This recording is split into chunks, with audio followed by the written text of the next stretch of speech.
generation of the technological society, we have been acted upon by forces of such power that few, if any, of us can understand.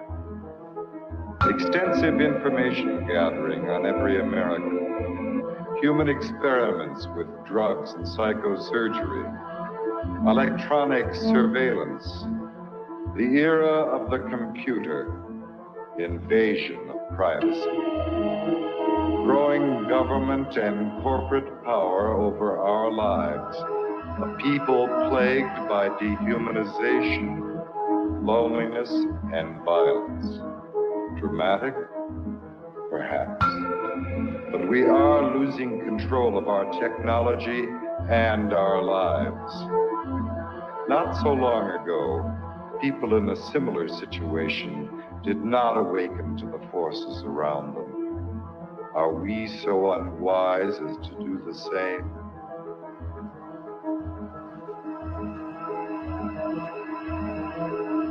Behavior control. And then you change it up every alienated, paranoia,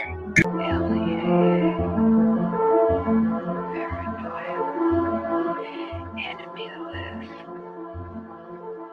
wiretap, dead backs, dossiers, medical records, social security number, credit record, national security. With another agent, Pat Webb. Pat was an explosives agent. So we kind of opened the door just a bit to the cabin.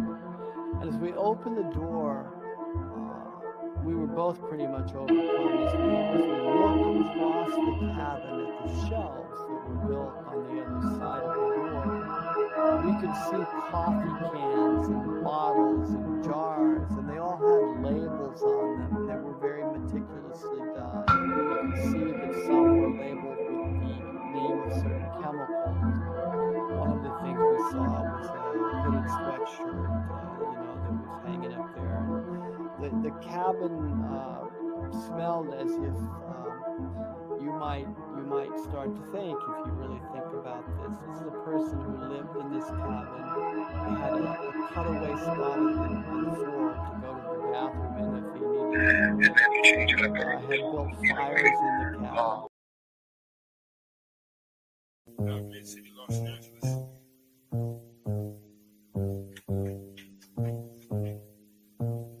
Your cover sitting great on the keyboard. Working away. Vocals, you got subtitle. I gotta go to work so I can work it out. Come on, computer, make it work. Come on, satellite, work with me. I gotta go to work so I can work it out. Come on, computer, make it work. Come on, satellite, work with me. I gotta go to work. Who would have thought that I would slaughter these jerks? The first full-time clocking serial microphone rocker. They used to jump on the stage back in the day wearing a stocking to conceal my identity in any stereotypical venue. Never will I reveal the serious way that I feel. I'm on job time, all I do is talk into the steel. Use my style to hide and conceal. Profile every guy while they smile and just say that I'm real. Bad luck strikes in 3, all of you will agree. I didn't have a heat shield, they rained triplicate on me. But it's squares versus circles, then, and if you can compare front and back are differentiated by a 90-degree square circle. If you know what I'm talking about, you know the code, work it out. Forced entry, I was disguised as a sentry. I gave not a care, life is an adventure to me. I obtain secret money and manufacture inventions, fracturing the line between space and time dimensions. Restructure the torque and the structural integrity, so I can walk on water while the returning surface tension. This making me an acolyte of the greater unknown, the word shark, king of these murky seascapes. Within my patriarch society, you cannot dethrone the intricate degree and climate that I seize from the police state. I gotta go to work so I can work it out. Come on, computer, make it work. Come on, satellite, work with me. I gotta go to work so I can work it out. Come on, computer, make it work. Come on, satellite, work with me. I still wish they made more girls like me, intelligent, beautiful, and things like but they don't, so I stay fucked up like King Kima. She's the type of person that will still rock Latigua. I'm the type of person that will still sport feelers. I found this pair of size 15s out in Pasadena. Those are my work boots. I insert this into these jerks' necks, giving them a virus. They'll destabilize their hardware. Now I can tap in just to my onboard wet works. Plant the hidden charge there. It's a cellular reconfiguring program consisting of integers, turning human beings into kindling, whittling the psyche into an apparition, place it back into the skin. Now it's the ghost in the shell. Should I boast? Well, no. I stay on the west coast of hell, where hell's bullets is I know so well. I have my work cut out for me. This has its perks. Just then I realized life is mostly hard work. And why not get your car pulled off under you? It won't get sorted back from that dumb desk clerk. And who's the one to stuff for you? I didn't know what to do, so when in doubt, go to work. When I'm 25, I'll contract myself out once I'm through. Then it's just books and beats for me. I'll leave the rapping to my crew. I'm a good scientist and a world got cuckoo. Imagine how it is to watch them turn crazy around you and then look over at you like you are the insane one. That's how it is. It's okay to meet the controversy bubbles and flattens out like this. Left by little kids. And I've got to go to work so I can work it for me. Come on, got to work for me. I've got to make it work. I've got to make it work. Come on, let it work it out. I've got to make it work. Come on, let it work for me. Come on, let it work for me. Come on, Jiggler. But what is this? For I am the only one who can master lyrical power. For now, I shall put fragments of power into paper, and the paper shall come after you, and you shall understand. I'm an advocate of thought, my cerebral supreme, as I sit and get down with my lyrical assault. No time for your rhyme, cause your leg gets lost, your tongue gets tossed. You know I'm the boss, I'm the eve of destruction, days of the damn. You have no idea, unaware who I am. Pen plus paper and pens equal punishment. Lyrically dazing, amazing with astonishment. Yes, this mental, spiritual, this is no room. Also freaking ass frog, give your ass a brain tumor. Once that hits, it's no operation that can save. You become my mental slave. I lead you on, and you'll just follow. You may live today, but you shall die tomorrow. Paper cuts.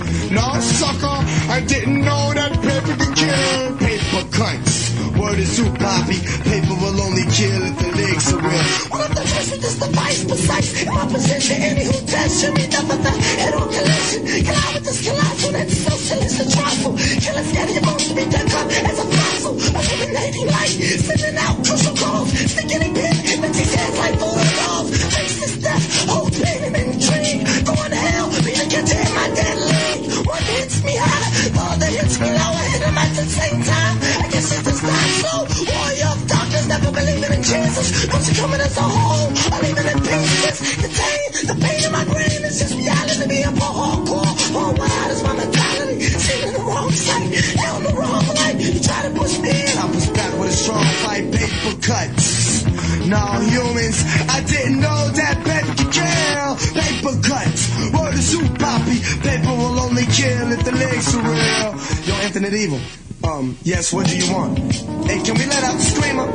You want to scream on paper? Yeah, let him scream. Hey, yo, man, back him up. Yo, get him away from the mic. I let him. I got shot. One part of a rap shot. Paper chop shot. And I got to let y'all know. Flowing out a lyrical beam. Lyrical styles that cut and kill more than a guillotine. Acid burn your skin.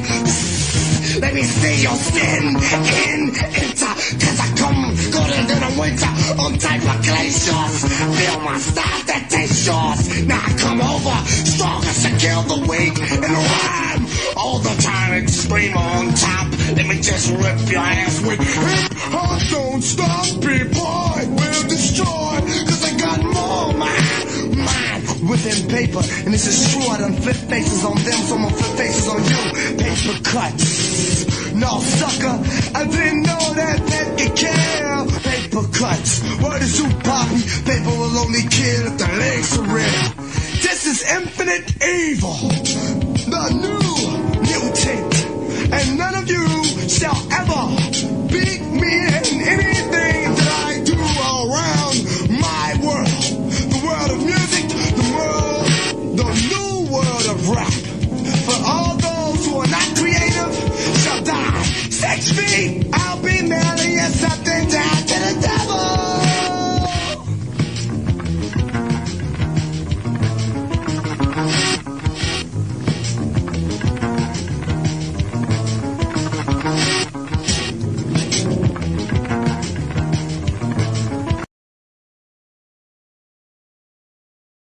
You don't stop till it puts the black spinach. Information. Where you gonna run? Where you gonna hide? When the truth comes down upon you, you have to decide. Where you gonna run? Where you gonna hide? Information. When the truth comes down upon you, you have to decide. The information that will come in the laser scanners at supermarket department stores and direct mail houses, which will record every single item you purchase. Data about your daily habits and movements will flow into the B system from spy satellites constantly circling overhead, watching us like a squirting 666 database. Investigate entire race headed for cyberspace. Riots, breaks inside of Empire States. Every move you make is recorded on tape. Some of us are wired, prison behind gates. Hit miniature videos in the briefcase. Cameras will be recording our every activities, indoor and outdoors, day and night, obscenely invading our privacy. Stargazing, cause the law is far amazing than any graven god of a pagan. Raised in synagogues of Satan, awakened with the starving nation. Left beat scarred and shaken, robbed of education. My birth was foretold, look deep within my wardrobe. Embrace the crossroad, we once wore gold, but now we electric probes. Silicone brains, synthetic, all faces are strange, pathetic. Check the eyes, a man can't even recognize his family. I blame it on humanity for this insanity. It's so Earth-like that many call it Earth 2.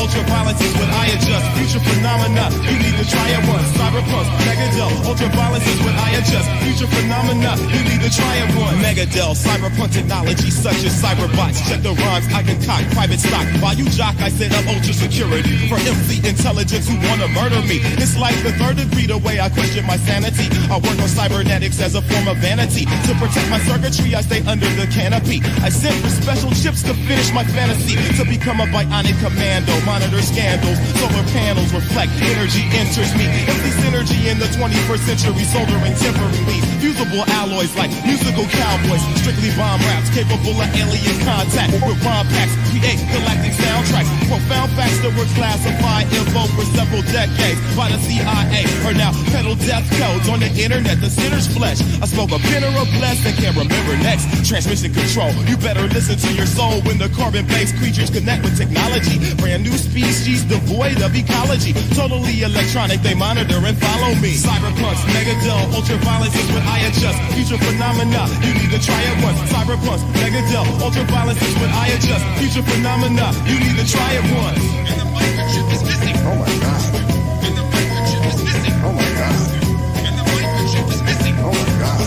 And the microchip is missing. Oh my God. Escape the cold flu, still down with kung fu. Back then they hung you, but now they fund you. I touch the escape key, a blue light envelops me, covers me with energy and sucks me in the screen. I met Tron, he said don't let on about the cyber universe, cause you the first human to discover us. Neon lasers, colorful photons, I felt like Voltron, my hands turned to silver, probably would've killed ya. I just lost my sanity, my brain was enhanced with super intelligence. Shoot to the elements, bestowed with a charge beam. Victory was our theme, pack more silicon than sardines. Transform into a plane like Starscream. Cyberpunk rocking the mic with auto-targeting. Fifth element, the strength of 6 elephants. It was miraculous the way they patched me in. Equipped with electric grenades, tested my phaser. I melted some glaciers. Wow, this is great stuff. Power with voltage, a technophile armed with explosives. Missiles, a crystallizer to freeze them seas and then shatter them with super bass sits around. Relentless pound hits the ground like an asteroid. A metal behemoth, more than you could dream of. A Marvel team up of both sides of the brain.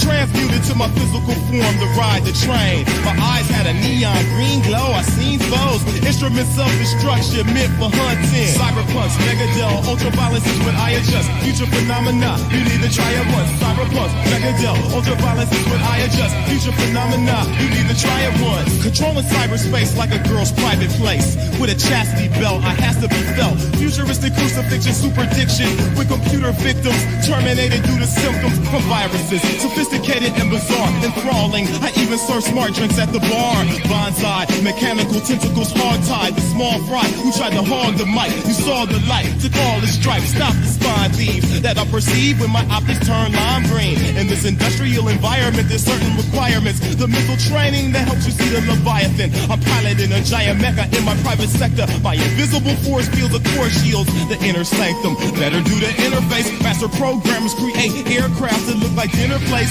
The Zen tried, he mobbed me. I did a concert on their planet for 5Gs. Space, the last frontier. Enough to make you pass on beer, weed, hallucinogenics, or speed. Cyberpunks, Megadel, ultraviolence is what I adjust. Future phenomena, you need to try it once. Cyberpunks, Megadel, ultraviolence is what I adjust. Future phenomena, you need to try it once. Twice or 3 times or 4 or more.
Yo, what's going on, everyone? Greetings. Welcome to the Machine Lies, where we talk about the lies of the machine on the machine that lies. And as we started this narrative, it is a narrative about the idea of thinking about thinking, the process of creativity, and how it relates to the philosophy of mind, also how it relates to cybernetics. Today, we're taking a little look at an idea, nature as a cybernetic system, right? The intelligence apparent in nature. We're sort of switching it up. This is impromptu today. The main reason is because we had invited a guest, but he canceled last minute. So we're going to be picking it up on Saturday with our guest. It's not like a celebrity or anything, so don't worry. It's just one of our friends, that we perform with, and we'll have him on to talk about the industrial food system and the dangers of the industrial food system. So we're going to be getting into some of those issues, and we're also going to be talking about eco science, okay, ecology, okay, Gaia theory. We're going to be looking at different ideas, including time magic, and the idea of we looked at that last time with the idea of Balinization, right? Fertility rites connected to the soil, right? And the blood and soil, the whole doctrine of the pagan gods, right? In relation to the earth, right? So we're talking about techno-Gaianism, okay? Techno-Gaianism, all right? And transhumanism, okay? They're two different ideas, right? One that talks about technology as the next stage of humanity, that's obviously transhumanism, right? We must die of this world to become reborn eternally, right? In a world of spirit, right? Which they see as the world of information and data, right? Now, techno-Gaianism is a different process, right? Okay.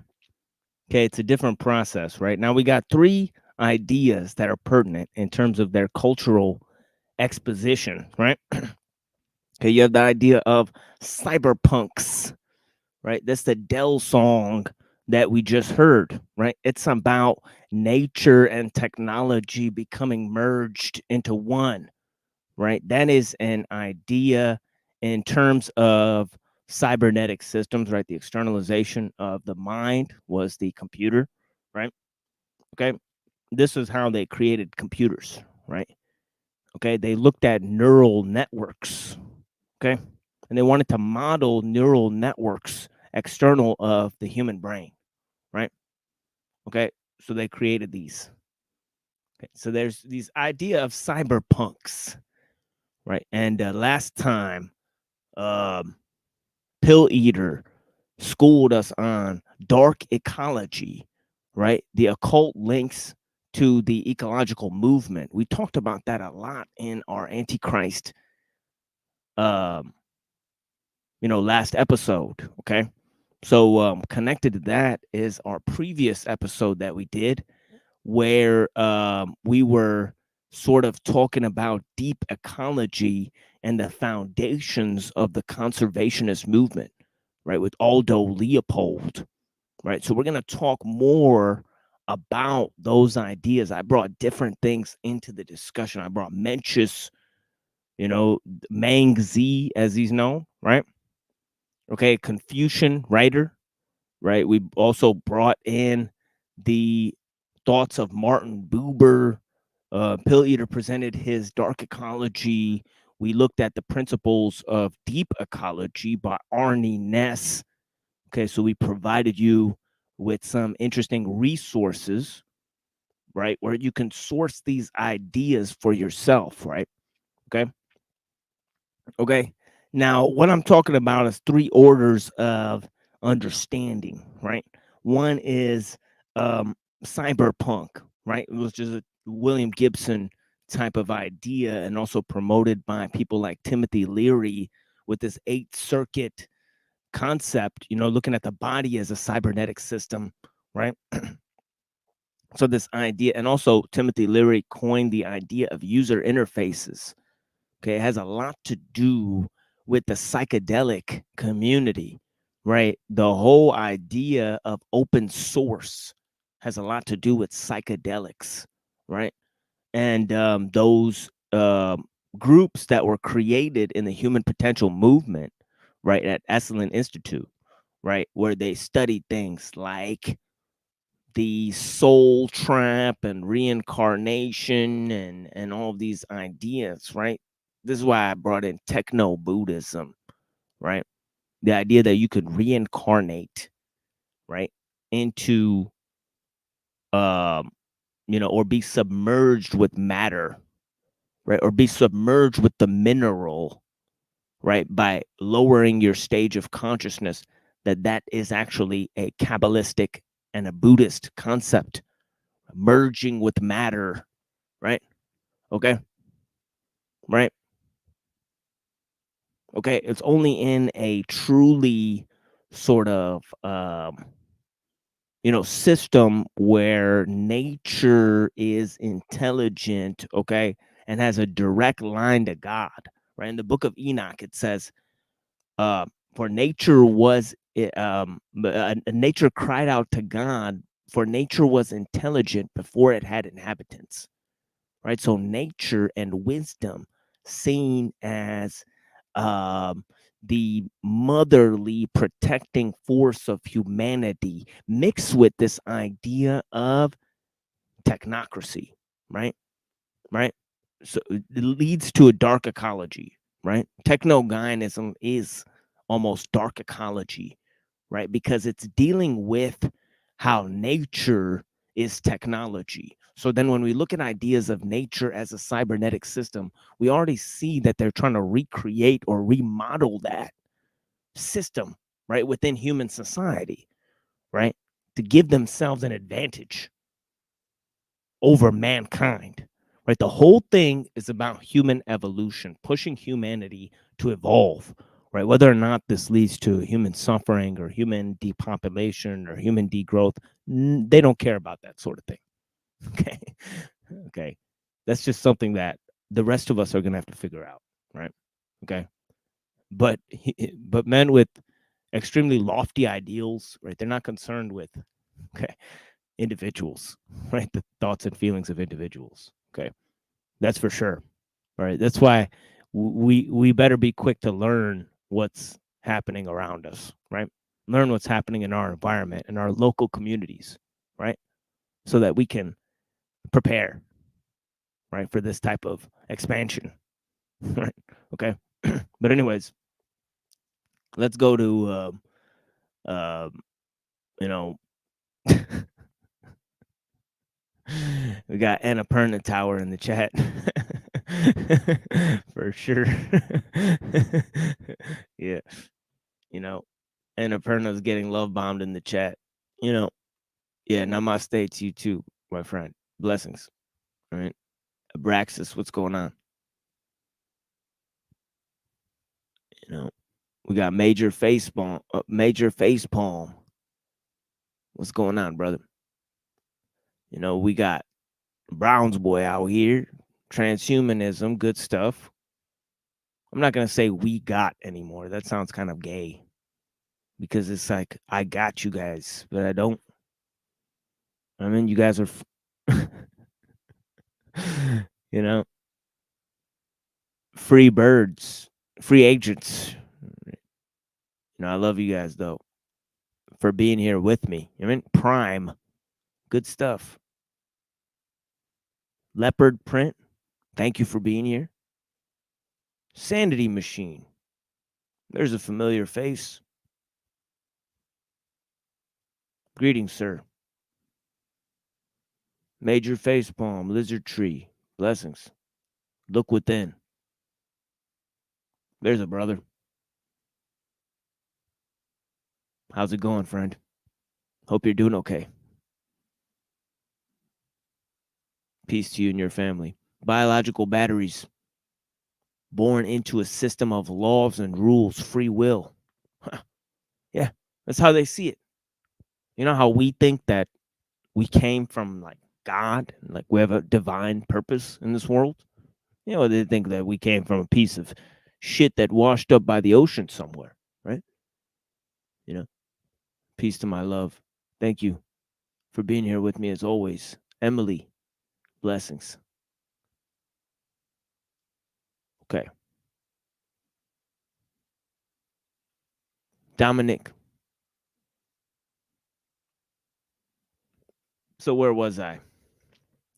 You know, you have this idea of cyberpunks, right? You also have the idea of steampunk. We briefly looked at this concept with Pill Eater, right? This is the other concept, not of the Giorgiani type of concept, but of the Duganist concept, right? That we need to have more skill and industry and nationalistic, that the growth of industry and landed labor, right? That this is going to bring about the actual revolution in consciousness, right? And we need to go back to a monarchy, right? We need a strong, you know, this is built on the idea of a strong Eurasian superstate. And you already see these ideas that they're using, like Tartaria and those ideas, similar to the occult concepts of Atlantis, right? This archaic revival.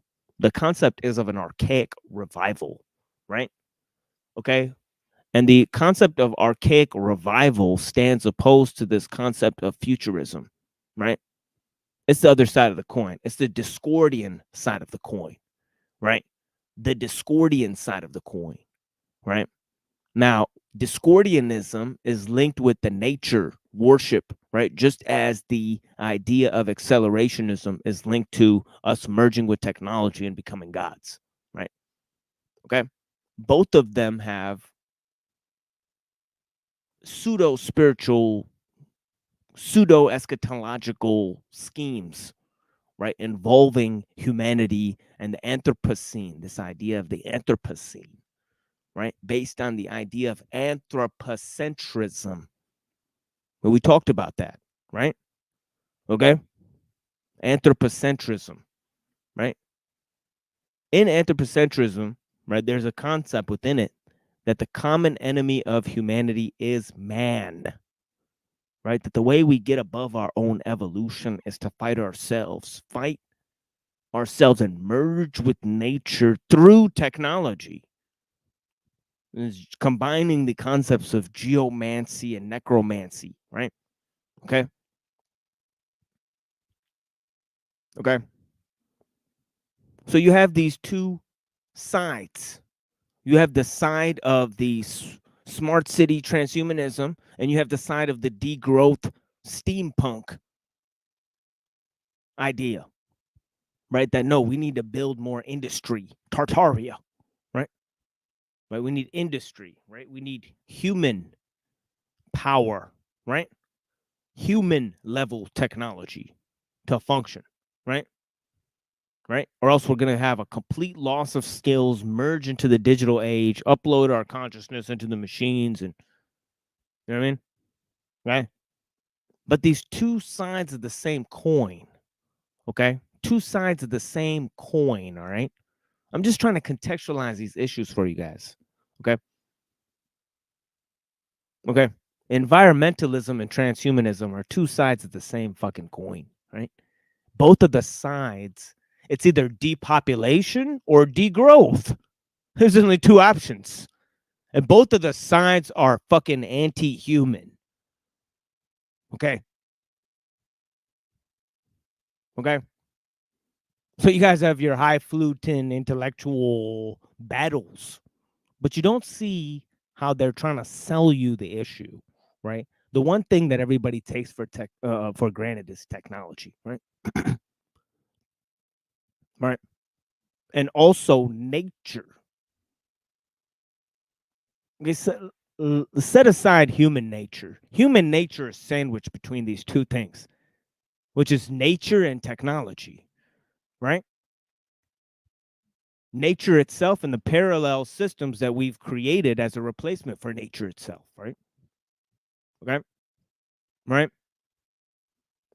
Now, these two sides are seen as a false solution by those who seek to guide humanity into the era of monoculture, right? Right. They want world government, world technological system, right? International trade, right? And soon world religion, right? This is going to happen by combining science and spirituality together, right? Okay. You have this idea of the archaic revival, okay, which is opposite of eminentizing the eschaton, right? This is this Gnostic concept, eminentizing the eschaton, bringing the future into the past. There's also the idea of bringing the great civilizations of the past into the future, the archaic revival, right? Okay. Okay. So there's these three concepts, right? Cyberpunk, steampunk, and biopunk.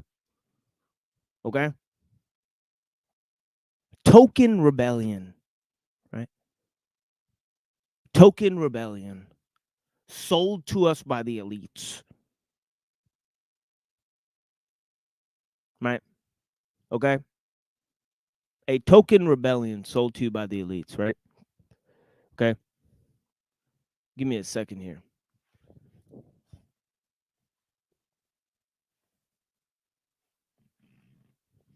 Yeah.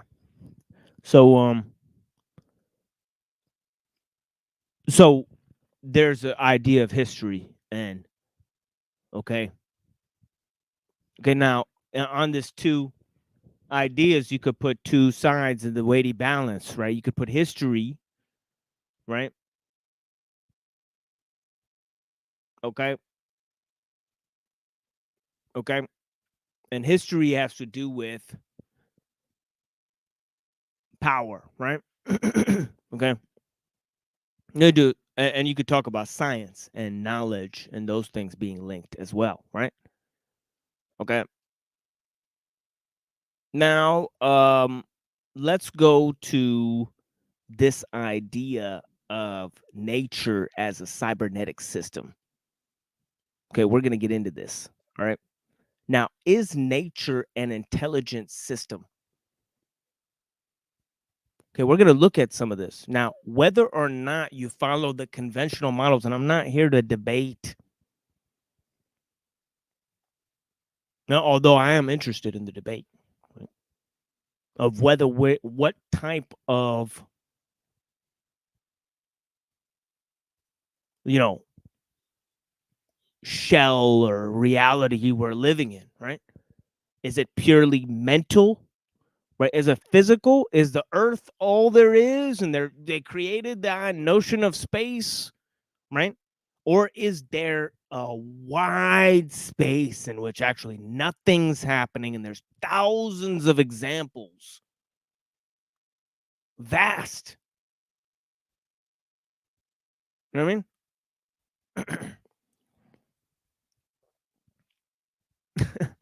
Susie. My hair. You like my hair? Welcome. Susie. Okay. I'm guessing that is a female. But yeah, blessings. You know, so yeah. Yeah, where was I? Yeah, blessings. Thank you. You know, yeah, this idea of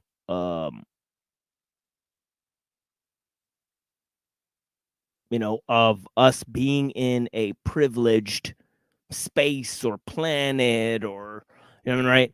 Or what are the markers of life? Now, if you tabulate the ideas that it takes, right, the concepts, now you'll quickly see that evolution cannot be possible, right? The time, yeah, nature, if nature is an intelligent system, then that changes our concept of evolution completely, right? Right. That means that nature is guiding the process of evolution, which means that it's not a random process, right?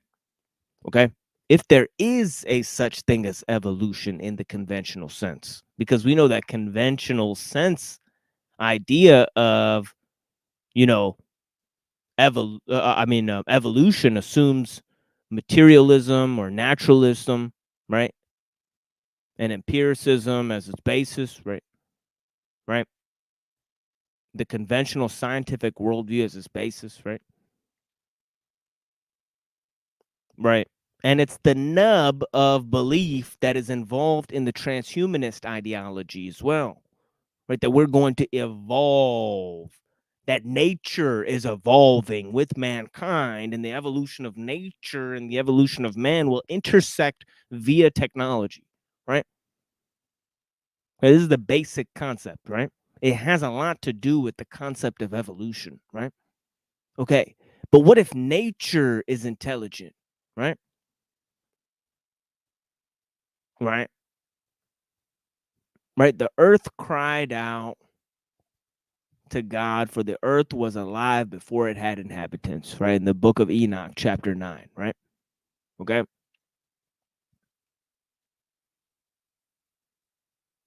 Okay. Now let's look at some facts about the conventional narrative of the earth, right? What the scientists tell us, okay, about the earth and how life is made possible here on the earth. Now, let's look at this little video explanation for you guys of it, right? You know, and we'll start with the concept of water, right? Okay, we'll watch 15 minutes of this and then I'll show you guys some music, okay? And then we'll move on to some other issues and ideas that relate to this problem, right? Okay. First is the problem of life being possible on Earth, right? Then is the probability of Earth being an intelligent system, right? Finally, there is a concept, right? Okay. That evolution leads to paradoxical ideas within the belief of man. You know, I believe in God, right? I'm a believer in God, right? Okay, so I discount evolution, right? Don't think that that's possible, right? Okay. Now think about it, right? Think about it. Okay. Where are all the other life? Yeah, Muslim. Yeah, exactly. Muslim. Okay. You know, I was born in Pakistan. Pakistani. Indian. I'm brown. Punjabi. Right? I live in Detroit. Okay. And yes, I have pretty hair. But that's besides the point, my friends. Okay. The point is that we have this notion that nature is an intelligent system. Okay. Where is life possible other than this planet, right? Okay. When scientists have the capabilities to observe life on other planets, right, and they found no technologically advanced life, right? But they said that evolution is just as regular as fucking American apple pie and a cup of coffee and a cigarette, right? I speak Hindi, you know, or Urdu, right? Okay. I can understand Punjabi, right? And of course, I am very well versed in the English language. I'm a writer, a poet, and many things in the English language, right? But yeah, blessings, right? But yeah, every girl's dream.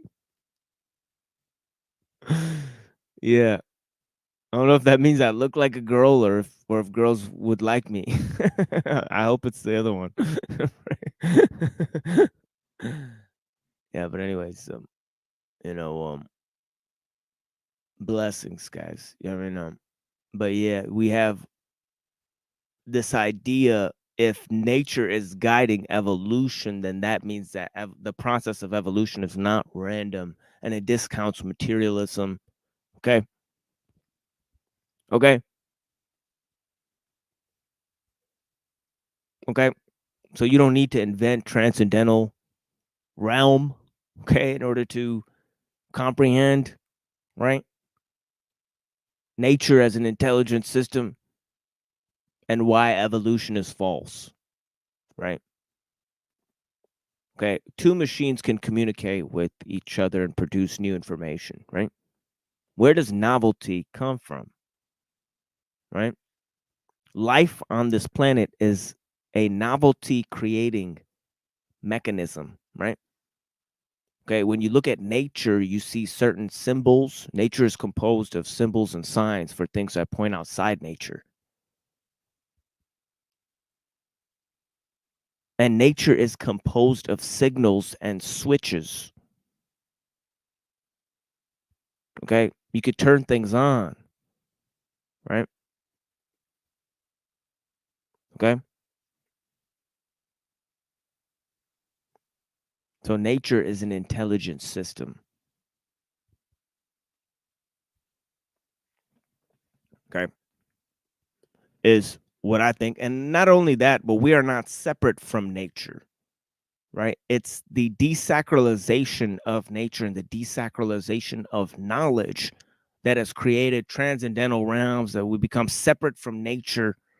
Okay, this is false because there's no reason to posit these things, right?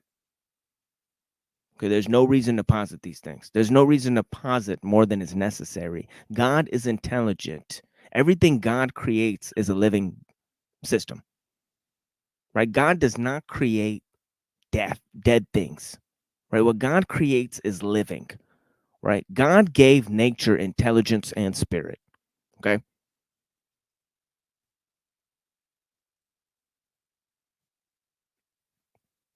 Okay, now let's take a look at how the processes of life cannot possibly be random. Randomness is false. Randomness is an illusion.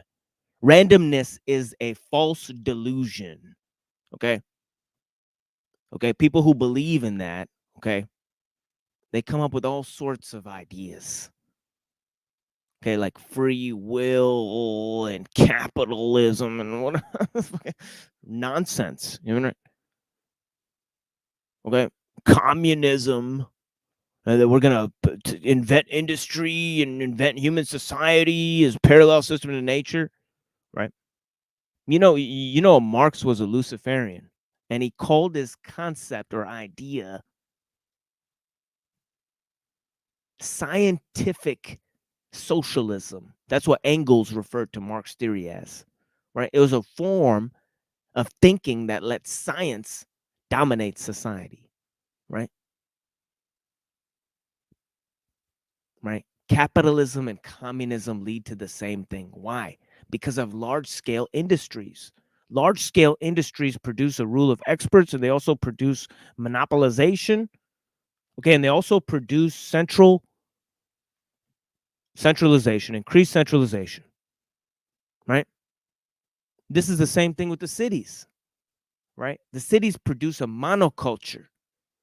Right? They produce international trade, and they produce occults and intellectual elites that create occult systems, right?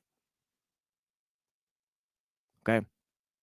They invent perennial philosophies and arcane sorts of theological speculation, right?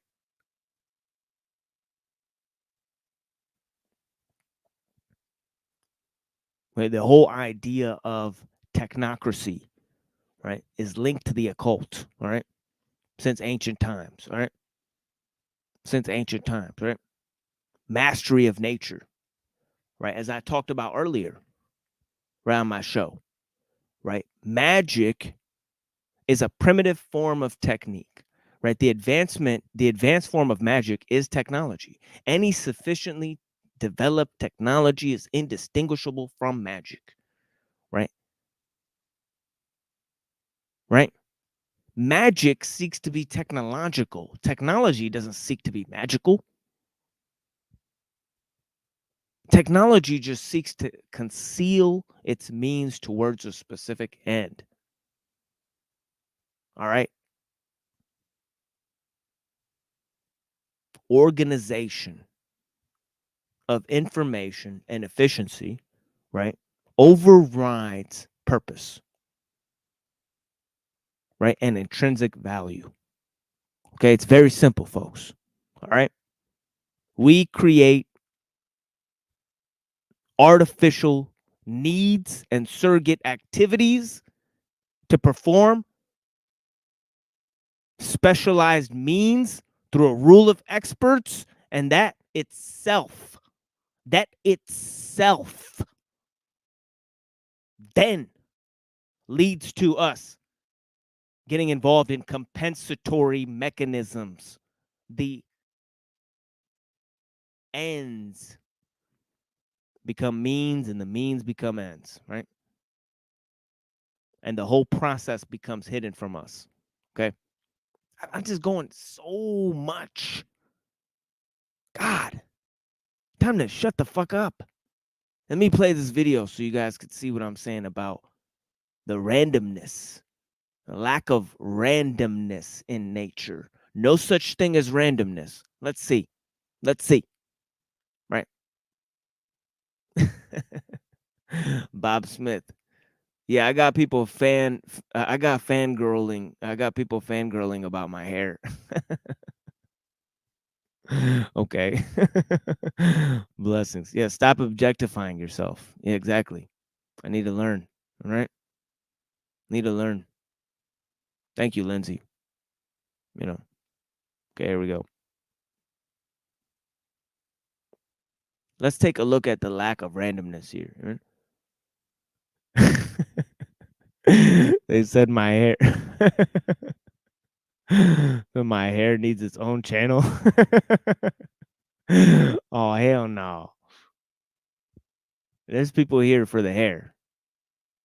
But, you know, some people are here for what's underneath the hair. Okay. But yeah, blessings. Most serious discussions about these factors begin with the same prerequisite: liquid water.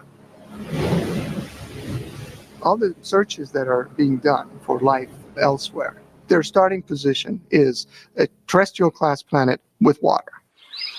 It is now widely recognized that the chemical properties of water are exquisitely suited for carbon-based life. These properties include water's ability to dissolve and transport the chemical nutrients vital to all living organisms, and its unmatched capacity to absorb heat from the sun, a process critical for regulating the Earth's surface temperature.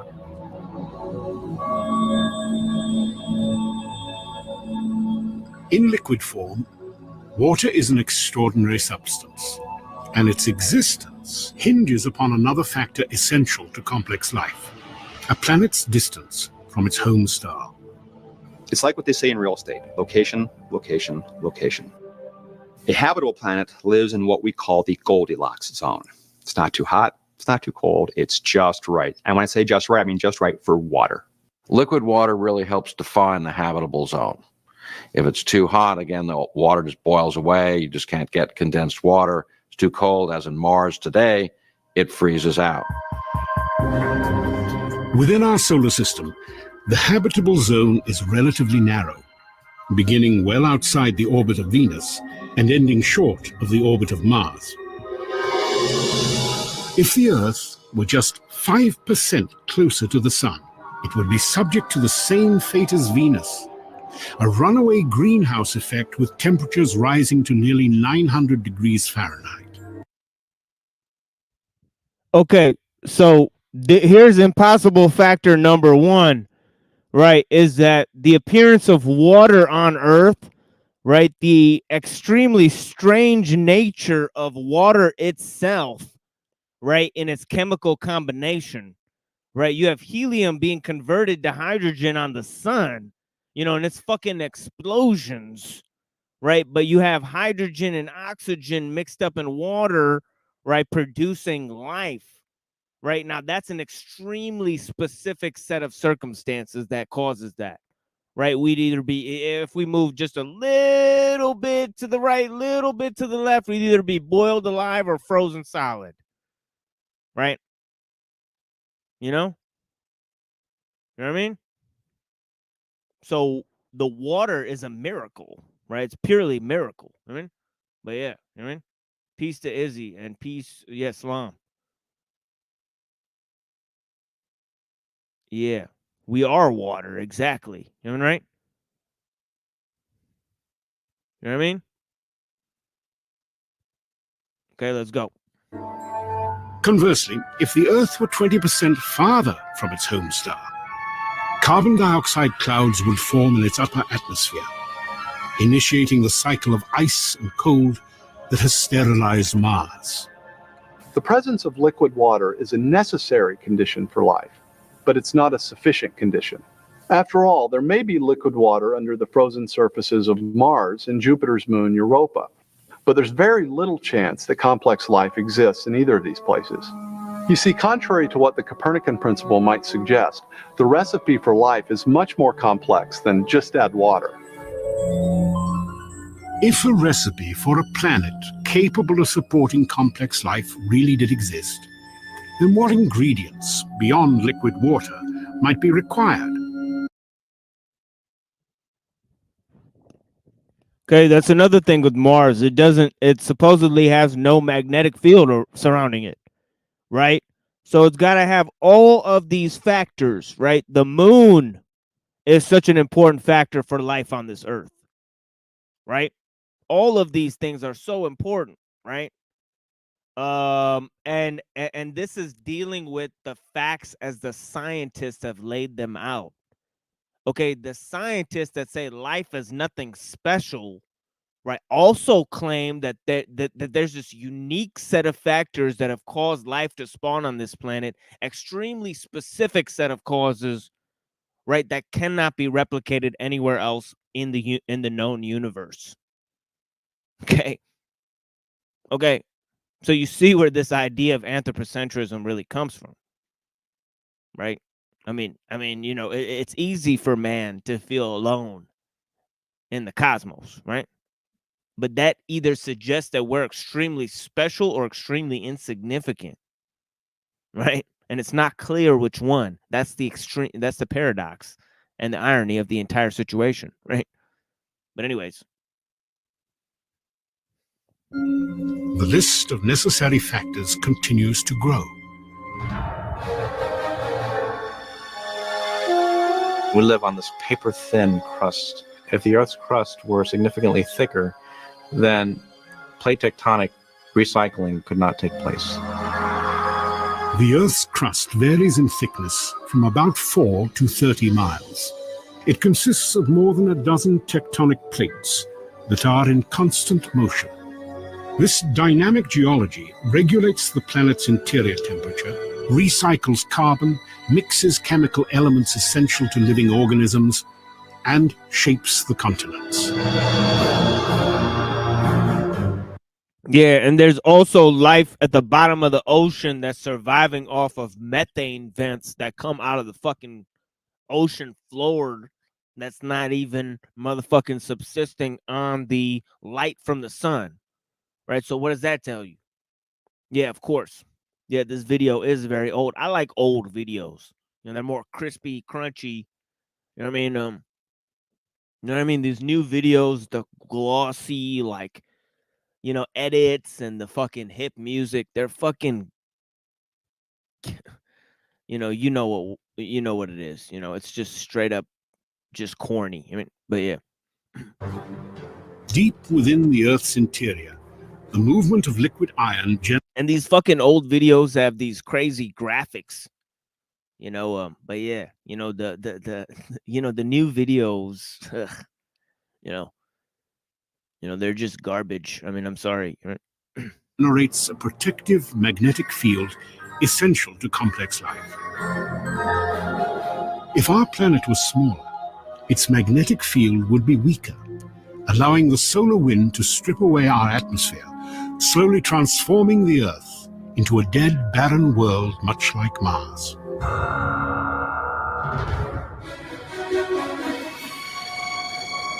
We need an oxygen atmosphere, and the oxygen-nitrogen atmosphere that the Earth has is necessary for complex life.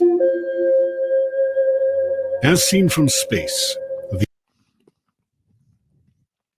I don't know if you guys know this, but Sarah came here on the last episode. She gave an extremely good introduction to these topics. So yeah, if you guys missed it, check out what you know, we produced with Sarah the other day. You know, she was here for several hours laying down these issues with us. So, you know, the deep ecology, the first episode we did, you know. But yeah, you know, blessings to Sarah. Thank you for being here. You know, for sure.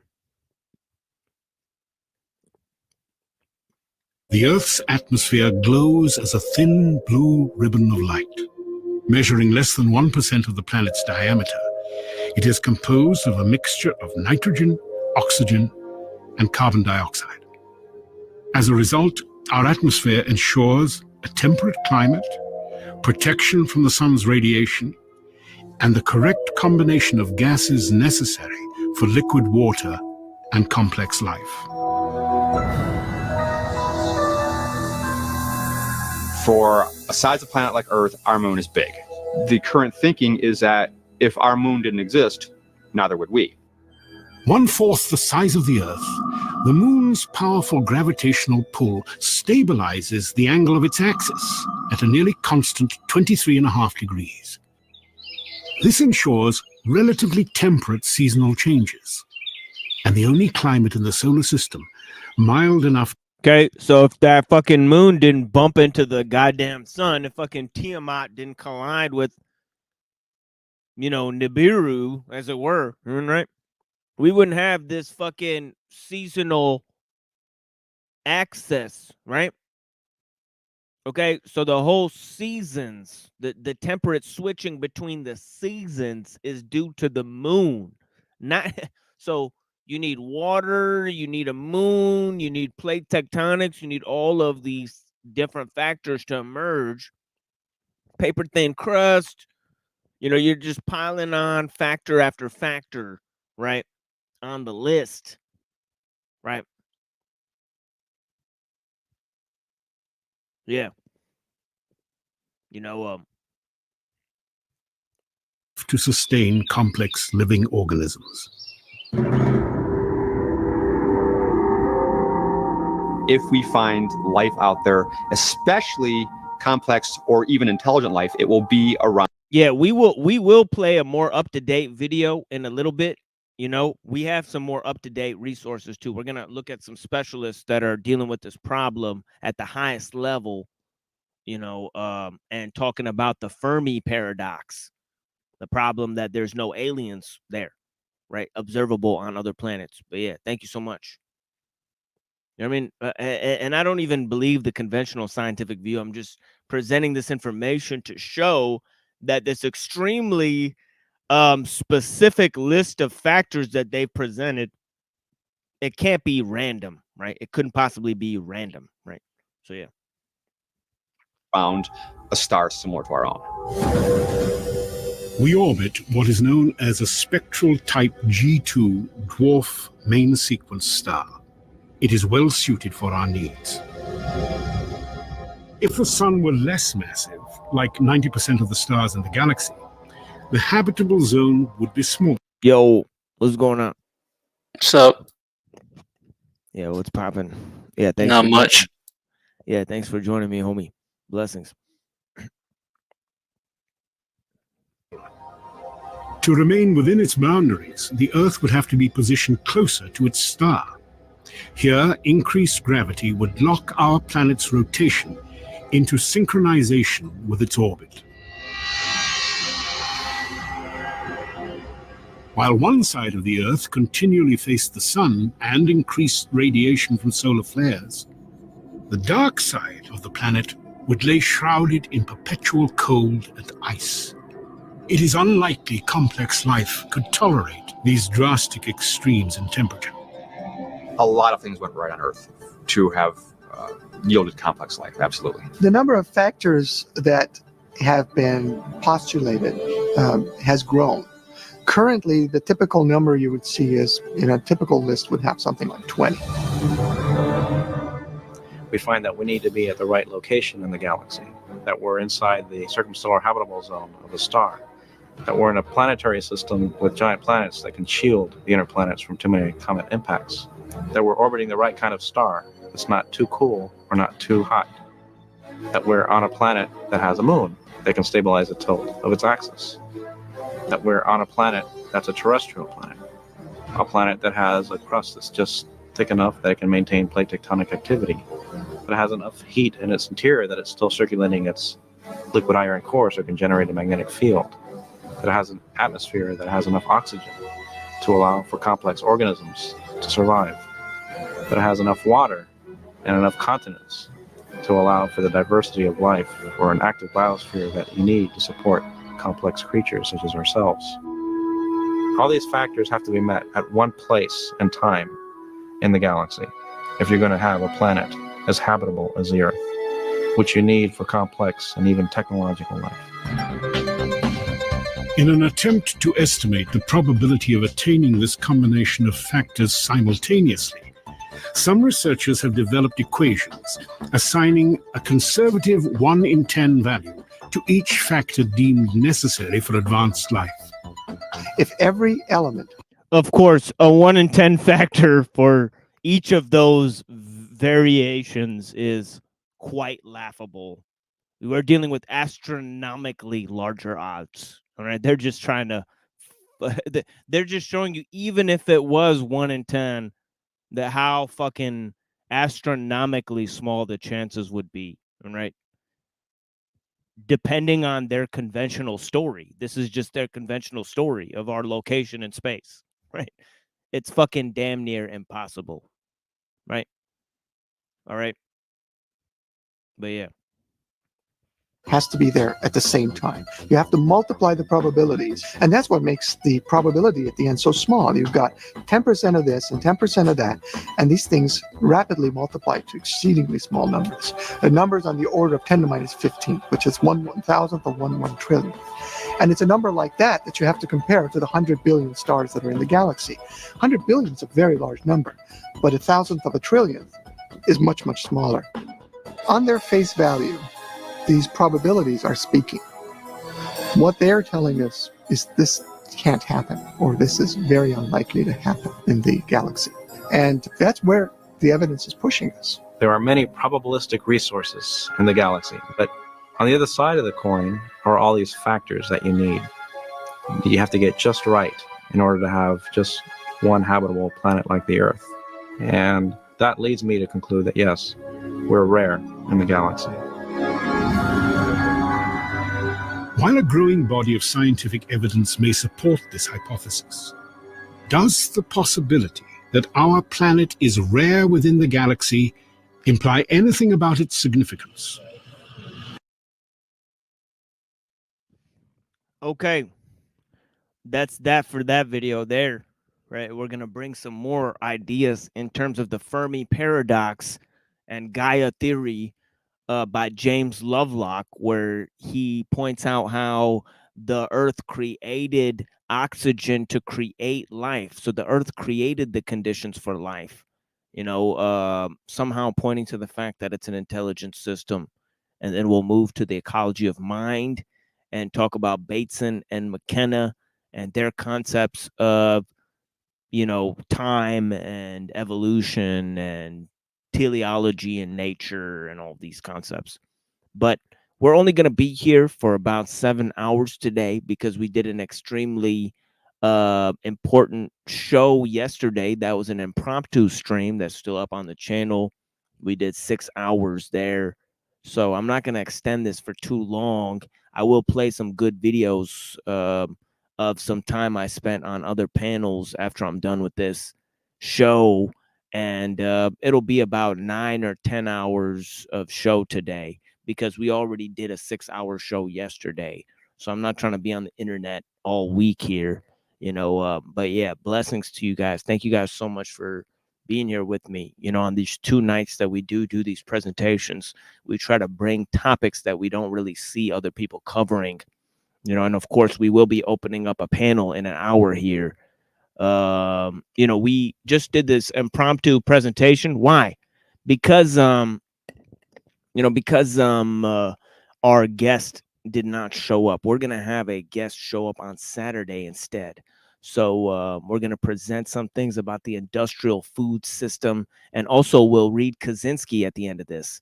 We usually look at some Kaczynski. So we're starting at paragraph 109, and we'll move forward there with our analysis of industrial society and its future.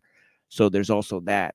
But yeah, we're talking about contained chaos replaced with natural gracefulness. A line by Slug from Atmosphere in the song The Candle by Deep Puddle Dynamics. Yeah, I really like that notion, and we're relating it to deep ecology. We're also going to look at Aldo Leopold and James Lovelock here in a second, but first we're going to look at the Fermi paradox and what it has to do with technological advancement. It's got some things there to say, and we're going to play some music here, so yeah, I did make some new remixes of music. So yeah, it is what it is. I'm blessed to be banging on all cylinders with that. But yeah, I did create an hour-long music tape of remixes, So we're gonna go ahead and release that under on the channel. I mean, we'll have a music stream, at some point, and we'll leave that up. First round of like remixes after we sort of play those to the death. We're gonna play the fuck out of those songs, all right? Because I made my own songs for the show, so it is what it is. We're combining.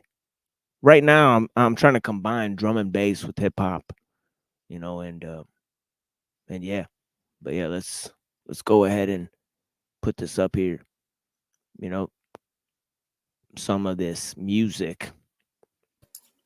Good deal. Yeah. And this first song is Sean Price. I mean, I got some visuals from Detroit. I don't actually look at the screen as I'm recording it, so I don't really know how the video is gonna turn out. I just kind of play a screen. So yeah, let's see what happens. Let's see what I've created. All right, but yeah, blessings.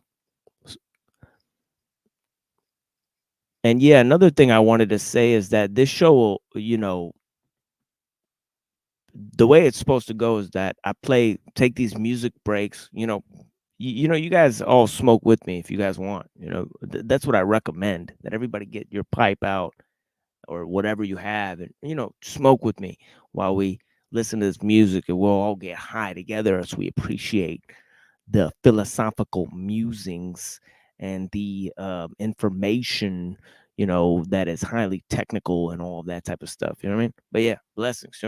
Thanks for being here with me. Of course, I don't recommend the smoking of cannabis, if it's a bad habit, but yeah, I know there's a lot of smokers out there, but yeah, blessings. Yeah, exactly. Edibles are better. That's a lot safer. We should all be eating cannabis and also growing our own, instead of buying it from the store. But yeah, what are you going to do?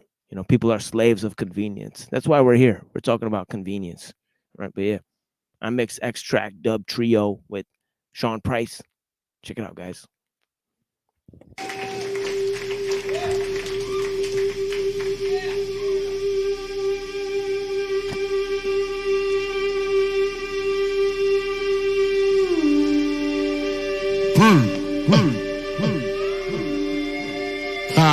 Yeah.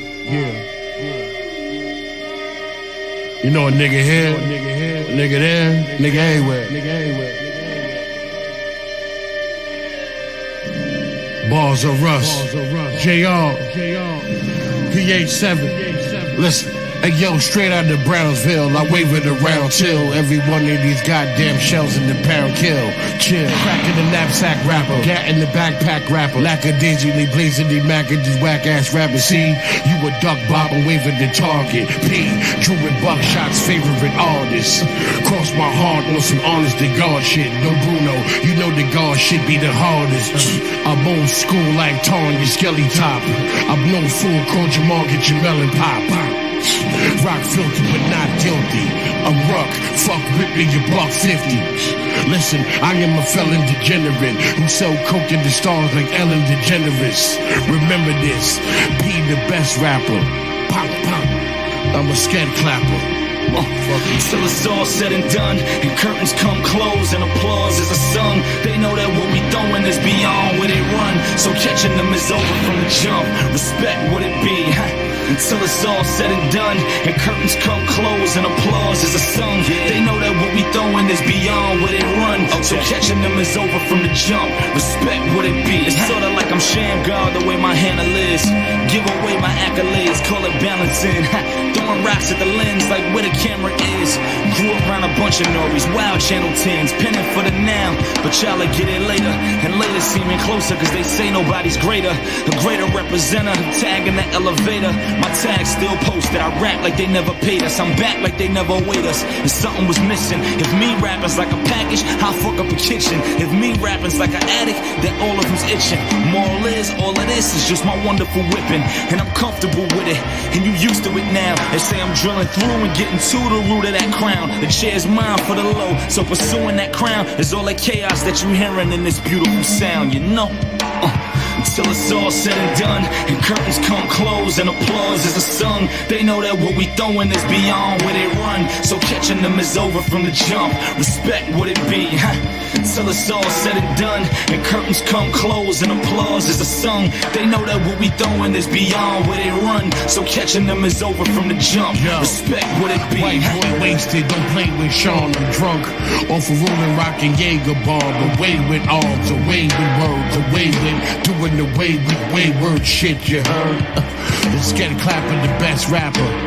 The after I rhyme, nobody should rap after. Don't make me stab your flesh. Scratch your back, Jazzy Jeff, Sean Price, Fabulous Flow freaking. The last one doing it, lasting the Mohicans. Clap at your phone tweaking, stay on drugs for a while. Bonk, spray off slugs. MC, the ultimate warrior. Hurricane Hugo and Hurricane Gloria. The bullets are forget-me-nots. I'm Sean Price, I will get you shot. Give me the phone, right? Until it's all said and done, and curtains come close, and applause is a sung. They know that what we throwing is beyond where they run, so catching them is over from the jump. Respect what it be, until it's all said and done, and curtains come close, and applause is a sung. They know that what we throwing is beyond where they run, so catching them is over from the jump. Respect what it be, until it's all said and done, and curtains come close, and applause is a sung. They know that what we throwing is beyond where they run, so catching them is over from the jump. Respect what it be, until it's all said and done, and curtains come close, and applause is a sung. They know that what we throwing is beyond where they run, so catching them is over from the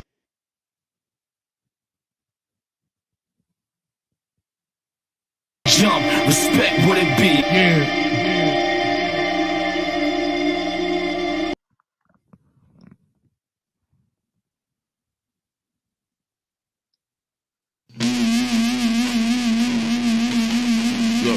There is a hole in front of the shovel, shovel in front of the brawn. 6 billion gorillas for whom the graves yawn. Each with it is mulish days to choose his tool of trade. Dueling blades that cue the cruel charade and fuel the flames. You would clue the crew into the civil. Just get the food and land like you the man, and flew the coop over the pit bulls.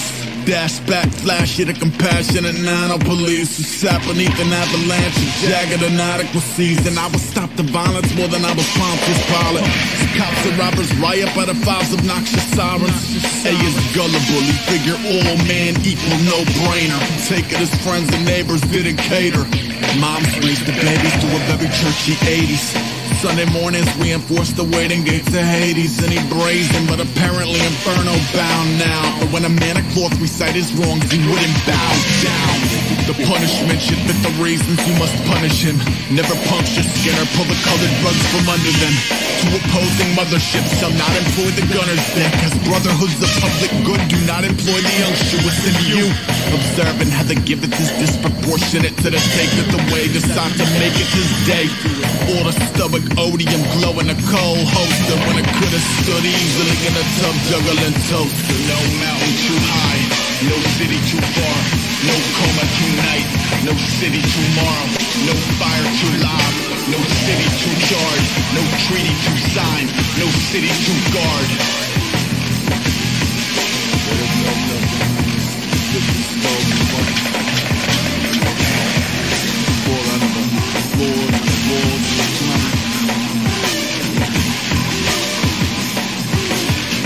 All day, good as all the time.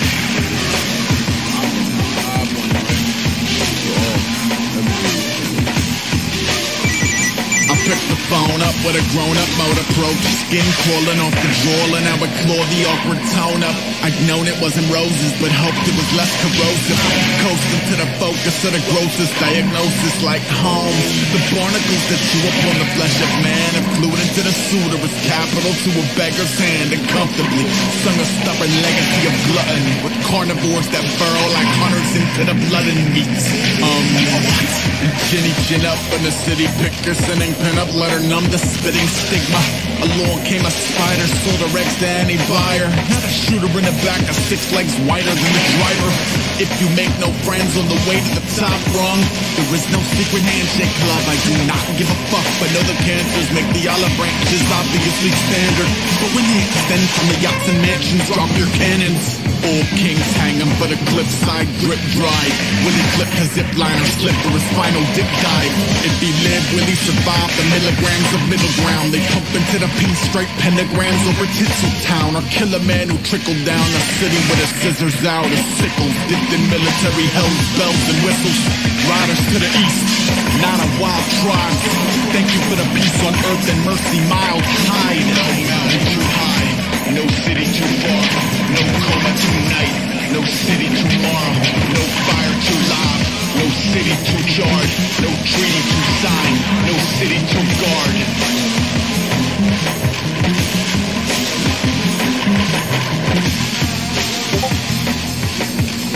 Straight down.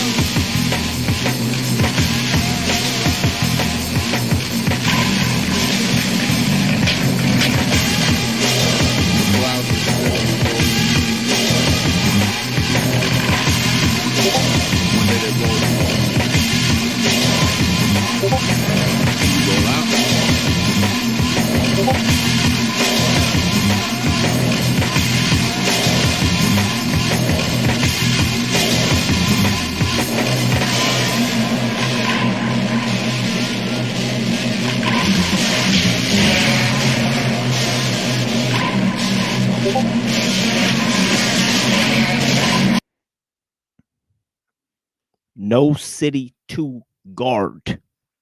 Okay. I'm trying to wake you little guys up. You know, it is what it is, you know. Thank you for joining me. And yeah, here we go with Aldo Leopold. Let me grab my book here and we'll talk about the father of conservationism. Okay, now the whole idea comes from different concepts. Okay, let me break it down for you guys. All right. Our body is composed of different systems, right? Okay. One is a gut intelligence, right? The gut eats fibrous materials, right? Fermentable materials, right? And the stomach eats protein and acid and things that can work with the acid in the stomach, right? So the whole thing, the stomach produces lactic acid based off of the lactobacillus bacteria, right, in our gut, right? So the stomach and the gut are working together. The brain eats different things, and the stomach and the gut, of course, the stomach and the gut have their own intelligence. So does the heart, right? Has its own nerve intelligence, right? They're all intelligent systems in their own right, right? Okay. The brain subsists on fats and oils and sugars, complex sugars, right? So the brain eats different food. Different parts of our body eat different foods, and they're composed of intelligent systems.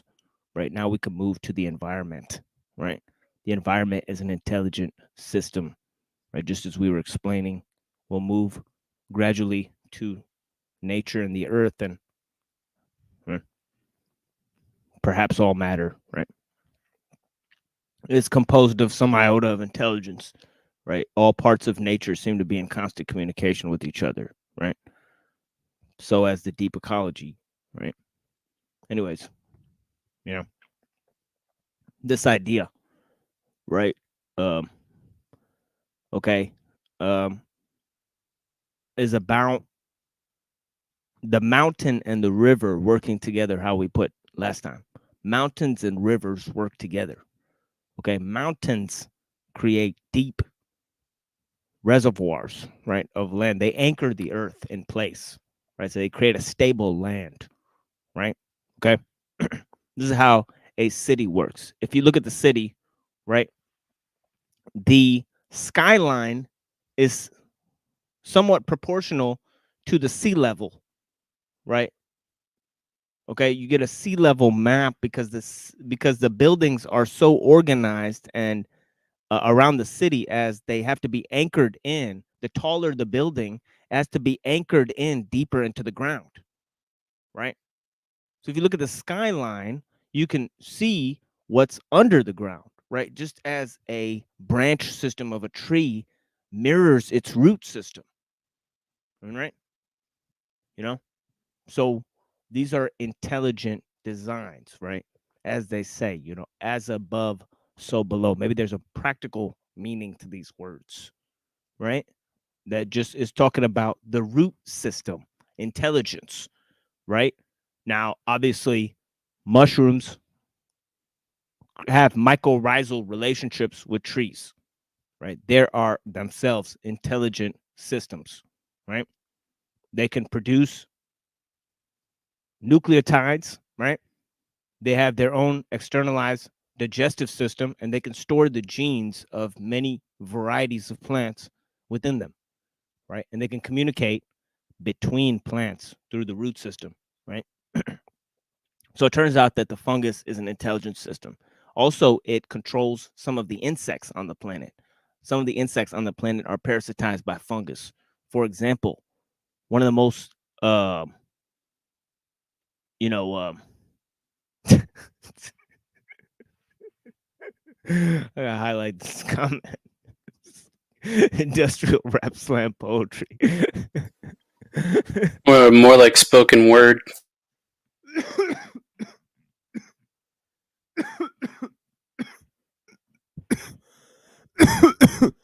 Too much weed. Excuse me. Give me a second.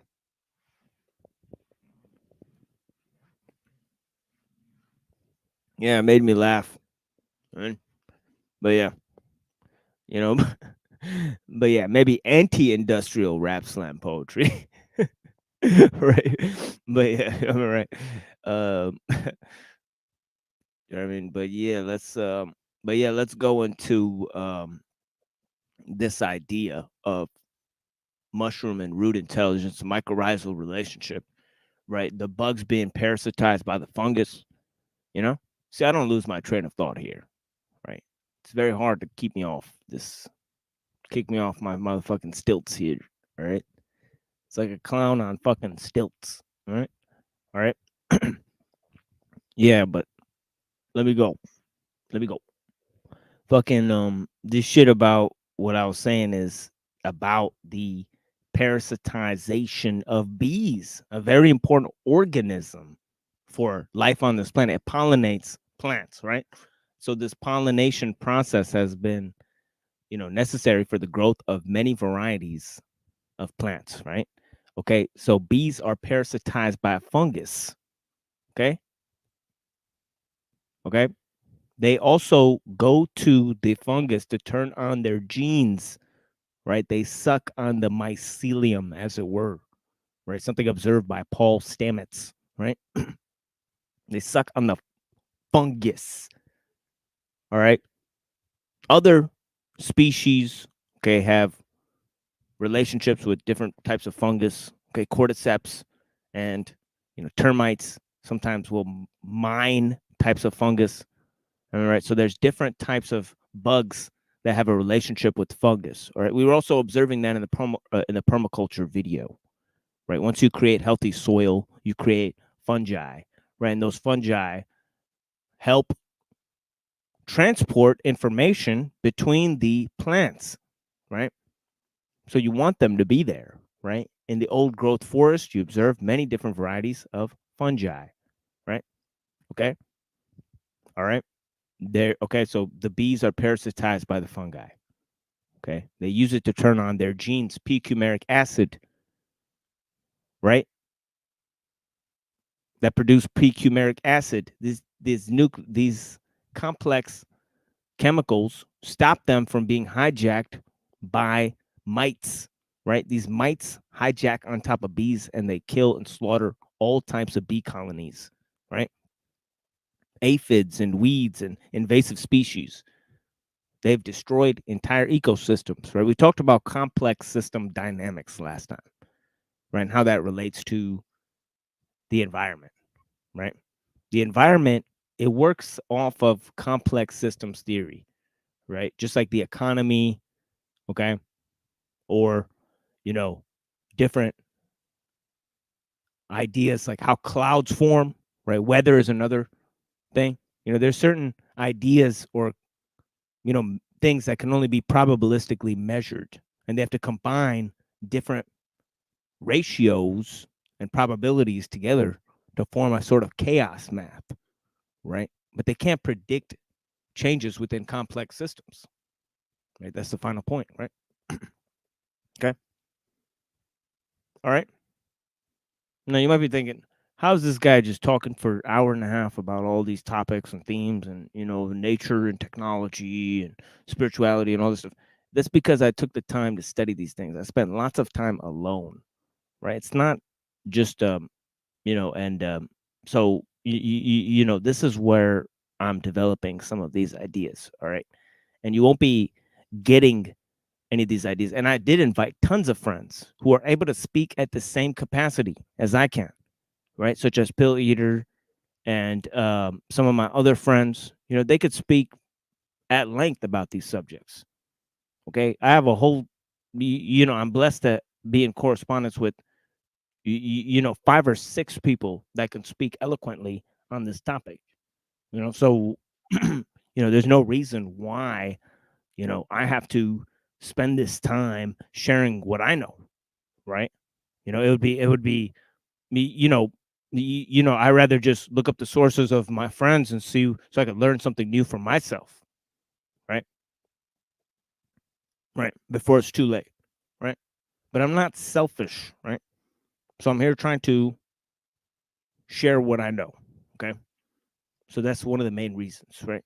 But anyways, back to what we're talking about here, right? It's Aldo Leopold and conservationism. Now, I briefly mentioned about the intelligent systems in nature, the fungi, the mushrooms,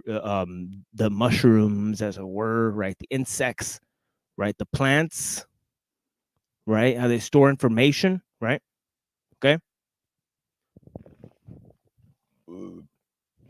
Sorry, a burp, a little burpee there. I'm drinking lots of coffee here, but it's gotten already cold because I'm talking too much, right? But yeah, I drink lots of cold coffee while I'm delivering this fucking, these words to you guys because it just fucking gets cold very quickly. Coffee is that strange type of viscosity. But yeah, anyways, I'll be sipping on this cold cup of coffee. Okay. Now the bear scratches in the tree. The tree creates fungi, right? Right. Okay.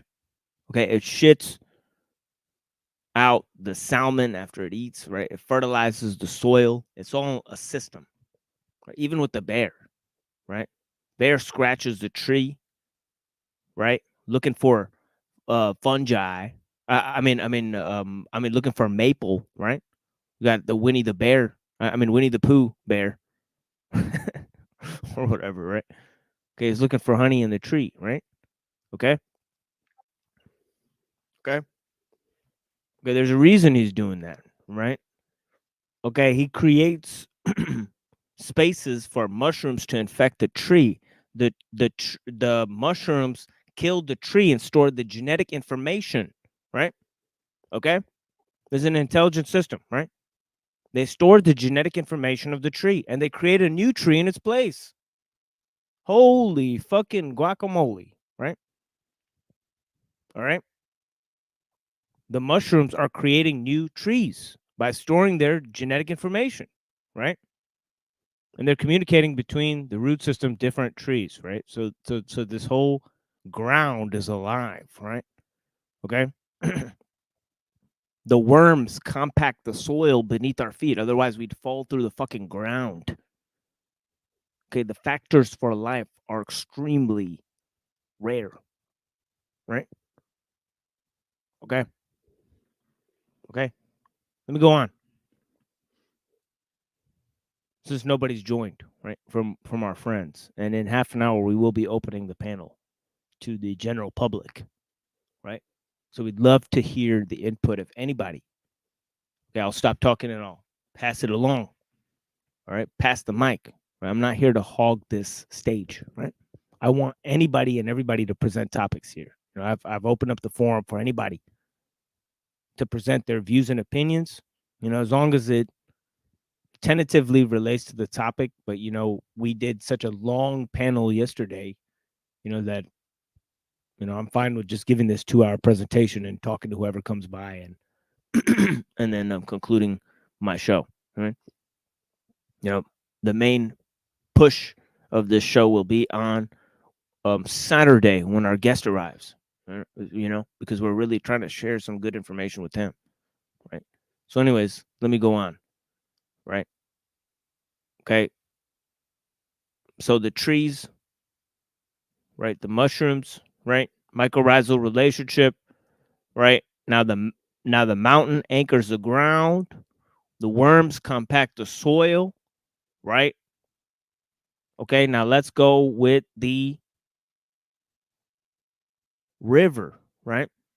Okay, and the mountain working together, as Mengzi said, right? Okay, the river and the mountain go together, right? Okay, now let's go to this idea, right? He says, you know, the wise are like, you know, they are near to the mountains, and the good are near to the rivers. So the line by Confucius, right? Okay. Okay, he's talking about how nature works in harmony, natural simplicity, harmonious ease. In other words, it's a principle within Confucianism, right? About harmony, right? Things working together. That's where they get the ideas of economy and political establishments and all those things, right? Okay. Okay. They hijacked this concept from Taoism, right? Of Wei Wu Wei, and they transformed it into a type of economical idea, right? Okay. All right. And we talked about Locke and how Locke views nature, right? The inventors of capitalism, they viewed nature in a highly specified way, right? Okay. The British empiricists, they had a specific view of nature, right? Welcome. Yes. Said you don't want to hog the mic. I want to get up here and spit some rhymes. And it seems to be for sure what everybody else is doing. So I need to enter the rap battle of ideas here. Spitting some rhymes because your partners in crime. Yes, as my excellent fellow here, Reddington, just said, we need to paint the world red because it's too black and white like a checkerboard. Ask me again, I'll tell you I'm bored.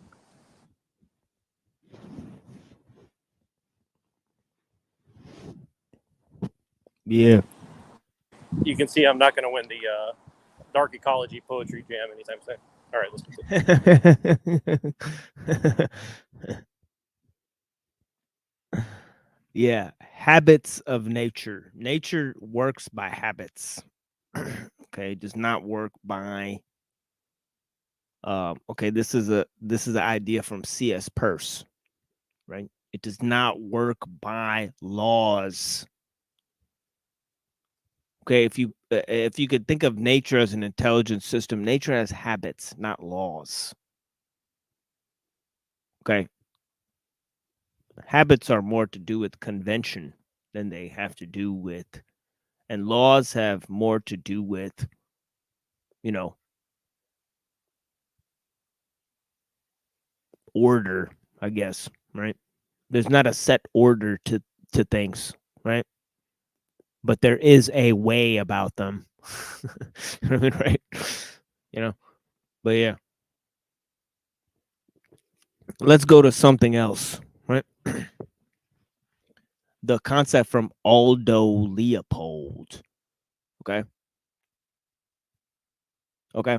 About the green fire dying in the wolf's eyes. Now we were looking at complex dynamic systems. Obviously, you add 6 fucking wolves to Yellowstone Park and you change the direction of a river. We showed how this is possible last time, right? It's the butterfly effect, right? This, you know, this is how systems function, right? Okay, you can't replicate or predict small scale changes in large scale complex systems, right? That have lots of dynamics in play, right? Okay. Right now. Yeah. If you don't mind me asking, I want to ask a quick question. Do you think that a part of the reason for the technological system is so they can have the computing power to predict changes in large dynamic systems? Yeah, that's right. And that's why not only does Norbert Wiener, who wrote this seminal work on the topic called cybernetics, he talks about replicating the human mind and self-replicating machines such as the genes, propagating new machines. And he also says that in large scale systems, it will become necessary for machines to do the programming eventually of complex systems, because for human beings to carry out those minute processes will be extremely cumbersome, right?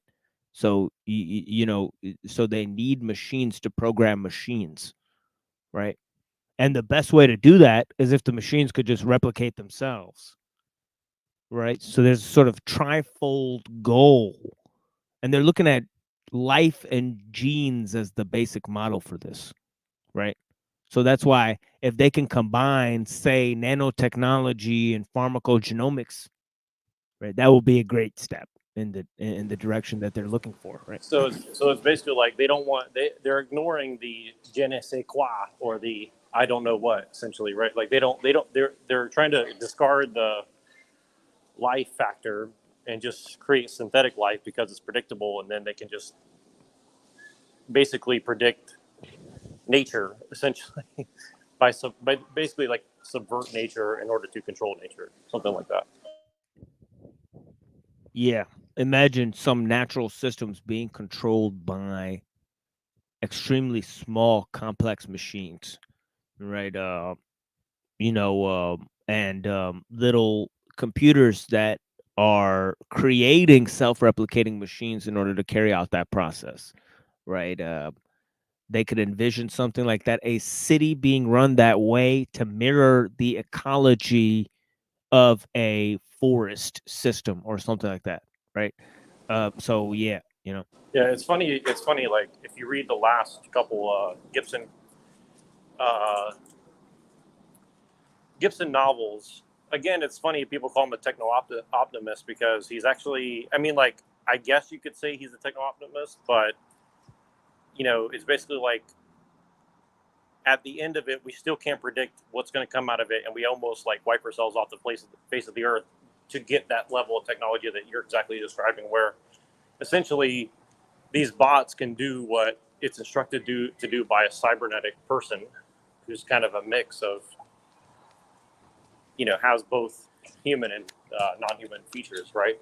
And but at the cost of, basically natural systems completely depleting, and humans are barely surviving. But they can build a facade to make it look as if there's more humans than there actually are. So it's very weird to me that people say, "Oh, he's a techno-optimist." I mean, I think he's a techno-realist, maybe at best. Like, I think he's writing about stuff that is basically like it's going to cost us basically everything to get that level of technology that you're describing. So I just think that's kind of interesting. I mean, that's how I read his work, anyways. Or it could be like trying to drive it in a certain direction so that people can try to realize his ideas with the technology.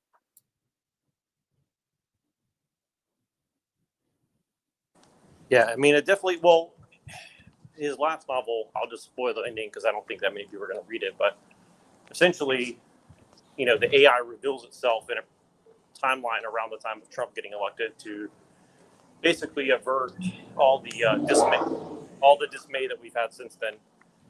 And essentially, I think it's thinking that the AI basically is going to be benevolent because it's going to have to have,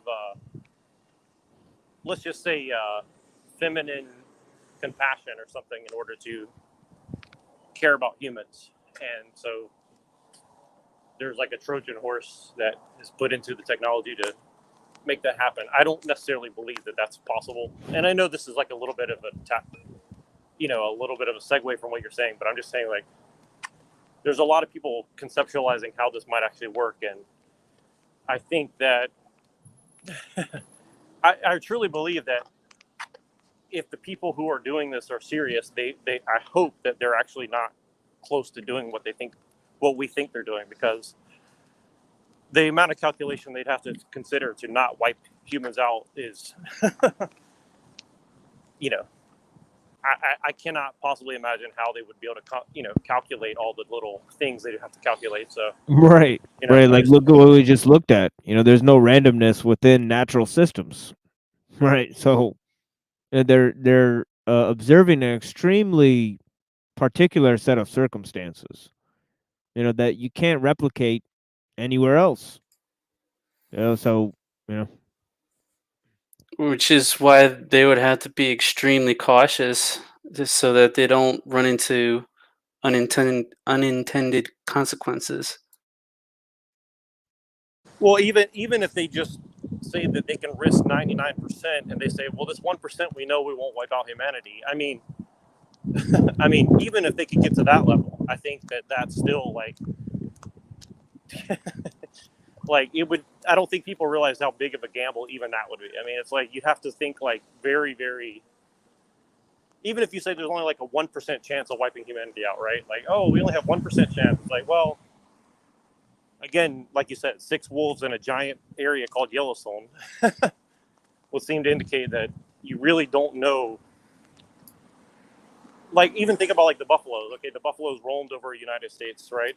Now they're gone. So we have no idea what America was before that. I mean, we could guess, but it was a totally different ecosystem, right? And, the Dust Bowl of the 1900s, for example, like, I don't know what's behind that, but it would seem to indicate that things can erode very quickly. And maybe them trying to fix that problem has unintended consequences that we won't know for hundreds of years, I would say, right? So just something to think about, In other words, it's a very, very low margin for error.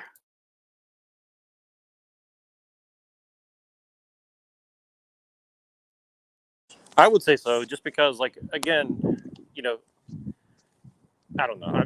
I don't want to detract from what machine's going on about. I'll just say that, like, to see where we've come in the last 100 years, or even since my lifetime, where before you have a phone with a cord, now you have a cell phone, then you have a smartphone, and before you had to like plug in a computer, download a picture for 30 minutes. I mean, the human brain doesn't seem made to adapt to that, yet it does. But at what cost? And that's just us. Now imagine, like, I'll tell you another example. Like, the fact that everybody stayed inside so much for the last 5 years, now you see coyotes and bald eagles everywhere, which you didn't see before, right? And people say, oh, that's great. But again, we don't know the unintended consequences of messing with ecology in such a way, right? So, I'm just saying, like, it's, these little changes that we think, oh, everybody just stayed home for 5 years. Well, that had a huge impact on the way things work. And maybe that was part of the idea, So, again, this is just how I would say that, it depends on their goal. And I think if you want to control dynamic systems, like, they're going to have to break a lot of eggs to get a margin of error that's acceptable. even if you're a psychopath, right? Like, I think you still have, even if you're don't care about people at all, I think you still have to have such a high level of calculation that I just can't imagine how you'd get enough computers together to do such a thing. But then again, I couldn't imagine that they'd have the connections that they do now, where you can call anyone in the world wirelessly and talk instantly. I mean, I couldn't imagine they would be able to do such a thing as that either. So who knows?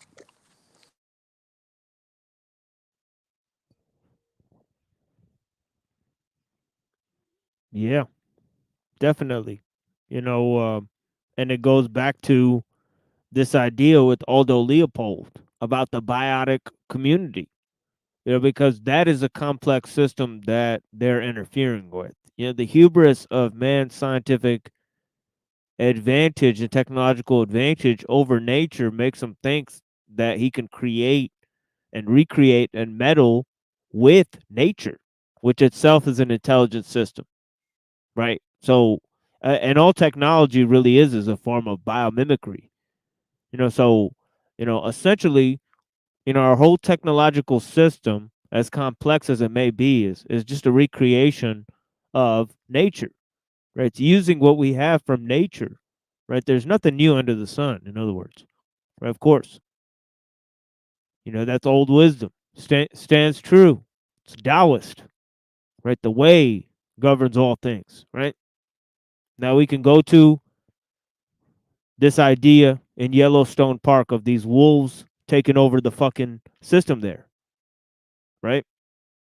Changing the direction of the river, right? Well, Aldo Leopold is talking about the green fire dying in the wolves' eyes in the mountain, right?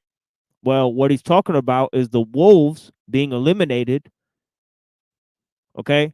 The overpopulation of deer, right? Deer spreading over, eating up all the shrubs, right? And the bush, right? That is basically supposed to be like, you know, the thing that gets destroyed in the forest fire, you know? Yeah, go ahead, Neuro. Oh no, just see if my mic work is something interrupted my thing, so I just want to make sure it still works. My bad. Yeah, no worries. Yeah, but this whole idea of the wolves, right, playing a central role, right? They eat the deer, they control the deer population, right? The deers eat some of the shrubs, right? But they leave most of it because the wolves have eaten some of the deer, right? The overhunting of the wolves leads to overpopulation of deer, leads to, the forest fire, right? Burning up all of the trees because there's no brush in order to control the forest fire, right? And the brush is what replenishes the nutrients to the soil. So there's nothing to replenish the nutrients to the soil, right?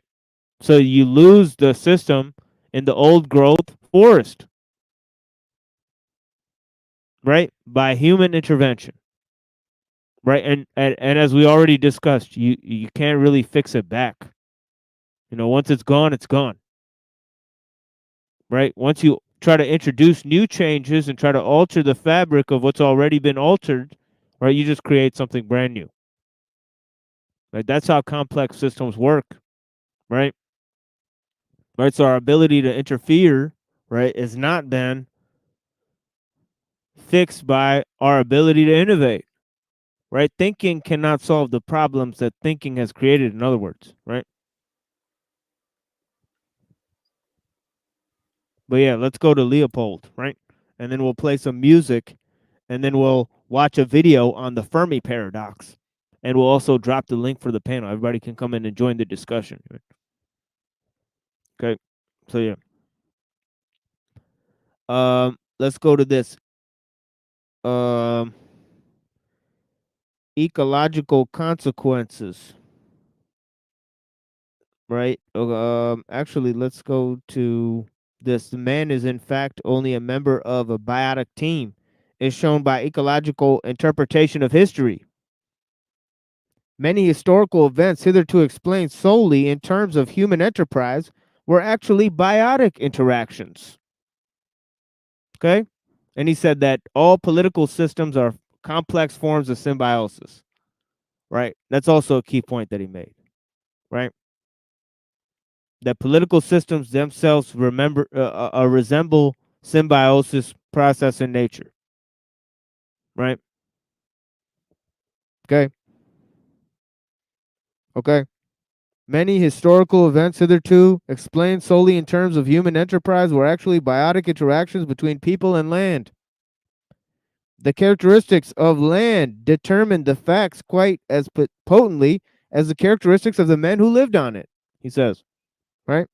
Consider, for example, the settlement of the Mississippi Valley. In the years following the Revolution, 3 groups were contending for its control: the native Indian, the French and English traders, and the American settlers. Historians wonder what would have happened if the English at Detroit had thrown a little more weight into the Indian side of those tipsy scales, which decided the outcome of the colonial migration into cane lands of Kentucky. It is time now to ponder the fact that the cane lands, when subjected to particular mixture of forces represented by cow, plow, fire, axe of the pioneer, became bluegrass. What if the plant succession inherent in the dark and bloody ground had, under the impact of these forces, given us some worthless sedge, shrub, or weed? Would Boone and Kenton have held out? Would there have been an overflow into Ohio, Indiana, Illinois, and Missouri? Any Louisiana Purchase? Question. Any transcontinental union of new states? Any civil war? Okay. Okay. History is not just written by the victors. It's also written by the land. Okay. Anyways, and man's relationship to the land. Right? Anyways, Kentucky was one sentence in the drama of history.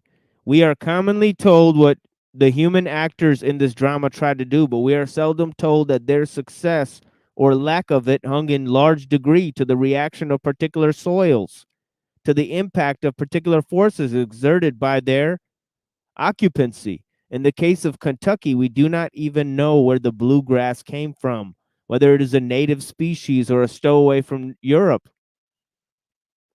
Consider the cane lands with what hindsight tells us about the site, about the Southwest, where the pioneers were equally brave, resourceful, and persevering. The impact of the occupancy here brought no bluegrass or other plant fitted to withstand the bumps of buffetings of hard use.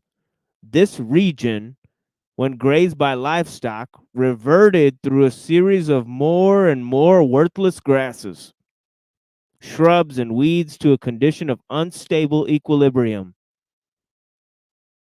Each recession of plant types bred erosion. Each increment of erosion bred a further recession of plants. The result today in a progressive and mutual deterioration, not only of plants and soils, but of animal community and subsisting thereon. Okay. Now, this also has to do with the nitrogen, right? The synthetic nitrogen that they're laying down, right? That's siphoned from the petroleum, right? We're going to talk about that next time, right? Because that bleeds into the water supply, okay? Creates dead zones in the water, okay? And the monoculture wipes out all the plant species, right? And you have them sucking the nutrients out of the soil and creating all of these factors that he just talked about, erosion and all of these factors that lead to desertification. Once they're done with the land and there's no life in it, it turns into a desert, right? Or a swamp, right? These lower forms, right? Yeah, and I just want to mention one thing, just because I don't get to talk about this very often, even though I think it's interesting. If you look at resource management as a science, quote unquote, the whole thing with the whole carbon stuff, the carbon, you know what I mean? We can't really talk about it, but you know what I mean. The equations that our friend talks about on the TED Talk, whatever. Right? The thing with that equation is it's odd to me, because essentially you have to think about it like what you said there about the nitrogen from the petroleum products, right? And B, without petroleum products, the world trade could not exist. So all the supply lines going back and forth and the interdependency could not exist. So, technically, to get us back to an ecological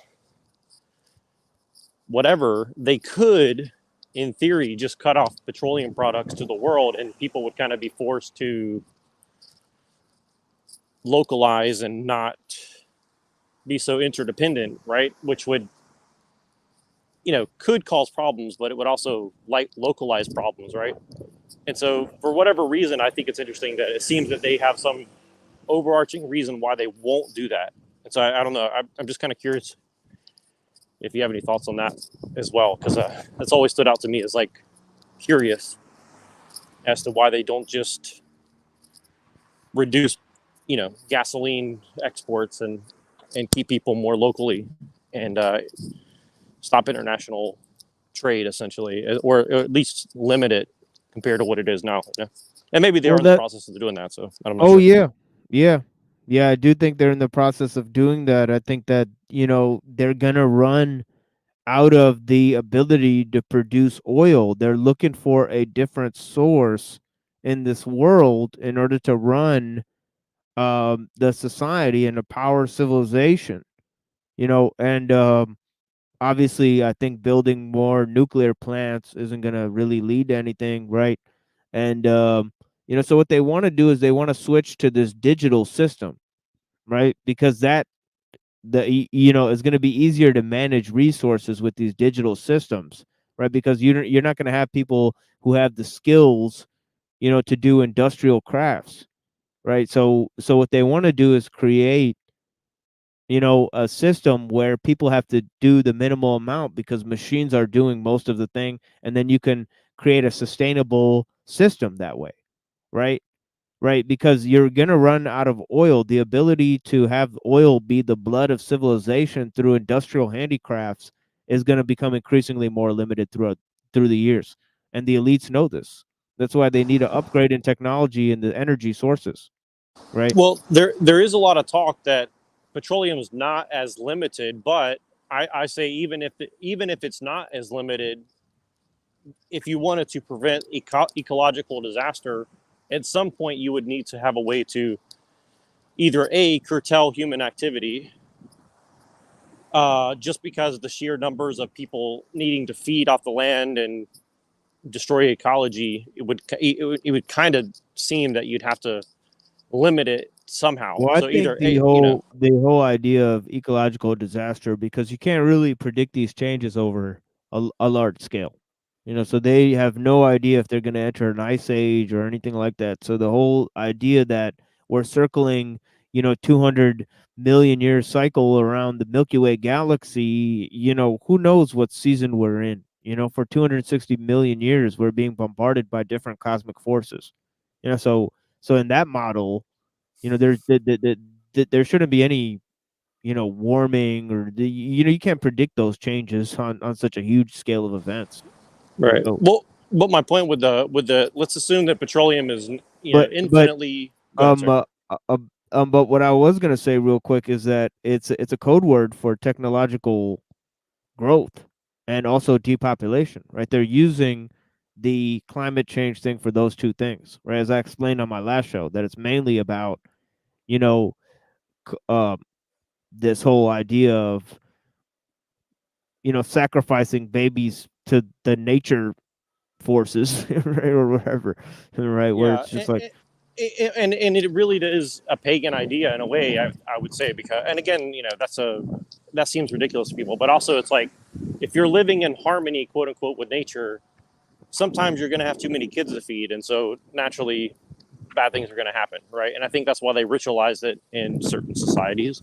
And I'm not saying that's good at all, but what I'm saying is, if we go back to a system where, quote unquote, we're in a limited resource economy, whether that's manufactured or not is another question, then it makes sense that that you would want to ritualize it again, if that makes sense, right? And I don't necessarily think that they care if a few people decide not to do that. I think if you get at least a high proportion of people who think that that's a good thing, then it serves to normalize it, right? And so, and the other thing is this: if petroleum is infinitely renewable, let's assume, right, you would want to make that not seem the case, because again, going back to your idea, is if people knew that they could basically just get oil with the right amount of machinery and they don't have access to that machinery, then people would be quite upset if you stop the conveniences that they've become accustomed to, whether it be medicine or food production or whatever. And so again, I think that the idea is whether they're directly trying to depopulate us because they don't want us, or if it's just because they see that with the advance in technology, it's not conducive to what they want to do. I think either way, it is logical from their perspective what they're doing, right? And I think that they're not going to really allow us to build parallel to whatever it is that they're doing in any large number, personally. And I could be wrong, but this is why I'm not a big fan of going off grid and stuff like this. I mean, I'm not saying it can't work. What I'm saying is, if enough people did it, they would see that a threat to what their project is, because obviously it seems that the technology is the project for whatever reason. I'm not 100% sure what it is, but again, I think this is where the petroleum and the carbon arguments about climate stuff and whatever is. I think that's where it all comes down to, is really about resource management as a science, essentially.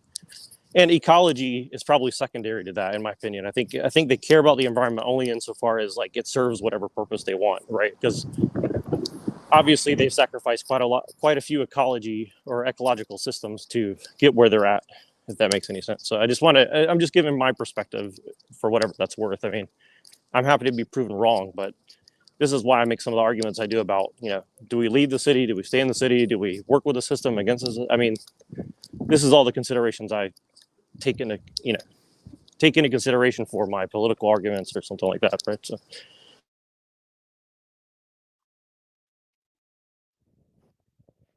Yeah, 100%. And I mean, there's gonna be urban sprawl and technological upgrade or collapse. Whether we're looking at something, so we're either looking at degrowth, or or we're looking at smart city.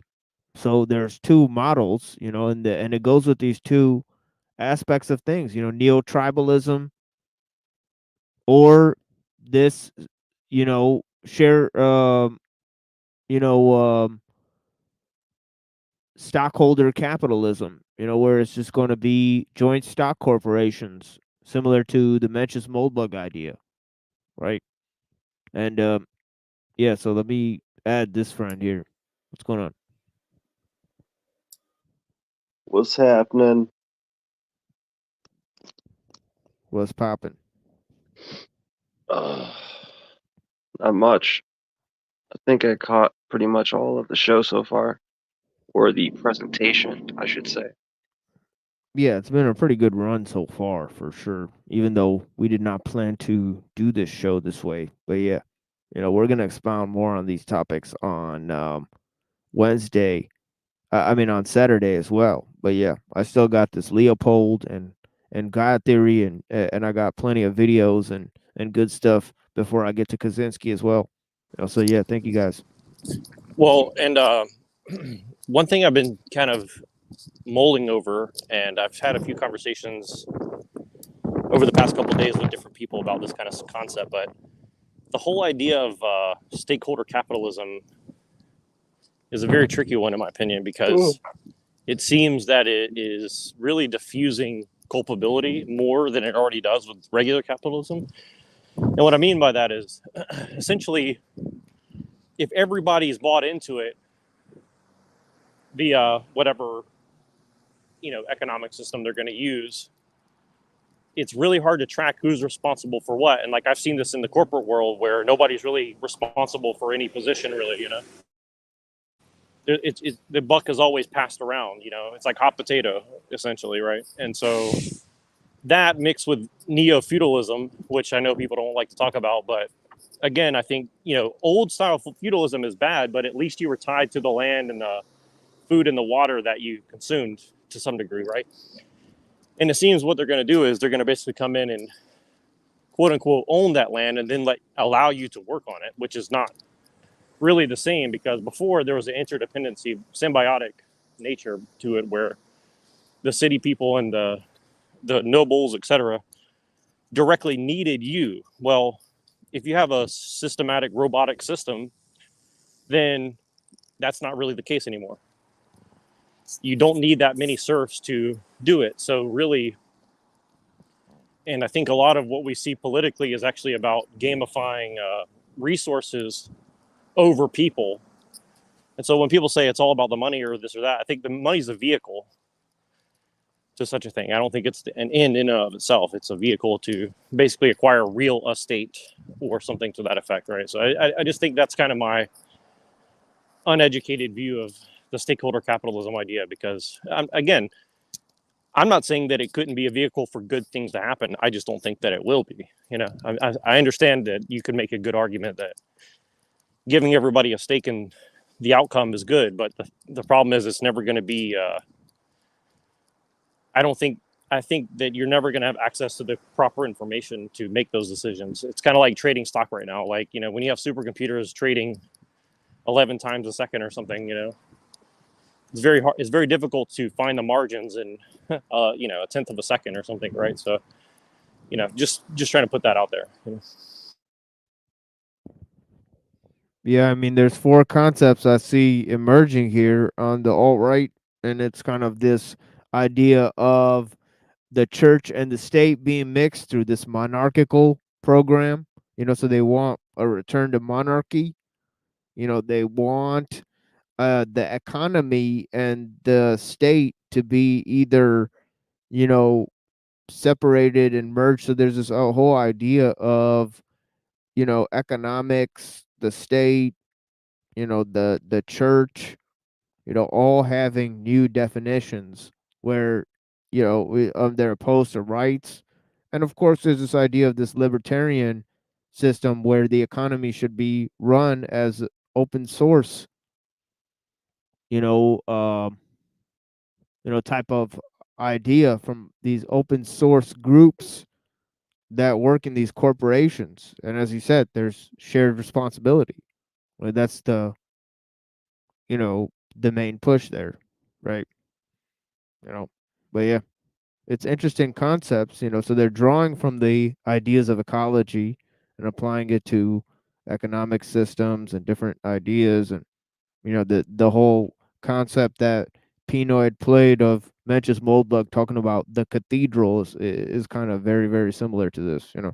And it's also the how he takes his name from Mengzi, right? Mencius, right? The Confucian scholar, right? Who's talking about the mountain and the river working together, right?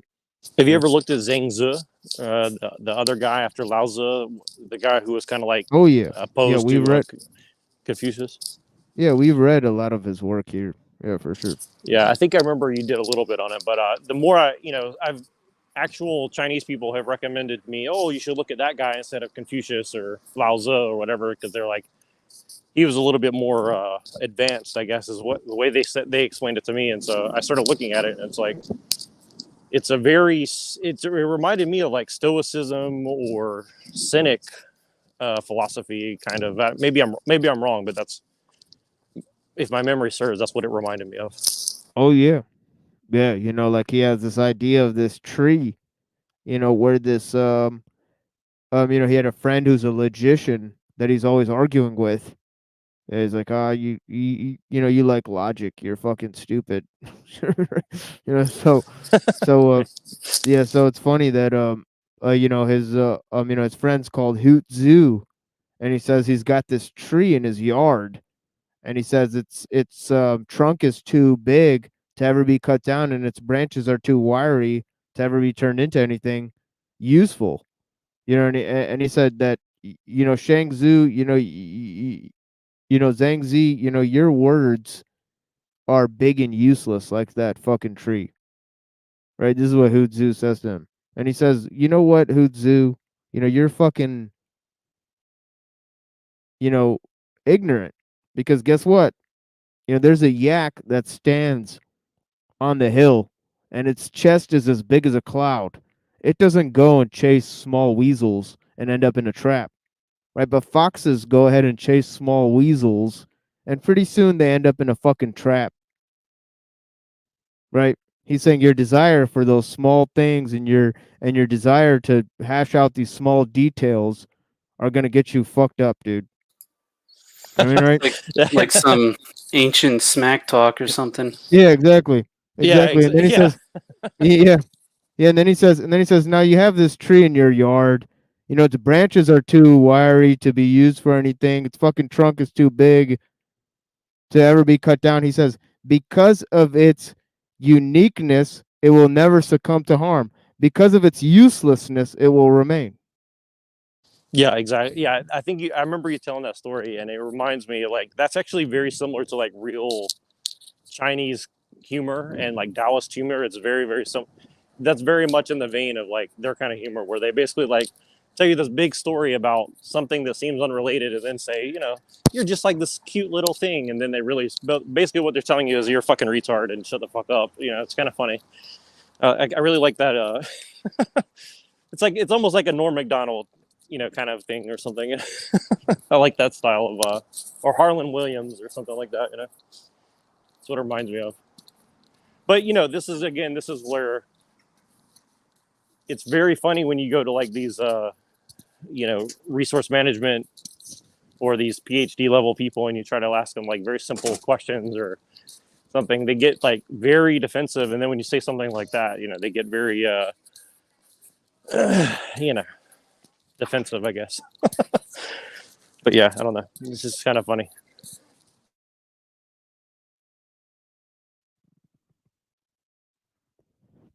Yeah. And it goes to this idea that, not everything in nature is about use. Some things, their uniqueness is a product of nature because that is nature doing its fucking thing, doing its, performing the thing at the highest expectation of what nature can produce and doing its fucking thug dizzle to the ultimate maximum. Well, and see, you just reminded me of another point I wanted to bring up, because that, to me, uselessness is like nature's art, I would say. And again, this is why, Damn. like, I think that's why I'm kind of an advocate of doing nothing is more productive for most people. And I know that sounds counterintuitive, but I really do believe I really do believe that. So the other thing is, it reminds me of like Jackson Pollock or something. Those like stupid paintings where people just throw paint, and like a lot of these famous artists, like music artists, do this kind of stuff too, like Ed Sheeran and stuff, where they just walk around a canvas and throw paint all over it or something, right? And I think that is like, I think that they're trying to like laugh at nature and say, "Oh, look, I can be random like nature or something." But like you said, I don't think nature is random. So it's like it's kind of an affront to nature, right? They're trying to basically graffiti nature and say, "Oh, I can be better than nature because I can be random too." I mean, that's just my opinion, but that's what this conversation reminded me of in a way. Yo, I popped a short video in the back. It's a pretty interesting video about fungus and trees. Hell yeah. Hexagonal. The fungus grows hexagonal, and then you find like I think it might even have like I don't know. It's just one of them interesting. If you want to check it out. Oh yeah, it's time for a motherfucking snack attack. And then we're gonna fucking have this motherfucking shit here. And also we're gonna do some things with music. And then we're gonna bring it back with Leopold and a video about the Fermi paradox. So we have lots of things, and the panel is now open. But as you can see, everybody who's watching is either constrained at the moment physically, or they do not wish to participate. So yeah, Bro, we do thank you guys for watching though. Blessings. if someone doesn't have something to say after like this like little video, that'd be crazy to me. I'm already seeing these motherfucking bubbles come out of the ground. I'm like, holy guac. Oh, you're watching it? Yeah, I watched like 5 seconds of it, and I'm like, oh shit, this is about to blow the Oh, dome. dude. Yeah, so let's do this with Could this do video. it. And then we'll go and play some music and go to Leopold. And thank you, Neuro. I don't know if Neuro dropped out. It's always hard to tell, or if he's gonna come back. But yeah, we'll see Neuro at some point. I think, you know, that's how it goes with Neuro.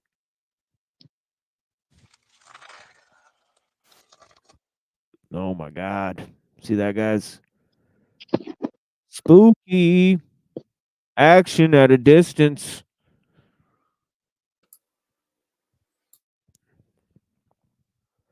All right, let's check this out.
The mist of time is still concealing the vision that I see. Those who died have all borne witness. If only they could speak. Yet I saw it all inside me. For a moment, were you with me? Have we done it all before? Is there really so much more? Now and then we've all been given a glimpse of bygone days. I give it all to see it clearly, not shrouded in the haze. Yet I saw it all inside me.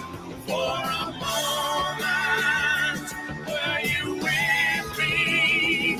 Have we done it all before? Is there really so much more?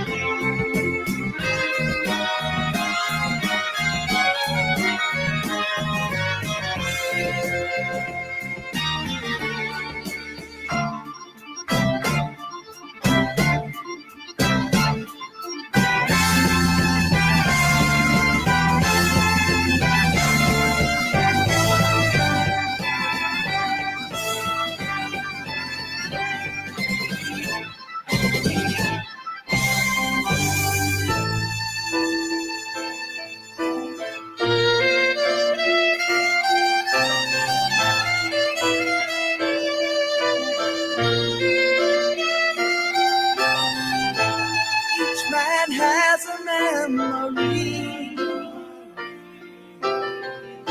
and much more than the eye can see. Yet but still others linger deep inside you.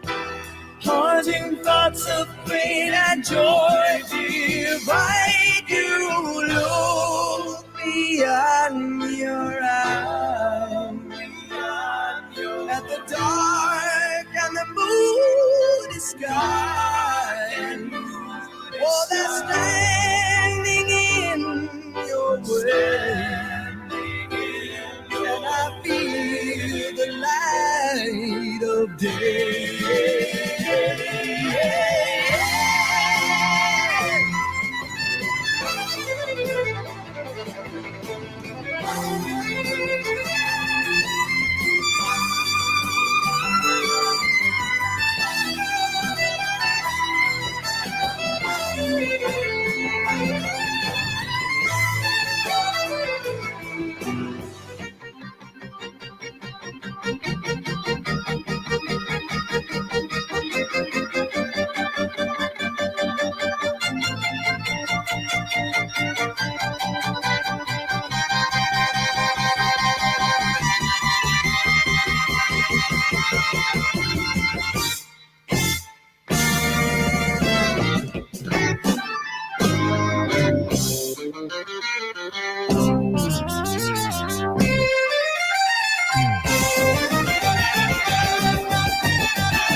Now the earth gives forth its secrets, held in mountain, sea, and plain. They have never been forgotten, only locked inside my brain. While I slept, I had a vision. I remember you were with me. We have done it all before. In our minds behind the door.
Yeah, that's a perfect introduction to Aldo Leopold. To be honest, I couldn't have thought of a better one myself. I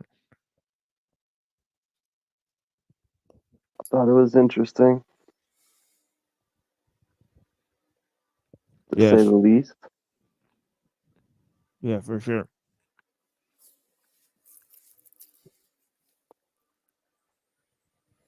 I'm eating some food and I'm gonna read some Aldo Leopold, and then we're gonna get into some what do you call it? Music here in a second. Thank you guys. Yeah. So yeah, so he's talking about the changes in the land and the biotic community, right? He says, so subtle has been its progress. Few resident. He says the early settlers did not expect this. On the Cienegas of New Mexico, some have even cut ditches to hasten it. So subtle has been its progress that a few residents of the region are aware of it. It is quite invisible to the tourist who finds this wrecked landscape colorful and charming, as indeed it is, but it bears scant resemblance to what it was in 1848. This same landscape was developed once before, but with quite different results. The Pueblo Indians settled the Southwest in pre Columbian times, but they happened not to be equipped with range livestock. Their civilization expired, but not because their land expired. In India, regions devoid of sod farming grass have been settled apparently without wrecking the land by a simple expedient of carrying the grass to the cow rather than vice versa. Was this result some deep wisdom, or was it just good luck? I do not know, he says. In short, the plant succession steered the course of history. The pioneer simply demonstrated, for good or ill, what successions inherited in the land. Is history taught in this spirit? Okay, is history taught as ecology, ecological changes, right? Cause civilizations to form, right? This is mainly what he's talking about, right? Okay. Okay. What successions inherited in the land? Is history taught in this spirit? It will be. Once the concept of land as a community really penetrates our intellectual life, he says, right? Conservation is a state of harmony between man and land. He defines conservation, right? Okay, Aldo Leopold, the founder of the conservationist movement, right? Despite nearly a century of propaganda, conservation still proceeds at a snail's pace. Progress still consists of letterhead, pieties, and convention oratory. On the back 40, we still slip 2 steps backwards for each forward stride, right? 2 steps forward and 1 step backward in Babylon. That's how it goes, doesn't it, folks? Right? The usual answer to this dilemma is more conservation education. No one will debate this, but it is certainly that only a volume of education needs stepping up. Is something lacking in the content as well? It is difficult to give a fair summary of its content in brief form. I understand. The content is substantially this: obey the law, vote right, join some organization, and practice what conservation is profitable on your own land. The government will do the rest. Okay, that's an unfortunate stance of most people, right? Lackadaisical response to the most important problem in human history. Okay, is not this formula too easy to accomplish? Anything worthwhile, it defines no right or wrong, assigns no obligation, calls for no sacrifice, implies no change in the current philosophy of values. In respect of land use, it urges only enlightened self-interest. Just how far will such education take us? An example will perhaps yield a partial answer. By 1930, it has become clear to all except the ecologically blind, he says, that southwestern Wisconsin's topsoil was slipping seaward. In 1933, the farmers were told that if they would adopt certain remedial practices for 5 years. The public would donate CCC labor to install them, plus the necessary machinery and materials. The offer was widely accepted, but the practices were widely forgotten after a 5-year contract period was up. The farmers continued only those practices that yielded an immediate and visible economic gain for themselves. This led to the idea that maybe farmers would learn more quickly if they themselves wrote the rules. According to Wisconsin legislature in 1937, passed the Soil Conservation and District Law. This said to the farmers, in effect, we, the public, will furnish you free technical service and loan you specialized machinery. If you will write your own rules for land use, each county will write its own rules, and these will force the law. Nearly all the counties promptly organized to accept the proffered help, and after a decade of operation, no country has yet written a single rule. There has been visible progress in such practices as strip cropping, pasture renovation, and soil liming, but none in fencing woodlots against grazing, none from excluding plow and cow from steep slopes. The farmers, in short, have selected those remedial practices which were profitable, anyhow, and ignored those which were profitable to the community and not clearly profitable to themselves. Okay? I'm going to skip a little bit of what he says here. Some technical information about Soil and Conservation Act, right? 1937, right?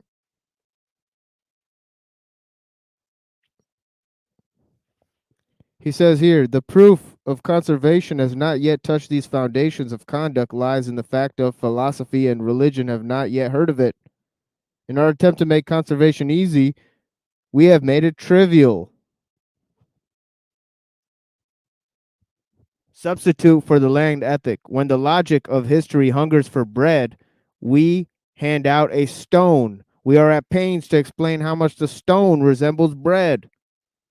I now describe some of these stones which serve in lieu of a land ethic. One basic weakness in conservation system based wholly on economic motives is that the most members of the land community have no economic value. Wildflowers and songbirds are examples. Of 22,000 higher plants and animals native to Wisconsin, it is doubtful whether more than 5% can be sold, fed, eaten, or otherwise put to economic use. Yet these creatures are members of the biotic community, as I believe, its stability depends on its integrity. They are entitled to continuance, right? This reminds me of a funny video I saw, KRS-One. You guys know about that guy?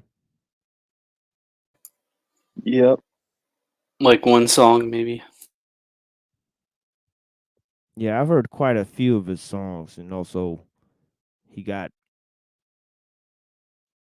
I heard the KRS too.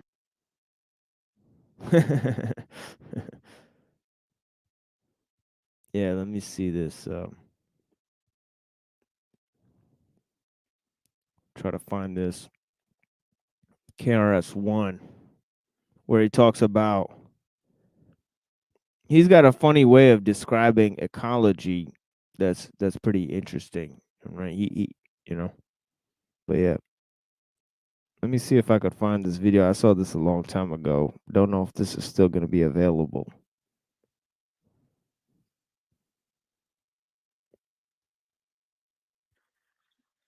Okay, let me see if I could play this here. Share this and play some of this.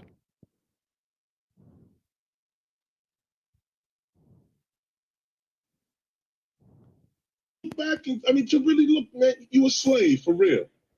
I mean, I'm not a slave. I ain't no I ain't a slave, man. I got a car outside, man. I can get up and leave when I feel like leaving. Man, what? I'm on TV every day. Yeah, what you talking about? I can get in my car when I feel like. I ain't no slave, man. Get out of here. Yeah, man. Chris is crazy. Yep, Chris is crazy.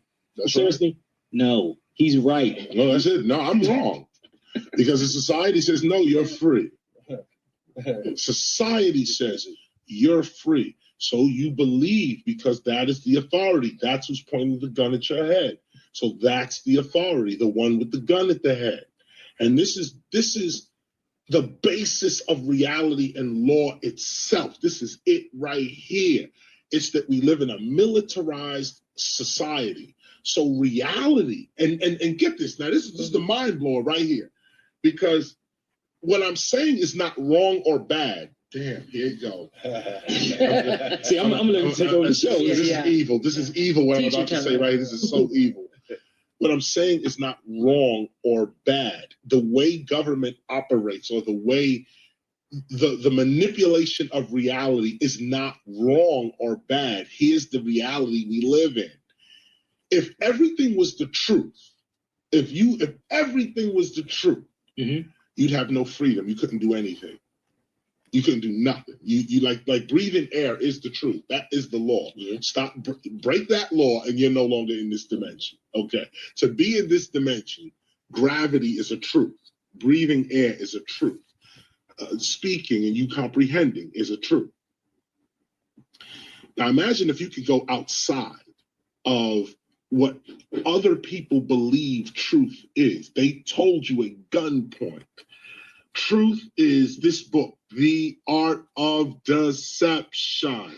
That these symbols, this T, this H, this E, this A, these symbols are saying the art of deception. But if you could look past these symbols and make these symbols respond according to your perception of them, you're free. If all we do is look at the symbols that these people offer to us, words, numbers, laws, this, that, and the other, and we start to look and we say reality is based on the symbol. Reality is based on this. Now, here's what I was getting to. If everything we do is real, okay, and is the truth, then we can't make nothing up. And this is why the American society is one of the greatest societies on earth. Here's why. Because it's all a lie. Other societies live by truth. You steal something, we cut your hand off. Cut your hand off. You rape somebody, we raping you. You do truth. What you do to others, you getting it for yourself. Truth. Wow. America says no, truth is not here. It's not here. No truth is here. This is called deception. We're going to make up a reality that's not truth. It's based on truth. You can find it in all these books if you really want to know. But for everyday people, you're going to live in a matrix. You're going to live in a made up illusion. And the reason for this is so that you can become more than what you truthfully are. Wow. In real life, you ain't nobody. In the Matrix, you can be anything. But in the Matrix, you can be anybody. You can do anything. And this is what makes America great. This is what makes this country great. When you understand the lie, it reveals the truth. Wow. It's so evil. Understand the lie. The lie. See, most people are looking for the truth. No, you don't want the truth. No, they really don't. You don't want the truth. The truth is the lion eating the deer, or the zebra, or some alligator leaping out of the swamp and biting your leg off, or eating your kid. Like imagine your little kid, you walking through the woods and something just come and snatch him and eat him, run up in the tree and eat him. Like that's the truth. Like that's the truth. You don't want the truth. No. What you want is a nice street with concrete, no stray animals around. The pigeons are chosen for you. The bugs that you're pushing off are chosen to be there. The trees, the buildings, the color of the buildings, everything is set up. It is not real. It is a prop. Now, once you understand that, now you start to say in that prop, I'm whatever it is I want to be. I said, I'm hip hop. Me, in this made up fantasy, I'm going to be hip hop. I'm going in deep, Chris. That's what I'm going to be. I'm hip hop too. In this made up thing, that's what I'm going to be. And this is what it's become. This is what it's become. Imagine the term hip hop is our term. We create reality with that. Like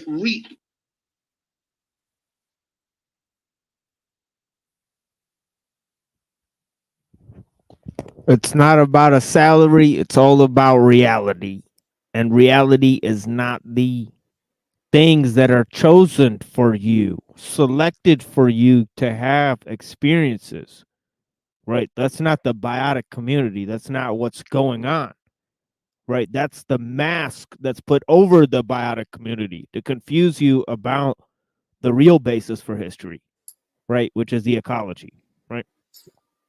Is curated. Yeah, curated products, right? Man is an engineered product to serve the enterprise of the machine, right? To improve the machine, right? Can you imagine such a reality? Many people are blind, right, to what's going on. Okay, let's just put it that way, right? But yeah, when the logic of history hungers for bread and we hand out a stone, we are at pains to explain how much the stone resembles bread.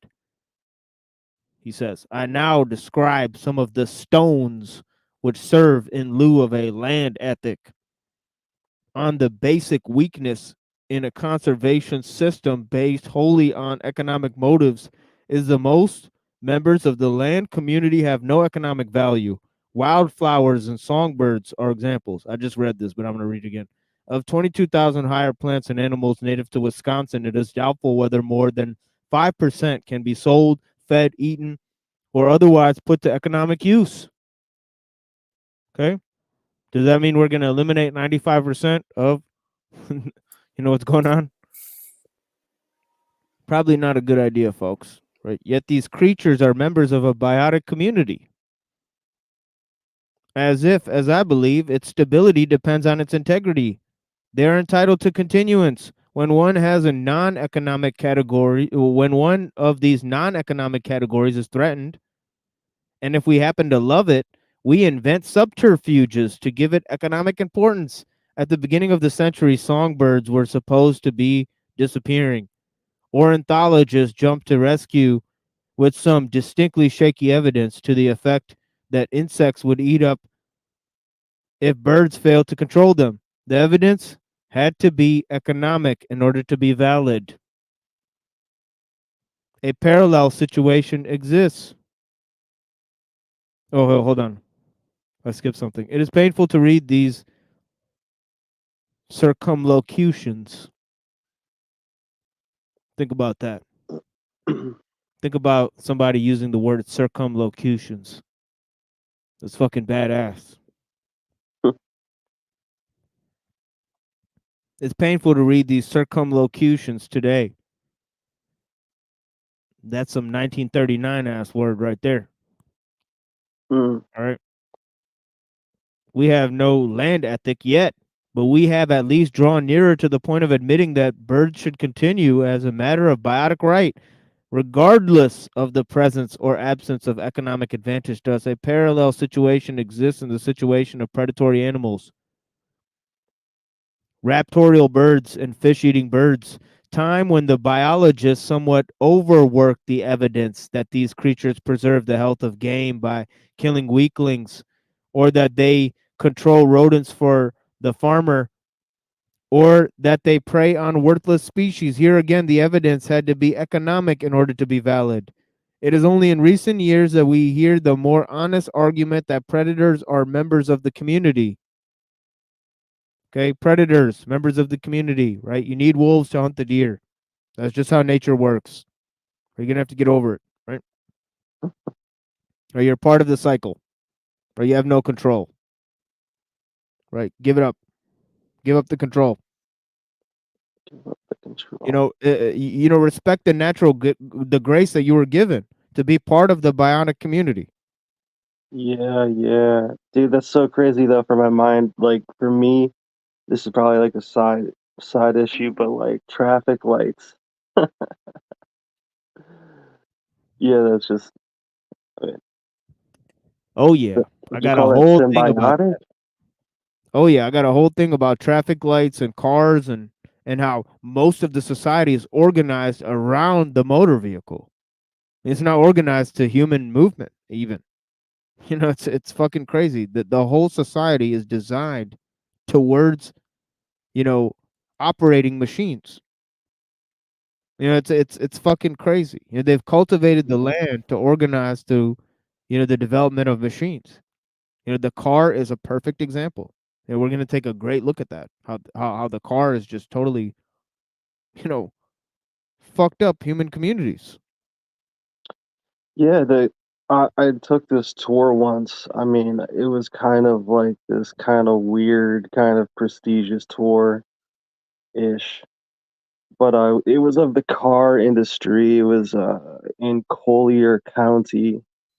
The Collier family owned like a ton of land in Florida because they were gonna put the highway in that was gonna link to the East Coast. And anyway, this family ended up collecting like all of these cars, dude.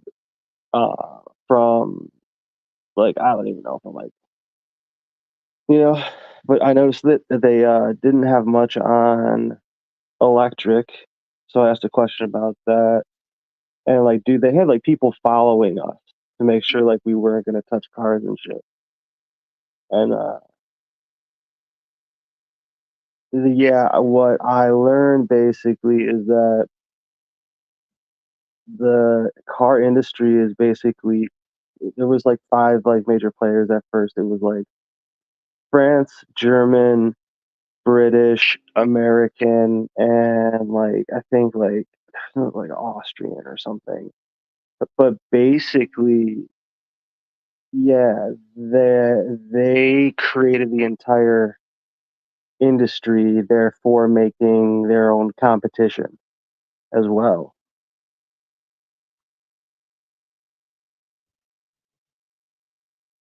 By ways of deconstructing technology, uh, you know, you know what I'm saying.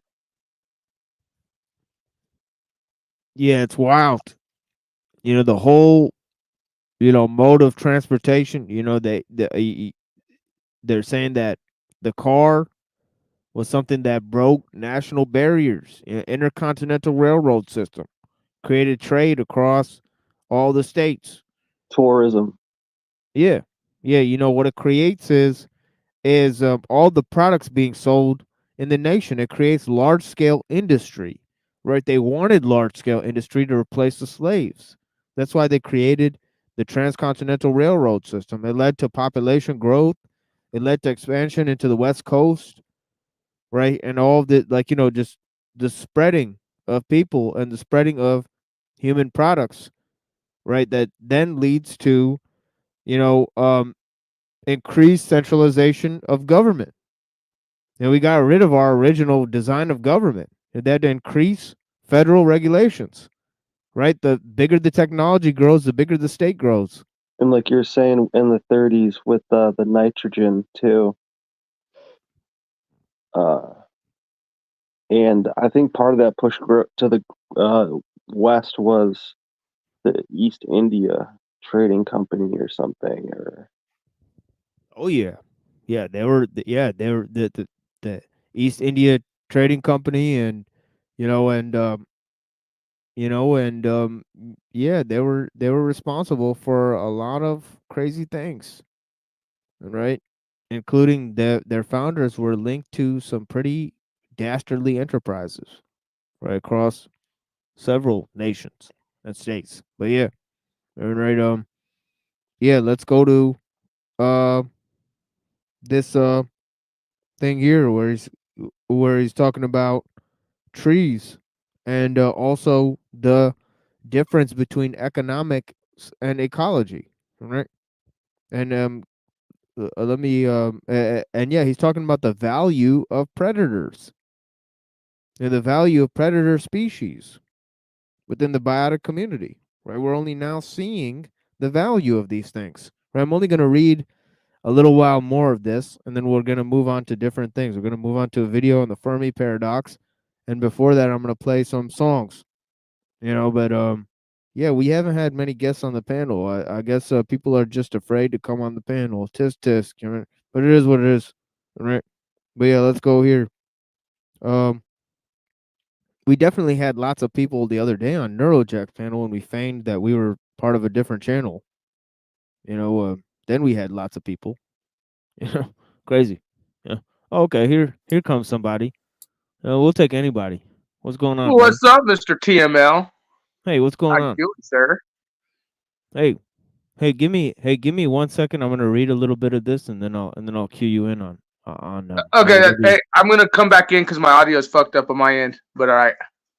Oh shit. Well, we could hear you fine if that's any constellation. But yeah, No, come back in. yeah, it's his phone. I can't hear you guys. That's why when I did that interview with Jack's family, I had to boot him out because my phone's fucking up. But I'll come back in. Okay. Yeah, he's doing crazy interviews. He'll come back in and we'll see what he's got to say. But yeah, before that, we'll get into some of this. Some species of trees have been read out of the party by economics minded foresters because they grow too slowly or have too low of sale value to pay as timber crops. White cedar, tamarack, cypress, beech, hemlock are examples.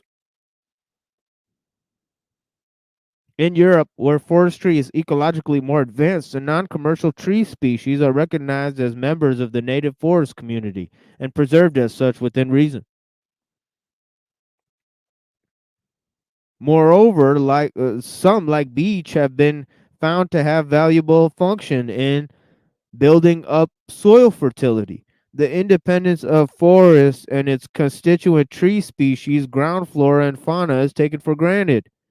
Lack of economic value is sometimes a character not only of species or groups, but entire biotic communities. Marshes, bogs, dunes, and deserts are examples. Right? Right? Whole ecological systems are useless to humans. Right? Does that mean they're not part of, different preserving other ecological systems? Right? There's an intricate balance between the various ecological systems on this planet. Right? But anyways, let's go to this. Our formula in such cases is to relegate their conservation to government as refuges, monuments, or parks. The difficulty is that these communities are usually interspersed with more valuable private lands. The government cannot possibly own or control such scattered parcels. The net effect is that we have relegated some of them to ultimate extinction over large areas. If the private owner were ecologically minded, he would be proud to be the custodian of reasonable proportion of such areas which add diversity and beauty to his farm and to his community. Okay. Damn. Should I continue reading? I think that'll hammer in the point. But yeah, let me just read this paragraph. I'm gonna get to this paragraph next time. But yeah, I'm just gonna read it to close this off. All right. It says, plants absorb energy from the sun. This energy flows through a circuit called the biota, which may represent by a pyramid of consisting of layers. The bottom layer is the soil. A plant layer rests on the soil, an insect layer on the plants, a bird and rodent layer on the insects, and so on. Various animal groups to an apex layer, which consists of the larger carnivores. The species of that layer are alike, not in where they came from or in what they look like, but rather in what they eat. Each successive layer depends on those below it for the food and often for other services. And each in turn furnishes food services to those above, proceeding upwards. Each successive layer decreases its numerical abundance. Thus, for every carnivore, there are hundreds of his prey, thousands of their prey, millions of insects, uncountable plants. Okay. The pyramidal form of the system is thus a numerical progression of the apex to base. Okay. Okay. And we have the apex predator, and we have the zebra. What's going on? You know what's funny is I'm doing a video on this exact subject. How they hooked up the CIA FBI did a study on plants where they hooked up lie detectors to plants, and the plants were sending off frequencies when asked specific Oh shit! questions. Damn, crazy stuff, And man. then Being right now, of course, TikTok. interrogating the plants.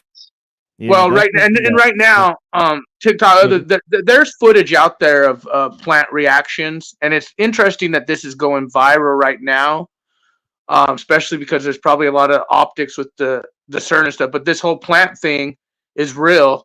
The whole story of talking to plants. But the CIA, FBI have done studies to where they hook up, truth detector stuff or many other optics, and the frequencies were put out during specific questions. So interesting topic. yeah, for sure. Yeah, for sure. We're gonna be doing it for a while here. We did already another thing on it. Sarah, Mindful Exposures. I think she would know a few things about that. Yeah, the We're, one who's we're jabbed gonna, and vaxxed, with her discernment of taking the, Pfizer. That one, I really don't know if I'd, really think yeah, she's lots that of people. smart, We but don't take that medical, knowledge, right, it's hard whatever. to take any knowledge from people that do that type of shit. Like, I mean, really, sorry, Yeah, dude, my opinion. yeah. There's lots of medical, legal advice. It is what it is. All right, people got this shit, It is. but So, did you but see but old really, Jack's they dinner? Did you but see really they Jack's gotta see family? the. Oh, I'm sorry, dude. You were kind of getting muffled there for a second. But yeah, you got to say what you said Oh, my again. bad. But No, yeah. no, no. I just wanted to talk to you. Right now's not the time, but we should schedule a time to chat. I'm curious what you thought about Jack's family accusing him of rape, Well, predator I behavior. didn't see your video at all. I didn't see the grape video. Oh, I'm gonna put it in At your all. backstage. Watch it privately Oh, or for review it, sure, for whichever you sure. want. Yeah, that'll be helpful because Let's just did you put remind. the title on the stream? Yeah, yeah. Because the Yeah, I'll last put it in video your I saw backstage. were because the last video I saw were the ones you showed me when you put Okay. them back. Yeah, yeah, yeah. But I just wanted You to put jump one. on. I'll throw the video in your backstage. But the tree stuff, it's interesting that it's hitting the algorithms. It's becoming a viral topic right now, as you could say. But there's a lot of validity to like what you were just saying, and then like I said, there's a lot of beta test and testing that has gone in to show response from plants. Yeah, dude. Yeah, your audio's a little bit muffled, just to let you know. But yeah, dude, it's like getting crackly. But yeah, blessings, dude, and yeah, definitely put that video there. I don't see it yet, but yeah, definitely put that video there. You put a video about wrestlers, and then we watched your video about the Olympics here, and yeah, they're very informative, for sure. I was trying to figure out what the whole hubbub was about with the WWE and some of these people talking about WWE and the conspiracy Uh, angles and stuff. But yeah. yeah, I heard like uh, if Steve Austin was America and The Rock was Afghanistan, then then Triple H in China would be fucking something, and the New World Order would be fucking Vince McMahon. Shit. Yeah, but yeah, yeah, this stuff you're telling about plants, I mean, it's not surprising. Plants hold many secrets, many lies, many things that's going on. The walls have fucking memories and shit. I mean, people are gonna find out. You know, nature's gonna hold them accountable. That's why we think that, you know, we're gonna escape in society or escape through these computers, but really, nature's keeping tabs over us. It's keeping tabs over everything. It's keeping track over everything. It's not random process at all. Is what I've been trying to demonstrate through these various presentations. But yeah, the biotic community, definitely trees are part of the biotic community. Let's play some music here, and then we'll go to a video on the Fermi paradox and why they can't find no goddamn aliens and why they keep making up all this expectations of that shit. And it goes back to the concept of the earth being a privileged place. That the earth is a special place. Humanity's in a special position. That's because we are made the stewards of nature. You know what I mean? We are the stewards of nature.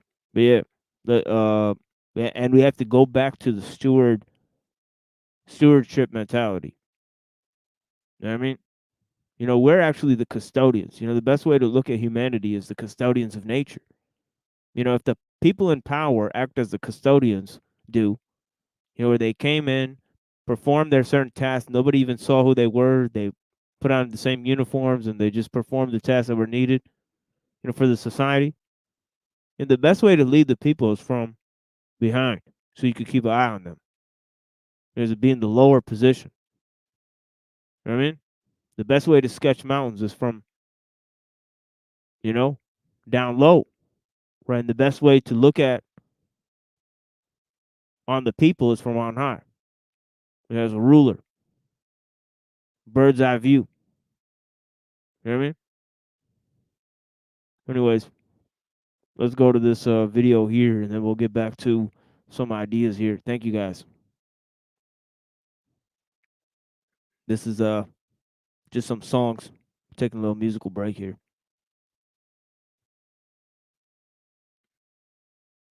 And let me find this real quick. Off kilter and light body activation.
Lower the vibration of the people with no brain.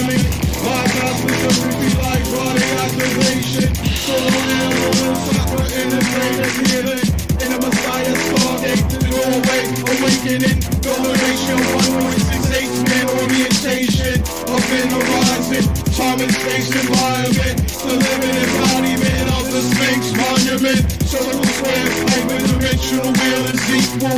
Floating in ascendancy, graviton vehicle. Left and right ventricle, pump divine material. Living solar system self, seven sun equal. Carbon particle, hydrogen animated being. Spit that Trismegistus in a Fibonacci sequence. Advanced light body activation. Advanced body activation. Self-organized metaphysic cosmology. Light synthesizer melanated technology.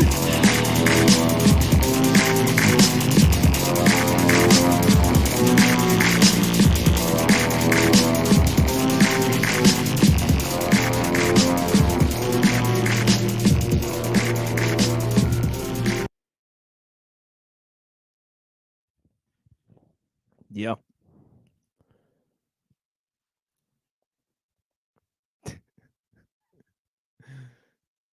The chat is so funny. What happened to the girls who like my hair? Yeah, I guess they found out I was a nerd. But yeah, it is what it is. Blessings. All right. We got to be a nerd to survive these times. We got to be multifaceted.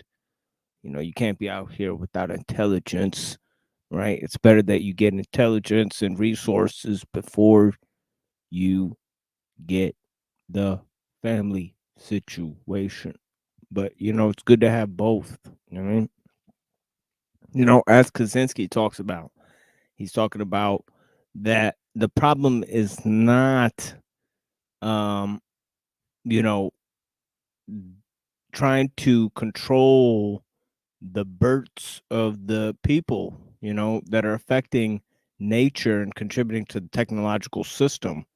Okay, that's not the solution. It's impossible to do that. It's possible to fight people's values, right? The point is to raise children who can become responsive to the problems that we're facing, right? That is going to be a lot quicker way to manage these issues that we're facing, right? As we're talking about changes in the land, right? And also it's linked to the false solutions, right? The technological solutions offered by those Greenpeace activists, right? That blame humanity, right? Okay. And seek to depopulate humanity, okay? Because they're harming nature, right? This anti-human response, right? Pro-technological anti-human response, right? Okay. Beware of these things, right? Okay. It's definitely a prominent force. Okay. And that's why we gave our original presentations. Let's move to this video here and discuss some of these issues. And I apologize for the commercials. There should be many commercials in this video. I can't do anything about it. Excuse me.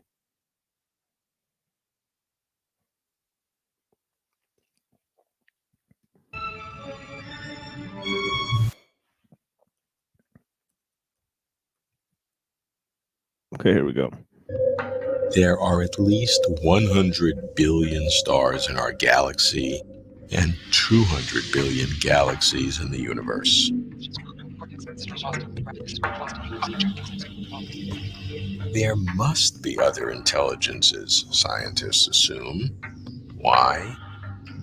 There is nothing special about ours. Okay, so this is basic premise is that if there's nothing special, and this is why we added to the idea that life is not random, right? Intelligence on this planet cannot be a random process, right?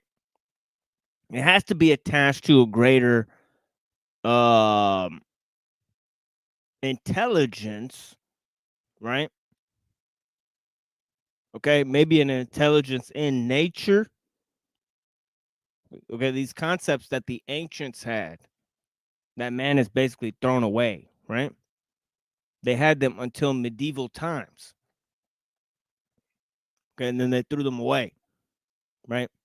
When they developed the natural sciences, right? to natural philosophy. Okay.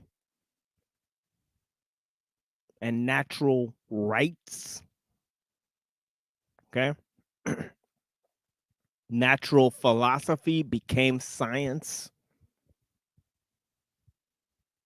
And natural rights became just rights as separated from nature, right? They talked about the state of nature issues in the development of man, right? They said man in civilization is different from man in nature, right? Okay, this is the basis for secular humanism, right? Okay. Anyways. Sun and our Earth. Well, anyways, what does it have to do with the issue here, right? It has to do with the idea of anthropocentrism, right? That although life is insignificant, right, it's also man's ability that nature is nothing special, right? Right, that it's our ability to transcend nature that makes us special, right? Hidden in this concept, okay? That life or the process that develops life is rather insignificant. So you could have a anthropocentrism or a scientific hubris emerge from this idea that, oh yeah, life is just insignificant, right? Okay. You guys getting it? Okay, see, these ideas are not easy to comprehend. They're extremely nuanced. See, people who present these ideas, okay, you know, they think that shit's sweet, but ain't shit sweet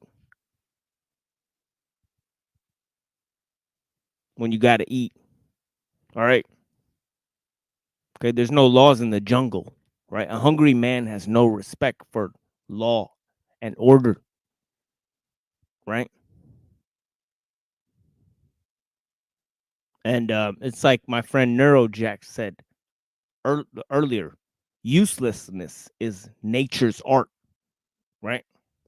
Okay. But if there are so many alien civilizations, why no evidence? No artificial structures anywhere in space. No communications. The great silence. It's fucking Robert Lawrence Kuhn. You know what I mean? Fucking small hat. Let's go. You know what I mean? He's traveling the world. He's talking to philosophers. It is what it is. Closer to truth, God, consciousness, cosmos. All right. You guys fucking watch the show. This show's bananas. All right. But yeah. You know, this is a fucking great show. But yeah.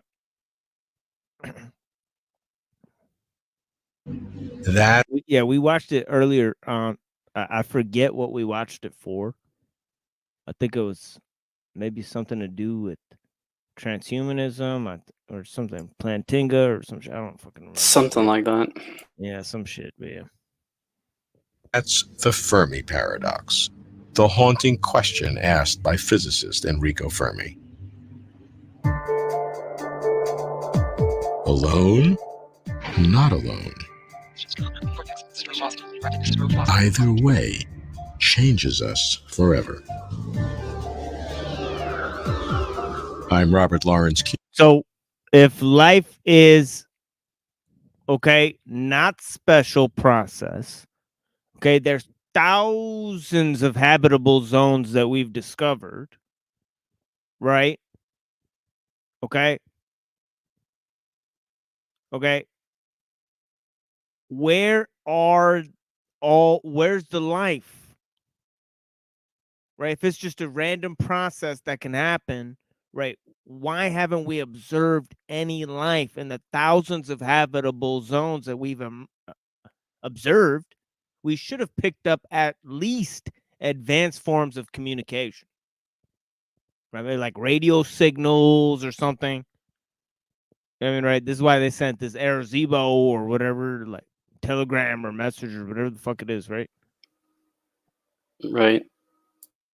So it's like, you know, they wanted to find at least advanced forms of communication, right? So they thought,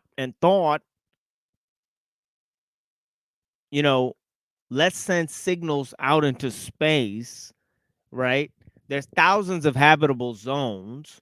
We'll at least communicate with one or two guys out there, you know, and we'll be able to establish that there's other advanced life forms, right? Because so the process is not special. It's not, you know, totally improbable as we showed. It's not a totally privileged, rare event, miraculous, in fact. It totally so many stacked up variables that it couldn't possibly get to life itself, right? Should be nothing special. Why are we the only ones here, right? You know? And of course, there's different answers people will give. They'll say, well, it's just a matter of time before we make contact, right? And of course, with the technology that we have today, they can fake such an event. It's very clear. For sure. So, you know, so the jig is up on that sort of thing, right? Who's going to believe them even if they do show up? Now that you have thousands of predictive programming, right? False scenarios, right? Okay. There's going to be many doubters and many believers, right? Right? There's going to be many people who make up answers to this question. Why? Because of their thirst for the supernatural, right? They've been placed in this metaphysical straitjacket, right? By scientific materialism and technological determinism. That they have to invent new dreams, right? Invent new mythologies. Okay. Anyways, I think we'll just skip this fucking. The tale of Manuel. Okay, yeah. Manuel is gonna fucking do this shit. Okay, we're gonna skip this fucking commercial here, and then go to this fucking what he's gonna say about Fermi paradox here. He's gonna explain Fermi paradox. Search. Jill Tarter is director of the Center for SETI Research, the search for extraterrestrial intelligence. She was the model for the Jodie Foster character in the film Contact. Doug Vakoch is the only... What the fuck? These motherfuckers look like aliens themselves. You know what I'm saying? Like, it's fucking weird. Yeah, kind of do. Look like those Men in Black characters. They're just like they're gatekeeping, yeah. They like stole like human skin or some shit. You know, this guy's obviously wearing a wig. He's got dimples in some very strange places. I don't know. Is that a mask? This is crazy. But yeah. Only social scientist at SETI. How do we deal with the so-called Fermi paradox? If there are intelligent aliens, where are they? The Fermi paradox has a robust structure of a paradox only if you can say they aren't here. And then you can conclude that there cannot have been any technological civilizations at any other. Okay, so right out the bat, they're talking about the involvement of technology, right? Okay, obviously, when you observe advanced, human, or I mean, not human, but advanced life forms, they're saying that we're going to find their technology. That's why they send radio signals, right? They say we're going to find advanced forms of communication, right? Now, one theory is going to be, well, what if the advanced technological life forms, right, are presented with an existential crisis stemming from the fact that they use their technology in order to wipe each other out, and they don't survive very long. So technology itself is a tipping point in advancement, right? And if they don't play their cards right, that is the one thing that so you wouldn't observe technologically advanced beings because technology wipes them the fuck out, right? So that's one answer to the question, right? Is why no advanced life forms, right? But yeah. Other time in any other place. We're the first. But can we say they're not here? Well, I don't think they're abducting Aunt Alice off the streets for salacious medical examinations, and I don't think that they've come hundreds of or thousands of light years to crash in the last mile in the deserts of New Mexico. But we've so poorly explored even our own little corner of the universe that there could be many forms of intelligent technologies, alien colonizers here, but they're nanoscale, or they're not the model that we think of the big, wet, fat biology. It may just be a very implausible. Damn. So I don't know what she's implying by that. Maybe some type of real, telepathic beings, existing on another plane, within the earth, or maybe uh nano beings, that live in micro galaxies within, I don't know, like atomic structures. I don't know what she's talking about. Right? She's leaving it vague. I think she definitely is gatekeeping, though.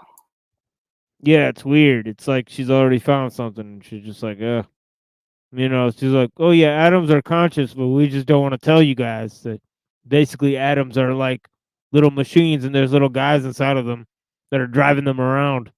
And then we don't know what to make of that quite yet. So we're just gonna hide that. That if another civilization wants to make contact, that they would use all of the energy to travel across interstellar distances when they can really get everything that they would want out of sending radio signals, sending very brief laser pulses to establish communication with another civilization, to learn about another civilization in a much easier and much quicker way. And we can't rule out the possibility that extraterrestrials may have very different motivations than we do. So that when we posit colonizing civilizations, that may be a reflection of what we would do if we had the capability. Yeah, this is another idea that comes out in Star Trek, which is the prime directive, that you don't want lesser advanced beings to become aware of you because the idea of a certain form of technological advancement may drastically change their evolutionary development. So they may not ever reach to heights. So it's better to only talk to other advanced life forms. Right. This is called the Prime Directive in Star Trek. It's a highly interesting issue that talks about both evolution and technological advancement, which is very interesting, right? I almost want to say Roddenberry was like trying to give like hint. Yeah. Yeah, it is quite a novel concept for him to have developed, but yeah. It's like, you know, the whole concept of alien technology is right there, but yeah. Which then goes into all sorts of occult notions of the Nephilim and all that. Plus, so far, like they're thinking too small. It's not just about radio waves or whatever. It's whatever.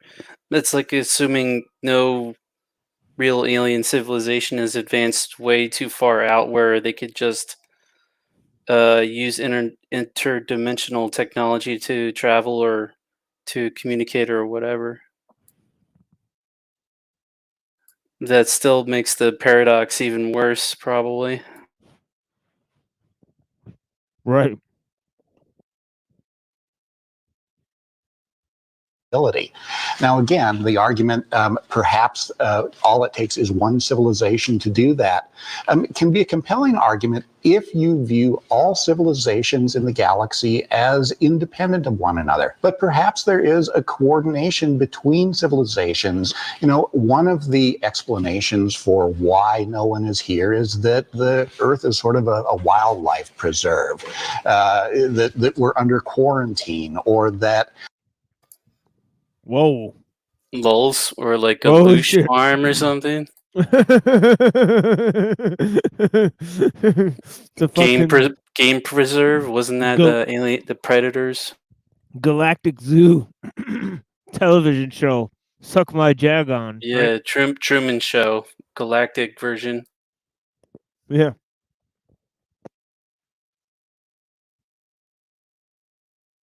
Yeah, I don't know if you guys saw that South Park episode with the ice cream taco.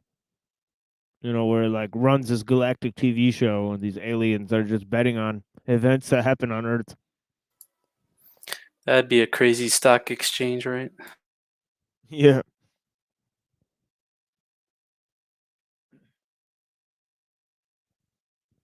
that there may be, well, someone out there, but they are not making themselves known, that it's very intentional not to. And maybe they're waiting for us to initiate contact. What about the argument that you hear sometime about civilizations when they get to a certain point that virtual reality becomes more exciting than real reality? Then the prize would be to go find the real ones and not destroy what's unique about them. Murray Gell-Mann once talked about the simulation versus reality as being like the difference between math and physics, or the difference between masturbation and sex.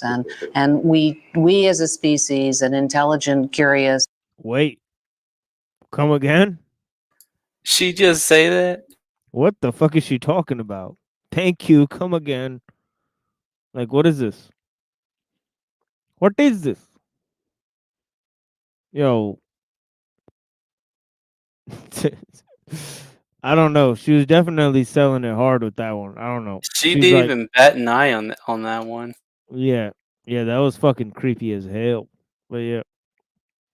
I think this alien wants to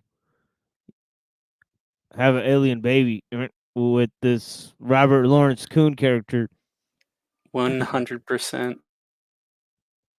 Exploratory species do seem to prefer the sex part of it, the reality. Well, what to me is Well, that was awkward. Like, let's just fucking move forward now that I've been propositioned by, you know, like a transsexual alien.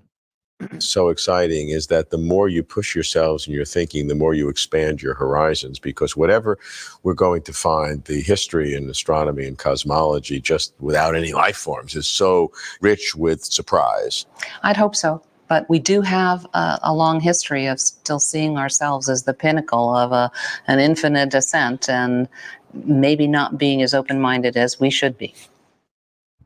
Most people have no clue that Yeah, somebody said it looks like David Icke. Yeah, definitely. That's like spot on. Yeah. Yeah, like, definitely. holy shit. Yeah, Green Diesel, yeah.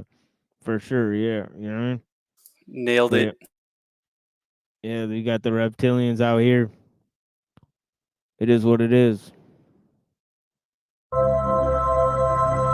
There should be vast numbers of aliens, but there's no evidence of any of them. Maybe they don't go visiting. Maybe they don't like talking. Maybe they're too busy. There are a million maybes.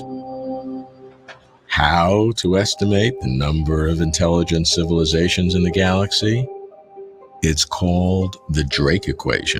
Yeah, I think they're gonna go ahead and look at like the possible layout of like what's out there or whatever, and then look at like, all right, this is the possibilities of according to our present model.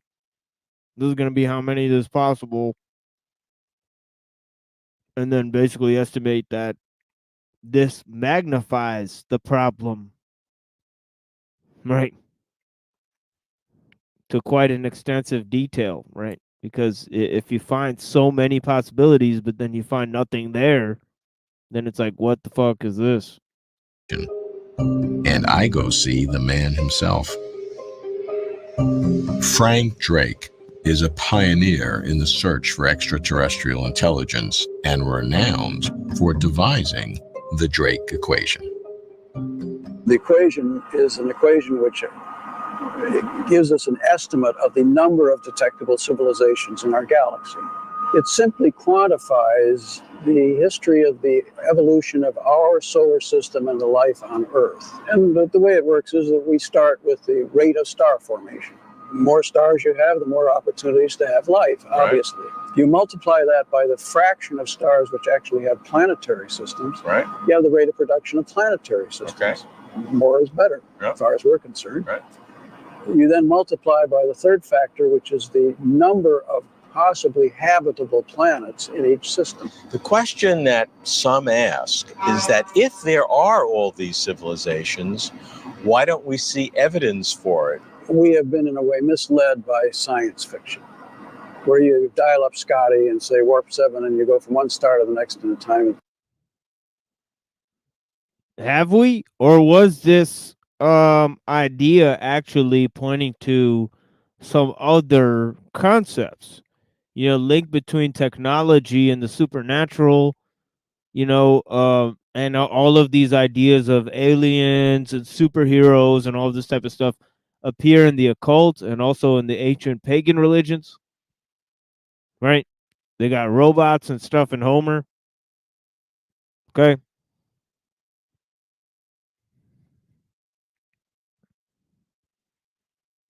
Takes to give a commercial. Well, the universe isn't that way. It is a great distance between the stars. And the time for travel between the stars is enormous. Even the nearest star takes 4 years to reach at the speed of light. It takes us, with present spacecraft, hundreds of thousands of years to go the distance to the nearest star. Would you really want to spend 100 years traveling in a cramped spacecraft watching the same movies over and over? And it's even much worse than what I just said. Because the amount of energy required, no matter what your propulsion system is, if you work it out, is equivalent to 200 years of the total electric power production in the United States. Yeah, imagine if you actually have to go on one of those space missions or whatever to the International Space Station and you're gone for like 10 years.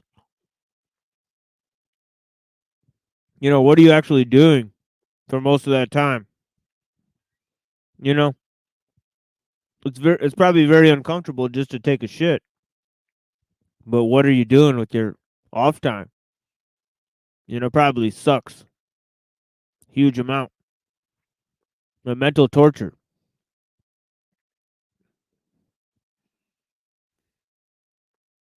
In other words, you have to It sounds like almost worse than jail, pretty much. But yeah. Shut down America for 200 years to launch this mission, which is never going to come back. So my answer to the Fermi paradox is, there are two answers. One is an intelligent civilization would not attempt interstellar space flight. Only the dumb ones would, and they don't know how to do it. And the other answer is there's no need, because what we want to gather is information, and we can do that at the speed of light with radio and light waves at much less cost.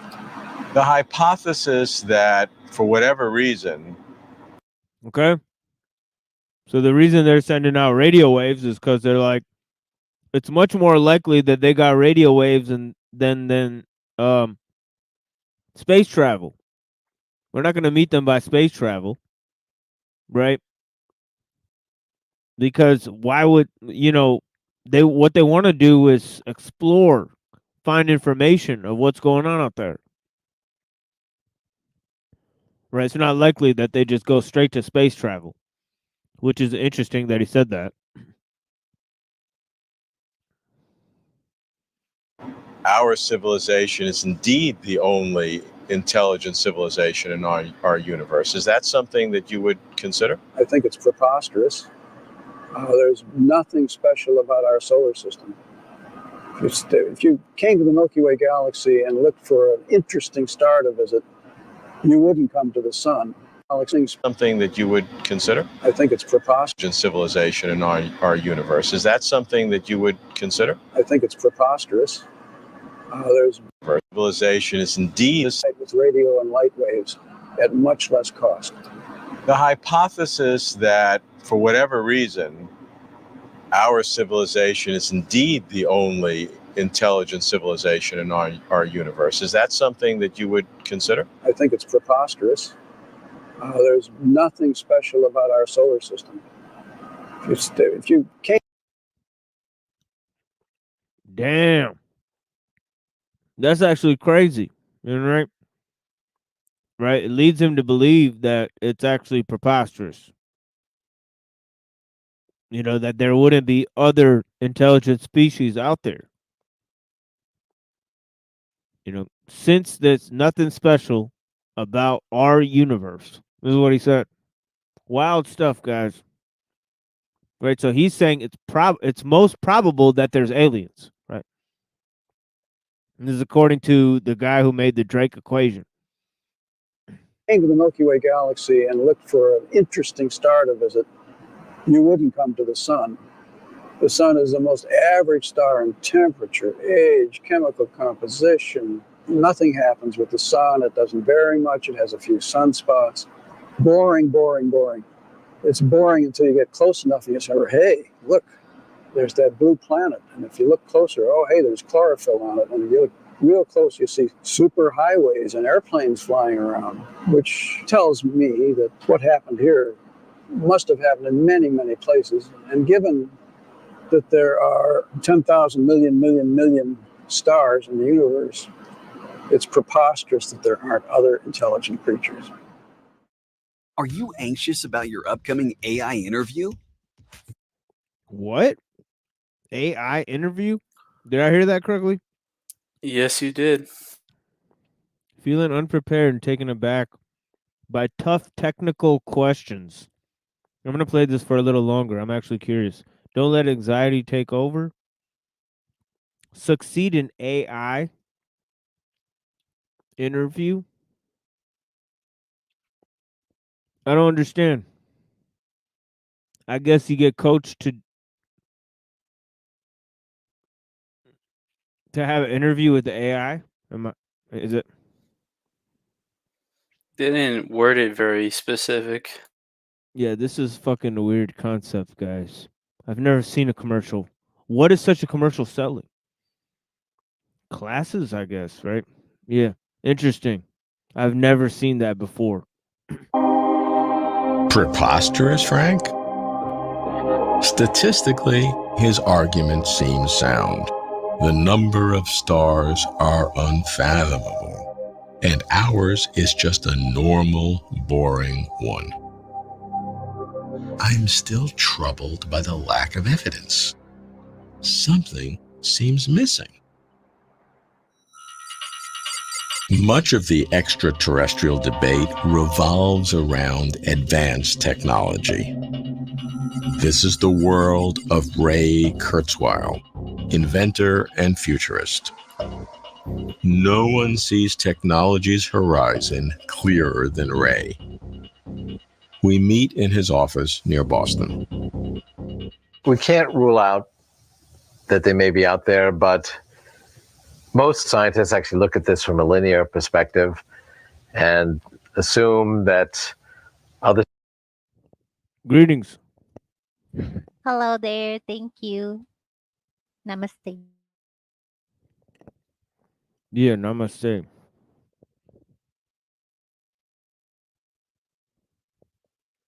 Yeah, so here we have a prime example, right, of simulation theory and also in the concept of the singularity and also in the concept of man merging with machines. Right? And Ray Kurzweil, right? He seems to promote all these things. Right? You got the Singularity University. They're one of the main proponents of AI systems. Right?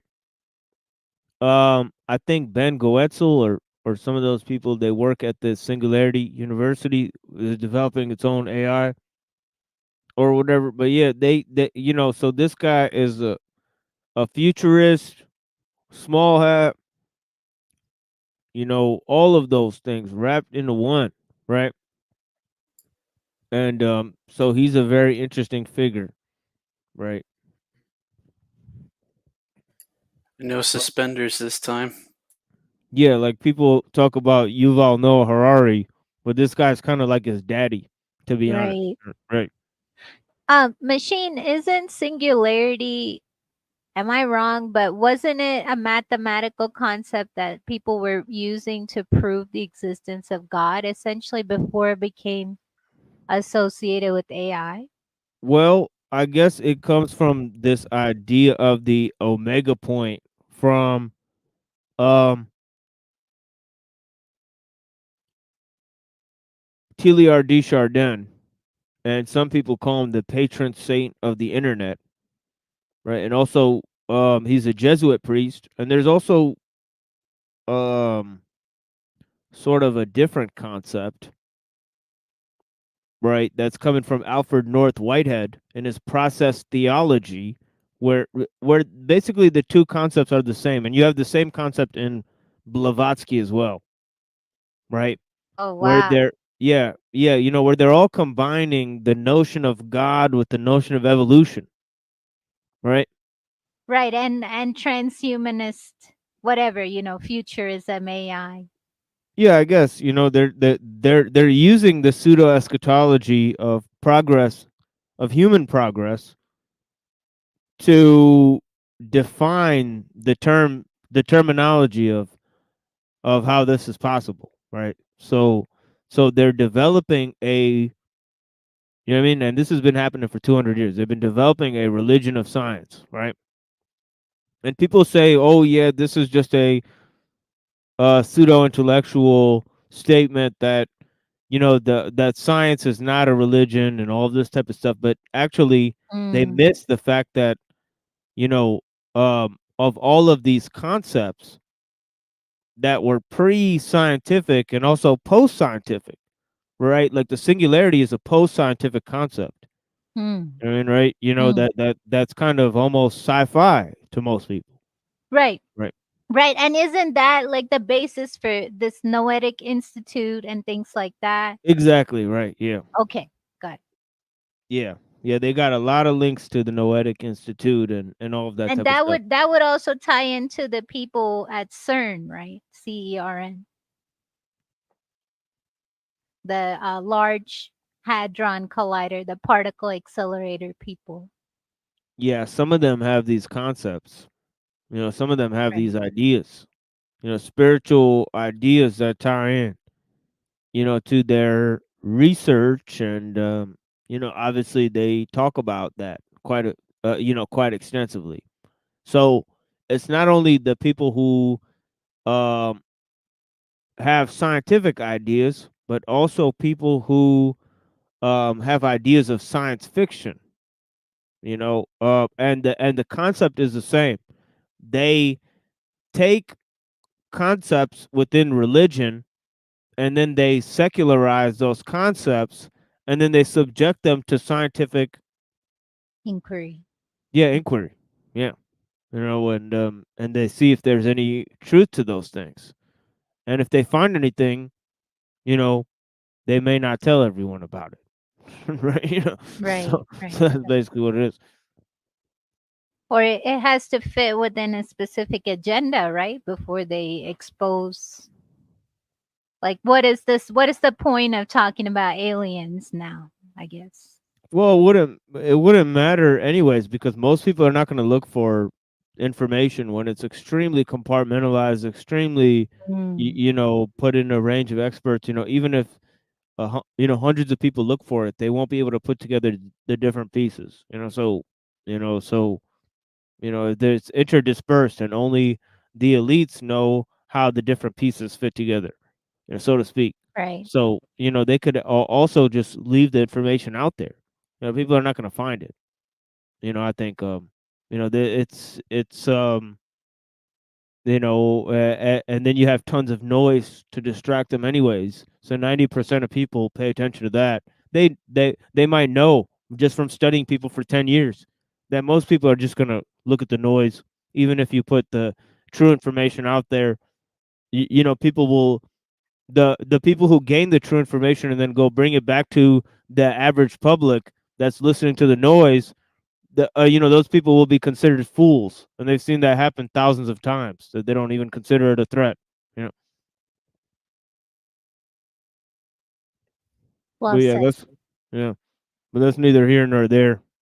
But yeah, they know, you know, that if, you know, that to put it bluntly, you know, the bookkeeper can remain king if the public can be kept ignorant about the method of bookkeeping, and you set up two sets of books, right? And you set up two sets of gods too. You sell the lesser gods to the public. Right. The civilizations are out there, and it would take millions of years to get from where we are now to a point where they might, for example, have solar systems. By the way, these aliens are sounding suspiciously like those lesser gods. They try to sell the public. Right. You know. Right. Which are you talking about the fallen angels or something else like demons? Or I guess would they be one and the same? Yeah, it could be. Yeah, it could be something like that. Right. You know, but yeah, I'm gonna go ahead and refresh this page because it seemed like my StreamYard is crashing because I can't see anybody anymore. Yeah, I can't see anybody anymore. You guys are there, right? Yeah, we're here. Yep. We can hear you and see. Okay. Okay, I can hear you guys, but I can't see anything. So I'm gonna go ahead and refresh this goddamn shit. Give me a second.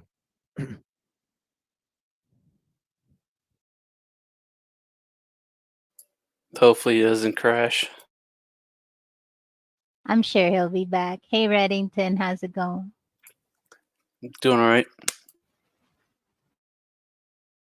Hey, has it always been Lone Wolf? No, I added that on a few months ago.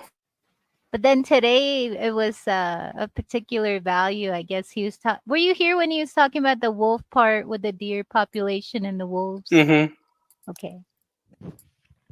Yeah, I think maybe it's this video that crashed, or maybe they're about to show us a commercial because I don't know why the screen is black like this. But yeah, it should be Ray Kurzweil on the screen. But yeah, let's see what happens. It's gonna be an AI commercial again. System AI or interview. even galaxy Oh, there he is. Okay. wide technology. We've gone in just a century and a half from the Pony Express to where we are now, which is very impressive. And you go out another century and a half, we will be saturating the matter and energy, at least here on Earth, with computational processes that will be trillions of times more powerful than all of human intelligence today. And if the SETI assumptions are correct, there should be millions of these civilizations out there. Okay, some would be behind us, some would be ahead of us, but the ones that are ahead of us, which should be about half of them, aren't going to be just 20 years ahead. They're going to be millions of years ahead. Well, it's only a few centuries ahead. They would be taking over their solar system.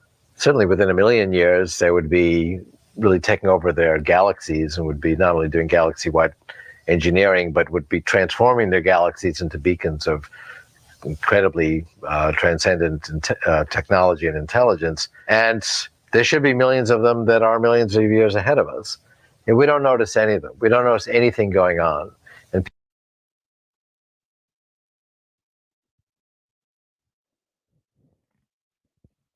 So from his perspective of technological advancement, I mean, the acceleration of technology, you know, it happens at an exponential rate. It doesn't take very long for such things to develop from rudimentary stone tools, right? So since we're looking at process of billions of years, right, it should be pretty easy to produce intelligent life forms, right? So look at this, right? The theory of technological advancement and evolution takes another fucking big L, big time L, right? Crazy cope. In other words, there shouldn't be a paradox. Right. What do you mean? You know, What do you mean? two out of two speakers so far in this have scratched their head about the insignificance of life, the The quickness of randomness of life. Got it. the randomness of life, the quickness of technological development, how they've observed thousands of habitable zones. So it's just like, where is the life? You know, if it's so insignificant, you know, then where is it, right? So it looks like they're not finding, the basis of this theory is technological advancement. I would kind of get the ones that are millions of years ahead that they would probably not have any interest in us because they're so far advanced. They're dealing with probably some other issues that would occupy their attention than us here. But there should still be ones that are relatively close, but still more advanced that could possibly interact. I don't know, maybe. Yeah, like Just mathematically, like if you draw out his what he's postulating, if you look at a mathematic probability of it, then Reddington, what you're saying should be mathematically probable, right? At least. Especially since he said half of them are supposed to be ahead of us. Yeah, you think one of them would have left a fucking can or a potato chip bag somewhere around these motherfuckers, right? I mean, it's just crazy, right? Cosmic potato chips. Now, one moment, not to derail too much, but are you guys familiar with like a lot of so quote unquote ex-CIA people? A famous one that comes to mind is Richard Doty, last name Doty. And he even admits as much that he was a paid misinformation agent. So he probably still is. But they've been given quote unquote permission to disclose. And lo and behold, like the majority of disclosures you can find on BitChute and stuff, from the 70s. But the majority of it is on this paid platform called Gaia, GAIA. And it's such bullshit. I mean, they're talking about alien exchange programs. They're talking about like aliens being here already. There's like the grays. They classify them. There's people from Andromeda. There's like all these beings, and like humans are sort of like the baby of them Are all. they talking about the Galactic Federation and all that Yeah, nonsense? yeah. So that exists big time, and it's monetized as well. I just wanted to mention that. And that Surprise, piggybacks surprise. off of this the authority of people like this.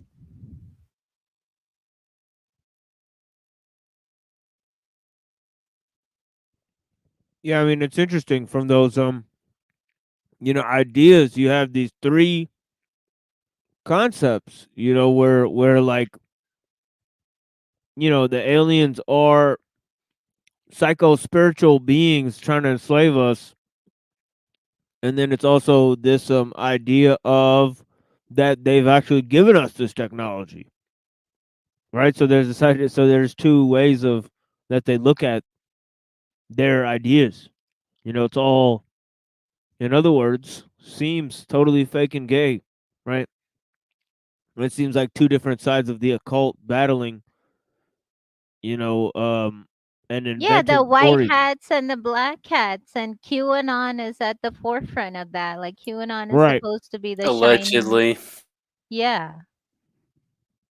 I mean, it was so bad. Like during the pandemic, they were like saying like, oh, since everybody was inside, there was all this like talk about through QAnon channels about like deep underground military bases and how they were being bombarded, and just hold tight, patriots, and it's all They going to had be over lots of soon. yeah, Trust they the had lots plan of and all that shit. yeah, they had Yeah. lots of alien stuff too. And I mean, also we looked at Giorgiani. He's in the alt right QAnon angles too, and Right. yeah, and he's using aliens as well. He's saying, and he's directly said that aliens can and will be used as a psyop. So you know what I Hmm. mean, right? Just so openly? 100%. Yeah, he literally said. Yeah, he literally said it. Yeah, but yeah, and he said definitely they're gonna be used as a psyop against Muslims. You know, so Uh-oh. yeah, yeah, yeah, yeah, You better watch out, son. yeah, yeah. So he's saying Well, that. what one more last point is then in that case, then this is where this is going, right? Because they wanna this is an ancient alien theory, essentially, that they postulate that the gods or the deities or whatever supernatural beings mentioned in a variety of religions are actually these alien, non-human looking creatures, and that they will pass themselves off as our creators, even though they don't have bodies that look like ours, and claim like our heritage, basically, like that we're part of some galactic DNA soup. Is that where like that starseed stuff's come from? I guess like the Maybe it's like Pleiadian an stuff. offshoot. I don't Are you know. talking about Pleiadian, like channeling and stuff like that, or what? No, I haven't looked into it too much, so don't really take anything But then like I say. Starseed, Indigo, every person that comes and like gives these channelings. Like for example, Dolores Cannon is a really famous one. And like Dolores Cannon looks like the Baron Harkonnen from like the Dune series, like if you know what I mean. But like it just looks like a worm wearing a freaking human suit. Like how do you believe that source for authenticity? But anyway, um so much of that stuff is sketchy in its origin, and a lot of it goes back to Blavatsky and people like that. So yeah, anyway, I'll be silent now. Yeah, it's no worries. Feel free to spill the beans. On your alien adventures. Because that's what this is about. And if anybody's got alien tales, feel free to hop on the panel. It is what it is. So will they be doing that? Will they be trying to simulate? I mean, in a lot of East Asian, Southeast Asian countries, this New Year, like the Gregorian New Year, they had these simulations up in the sky that they were showing instead of fireworks. So are you guys thinking that along this theory, if they're gonna do a psyop, it's probably gonna be some kind of, I saw your message too, Reddington. That's what prompted me to think about it. But yeah, like, are they gonna beam something? Is it gonna be passed off as something from our own religion, our own heritage? And in my experience, a lot of people are believing it. Yeah, that's They where. definitely have some means of doing of accomplishing it. I mean, voice the skull and blue beam and whatnot. You got the cyber Christ rapture. What is voice to skull? Is that like thought manipulation, like hacking the mind Like or voice of brain? God, like hearing in your mind a voice Oh. that's telling you stuff. So you could believe that it's spiritual or it's God or an angel or Jesus or whoever. Hmm. Yeah, it's like I think it's Robert Monroe. Don't quote me on that, but I think that's the name of the guy who talks about it. With we had Sarah come up and give a presentation on it on the show earlier. But yeah, it's interesting. Is he also the one who talks about astral projection and the different realms? He's the out of body, yeah. Yep. He has a whole institute and stuff on how to do it.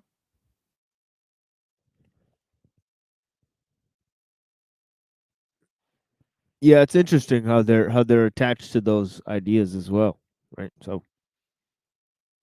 but yeah, definitely. Um, here's a man who's made a sort of a religion and a lifestyle out of technological supremacy and all of those types of things. But yeah, let's see what he's got to say with this sort of. He's anticipating that there should be life. So this is the second guy so far. First was Drake, the Drake equation. And this is Kurzweil. People describe this process as finding a needle in a haystack, but a civilization like that would be putting out trillions of needles, which is to say intelligent signals. And we would notice this. And you can make an argument as to why any one civilization wouldn't be noticeable, but the whole SETI assumption is there should be millions of them based on the Drake formula. So what's your conclusion? My conclusion is we're probably alone. I really would be surprised if we ran into somebody else out there.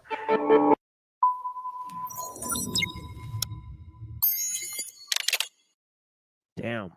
What the fuck is this? This looks like an alien message right here. Anyways. Damn. So yeah, but that what a weird thing to say. So he says it's probable that there should be there, but that oh yeah, well, yeah, they probably won't be. What kind of a conclusion is that? That seems very weak. Maybe he'll expound on that. His argument. If there are alien intelligences, they have technology. Technology grows exponentially. Thus, even one advanced civilization. Wait, what's that, Anna? But what is are they ever going to give a link between the assumption that aliens have technology or aliens have advanced technology? Are they ever going to give a link, or is that just assumed? Well, I guess they're assuming that advanced life on this planet has technological capabilities. So if we were able to discover them, or if they've been here for a long time, and since the scale of technological development is so quick because it develops exponentially, as they said, right? So part of the idea is the factor that technology has this technological curve. This exponential curve of development within technology, right? Sure thing, but why should we apply that to aliens? Like that, I don't see a convincing reason. But I mean, I understand why they're positing that on. I'd like to what kind of idea they're trying to put through with science fiction, but they're not showing a compulsive link that an alien civilization should even see benefit in technology, or what advanced technology might Right, make like them. maybe they just lived with nature, right? And that's why Exactly. we can't find them, Yep. Or something like that. They subsist on that most civilizations wouldn't develop technology. And then there goes the other answer, that the ones that did develop technology, they wiped themselves out. Right. So Right. so that's also one answer to it. Right.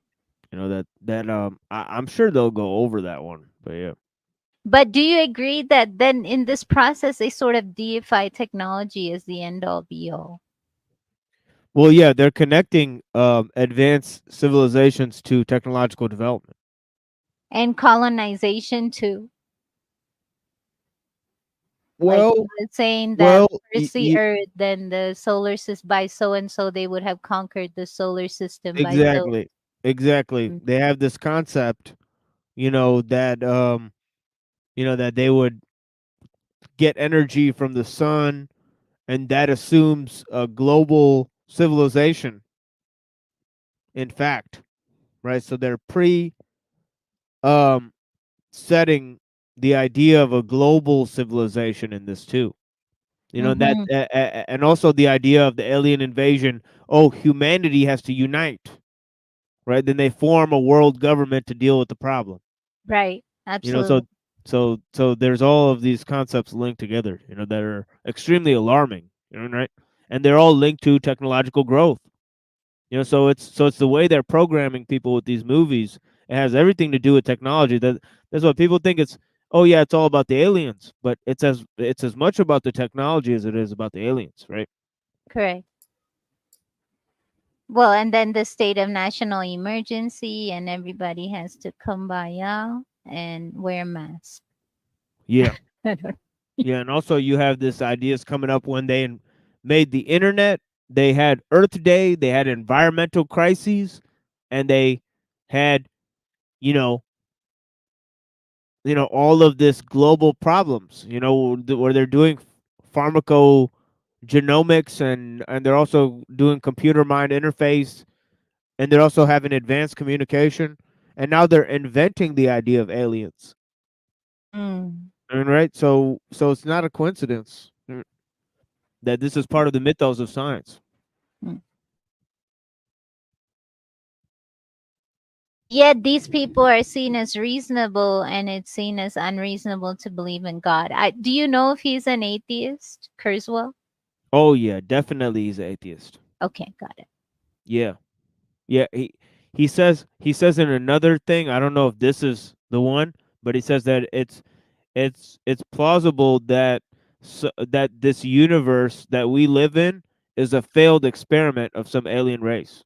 That it's like a science project of some alien in another galaxy, that is just sort of some cosmic accident.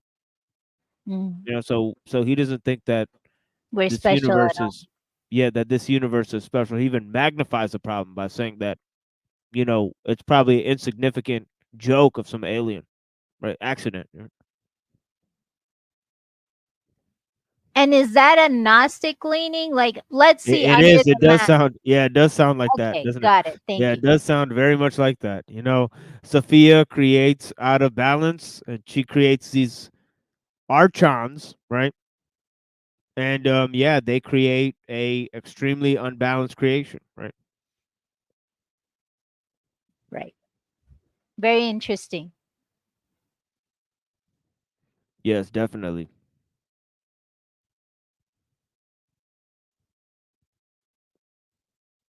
And you have concepts in the Kabbalah like that. So I don't know if that's coming from the fact that he is an Ashkenazi, Jew by descent. So maybe Damn. he's mixing some of He's that in just there. hitting all the, checking all the boxes here. This gentleman. Anywhere in the visible universe would have so transformed its galaxy as to be noticeable. Nothing such is noticeable. Therefore, we are likely alone. I've heard all the other arguments, but Ray's technology argument stopped me cold. Is there an argument from biology? Francisco Ayala says there is. He is a distinguished evolutionary biologist at the University of California at Irvine, where we meet. Well, first, let me start with my conviction that the probability of intelligent life evolving is so incredibly low. If intelligent life would have arisen somewhere, they would have allowed us to know it. They would have communicated with us. So I believe the efforts to communicate with aliens, with intelligent life in the universe is a wasted effort. I don't believe they are there. Maybe they're just sitting on their planet and they're just not curious. Maybe curiosity is a human trait. And if you're a very intelligent species, you just want to sit where you are until you kind of use up the resources of your planet. Then you just hop to another one, and that's all you should do. And it's to me, there's a sign of lack of intelligence. I mean, intelligence seeks knowledge. If some intelligent beings exist, they want to know whether other creatures are there like them, where they can communicate. You cannot avoid that. I don't know any serious evolutionist who believes that there is intelligent life in the universe. I think the ones who believe in that do not understand the evolutionary process, because the incredible improbability which goes beyond anything that. Yeah, see, that goes more with the video we were showing, right? I think this guy is more truthful to the situation, right? He's seeing like, look, like, have these motherfuckers looked around and seen what's actually going down here? And now they're gonna look for it somewhere else. Imagine that. What's going on here is extremely improbable, extremely rare event by all possible estimations, right? So yeah, he's going more with, hey, look, this is a special process. Even in terms of evolution, it's extremely rare, right? And that goes more with the Gaia theory and the God hypothesis and all of the other ideas, right? You know, in other words, it it challenges brute materialism. Yeah, go ahead, Anna. No, I agree. I agree with you. I was just agreeing. Yeah, it's interesting. So he has more of a view that agrees more with what we're saying here. Yeah, but let's see. Universe. Let's see. He seems like a snake. I'm sorry. Yeah, he's also brown, so maybe that has something to do with it. It seems like he's like Right. Latin American or something. So he's like, Yeah. yeah, so he's got that quality about him. But yeah. Right. Can handle of intelligent life coming about. This means that you are actually contradicting a large percentage of the scientific community who believe strongly that there are innumerable planets, maybe billions, that have intelligent life. Well, I believe there are billions of planets that are likely to have life, but I don't think they have intelligent life. One who understands evolution realizes that no matter how many billions and trillions of planets, the probability that intelligent life would have come about is so insignificant that it could never come about again. I'm He said Millie, a again. content creator, coach, and business owner. If I had to start my business from zero, Wait, I'm sorry, what was that? And they are targeting you to freaking hundreds. Well, this is this show has lots of commercials, so I already warned people about that. But it is what it is. But we're just gonna watch it anyways. Despite that fact, because some of the commentary here is extremely interesting. There's only like 2 more sections here. But yeah, what was that, Reddington? He said it won't. What did he say? It wouldn't happen again. Like that's pretty small. Yeah, interesting. Like next to zero, small. Yeah. He said well, the probability was so insignificant that it wouldn't repeat. 1 in a trillion.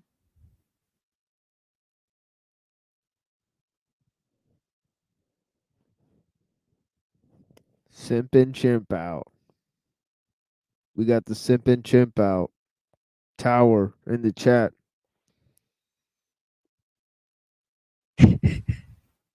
So the almost impossible leap, according to Francisco, is not from non-life to life, but from life to intelligence. Because intelligence requires so vastly many steps to evolve, he concludes that the only intelligent life in the universe is us. Either way, alone, That one eye symbolism. Bam. not alone, Where was changes our it? Where worldview. was I didn't catch it. Show the pink eye. Was it the pink eye? No, it was like yellow. It's fucking creepy. Oh, It's fucking creepy. in the background. Oh, Yeah, his little frames. He just goes around walking alone. It's interesting. How would aliens affect religion? To find out, I meet Stephen Dick, the chief historian at NASA. He has something called cosmotheology. We meet. What? Wait. Let me break down those words. He just said cosmotheology, folks. And he's a historian of NASA? Okay.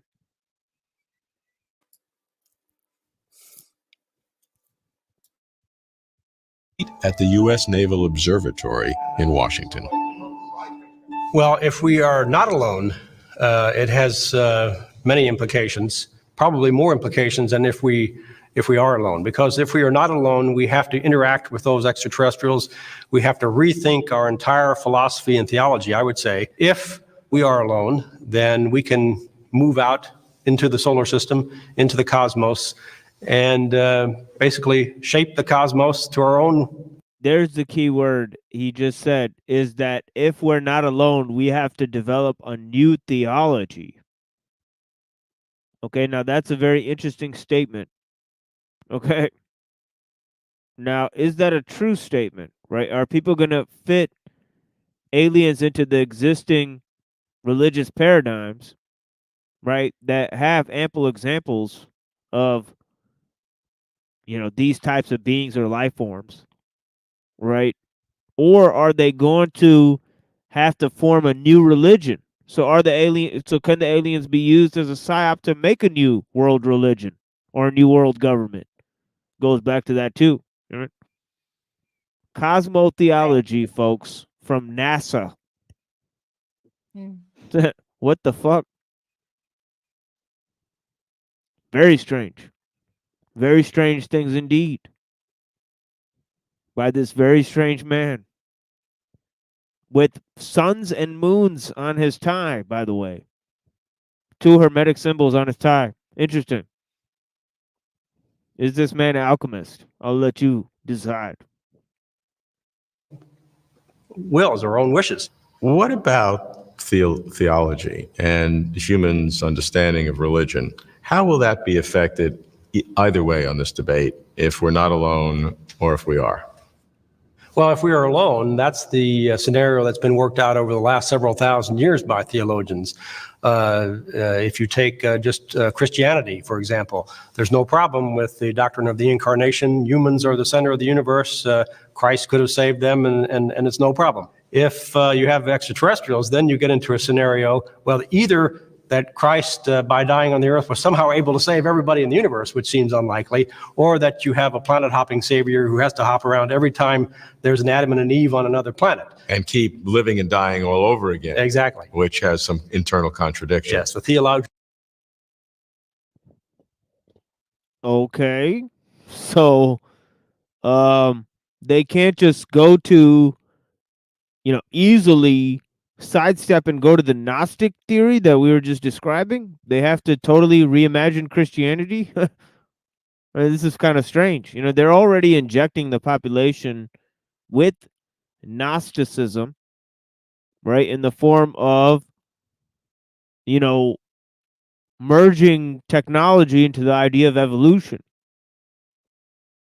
Right, we've talked about that. So it's interesting that, he's now proposing that they set up a brand new, that oh no, they have to reimagine Christianity. No wonder the Christians are flat earthing these people. Right? Lols. Right. Because they're trying to they're trying to create their own religion. Right. Yeah, I'd create counter psyops too. I mean, this is fucking ridiculous.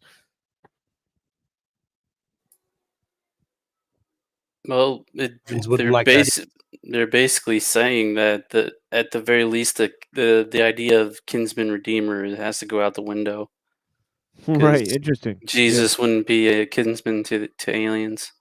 Yeah, or you need one on every planet or something like that. Yeah, Jesus, alien Jesus for this planet and that planet. Alien baby Jesus.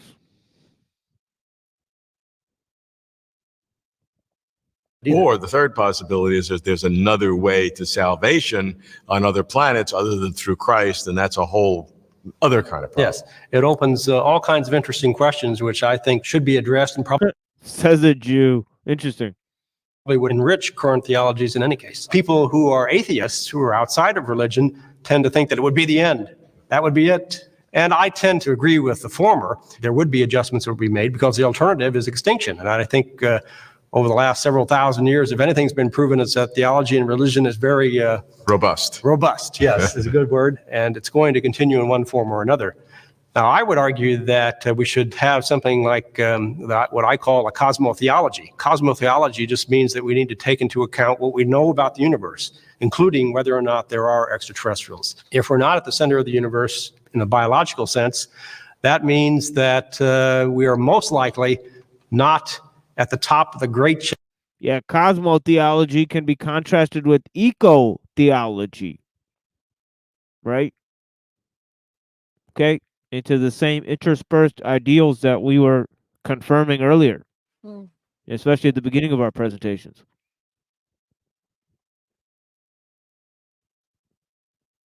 But Chain let's of see, like, being what of all kind the. of, like, how far he stretches it.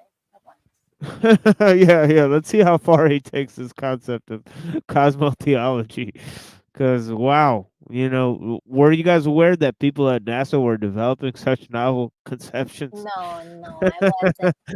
I wasn't. But Alex Jones does always say that he has direct contact with NASA astronauts, and like he says, his take on the moon landing is basically not that we never went, but that we went and there was like aliens and we found out so much and so on and so forth.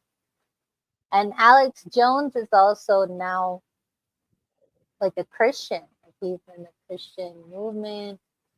He has pastors on the show. So, very interesting. Yeah, I mean, and this is also what it's linked to is that they have a messianic conception. They're dealing with messianic Jews, and they are dealing with this idea of I'm talking about in the QAnon thing, of these elites inside the system that have this good technology. So there's good global elites within the system. So they're going to be part of this false messianic conception where they try to save people with this technology, and they're going to be connected to maybe some type of aliens. So that might be the final psyop. It's going to be Christian alien technology psyop.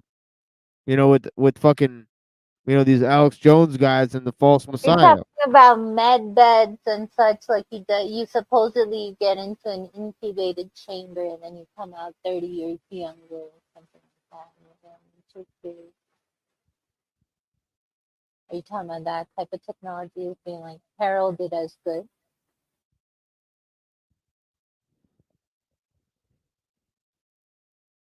Yeah, I'm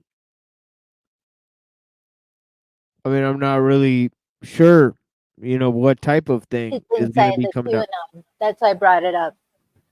Yeah, Because it's yeah, just inside their mythos, I guess, that there's these beds and the good elite have them, but the harmful elite, they won't let the humans have them.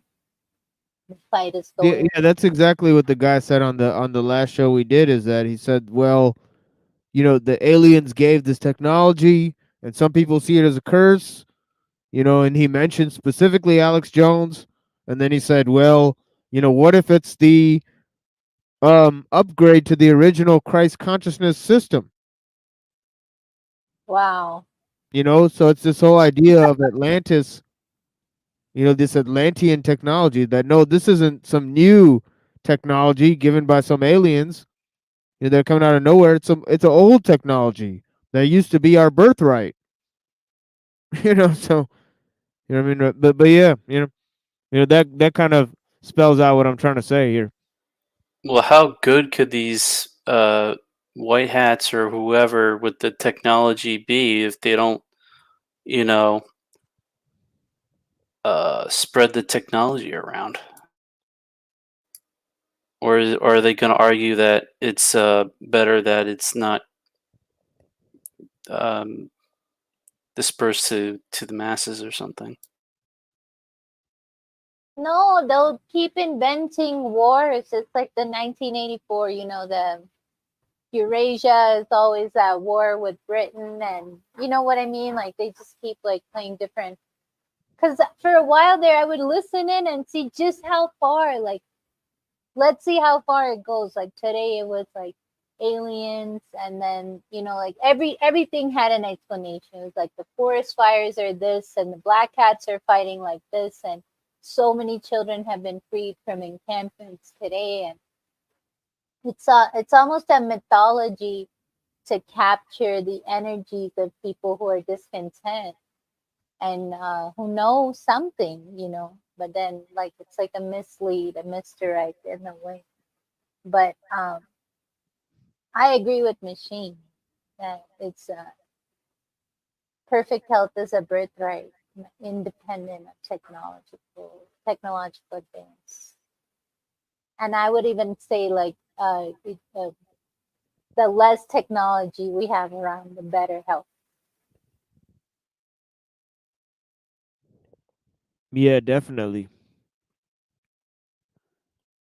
Definitely, I agree with that. But yeah, I think there might be. Here, hold on.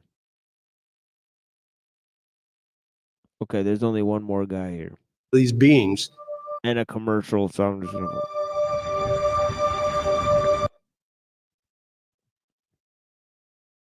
Beings with intelligent life, then the theist says, see, God created the universe so that it would surely bring forth life.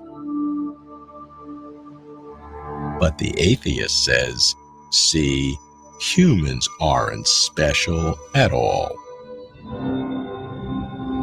If we are alone, if the universe has no intelligent life but us, then the theist says, see, humans are special. But the atheist says, see, the universe does not easily bring forth life, and we are just an accident. I need a visionary. Every month, this Oh yeah, this is the commercials that everyone's used to. Is this fucking annoying guy, that either looks, like, I don't know. He looks Indian or Hispanic. Yeah, he looks The like same he's like thing as last time. like a rug salesman. But yeah. David Brin, with a doctorate in space science, is an award-winning science fiction writer. If there's anything about extraterrestrials that David has not thought about, it's probably not important.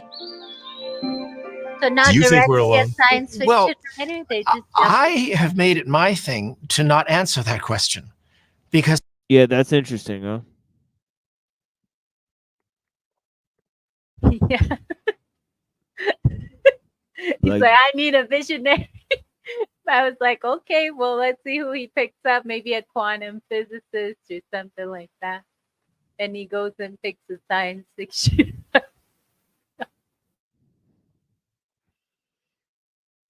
Yeah, and it's interesting because and that's quite a anticlimactic way to end this, segment, but goes back to something very benign and and I don't know, but yeah, the fact that there's prominent thinkers in science fiction even that they have to control the narrative even there, when it should be in. Yeah, that should be a free. Expression of reality, right? Or Yeah, really, like interpretation, artists medium. Yeah, and there hasn't been that many advances there. And some of what has been said is basically lines up with old occult narratives or other prominent narratives along the same lines. Yeah, So, like the same again and again. yeah. as I'm trying to take a multiple perspective on it. Let's dismiss from the start UFOs, okay? If there are silver guys coming down and disemboweling cattle and kidnapping farmers, they're not intelligent life. Just look at their behavior. But the gap goes back even farther. For 2 billion years, the Earth was prime real estate, ever since microbes made an oxygen atmosphere. And there were no people around to defend it. What, slime molds and reptiles are going to tell you go away? There are no signs in the rocks, not only of ancient cities, but of the biological changes that would have come with colonization from above. Now, the SETI program has been looking for aliens, and we've already wiped out one part of their scenario. Vast tutorial beacons beneficently given by altruistic advanced aliens to help us youngsters along. But if we ever do get a hit, it will change our culture forever. We would become consumers of a greater culture. This happened to all human civilizations. But let's say we go out 1,000,000 years or 1,000,000,000 years, and it really looks like we're alone. We still haven't heard anything, seen anything. The fact what that do you say? I've been in this for years, and there's a tendency among all the bright minds who would get involved in this field to pick one explanation and say, this is it. Earth-like planets are rare. Life is difficult to get started. The internet will become such a honeypot, and we'll all get implants and we'll all get plugged in, and we'll be so much bigger than we are now as people, almost godlike, that no one will want to go in starships because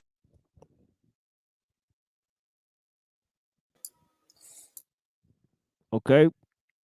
So front and center and that is again, technological advancement and the simulation, an idea that they talked about in the beginning. The lady who's a researcher at SETI, compared it to masturbation and sex. Very awkward moment in the beginning of this whole presentation. Definitely worth a rewatch. But yeah, uh, simulated reality, right? And the idea of aliens, basically admitting to the psyop aspect of it. It has a occult meaning, a machine. I think again, like the Gnostic again was an educated guess, but you confirmed it. But it has to do with something about sex magic. That's why they associate space travel with it. I mean, that was how I read into it, but I could be wrong. He just posited chip zombies, so there's that.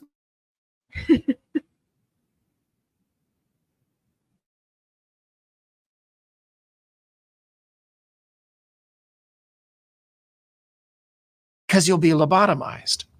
But what all of these explanations do is they leap on one thing and say this explains the silence, but very few of them deal with the problem of exceptions. Let's say 99.99999% of human beings become these cyber gods. There will still be some funky exception, Hell's Angels, who will say, forget that. Make starships, go to some other planet, system, have babies, and pass on that trait. Whatever exception to whatever your favorite explanation is, that's what's going to fill the galaxy. And we calculate that would fill the galaxy in 60 million years. That's a very short time. An eye blink. Okay, now let me take you to the time when you would be confident, and it's going to fall into one or two buckets. Either there are going to be alien intelligent life, or there's not. Well, the implications, if there's not alien life anywhere, then I would have to say that we're living in a simulation or an intelligent creation. Got him. Because in my opinion, the odds of that in a randomly created universe are virtually nil. If we're totally alone, then the implications are theological.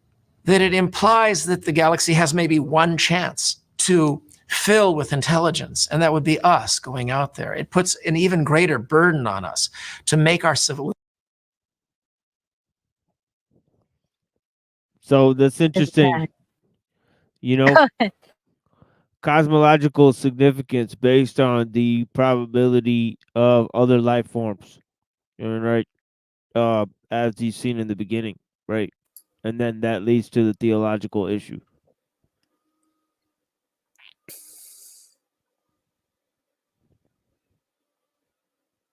And I can't believe they didn't interview any religious people. When that guy's talking about cosmotheology, he should have brought on some sort of religious guy. I don't know. But yeah. I just thought of maybe a possibility where it was us that advanced to the point of traveling the universe, and then the technology wasn't able to accommodate certain factors, and then everybody got cut off from each other, and then or that certain factions didn't like other factions, so like forget you. So that's a possibility, but that's probably less likely than the regular Fermi paradox.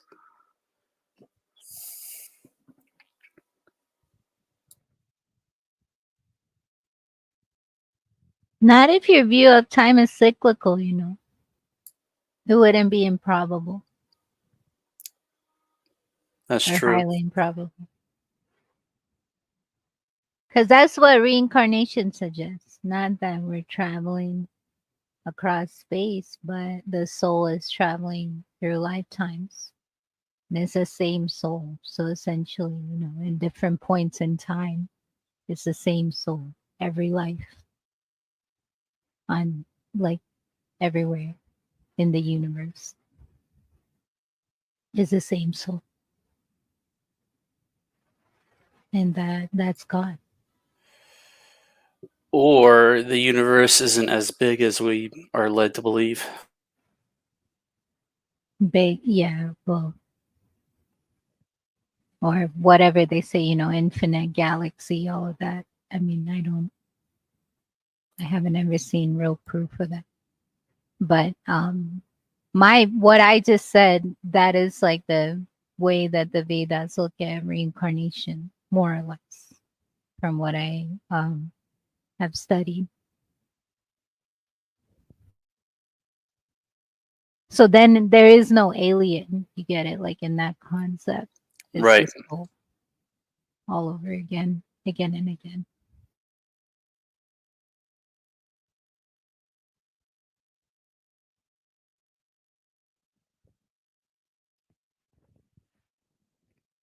Civilization succeed. But suppose we do make contact and we start getting information. What happens to our culture at that point? Well, I think that one of the great dangers and one of the reasons why they might be keeping us isolated in a zoo is that as soon as we do There's that zoo meet again. an advanced alien civilization, our culture will be effectively over. I mean, we see this from first contacts all across human civilization. Maybe they're keeping us isolated to find out what we would become.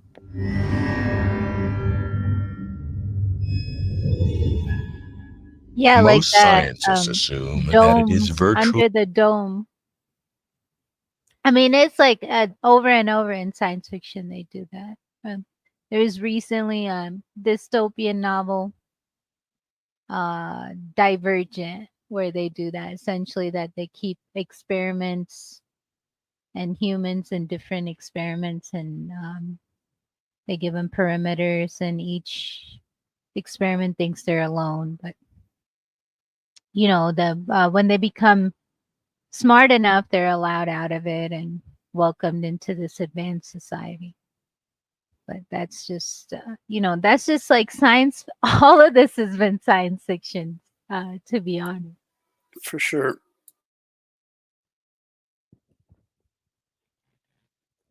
Yeah, except for there's actual scientists that are believing in it, right? So that's the problem, right? So it's science fiction, it's based on pseudoscience, and also based on some interesting assumptions, and it reaches no conclusions, right, using those basic assumptions. Right, so all of these are fascinating. And it doesn't seem to answer that question, where are the aliens? Yeah. Yeah, and then It three really ideas. doesn't. Yeah. Yeah, and then three ideas linked together: technology, evolution, and advanced civilizations. You know, all three assumptions, right? Nero's in the back. Oh yeah. Here, hold on. Because I'm on the tab that's playing this video. Sorry about that.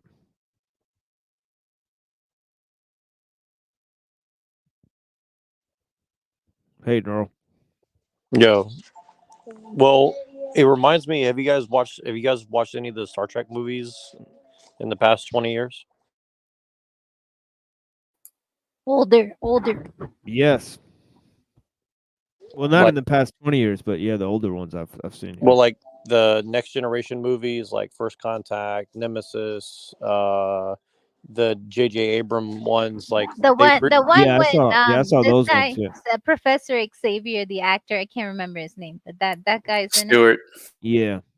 Yeah,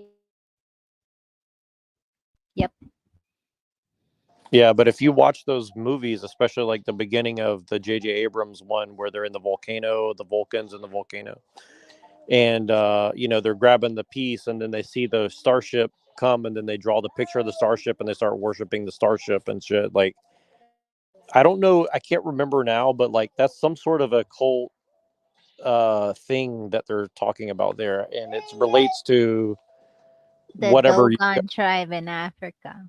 Yeah, and stuff like that. Like, but they're actually externalizing that occult belief into what you guys are talking about here, where they're turning it into like a religious thing, and people think that they're just like summarizing this based on science, but I think the science they're using to quote unquote bolster their narrative. I think they came to this conclusion, a long time ago, and now they're trying to find evidence to bolster their occult belief of how this kind of stuff works. And again, you can watch pretty much any Star Trek, and you'll see that they're very, very heavily into that. And I wish I could remember the occult connections, but there's definitely something with that. And the guy Forrest Ackerman, I think is his name, who coined sci-fi, and then Machine was talking about light. And if you look at what they were talking about, it's very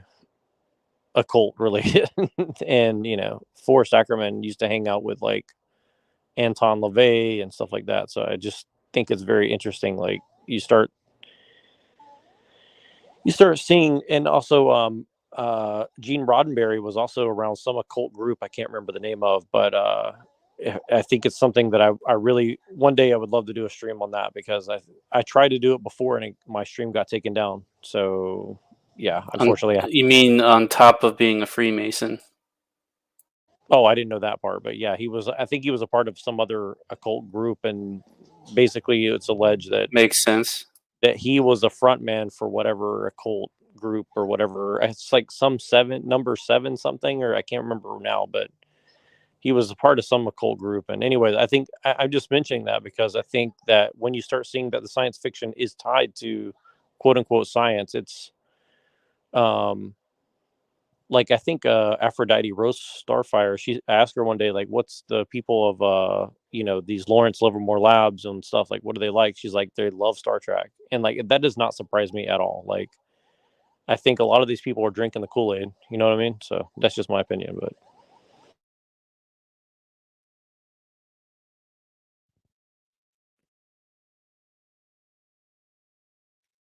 yeah, somebody in the chat said cargo cult. Yes, I think, I can't remember all the details, but something about cargo cults is very like pertinent to this discussion for sure. Well, it'd just be like the next level up for a cargo cult. It seems that way, yeah. What is that? What is that? What does that mean? Sorry. Was it World War II? They in the Pacific, where they would station on islands where indigenous people who'd never seen any planes before or any technology to that level, basically worshipped it as a religion, because it was so far advanced they couldn't understand it, so they started worshiping it as a religion. Well, and But where though? Because see, every story that I've had personal experiences that they have been mistrustful at the beginning, at the outset of anything like that. Well, at least that's how the West would explain it. Interesting. Because the truth of the matter, at least experientially, evidence given to me by experience, is that that it's a deep mistrust of technology and a consideration on every level to use it, but also like like that you can tell what an object is. Like you just seems like intuitively you'd know whether it was good or evil or what it meant to do. But I think Dawkins was trying to equate Christianity as a kind of cargo cult. If I remember right in his delusion book, God Delusion. That was like one of the minor points, if I remember right. Right, but if it's so with Christianity, then it can be so with almost every other religion. So, Of course. but yeah.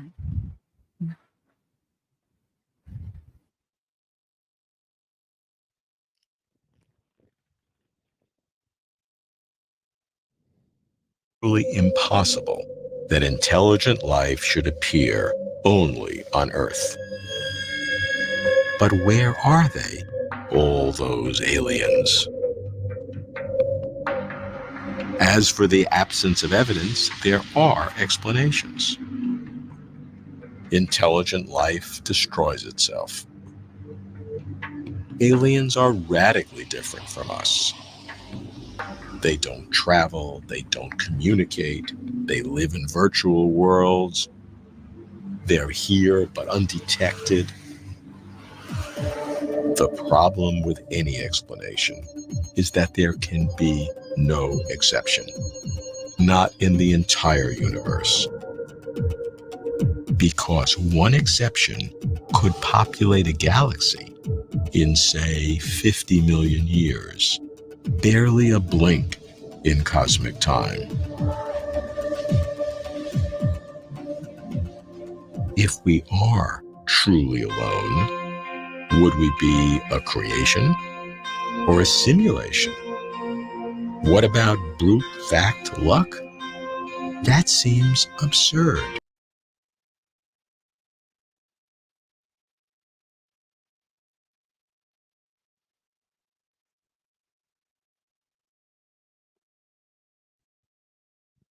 Crazy stuff. Definitely some interesting questions there. You know, and some possible reflections on the nature of life in this world.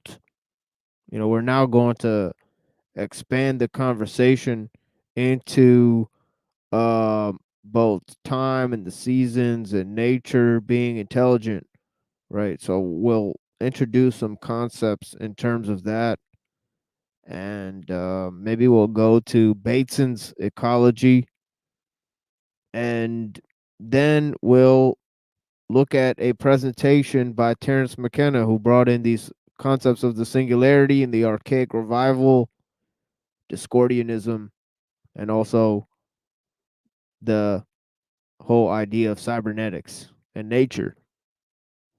But yeah, thank you guys for joining us. You know, we got some here things, and then we'll move to Kaczynski soon because we've already been here for 5 hours, and I said I'll be here for maybe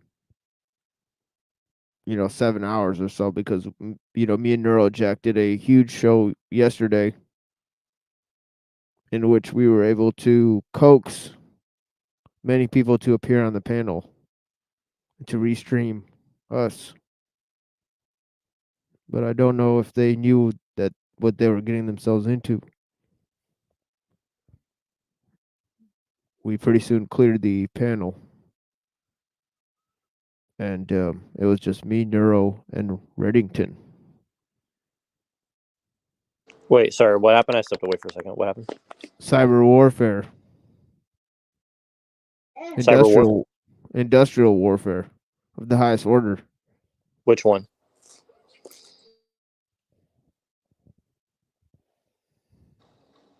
Sorry, I don't understand. Sorry, I was away for like 3 minutes. Sorry. I don't know. It's all good. What I missed? What I missed? No, I was just talking about our show yesterday. Oh yeah, that was a very that was an experience. Quite a strange experience. I didn't actually want the link out there, but it happened, and I rolled with it, and it was interesting. That's for sure. Well, could have been worse. Yeah, we had both God and the devil on command on tap. And yeah, it was definitely a fusion of ideas. But yeah, let's get to some music and then we'll move to this presentation.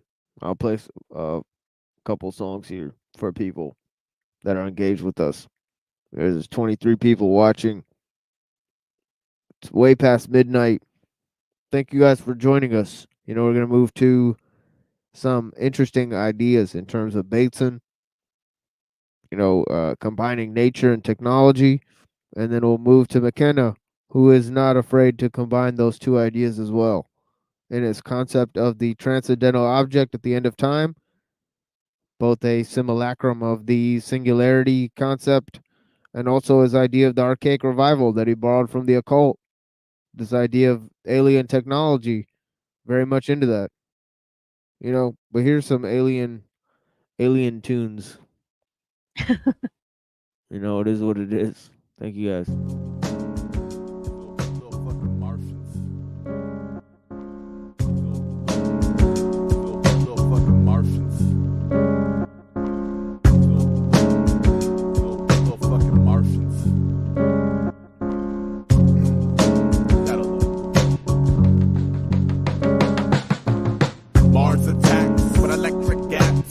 Sapien abduction. What's up then? Billy took a laser to the mug piece, hollowed out the mandible. Channel headquarters ordered the cannonball. Mars attack. Deify demands column to this pigeon ankle and boomerang. I'm a harvest 51st area sickness. Not a threat, never a witness, won't answer the promise. Monster led carrier ligament banged in the mob. Dodge, phaser, taser, major acer. Cater to alien decomposer. Soldier plater like Caddyshack 18 polar. Go for C4 magic. Smolder as the bazooka tooth holster fabric. This fucker's rabid and still breathing. Cabbage. Hold the heater claps till evening. I'm a ninja this shit with sugar in a fuel tank and a saucer.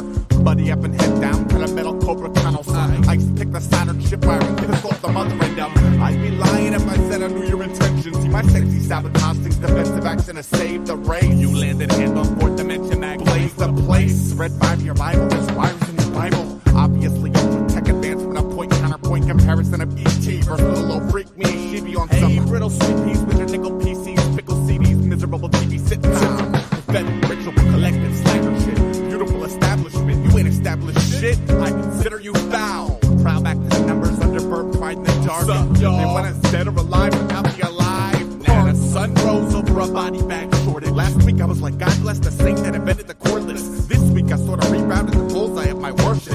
Temple body / skull cabinet, master my diversion. Fuck y'all, let's do this my shit. My movement soothes any space invader practice. Stomped up to enemy like, hey, what now, bitch? I am human, hear me rise above material and carnal sin. They shot me in the face, Mars wins. Mars wins. Mars wins. Mars wins.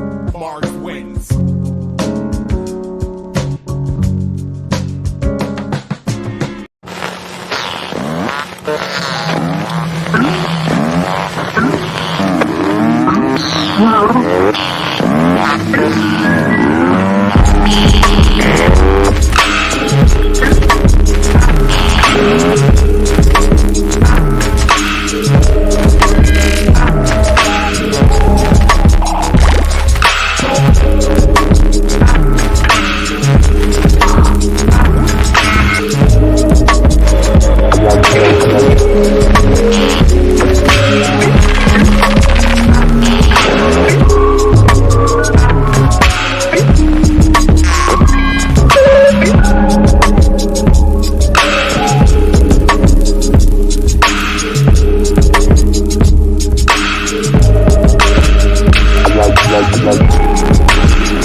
Hey, I'm here now.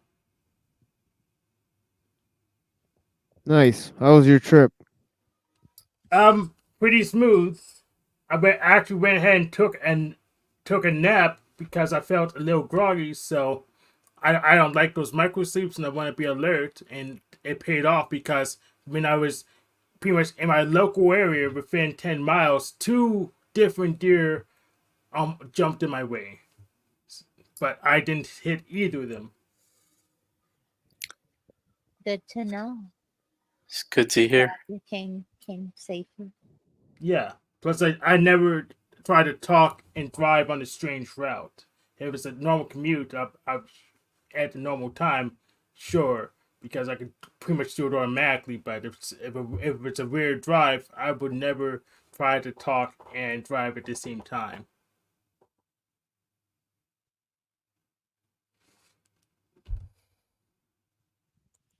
Yeah. Let me read something to you that may strike a chord with your present trip and your findings or what you've seen, in nature. Check this out from Gregory Bateson, who invented the idea of ecology of mind and also nature. He was looking at nature as a cybernetic system. He was not the first to do so, but he's looking at it, and he's one of the key developers of the theory of cybernetics, as well as one of the founders of the MK Ultra experiments. Right. So he's very, very interesting fellow indeed. But yeah, this is what he says. He says, "Let us now consider what happens when you make an epistemological error of choosing the wrong unit. You end up with the species versus the other species around it, or versus the environment in which it operates. Man against nature. You end up in it, or versus the wait, hold on. You end up in fact with the Kanohi Bay polluted Lake Erie, a slimy green mess. And quote, let's build bigger bombs to kill off the next door neighbors, unquote. There's an ecology of bad ideas, just as there's an ecology of weeds. And it is characteristic of the system that basic error propagates itself. It branches out like a rooted parasite through the tissues of life. Everything gets into a rather peculiar mess. When you narrow down your epistemology and act on the premise, quote, what interests me is me, or my organization, or my species, you chop off consideration of other loops of the loop structure. You decide that you want to get rid of the byproducts of human life and that Lake Erie will be a good place to put them. You forget that the eco-mental system called Lake Erie is part of your wider eco-mental system. And that if Lake Erie is driven insane, its insanity is incorporated in the larger system of your thoughts and experience. Interesting.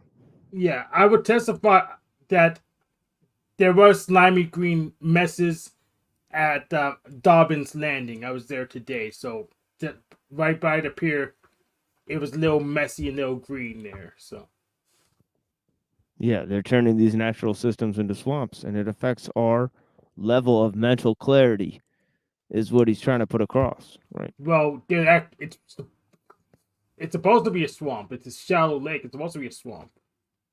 At least at the pier, at near the shore. Near the shores, exactly. Yeah. So I'm not surprised.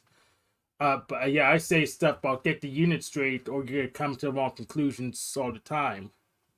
Um, like like the like that family paradox thing we've been going over all day. Um, they haven't agreed on what life was. We don't agree on what life is. Of course, you're not gonna find it if you don't know what you're looking for.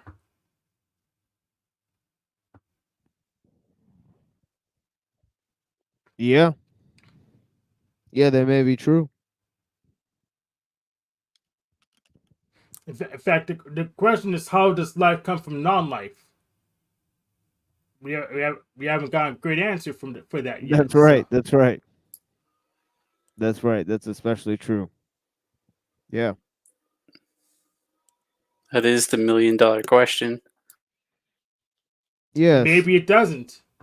Maybe we made the wrong assumption.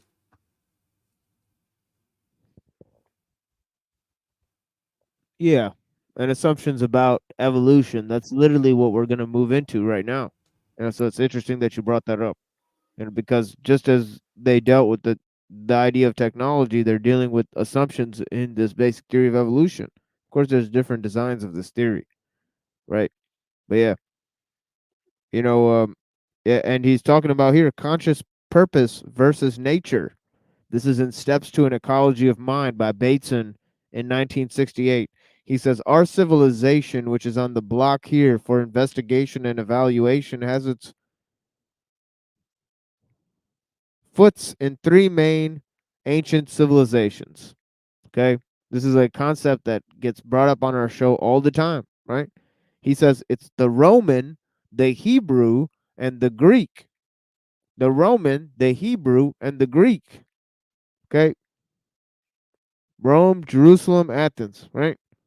And it would seem that many of our problems are related to the fact that we have imperialist civilization leavened or yeasted by a downtrodden, exploited colony in Palestine. In this conference, we are again going to be fighting out the conflict between the Romans and the Palestinians. You will remember that St. Paul boasted, I was born free, quote unquote. What he means was that he was born Roman and that this had certain legal advantages. We can engage in the old battle either by backing the downtrodden or by backing the imperialists. If you're going to fight that battle, you have to take sides in it. It's that simple. On the other hand, of course, St. Paul's ambition and the ambition of the downtrodden is always to get on the side of the imperialists, to become middle class imperialists themselves. And it's doubtful whether creating more members of the civilization, which we here criticizing, is a solution to the problem, right? St. Paul said, be a Roman with the Romans. Was that an advancement in theology? No, not really. Well, it certainly served them well. Yep. Certainly served him well. Yeah. But like Jeff pretty much covered this too a little bit. He said he did a show called Jesus v. Plato, Who's Your Daddy? Pretty much the same thing. Yes. I was curious about that. Can you explain maybe some of his findings there? No, because I didn't watch it. I didn't have time. Oh, But I okay. know it's just out in the ether right there. It's like a signal being broadcast. Yeah. But fascinating that he's choosing to begin his ecology of mind in this very specific way, right? Conscious purpose versus nature, and he's here talking about the two main, sources of quote unquote Western civilization. We talked about how, that framing doesn't actually make sense, but that's neither here nor there. We're looking at how he's packaging these issues. This proto, CIA agent man. It's also part of the Lindisfarne Institute where the Gaia theory was developed, right? Before they had Gaia TV, they had Gaia theory, right? And it was basically James Lovelock, from the Lindisfarne Institute, And developing this. that's now an accepted theory in ecology. Yeah. Mhm. Yeah, one that Terence McKenna was very much aware of because he was part of these Right. circles, right? But see, that's why they were these elites, right? They were 30 years ahead of the time, ahead of the curve, right? In the psyops that were going to be brought on, right? Mm. These guys sitting at Harvard and stuff like that. Yeah, cooking up this shit. Imagine that. Yeah. Yeah, they have this Big Sur tub, rub-a-dub-dub, two men in a tub situation at Esalen Institute, where they had lots of secrets exchanged with the technological elites and all this type of stuff. So it is what it is. Harvard breeding ground for alphabet recruitment. Yes. and the technological being is their butt baby, so to speak. Right. So let's check this out. There is therefore another more abstract problem we need to understand: the pathologies and peculiarities of the whole Romano-Palestinian system. It is this that I'm interested in talking about. I do not care here about defending the Romans or defending the Palestinians, the upper dogs or the underdogs. I want to consider the dynamics of the whole traditional pathology in which we were caught, in which we shall remain as long as we continue the struggle within the old conflict. We just go round and round in terms of the old premises. You know, he's aware of loops, cybernetic loops. You know, cybernetics is the king of loops, right? Fortunately, our civilization has a third root in Greece. Oh, the optimistic root in Greece, right? I think he's looking at Greece because of its high cultural advancement, but low level of technological refinement, right? And also it was a polis instead of a republic, right? Right? Had no, it wasn't really colonial, right? Of course, Greek got caught up in a rather similar mess, but there's still a lot of clean, cool thinking of a quite surprising kind, which was different. Let me approach the bigger problem historically from St. Thomas Aquinas to the 18th century in Catholic countries and to the Reformation among Protestants, because we grew out of the Greek sophistication with the Reformation. The structure of our religion was Greek. In the mid 18th century, the biological world looked like this. There was a supreme mind at the top of the ladder, which was the basic explanation of everything downwards from that. The supreme mind being in Christianity, God, had various attributes at various philosophical stages. The ladder of explanation went downwards, deductively, from supreme man to the apes and so on, down to the infusoria. A great word, infusoria. The hierarchy was set of deductive steps from the most perfect to the most crude or simple, and it was rigid. It was assumed that every species was unchanging. Lamarck. Okay, this goes to these alternative theories from Darwin, right? Lamarck, probably the greatest biologist in history, turned the ladder of explanations upside down. He was a man who said it starts with the infusoria, and that there the changes lead up to a man. Okay. His turning the taxonomy upside down is one of the most astonishing feats that has ever occurred. It was equivalent in biology of the Copernican revolution in astronomy. Okay? What do you think the key there is? Obviously, the loss of man's significance. Oh, I thought the key was there. There was that you could turn your stamp collection over and it would still be a stamp collection.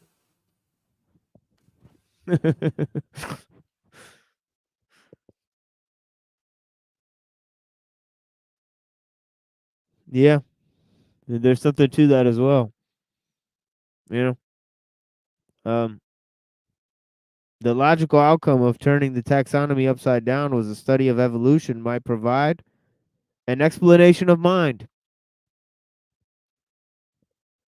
Up to Lamarck, mind was the explanation of the biological world. But hey, presto, the question now arose: in biological world, the explanation of mind question, that which was the explanation now became that which was to be explained. About 3/4 of Lamarck's Philosophy Zoologica, 1809, is an attempt, very crude, to build a comparative psychology. He achieved and formulated a number of very modern ideas that you cannot attribute to any creature's psychological capabilities for which it has no organs. the mental processes always have physical representation, and that the complexity of the nervous system is related to the complexity of mind. Pretty creepy stuff, guys, huh? Now it says there the matter rested for 150 years, mainly because evolutionary theories was taken over, not by a Catholic heresy, but by a Protestant heresy. In the 19th century, Darwin's opponents, competing theories of evolution, right? Okay, now look at what he's saying. He's saying that Lamarck's theories built up comparative psychology within different types of complexities of life, right? And their basic extensions relating to complexities of mind. Okay, that is such a weird concept, right? That he's talking about sort of like animals are archetypes for like mental properties. All right, like like it gets to kind of weird. You're thinking of these gods with animal heads almost, right? Sort of this tribal concept, right? Yeah, like the sutras usually map animals to elements sometimes. So Yes, interesting. You know, yeah, there are matter rested for. Okay, hold on. Darwin's opponents, you may remember, were not Aristotle and Aquinas, who had some sophistication, but fundamentalist Christians, whose sophistication stopped with the first chapter of Genesis. The question of nature of mind was something which 19th century evolutionists tried to exclude from their theories, and the matter did not come up again for serious consideration until World War II. I'm doing some injustice to the heretics along the road, notably to Samuel Butler. Samuel Butler's fucking theories are bananas. Okay. His idea, Darwin among the machines, is fucking insane. So yeah, you know, Samuel Butler was the first to propose these concepts, of machines being involved in human evolution. But yeah, in World War II, it has discovered some sort of complexity that entails mind. And since that discovery, we know that wherever in the universe we encounter that sort of complexity, we are dealing with mental phenomenon. It's as materialistic as that. Let me try to describe for you that order of complexity, which is the same degree, which is in some degree a technical matter. Russell Wallace, Alfred Russel Wallace, guys, right? Okay, he's in an episode of Star Trek, I think. Or I think he's mentioned in an episode of Star Trek by the character. What's that guy who wrote Huckleberry Finn?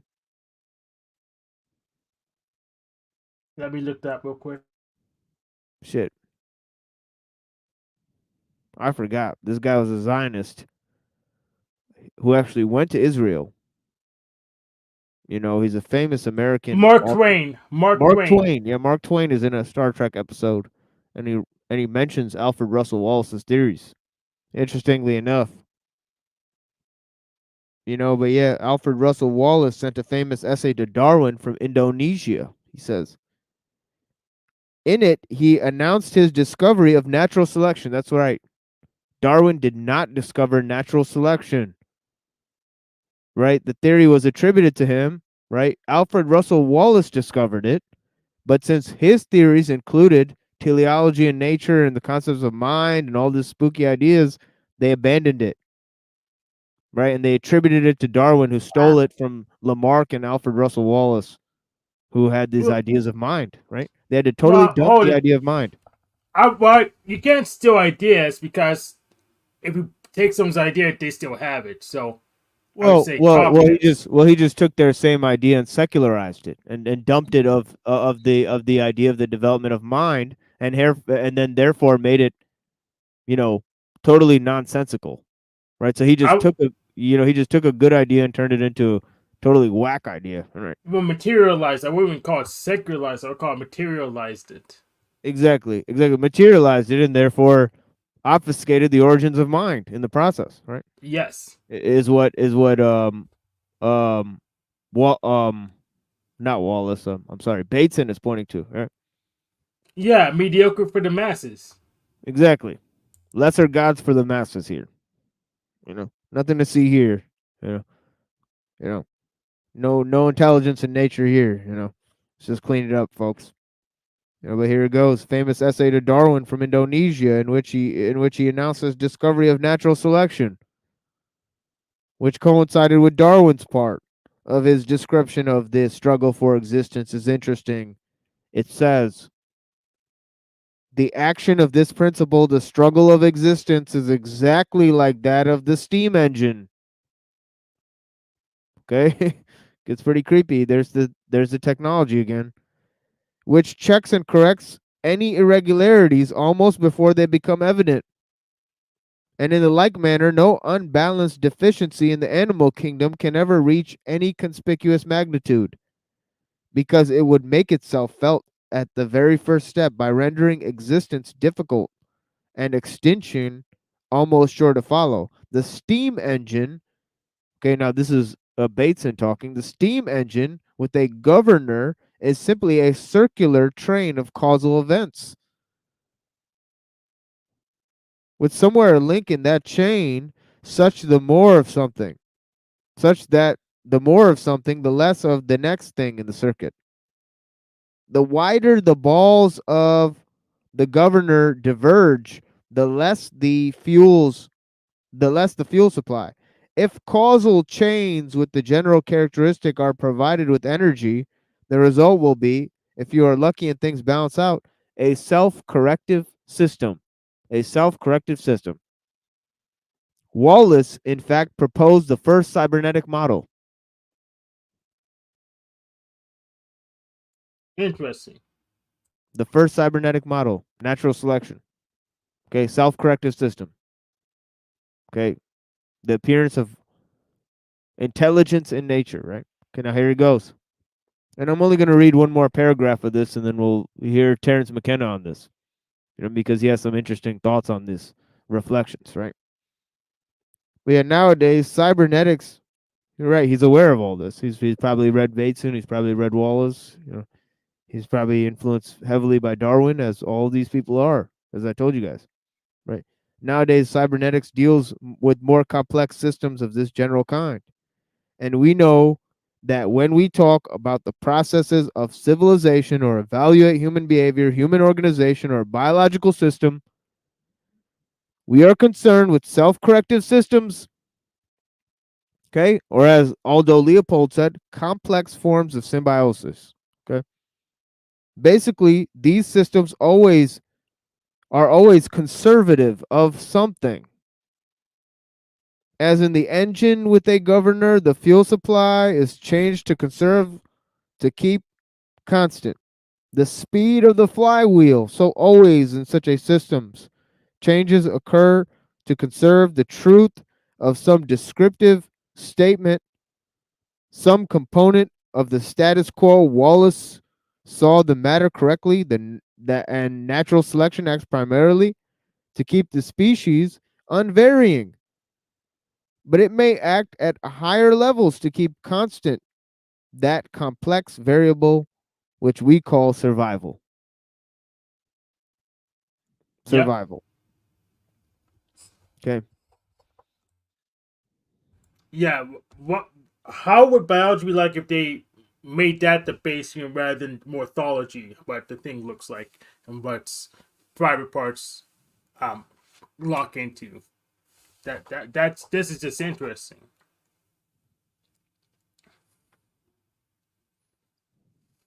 Yeah. And now he establishes some principles. And I'm going to read those, and then I'm going to go to McKenna here. But yeah, he says Dr. Lang noted that the obvious can be very difficult for people to see. That is because people are self-corrective systems. They are self-corrective against disturbance. And if obvious is not a kind that they easily assimilate without internal disturbance, their self-corrective mechanisms work to sidetrack it, to hide it, even to the extent of shutting eyes if necessary or shutting off various parts of the process of perception. Disturbing information can be framed like a pearl, so it doesn't make a nuisance of itself. And this will be done according to the understanding of the system itself of what would be a nuisance. This, too, the premise regarding what would cause disturbance is something which is learned and becomes perpetuated or conserved. At this conference, fundamentally, we deal with three of these enormously complex systems or arrangements of conservative loops. One is the human individual. Its physiology and neurology, conserve body temperature, blood chemistry, and the length of size of the organs during growth and embryology, and all the rest of the body's characteristics. This is a system which conserves descriptive statements about the human being, body, or soul, for the same is true of the psychology of the individual when learning to conserve opinions and components of the status quo. Second, we deal with society in which the individual lives. The society is again a system of the same general kind. Third, we deal with the ecosystem, the natural biology and surroundings of these human animals. Okay. Okay. We'll start there where he talks about the ecology as a cybernetic system, but let's move to McKenna here. And we also have our friend.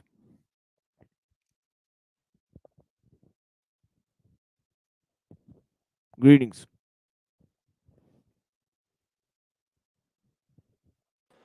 Who, me?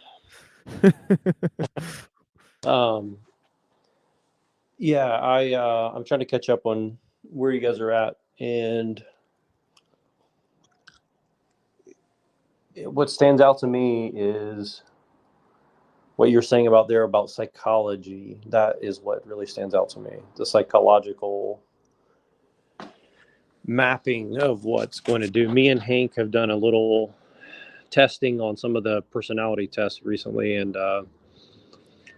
I've never really been into it. I've actually been very annoyed by it because I think it is dangerous to try to quantify and qualify someone's being in those kind of forms, because I think it's kind of like fortune cookies where, oh, this is meant for me. It's like, I think those are things to give you something to think about. It's kind of like tarot. I heard somebody say that tarot cards are like something to give you like a perspective to reflect on more than it is to like give you your future or something. So I don't know. I'm just kind of thinking about that. Like a lot of I do know that I use tarot cards as well. So it's just a way to try and make a map. I don't use it to say, hey, your destiny's defined by the heart of the cards. It's just a map where I can navigate, right, rather than go blind like most people. But what I think stands out to me is like if you try to get a job right now, a lot of the jobs you have to take psychological tests, because they won't do an IQ test, but they'll do psychological like predictability test or something, where essentially they're trying to see like, will you follow orders that are stupid, essentially. And The this is answer kind better be of yes, or you're not hired. correct. And I think that it's interesting to me because the more and more I look at the economy and politics and everything else, it's like, it seems to me that I could make inferences that a lot of this is like technology first, people second, economy third. So like essentially what I'm saying is like the economy is like an after effect, in my opinion. It's not really like, it's a driving force, yes, but it's a vehicle, but it doesn't seem to be like organic, in my opinion. And I think a lot of this is because the way the structure is like they're trying to like quantify everybody's personalities and put them in the right places or something like that in order to get certain tasks accomplished. Well, And I don't here's know. the problem. They don't do that. The thing is, it's people still coming first, then technology, then economy. It's just the people who manage to get control. The people just use the technology as a puppeteer system, but it's just some of the creepiest, power-hungry people just got control of the system. So people still come first, but maybe it's not the right people. Right. It's not sorting for like morality or ethics or skills even. Or It's not skills. even Yeah. sort of yeah. Or even skills. It's actually like it's actually like compartmentalization. They want you to know just barely, they want you to be just smart enough to do your task and not ask questions, essentially. Yes, no tricky questions. Just want to do your task, but dumb enough to not be a threat to taking the position. That's why who you know makes like 60-70% of difference. Right. And I think I say it like this, like it seems like the whole economy is basically the Manhattan Project on steroids, where everybody's doing their one little specific piece.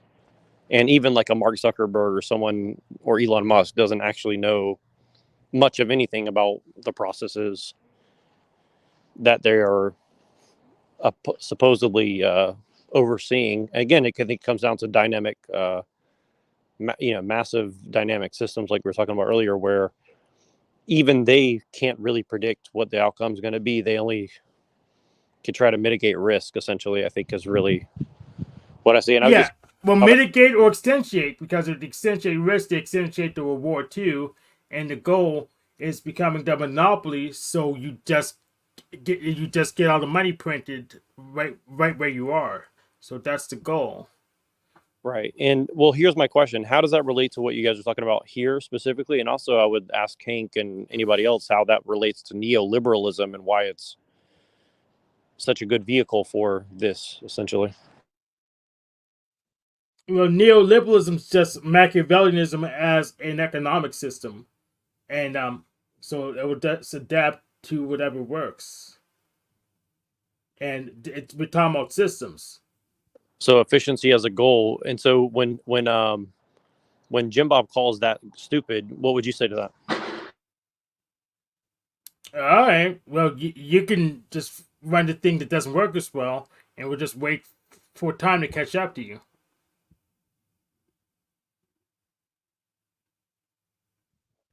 Well, it's this idea that, limiting the size of the state is necessarily going to limit the size of the centralized, bureaucratic needs of the technological system. So, the idea of local communities comes back into the concept, and Hoppe has some ideas in this, and in terms of neoliberalism, they're almost, anti, technological, in a sense. That it's almost like looking at the local economies as looking at a natural ecology, right? So there's some concepts there that are pertinent to the discussion, right?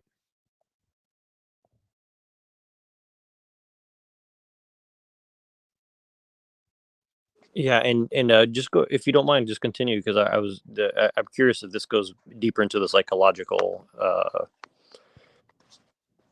part. Well, it's just that they, it's like how the libertarians think that you could change the economic system and then change the technological system and the state system and all of this, and the accelerationists are looking at the same problem in terms of, culture, right? They're saying, well, you could accelerate the needs of the technological system based on, the cultural establishment, right? The cathedral, if you will, right? So they have all these concepts that are interrelated, right? But Terrence also is about culture more than anything else. Oh yeah, because he's a Discordian, so he's more into the Discordians and the accelerationists. They're into this idea that we need to either slow down culture or speed up culture. Yeah, and what libertarians won't accept is that inherently in their system is a way to reset it. I think anarchists don't have that built in the system, built in too, and they also don't accept it. Inherently in their recommended system, there's a way to reset it and just make another state. They don't know what to do about it. Just hope. Well, they accept that we don't need a state.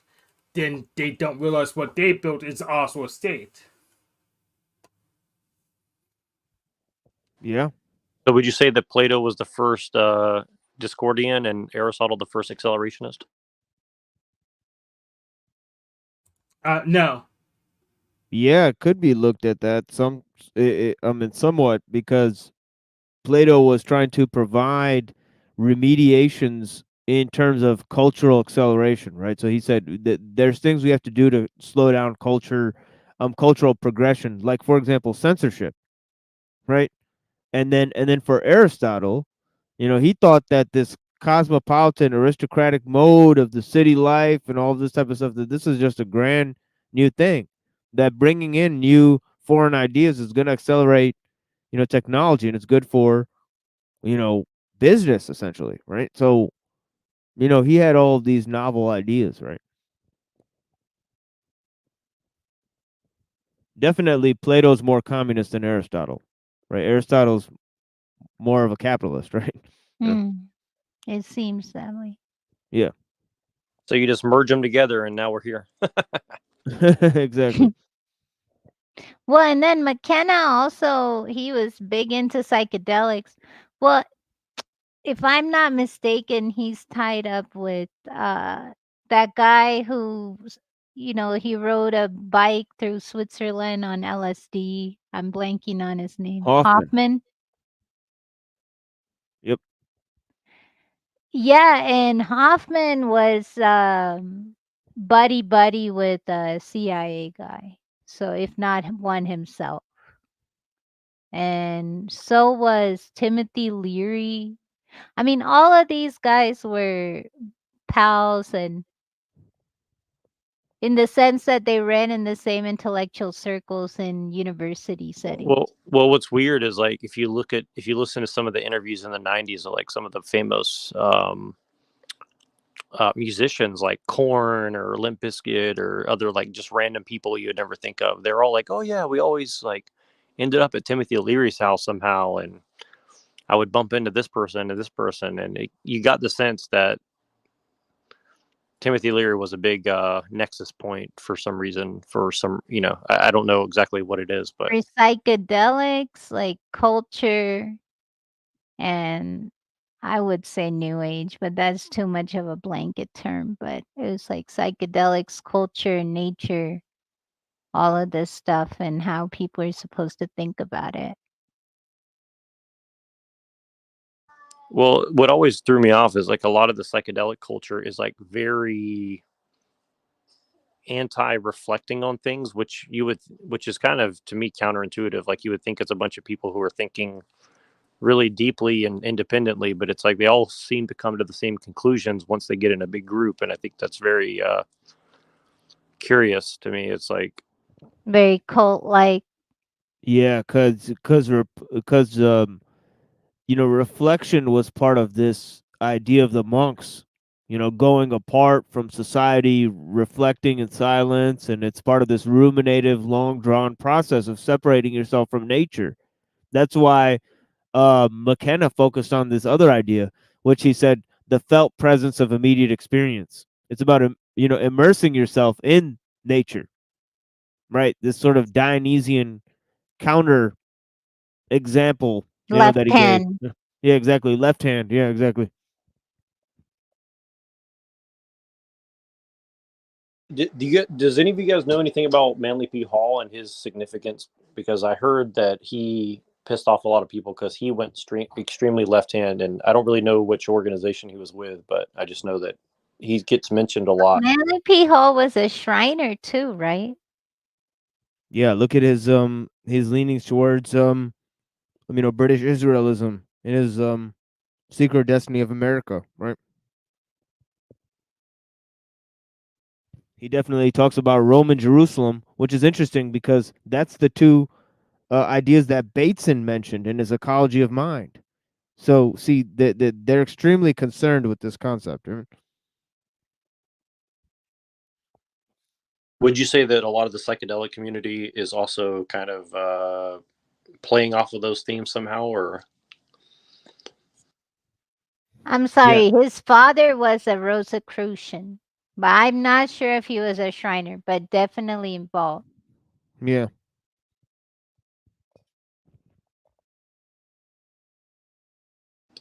What do you think of the argument that that supper for the Olympics thing was actually a Dionysian thing, not a Christian thing, and even that painting was actually just a Dionysian thing drawn as a Christian Last Supper, essentially? Do you think that is indicative of what you're referring to in a way? Oh yeah. Yeah. Yeah, let's take a look at some of this because he definitely talks about some of these ideas. And Terrence is like pro polyamory and stuff too, right? It's been a while since I listened to Terrence, but I used to listen to him, his work or his talks. Yeah, I mean, you guys are gonna see he says it all. Darwin, Alfred Russel Wallace, all of his ideas. You know, What he's reading Bateson. He's talking about an intelligence in nature. He's talking about magic and time and all of these ideas. Crazy stuff. what does polyamory mean? Because I never really understood that term. It seems like it's like it went from poly to pan to Well, demi. I'll let Anna cover that illustrious topic. 'Cause- What? Basically, just anybody can sleep with anybody, right? I'm just making sure. Yeah. I Yeah, want to that's make it. page because so that's a Dionysian. That's it, but it's like Dionysian in the sense, or was it Diogenes? I'm forgetting, but that the justification was that the earth itself was like willing to be raped or something like to take debauchery to that level. Right. No, exactly. And that's what, and so I just want to make sure I understand that's the Dionysian left hand versus the Apollonian side, which is anti that, essentially, right? Right. But then the left hand itself is like some kind of a corruption of the left hand path in like the Vedas and like I guess in recent history in Tantra, but you know, so then they're taking from that and taking from Dionysus and mixing and making something new. That's what it seems like to me.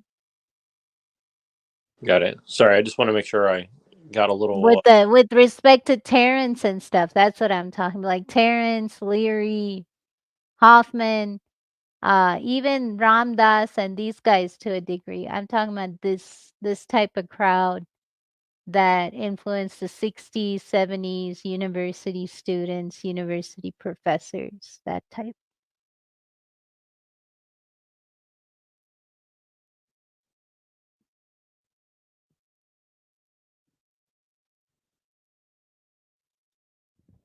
Yeah, Crowley. You know, as I mentioned before, he was. I mean, not Crowley, but Leary. He thought he was a reincarnation of Crowley. He was an ardent proponent of cybernetics and also of cyberpunk culture. You know, in the development of technology, right? So he drew ideas from the occult and you know, from transhumanism for sure. Down in the world, observing and comparing and repeating experimentally procedures, but nevertheless, out of inductive reasoning. So when you are living in this area, you have to leave it like cannot take your.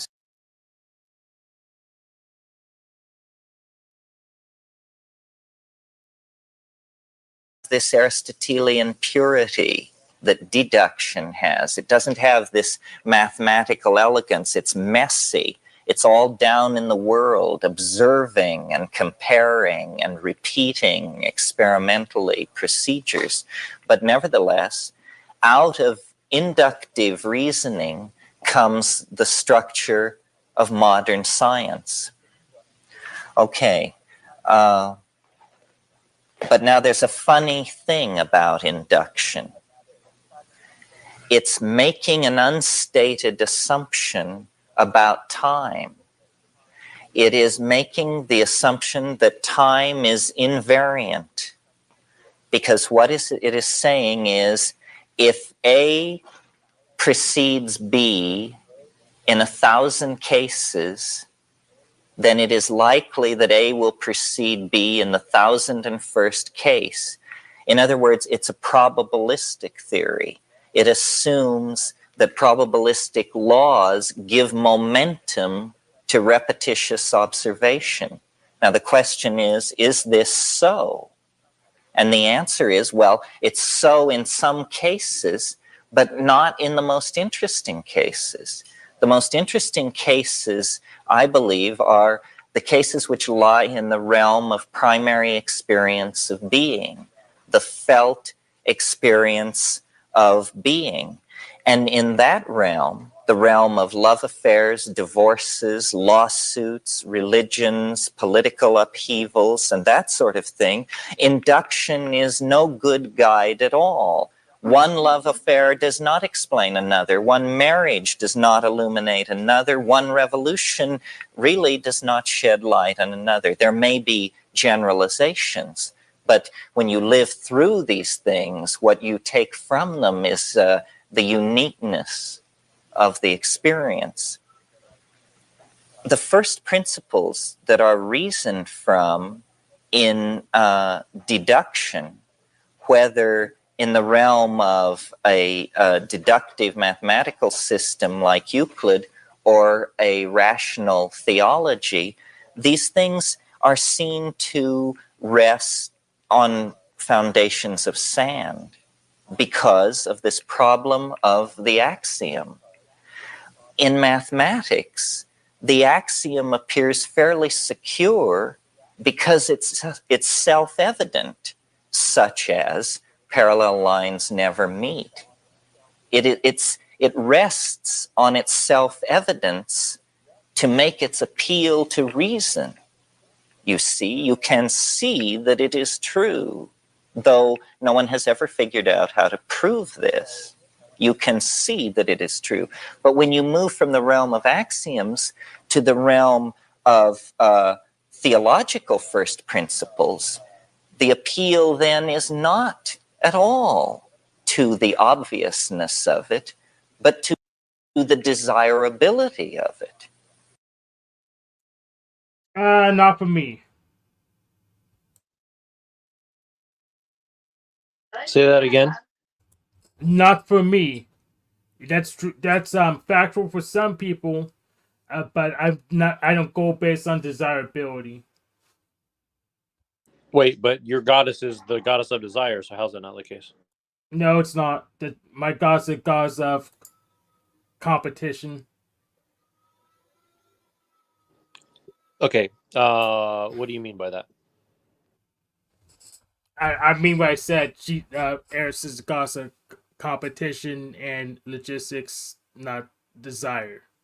Well, but wouldn't you have to calculate desire in order to complete a race of competition?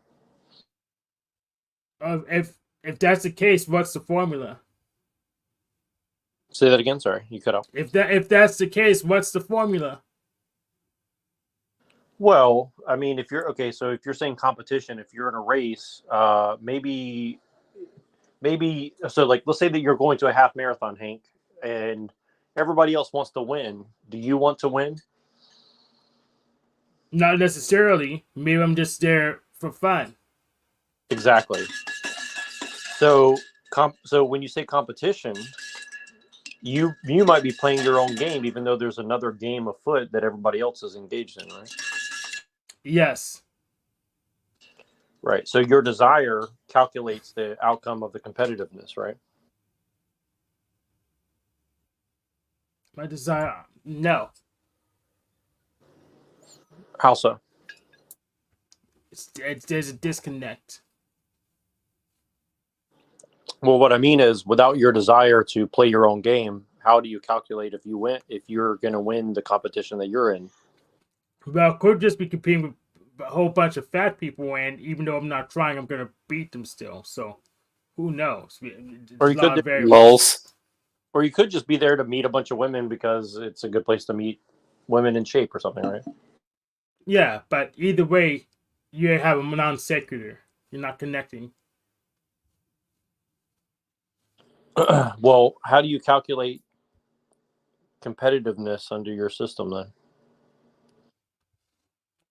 I don't know what you mean by competitiveness yet. I probably wouldn't even calculate it. Well, you're saying your goddess is of competitiveness, so that's what I'm trying. Competition, not Okay. I don't know.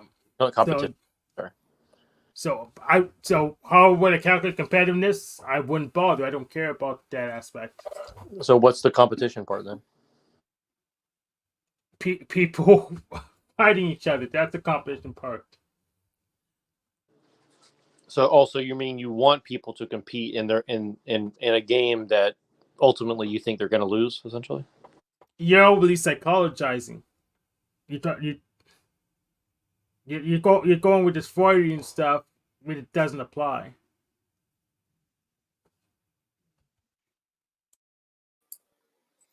God of desires is Eros, not Eros. Yeah, it's her brother. Well, I thought they're complementary, but yeah. I mean, Yes, it's her brother. Well, I guess you could say they're complementary, but I kind of don't care. Right. Well, the reason I bring it up is because you're saying that not for you. So what exactly are you saying distinguishes your belief system from his system about desirability? I'm trying to understand that part. I'm trying to understand that part too. So what is this system? Lulz. Yeah. I mean, if we want to go back and listen to the last 10 seconds, I'd be kind of curious just to see what is. The point of contention is interesting to me about desire, because I'm shocked that you would say that desire is not important to you. But yeah. Well, he's saying that natural laws and axioms are quite different from theological first principles, right? That the latter is based on desirability, right, and not on observations in nature, right? Yeah. Like we didn't invent the space-time and gravity because we want things to fall. We just see them and want to explain it so we can use it to our advantage. It's non-wishful thinking, I would say, compared to the wishful thinking. So that's desirability. No. Well, yes, actually, yes. I think yes. Wishful thinking is desirability, I guess. Well, I'm trying to contextualize it, but it's just it's awkward to contextualize the way you put strings things together. Well, It's why we're looping. Well, here's what I'm trying to get at is like, so the usefulness of calculating space-time or something, right? Like it is desirable for some end, obviously. So yeah, pretty much compare I guess normal science to flat earth science. So flat earth science doesn't actually accomplish anything except they haven't accomplished anything, and normal science does stuff. well, if you want people to compete in a game of chasing their tail to prove a flat earth rather than use the stuff that is useful to compete with the people that know how to use that, then it would be effective in that way. Yeah, but the five scientists never did anything with the knowledge because they haven't gone past the goal yet. They pretty much once they see something they don't like, they'll play peekaboo, and that's where the difference is.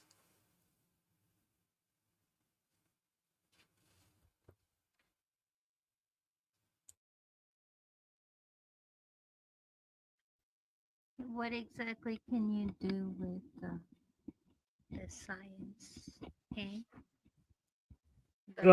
Yeah. So science, you have a model, then you can predict what's gonna happen next. So you can manipulate the variables to make the event you want to happen next. Compared to just playing peekaboo and wishing things will go your way. You can change things. Yeah, but I'm saying, what does globe Earth science like? What can you do with it in practice? Oh, you Because I can find you it can you can impractical. travel and get to your destination. You can do logistics with it. Yeah, you can move stuff around and actually get and not get lost, which is pretty important.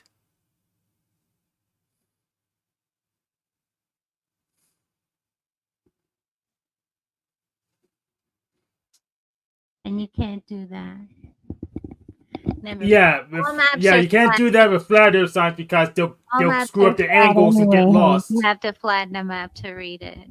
Even Yeah, pilot. they'll screw up the angles and get lost if they you don't use geodesics. So Not really, because geodesics are very new. yeah, And yeah, there was really, planes before yeah, really, geodesics you'll get lost if you don't use invented. geodesics because Even your angles will be even wrong. call the globe a geode is only as recent as 1990. Yeah, well, your angles will be wrong, and you'll get lost if you assume flat Earth.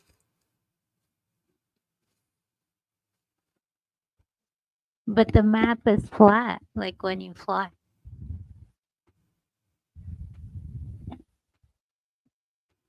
Wrong, Like when you fly and when the plane flies. wrong. No, the map on the screen. It's a flat map.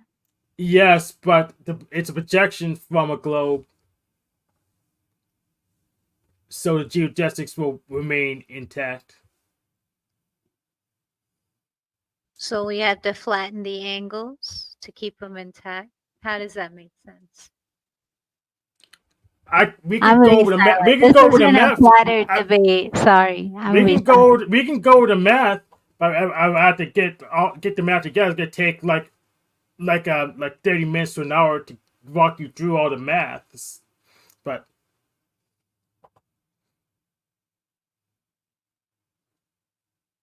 and how long do you need to prep? I had to make a prep guide so I can explain to you what it's everything.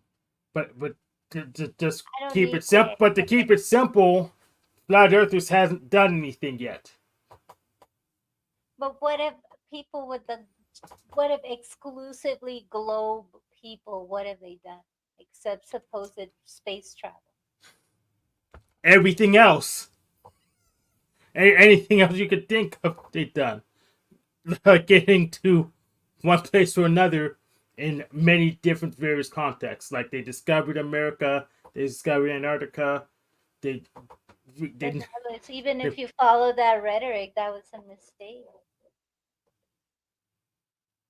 The so-called discovery. All right. America, and even that would be a false premise because there's artifacts predating Columbus in America from Asia. Okay. Suggest contact before then. So, anyway, and they didn't, there was no like mention of a globe or anything like that. So, Okay. So can you explain why it's daylight and not Chiquita's part of the world? Do you have an explanation or is it just magical? What is just magical? Sorry? Can you explain why it's daylight where not Chiquita lives right now? The Himalayas? What? Yes. Why is it day now? That's not necessarily disproven if it's flat. I have an explanation for why it's day now. And you don't. There's two logics to it, but what's the point? The point is, at least I have a system that's consistent, and in most cases, I can make a story that makes sense rather than say it's magical, it's mystical. I have no idea what's happening. Provide a story. That's it. That's all I want. Yes. All science ever has been is a story, but the point is the story is making sure you know what's going to happen next, right? So you don't get surprised by every little thing. Hank basically thinks because he can put a tactical weapon above everybody's head and pointed at their head at any time, it's more useful. Therefore, it's a better system. And yeah, from that point of view, he's correct. But you can't personally do that. I mean, if we could, that would be freaking cool, but you can't. Oh, but he did. You can't do it as a civilian. How can you do it and not be in jail? By being the state. By being the state? Yep. Lols. And you're proving my point. Hank will be the first black president, I believe. Obama was black too. Well, that's debatable. That's a good point. I think it was black. Good enough. I think Bill Clinton was blacker than him, personally. That's two now. Exactly. Yeah. Sorry. Yeah. So you'll be the second or third, I guess. Yeah. Well, probably four. Kamal's probably gonna win. Sad trombone. Who? Cammy Harris. She's probably gonna win. So. I kind of agree. I think she might win. I think people are kind of sick of Trump, personally. Like, I think there's a lot of hoopla over him, but like, I think people are kind of sick of him. Myself included, to be honest with you. Yes, he didn't make America great again when he was in office. He just blamed everyone else. So, I'm done with him. Isn't that like all of them? Yes, but he was like very annoying about it. So he could shut up for a bit. I think you would go better. Fair enough. I think it would do better to do MACA, which would be Make America on Crack Again. I think that'd be a better one. When were we on crack the first time? The 80s. Okay, now that we could try that again. Yeah, people were more human on crack. I think now we're on like fentanyl or something. It's kind of annoying. So we can all be real boys like Illuminati. Well, he says he's not on that anymore. So. Former. The artist formerly known as Crack.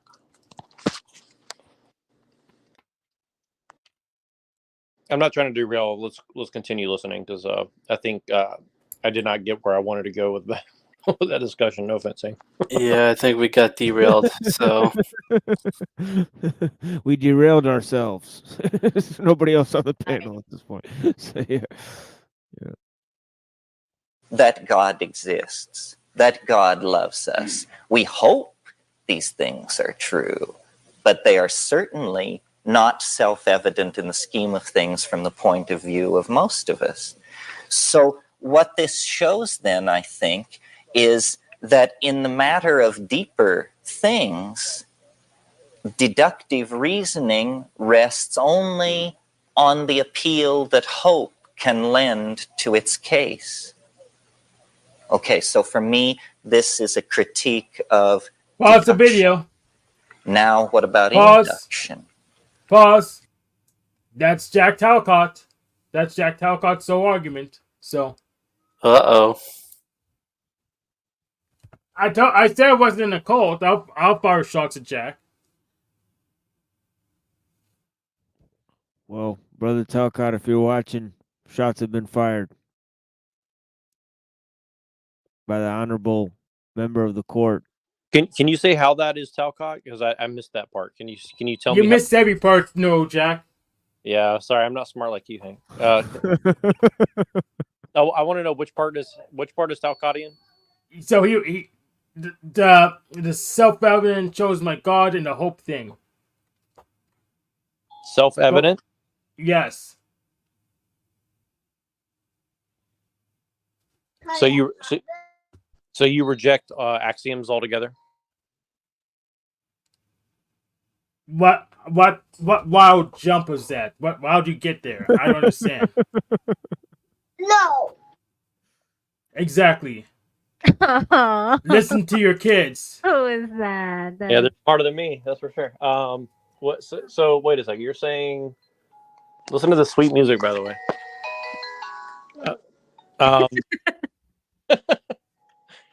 The oh my god, I'm trying to get this thing unstuck. It's stuck. All right, you guys continue. I don't understand what you're saying about the Talcott thing. So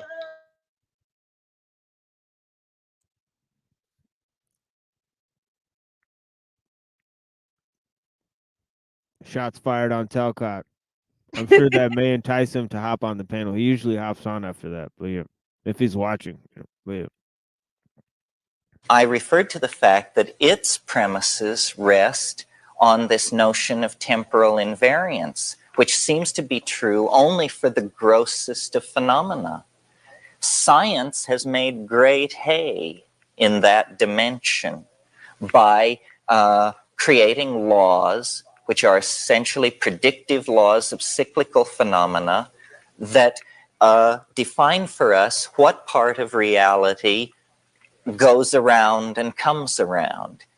In other words, we can predict simple phenomena involving the mechanical orbits in gravitational fields. We can make simple predictions about the end results of certain chemical processes, certain nuclear processes, so forth and so on. But when you lay it against the background of nature and experience, it begins to look like pretty thin soup. It's no basis for claiming epistemic preeminence. And this is the point that I want to make. Science claims epistemic preeminence. That means that science doesn't say we are an ideology like Buddhism and Taoism and the Tarot. They say we are a metasystem. We shall judge all other systems in our scales. Well, this is politics, but not good philosophy, because there is no basis for this claim to epistemic preeminence. So this somewhat egghead rave is supposed to pass for a pagan polemic on the Yeah, like for example, for example, how about Freud and Marx are seen as metasystems, right? Once you understand Freudian psychology, you can explain everything in terms of Freudian psychology, all human relations, all human events, all human civilizations, right? The same with Marx, right? With this theory of dialectical materialism, right? It's an explanation for the phenomenon in history, right? So you could use it to explain all historical phenomenon and therefore all human events, right? Therefore, they say it's a meta theory, right? Right, in terms of Yes. that, right? But yeah. Yeah, and these all-encompassing theories of everything have just the unsharpness and slash uncertainty principle working for them. So you can technically explain everything, but you can't get any useful information out of it. So you explained it, but you don't know what's going on. Then you get tied in the knots like Neurojack does. Well, once you increase in explanatory scope, you lose in theoretical predictability, right? So theories have high level of predictability, models have high level of explanatory power. These are different ways of explaining scientific structures, right? And ideas. Yes. And this is basically what he's breaking down here, So he's saying that there's no set epistemology there. But yeah. What's and like there's and the thing is, it's a miracle that is still wishful thinking. Just to do science, you have to have that wishful thinking there, so it's not exempt. You still have that problem. You still have to assume that you can't just make a system. So you just take it one step further and say that it's okay for magical thinking because it's useful, essentially, right? Well, what's the alternative? I agree. What did you say is like Neurojack? I missed that part. Sorry. Well, if you use an all-encompassing model, you'll get tied into knots because you can have a lot of singularities. Yeah, I agree with you. I think it's solipsism essentially, and again, like Freud is good. I think Freud is good because it gives you relatively solid grounding to look at things with. It doesn't mean it's the end all be all, but I do think that it's probably better than Jung or these other things, because what's the purpose of, I mean, again, it depends on your desire, what's your goal. I think most people don't even fucking have a goal, so they're just using knowledge and like a sledgehammer against everything else. Even if it's like a little porcelain doll, they just say, well, I have a sledgehammer, let me take it and smash it because I can. I mean, that's just my opinion, but that's why I look at it. Yes, nothing Freud is bad because he doesn't know his own limits. I'm gonna gracefully step out. Thank you. Blessings. Yeah, thank you, Anna, Easy. for being here. Blessings. Yep. Thank you. Good night. But yeah, I think Freud is bad because he doesn't comprehend the limits of his own model. Well, he was high on cocaine and cigars. I mean, and he died. So, I'm sure that the cocaine fueled stuff probably didn't help, but yeah. Yeah, so I kind of reject all theories of everything wholesale because they don't have a solid limit, so they won't explain something good enough to be useful. So I just reject them all. I think it's kind of like string theory, because I think string theory is probably close to the truth, but it's useless. So, Yes, it's useless, and there's actually a family of string theories, so it's even more useless than expected, because you can have a whole bunch of string theories that technically explain the same thing but aren't even compatible with each other. So Freud is just basically Oedipus metasystem. So how useful is that? Say that one more time. It's a what system? Oedipus metasystem. What does that mean? Sorry. Loving your mother. Something your mother? Loving your mother. Well, I don't know. To be honest with you, I don't know enough. I don't know enough of the quote unquote theory that he came up with. What I do think is that a lot of things do come down to sexual drive and desires. And the reason I think that is, like, if you look at the people trying to quantify or qualify sexual desire in humans, they really don't know what they're talking about. They can try to like measure this hormone or this hormone or this or this thing, but they really don't know people's motivations. And so I think that he's kind of correct in saying that, trying to get a working model of why people desire certain things is probably the best way if you wanted to try to manage society. And personally, I think they have figured out something about that. And I don't know that, from what I know of Jung, I don't know how useful Jung is for social engineering or something. I think it's, it seems more like a way to get nerds involved in something like Gnosticism or something. That's just my opinion, but maybe I'm wrong. But Jung doesn't seem as useful personally to me. But maybe I'm missing something.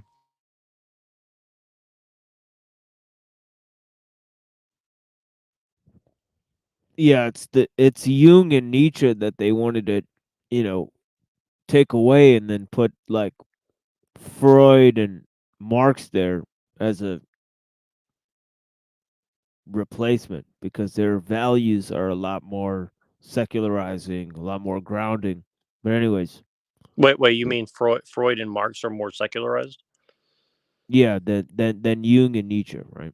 They're a lot more abstract, right? Why do you think they want to I mean, like, what end do you think that Marx and Freud serve essentially? More Jewish. That's what everybody says.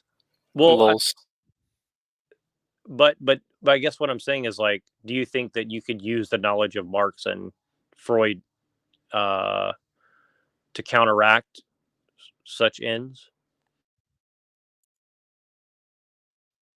Yeah, you could, but it's not the easiest way to do so.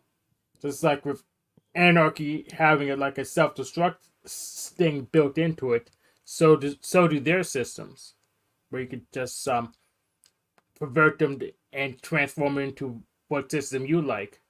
That's less Well, that's choice. why they're upgrading it to Nietzsche and Jung, right? It's people like Jordan Peterson are upgrading it to Nietzsche and Jung instead of Marx and Freud, right? So they're already doing that. Well, that's my point. They're adding in the spiritual element. That's what I'm pointing out. Well, but my point is they're doing that to obfuscate how they're using Marx and Freud, right? That's kind of what I'm trying to.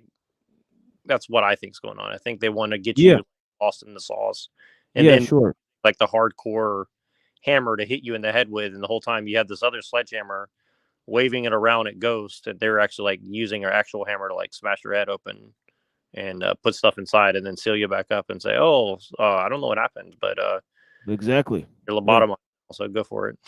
Yeah, that's right. Summer solstice because it's an attack on the foundations of reason itself. And as you know, when reason goes, barbarism and madness cannot be far behind. So, yeah, personally, I'm trying to upgrade to Lacan and Weber. So that's what I want to upgrade to, Lacan and Weber. Max Weber? Yes. I'm sure Pill Eater would be interested. Yeah. What about he loves those guys. What about Jacques Vallée? No. Okay, go ahead. And as a self-declared attack on the foundations of reason itself. And as you know, when reason goes, barbarism and madness cannot be far behind. Summer solstice because it's an attack on the foundations of reason itself. And as you know, when reason goes, barbarism and madness cannot be far behind. Reason itself. And as you know, when reason goes, barbarism and madness cannot be far behind. Interesting. Cyclical cycles and nature as an attack on reason. Okay, this is very, very, fucking crazy stuff here. And as a self-declared philosophical anarchist, did you hear? As in fact, did you hear their cackles? Now he says something very interesting. But yeah, listen to this. And I hope Neurojack's still listening because this is the part that I wanted him to hear. He would have been very interested in this. But yeah. As a self-declared philosophical anarchist, as in fact the founding member of the Henri Poincaré Anarchist International, our motto is chaos is order. I believe that it's entirely appropriate to carry out an attack on reason. So that's some Discordian saying right there. That's right. Yeah, well, I agree. I think he's actually right, though. I mean, I think he's actually correct what he's saying. I mean, I hate to say that, but I do think he's onto something. And the reason why is I hate Kant. Like I haven't even read Kant, but I hate him because isn't Kant the pure reason guy or whatever, or was he attacking pure reason? I can't remember, but yeah, it's critique of pure reason. So he's saying there's no such thing as pure reason, But isn't he? But wouldn't you say that? So what do you call his philosophy that usurp pure reason then? I guess he's saying that there's intuitive elements like space-time, nexus that is pure. That is purely intuitive, right? So they're a priori, right? So he's saying that reason can't be really found because all ideas of reason are basically based on a posteriori effects and our gaining of information in the world, which is already based on intuitive framework, right? So he's saying that there's things that are intuitive, and actually he places morality in that category apart from reason itself, right? So the important part is that he separates reason from morality, right? And how does that relate to what our friend Mr. Terrence is saying, if you don't mind me asking? Well, Terrence is sort of saying that that I guess he might be wrong, right? Because there is no you know uh essentially there is no actual reason in the world. There's no natural laws, right? Kant believed in natural laws, right? Yeah, I hate to say that I agree with Terrence on that. I think, I never thought I would say that, but yeah, I think he's correct on that. What I mean, I think I'm setting. This is, to me, that's stepping out on a limb, but I think that. What do you guys? Where do you guys stand on that? Do you think that he's right or wrong on that?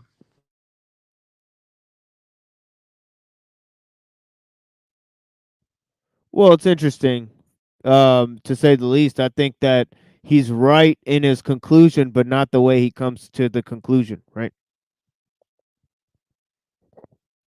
Because he's drawing in all these ideas like, teleology, nature, and all these other concepts, right? As we'll see. And also evolution. Okay, so then what are we left with? Well, what we're left with is intuition. Intuition. And what is it and how does it work? Well, it's a feeling into things that comes to answers and leaves no trail.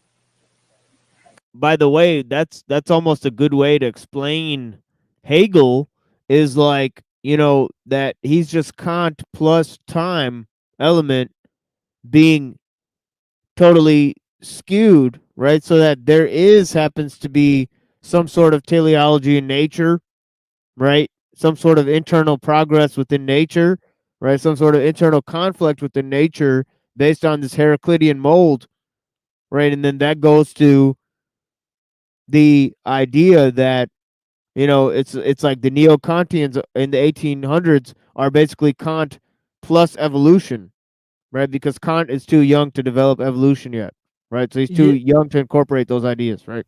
Yes, and it comes back to my catchphrase: "Truth is just a feeling," which is references this partially. So, Is the truth then madness, Hank? yes. So that's why I go with the facts, because intersubjectively, at least we can agree on them, or at least I could demonstrate them. So maybe we don't even agree on the facts, but at least I could demonstrate them and be confident that the thing is there. Even if you play peek, would say, "Nah." Okay.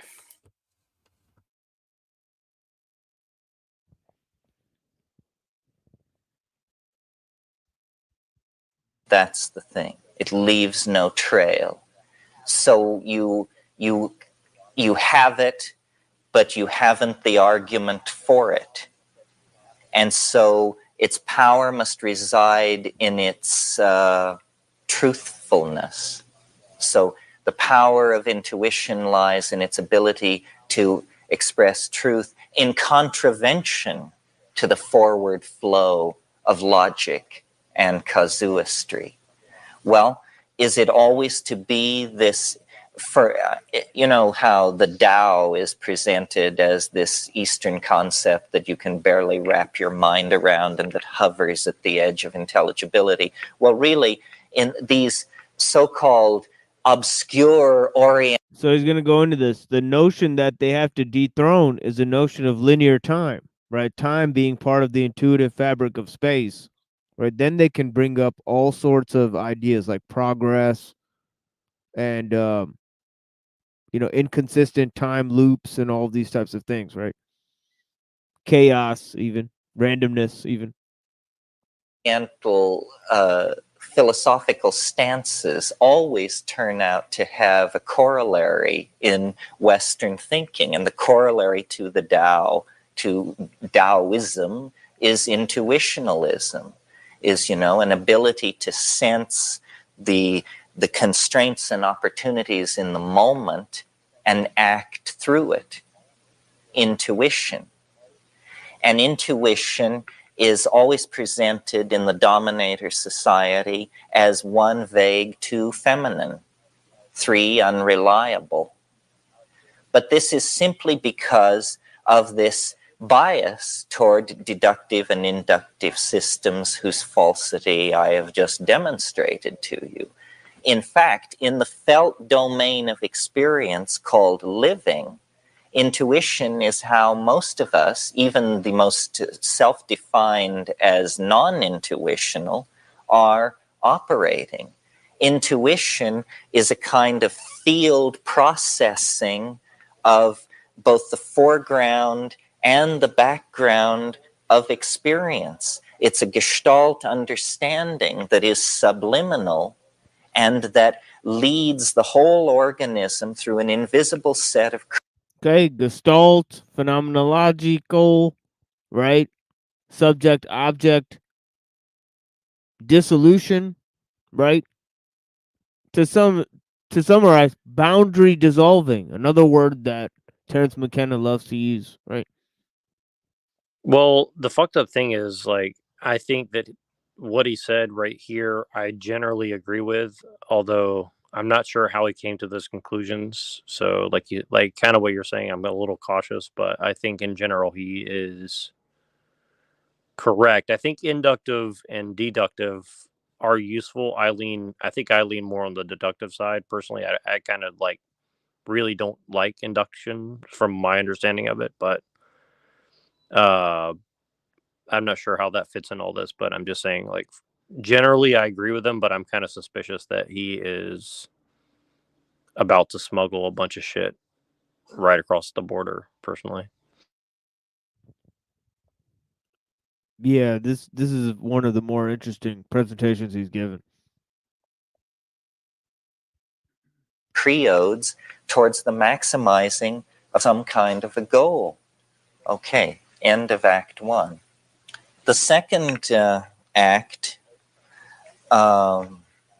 opens in the middle of the 19th century with science responding, albeit unconsciously, to an understanding of what I've just said, the inadequacy of reason, the necessity of intuition, and yet all this going on in a domain of Victorian gentlemen with beards to their belts and a world where pianos wore pants.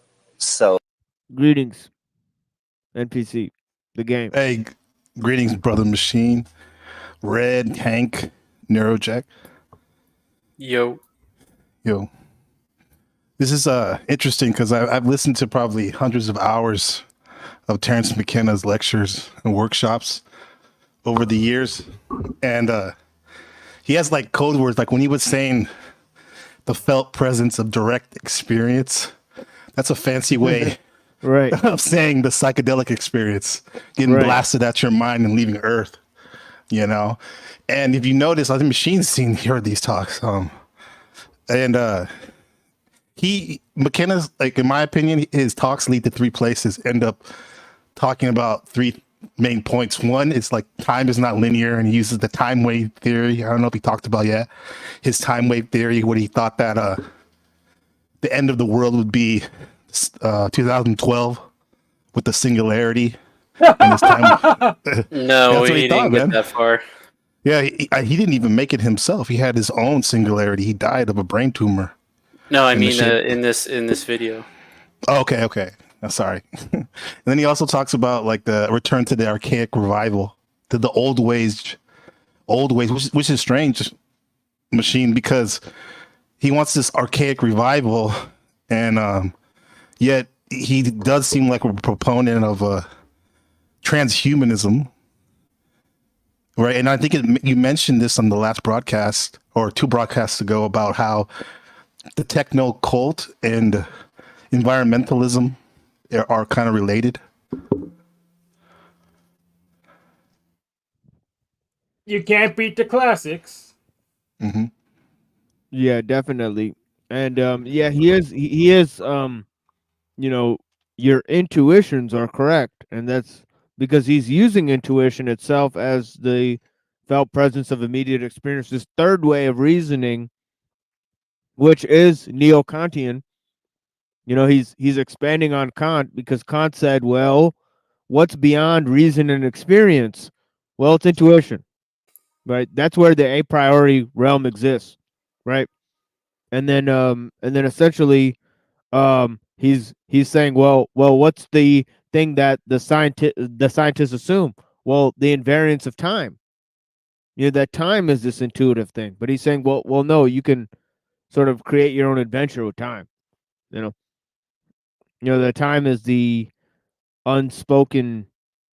That is just not linear. That you can create your own magic with time. And that's what seasonal. What the summer solstice is. That's why I said the summer solstice is a way to challenge the foundations of reason, right? Because it's using cyclical time to go against linear time, right? Right. Right. And he would use books like Finnegan's Wake to promote his theories about time being nonlinear. Because in that book, supposedly the whole universe was happening on this one afternoon in, I think it was Scotland in the book. Like layers, like Meek Mill says, there's layers to this shit. Yeah, definitely. Levels, layers, for sure. As I said earlier, the whole universe is a symbol, sign, and signification for something that's pointing outside of it. And that is, what many would like to call the transcendental object at the end of time because they believe in time magic. They're Saturn people.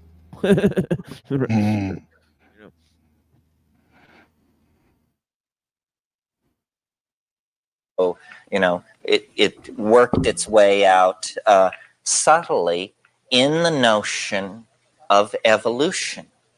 And evolution is a very interesting concept that even those of us who profess to believe in it, I think, don't fully grasp, what comes in this package.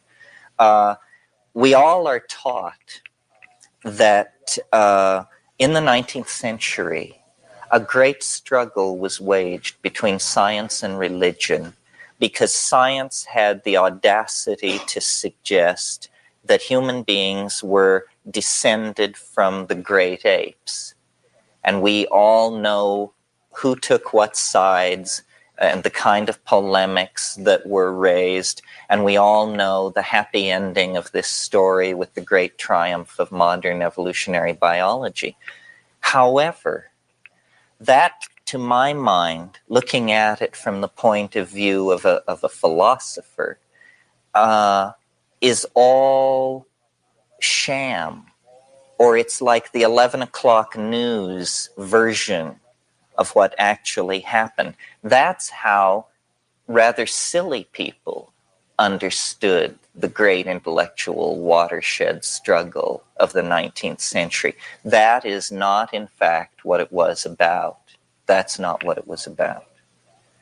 The outrageous assertion of the evolutionists, of Darwin particularly, and his school, was not that human beings were descended from the great apes. In fact, the outrageous assertion wasn't even contained in the part of the manuscript that was called The Descent of Man. You recall it was called The Origin of Species and the Descent of Man. And where the real kicker was lodged was in The Origin of Species. Why? Because Darwin set out to show that nature could be the product of processes without purpose. That was the bit that brought the roof down. Ordinary people couldn't understand this. This is called... Okay. See, I tried to explain to to people that the notion of free will as we see it today couldn't really get popping until, you know, the modern times. And because you really need randomness and chaos in order to introduce the concept of free will, right? Because if there's natural law, if there's reason, if there's all these types of things, you know, then things are pretty much determined. If there's laws Yeah. of logic, laws of nature, you know. Yes. For free will to work, you need determinism and indeterminism to work just right at the same time, and that's contradictory. It just makes no sense. Right.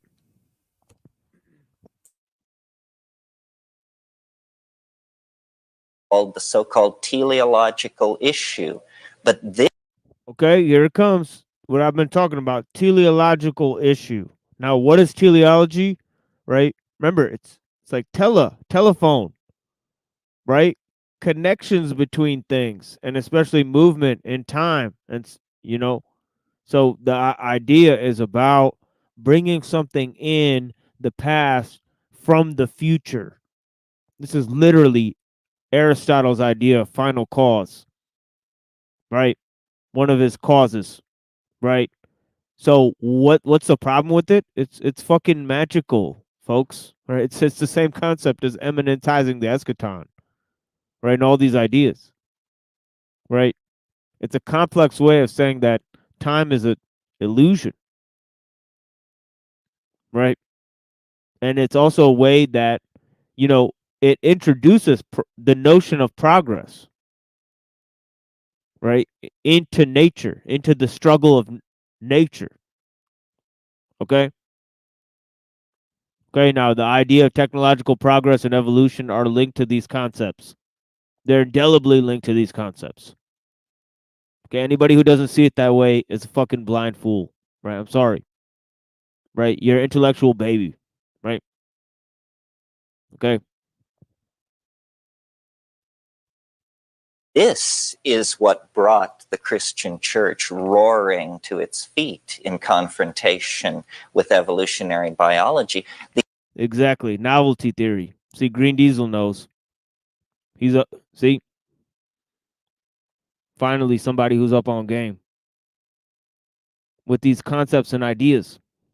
Novelty theory, right? The idea that nature is a novelty creating engine, as Terence McKenna put it, right? Habit and novelty being the foundation of nature, as we saw in a previous talk he gave, right? These ideas that he developed from C.S. Peirce, right? Okay. These concepts are basically foundational in the Gaia theory and also the ideas of Alfred Russel Wallace, as we'll come to see, right? That where does new information come from? Evolution is a process, right, that creates novelty, right? It creates new information, right? And that new information leads to new energetic systems, and that creation of new systems, right? Okay. Okay, and energy per density that's expended that's you know, comes out of these systems, right? That we're dealing with more complex dynamic systems on a much smaller and smaller scale, right? Okay, there's more neurons connections in your brain than there are stars in the Milky Way galaxy, right? Okay, a dung beetle is more complex than a star system. Okay, this is the facts.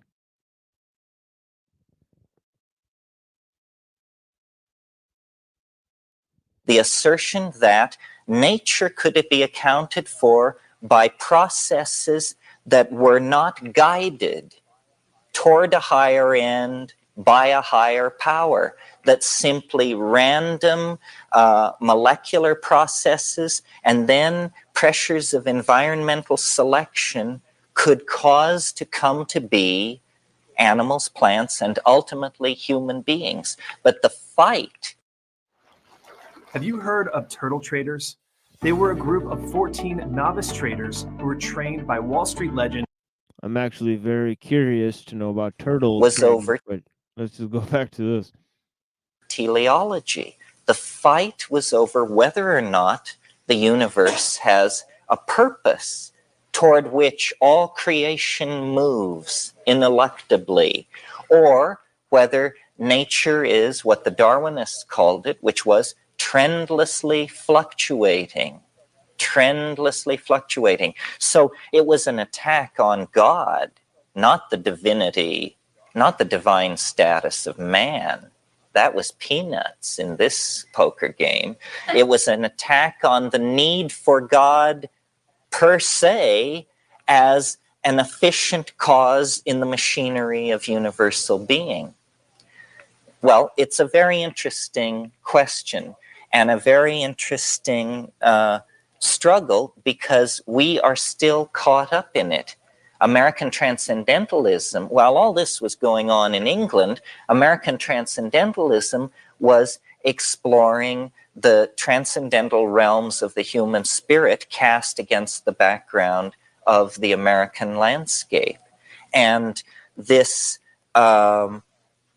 question of the telos in nature was, to make friends, lifelong friends, into enemies and sunder families. Alfred Russel Wallace, who was the co-discoverer of evolution with Darwin, it really preceded him. He had a fever. He was a professional butterfly collector, as I was once in my youth. And on the island of Ternate in eastern Indonesia, Wallace fell into a malarial fever. And at the height of this fever, he wrote down 1.5 pages of scribbling, which when he came down from this illness and read it, it seemed to hold up.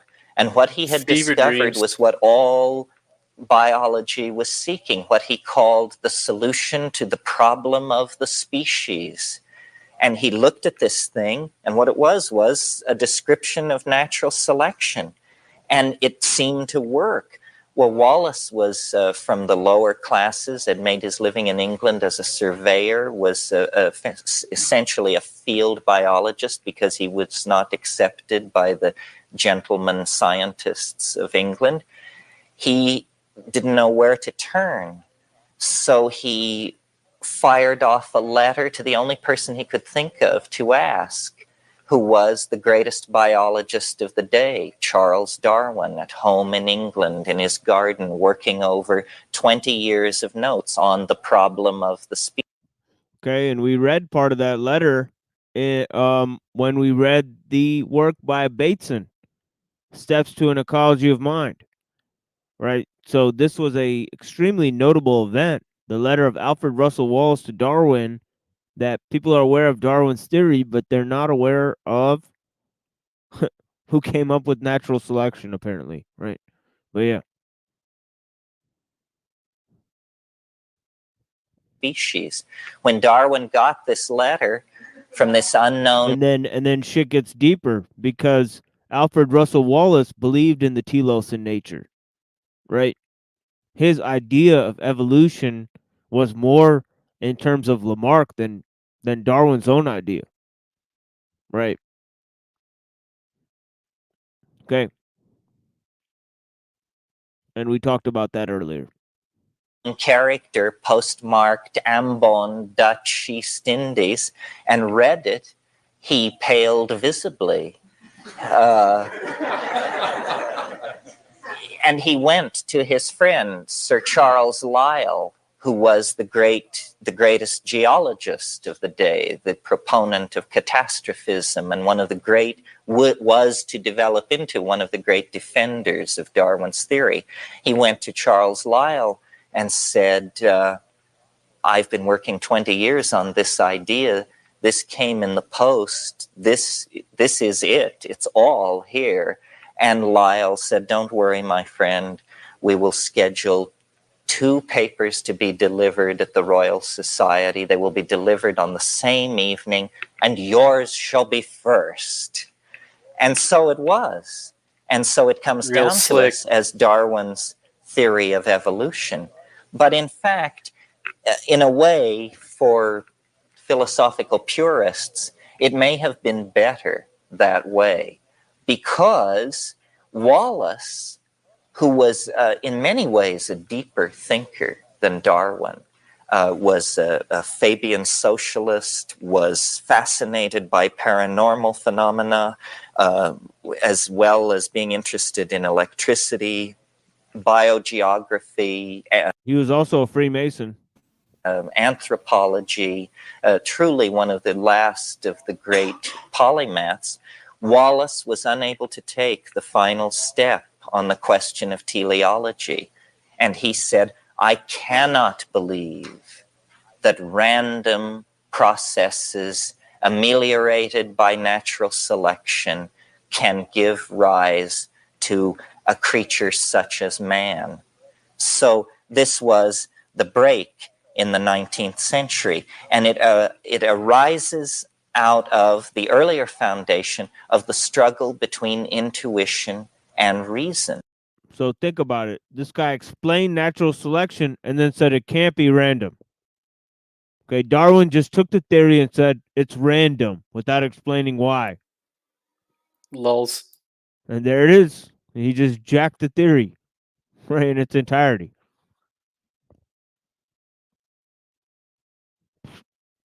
And he just deleted the part about the causes and how, Wallace, came to no conclusion about it because it's a mystery. Okay. Let's face it. Look at the various evidence we've showed so far that points to, our role in natural systems, right? It's interesting because you hear these the European guys giving their theory about evolution and natural selection, yet on the other side of the world, like 900 was it AD, the Mayans supposedly were obsessed with time, and they used their calendar to map, use it as a device to trap. This is what their elders say, to track the evolution of human consciousness. That's one theory that the Dr. Carl Kalaman had when he went down to Mayan land and talked to the elders down there, and the elders were saying that those pyramids that they have down there, like in Tikal and Chichen Itza Serpent Temple, were actually diagrams of the evolution of consciousness and how the 9 levels, the 9 base stones on the bottom of the level of the pyramid represents like the time in the universe when it was very dormant and slow moving, but a lot of chaos was happening. And as you go up each level of the 9 levels of the pyramid, it gets smaller and smaller the amount of time. And one could Kalaman mapped like human evolution and progress onto that timetable that the Mayans supposedly were using. So I think it's interesting how both groups of people, Western and European and South American, Mesoamericans, were in their own way trying to follow the evolution of human consciousness. I think the Mayans were onto something too, though. Yeah, or as Annapurna and others speculate, maybe these were just the same people. Just got to push. They probably were. Push the Probably time were. back a little bit, and they end up being the same people. Maybe. Yeah. They're just looking at a different time period where there was a global civilization already. Just like all of the ancient civilizations said. There was. So there's no reason to believe the conventional story of how these people came to their conclusion, because look what it's based on.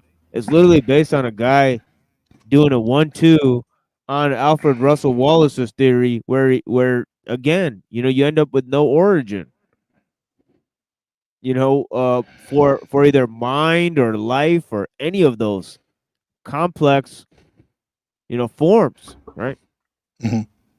Machine, do you believe that all humans came from apes like that? What's your thoughts on that? No way. Yeah, no way. Yeah. Can you point us in the direction where you think humans came from? Or are they? Well, I think we're not from here, right? Yeah. Right. Makes sense to me, right? Yeah, it does. Ancient astronauts. Yeah, or just I think we fell from someplace. All right. You know, wherever is described the garden there, that we fell from, Mm-hmm. Yeah.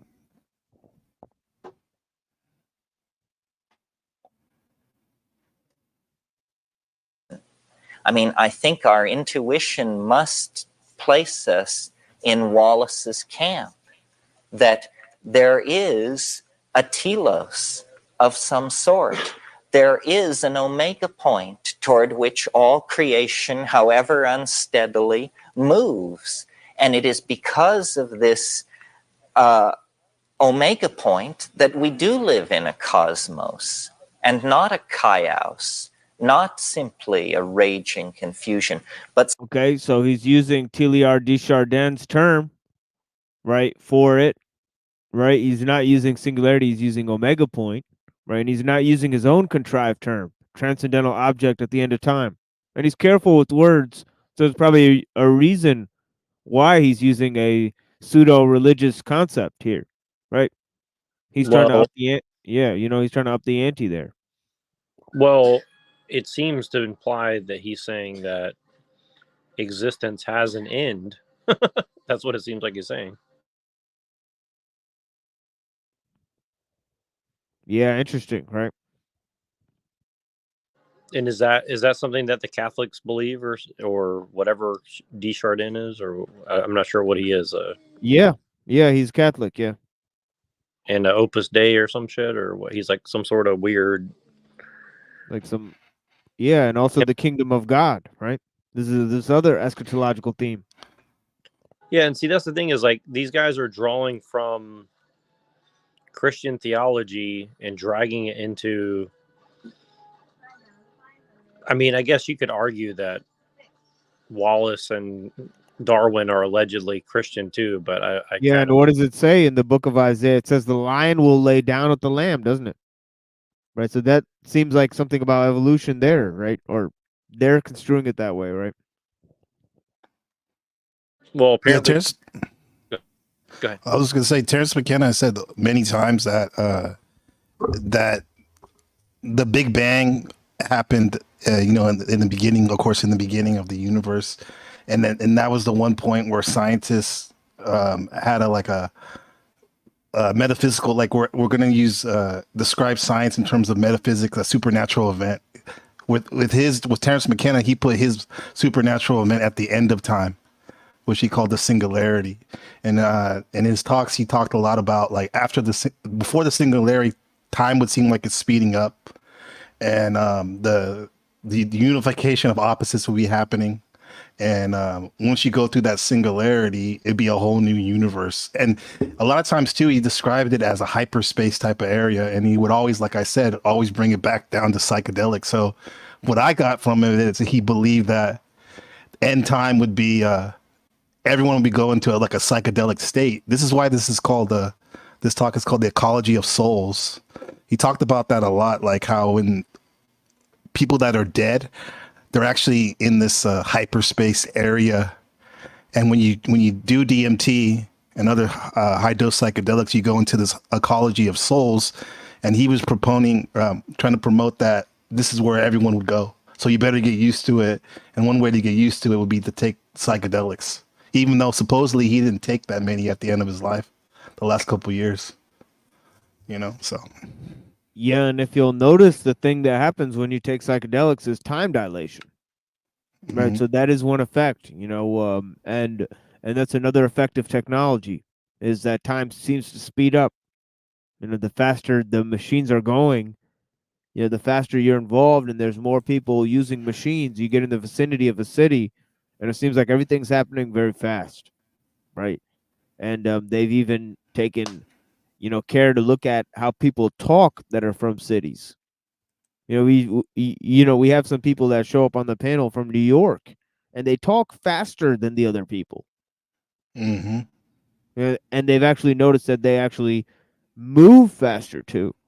They take more steps per minute, or stuff like that. So yeah.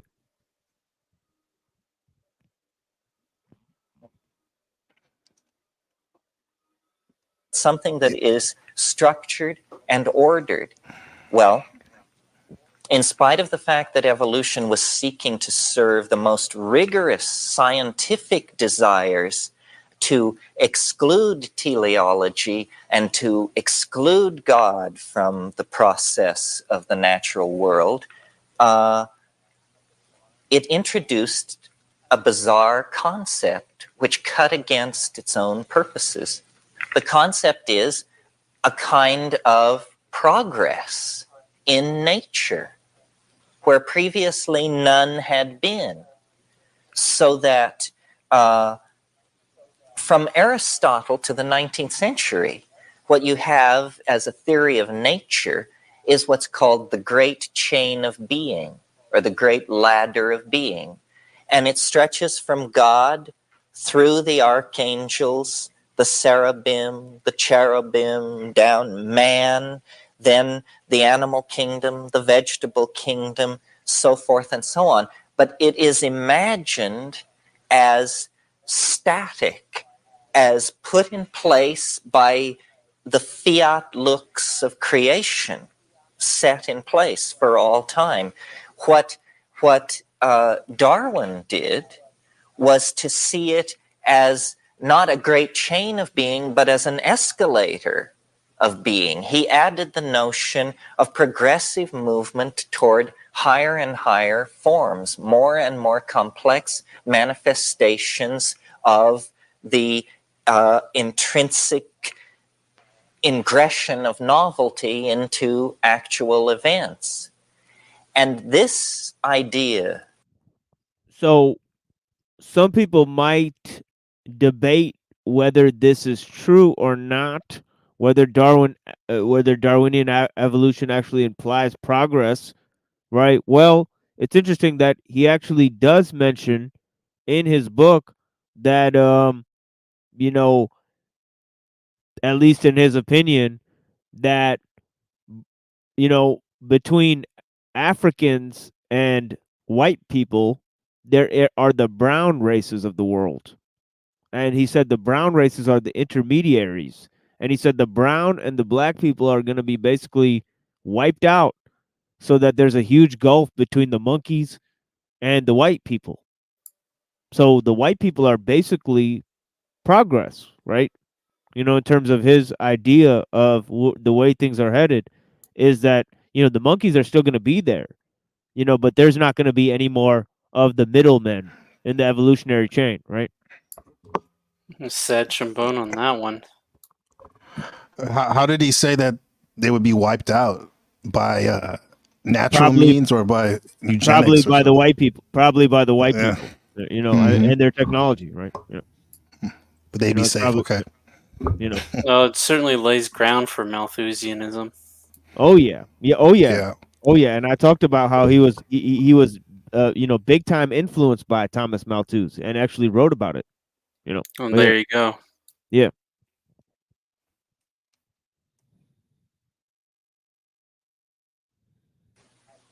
Is very, very interesting and cogent and pregnant with possibility for all of us and our world. You see, what it is really is it's a recasting of an idea that had been banished for several centuries from Western thinking. It is the alchemical idea that nature is driving to perfect itself. This was what the alchemists believed. They believed that through time, lesser metals became gold, and that what the alchemist was trying to do was to compress time. He was trying. And this is the Bjerknes theory that the Goyim are going to combine themselves with technology. They're going to be combined with the mineral, with the lower form of nature in the chain of being, and that's going to be their fate, because they're basically, like animals compared to the humans, right? Right. It says that, from, you know, um, Jew to Goyim is like a human to an animal, basically, right? Basically. So there's something of an evolutionary ladder there as well. So not far from what Darwin was saying. Really, and you could tell he's like, they combine this with the curse of Ham and all these ideas in order to perpetuate the slavery thing, right? So, all these ideas are cropping up at the same time to supplant these ideas, right? So many people don't know that part of Darwin's theory is this racial element, and that's really a key element at the British Royal Society anyways. These guys thought that they were, the cream of the crop of civilization. Let's just put it that way, right? Thomas Huxley even said, well, the perfect genetic breeding person is basically a middle-aged scientific man who's part of the elite of society. He described himself. He said that the main people in society that should be having babies are people like him. Yeah, What are what the a odds? coincidence. Yeah, what a coincidence. Yeah. So their sort of self-referential thesis is quite hubristic, to say the least, and racist. On a much greater level. And right, it's totally part of a design from the British Royal Society that came up with all sorts of neat theories like this British Israelism, right, that we talked about on the show, right? That is this great theory that's in Freemasonry, right? That's based on the Kabbalistic notions, right? That there's a superior race on earth, right? Just as they thought of themselves as the 13th tribe of Israel, right? They thought of themselves as subset of a chosen race of people, right?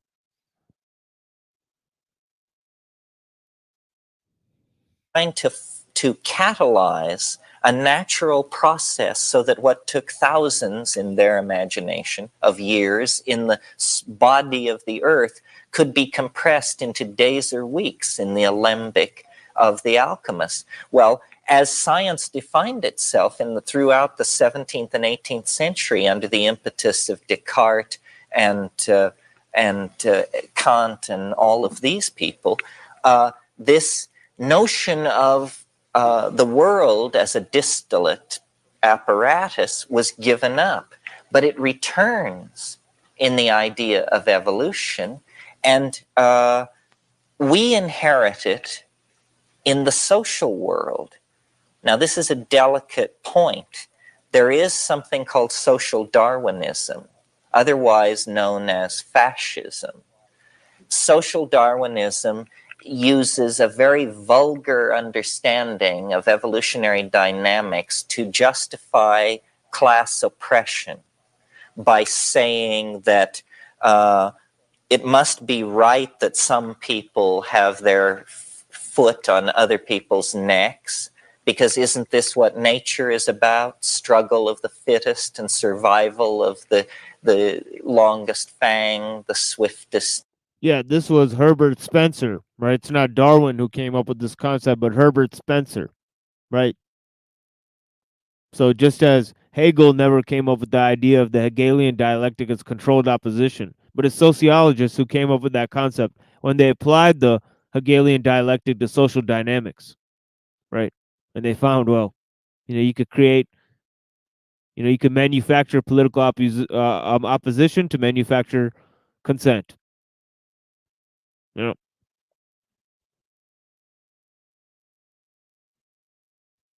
By the way, McKenna's heavily part of that game.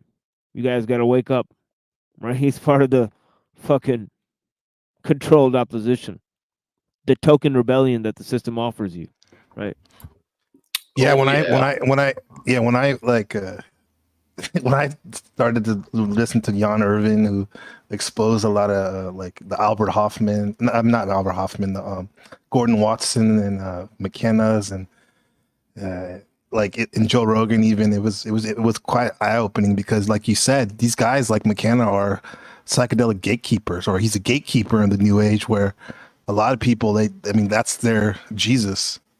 You know, he can do no wrong, even when you present these questionable alliances that they have, like at the Esalen Institute and whatnot. Yeah, 100%. You know, they're not telling people what they're doing. It's like he's creating his own, system, but it's dangerously close to all of these systems that he's citing, by the way. He's putting it in plain view. It's just that people never really look into those things he's citing. Mm-hmm. Like, but see, we don't play that game here. So well, you're from the Detroit area. It was kind of similar to Chicago. I know my Chicago friends and stuff. Some of those cats, they have a mouthpiece where they can speak a mile a minute, and before you know it, they just scammed you or just got you to do something you didn't even think, because they're like him. He does it in a very eloquent way, with a highly impressive vocabulary. But like you said, bro, it's the quote unquote bad guys. He's dealing with the ops and shit. Those are his people. Yeah, 100%. 100%. And I don't have really that much time more to listen to this, but I'm gonna possibly play just a little bit more of this. Then I'll play a song, and then we'll move to Kaczynski here. But yeah, thank you guys for joining us. We got 33 people watching, and it's 2:43 a.m. So yeah, I appreciate you guys watching. Please say something in the chat if you're real, or whatever it might be, or and please consider hopping on panel, because I really do enjoy talking to you guys as well. Lots of issues we discussed here. So yeah, you guys could come in. At this point we've moved to the cosmic, metaphysical level of things. So there's any number of topics that you guys could engage with here. But yeah. Well, I want to mention something before I forget, but Yeah, for sure. Alex Jones used to say all the time something to the effect that like Galton and Darwin's families were very incestuous, but also there was some sort of psychedelic stuff going on with them way back then. Have you guys ever heard of any of that? Or yeah, Huxley's and Darwin's and all the marrying into each other's families. Yeah. Well, but I mean the psychedelic stuff, like they were doing psychedelics way back when in Darwin's day, essentially. Well, I don't know about Machine. Probably knows more than me, but I know that Aldous Huxley, though, who promoted Darwin theory, you can say, he had an intravenous drip of LSD as he was dying. So I guess he loved psychedelics.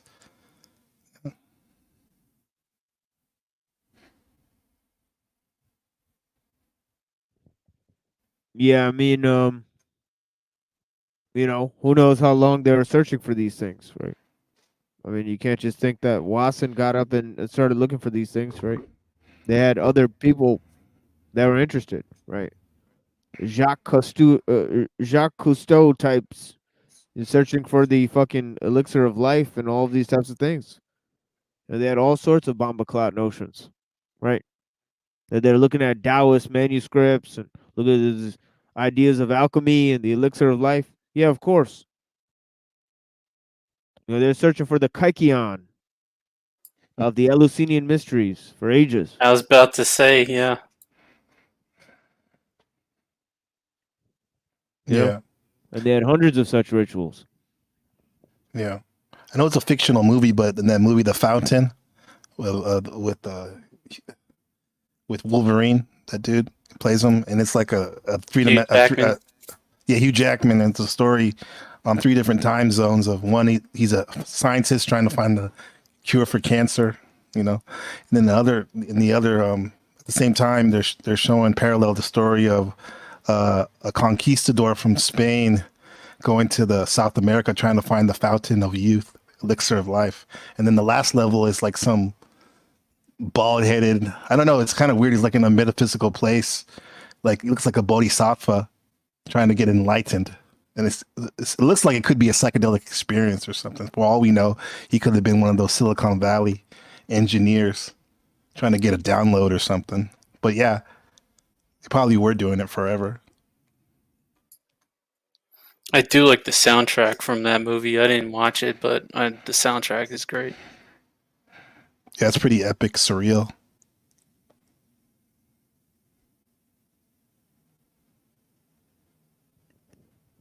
Yeah. Well, we're about to play a couple minutes of this. Then we'll play a little song here, and then we'll get into some of Kaczynski before I shut down this show here, because we already did a 6-hour show yesterday. Please go check that out because it was a crazy one. You know, definitely worth the watch, and some of what I laid down here definitely worth your time if you missed some of my earlier presentation. And also, you know, related to the last presentation we did, you know, we did a week ago, you know, another sort of part of this segment on deep ecology. So we're going to continue this on Saturday. Okay. But yeah, thank you guys for joining us. Claw, the sharpest tooth?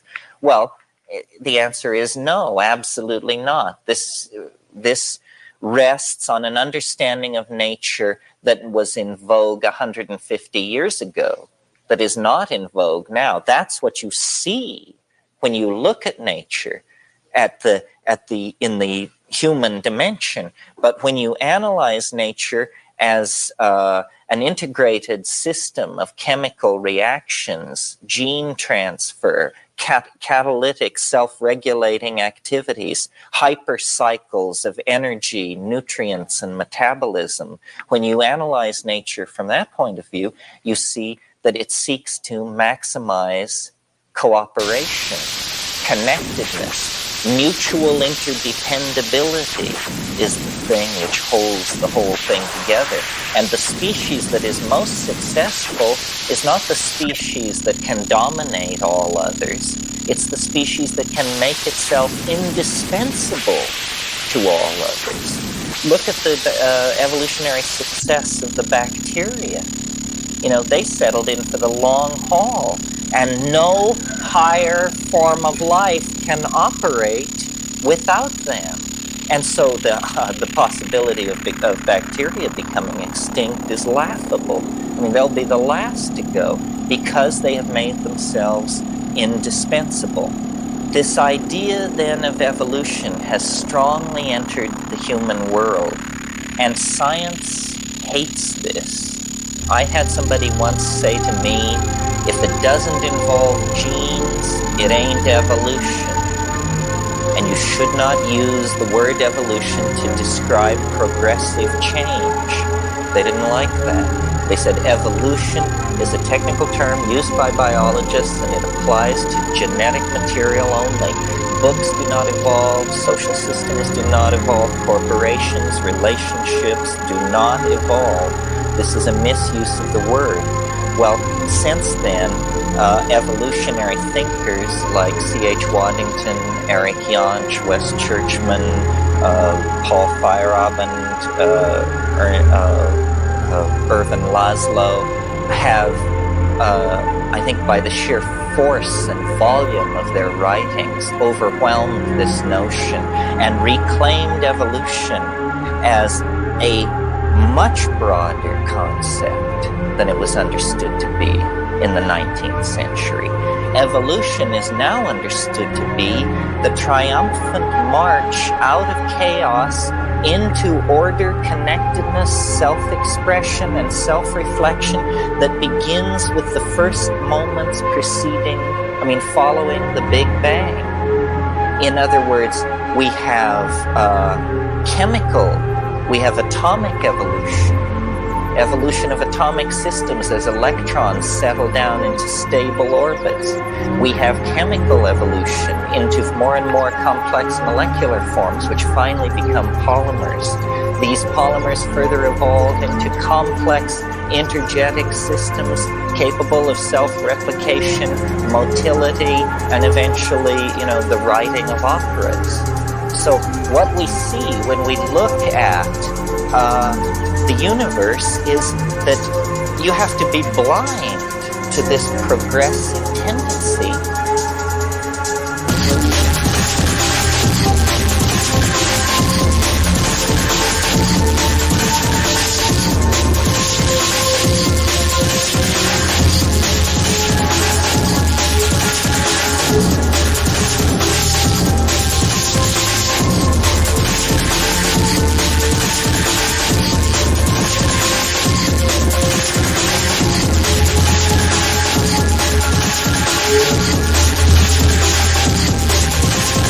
What happened?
Industrial technological society cannot be reformed.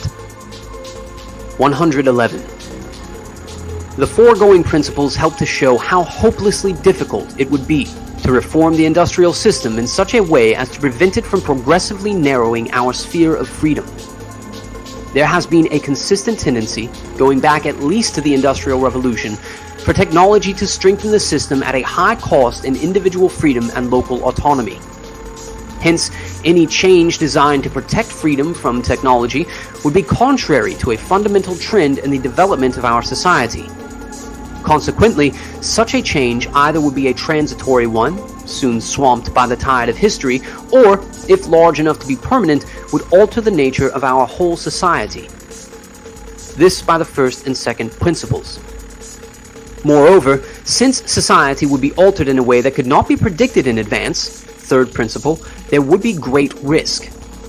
Changes large enough to make a lasting difference in favor of freedom would not be initiated because it would be realized that they would gravely disrupt the system. So any attempts at reform would be too timid to be effective. Even if changes large enough to make a lasting difference were initiated, they would be retracted when their disruptive effects became apparent. Thus, permanent changes in favor of freedom could be brought about only by persons prepared to accept radical, dangerous, and unpredictable alteration of the entire system. In other words, by revolutionaries, not reformers. 112. People anxious to rescue freedom without sacrificing the supposed benefits of technology will suggest naive schemes for some new form of society that would reconcile freedom with technology. Apart from the fact that people who make such suggestions seldom propose any practical means by which the new form of society could be set up in the first place, it follows from the fourth principle that even if the new form of society could be once established, it either would collapse or would give results very different from those expected. 113. So, even on very general grounds, it seems highly improbable that any way of changing society could be found that would reconcile freedom with modern technology. In the next few sections, we will give more specific reasons for concluding that freedom and technological progress are incompatible. Restriction of freedom is unavoidable in industrial. Now, we have to remember that many people have political theories in which they don't give precise definitions of freedom. Well, Kaczynski has actually given a precise definition of freedom within the power process and a definition of autonomy within the power process, right? So, the introduction of artificial needs, surrogate activities, compensatory mechanisms, right? And all of this over specialization, alienation, over socialization, right? All of these dehumanizing processes that make one Overstimulation. overstimulation. You know, feelings of inferiority, right? Liberalism, right? Token rebellion, right? All of these ideas that go along with, trying to seek reform, right? Trying to ameliorate the causes of the technological growth, right? Okay. And yeah. So all of these are examples of that, right? Of the psychological factors that impinge upon the human conscience, right?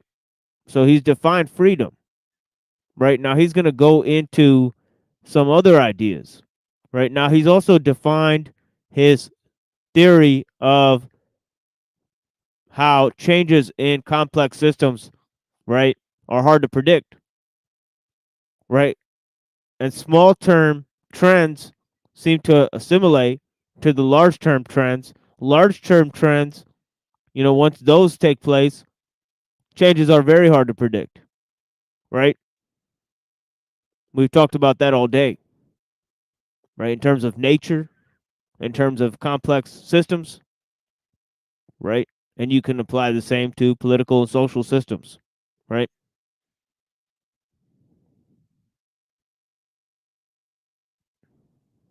Industrial society. 114.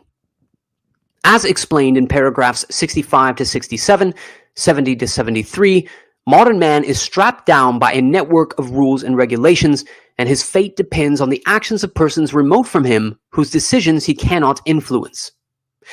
This is not accidental or a result of the arbitrariness of arrogant bureaucrats. It is necessary and inevitable in any technologically advanced society. The system has to regulate human behavior closely in order to function. At work, people have to do what they are told to do, when they are told to do it, and in the way they are told to do it, otherwise production would be thrown into chaos. Bureaucracies have to be run according to rigid rules. To allow any substantial personal discretion to lower-level bureaucrats would disrupt the system and lead to charges of unfairness due to differences in the way individual bureaucrats exercise their discretion. It is true that some restrictions on our freedom could be eliminated, but generally speaking, the regulation of our lives by large organizations is necessary for the functioning of industrial technological society. The result is a sense of powerlessness on the part of the average person. It may be, however, that formal regulations will tend increasingly to be replaced by psychological tools that make us want to do what the system requires of us. Propaganda, educational techniques, mental health programs, etc. 115. The system has to force people to behave in ways that are increasingly remote from the natural pattern of human behavior. For example, the system needs scientists, mathematicians, and engineers. It can't function without them. So heavy pressure is put on children to excel in these fields. It isn't natural for an adolescent human being to spend the bulk of his time sitting at a desk absorbed in study. A normal adolescent wants to spend his time in active contact with the real world. Among primitive peoples, the things that children are trained to do tend to be in reasonable harmony with natural human impulses. Among the American Indians, for example, boys were trained in active outdoor pursuits, just the sort of things that boys like.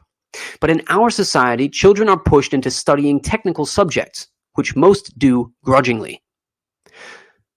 116.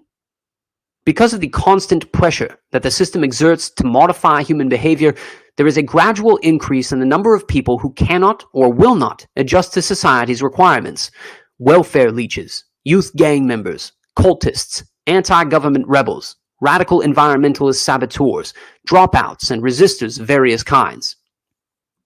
117. Yeah, it's interesting ideas that he's mentioning here, and it goes to the main fact that the system creates the needs of these subgenres and groups, right? That their token rebellion is a reflection of the system, right? And then also there's this feature of it in which it's totally oppressive to the male within the society because it makes them sit down and learn technical expertise that even a woman can learn, right? So at the end of the day, there's no dignity within the learning process, the types of things that men like to do, which is go outside and hunt and build things. They're not allowed to do those things, and it's the machines that build the society and the civilization, and even women can run the machines. The machines are built so easy that even women can use them, right? So at the end of the day, it's oppressive to men, right? And that's just one aspect of it. Boys are supposed to sit down and at a desk and learn technical pursuits, and there's more women that are going to graduate in that, and so the society gets turned on its head, right?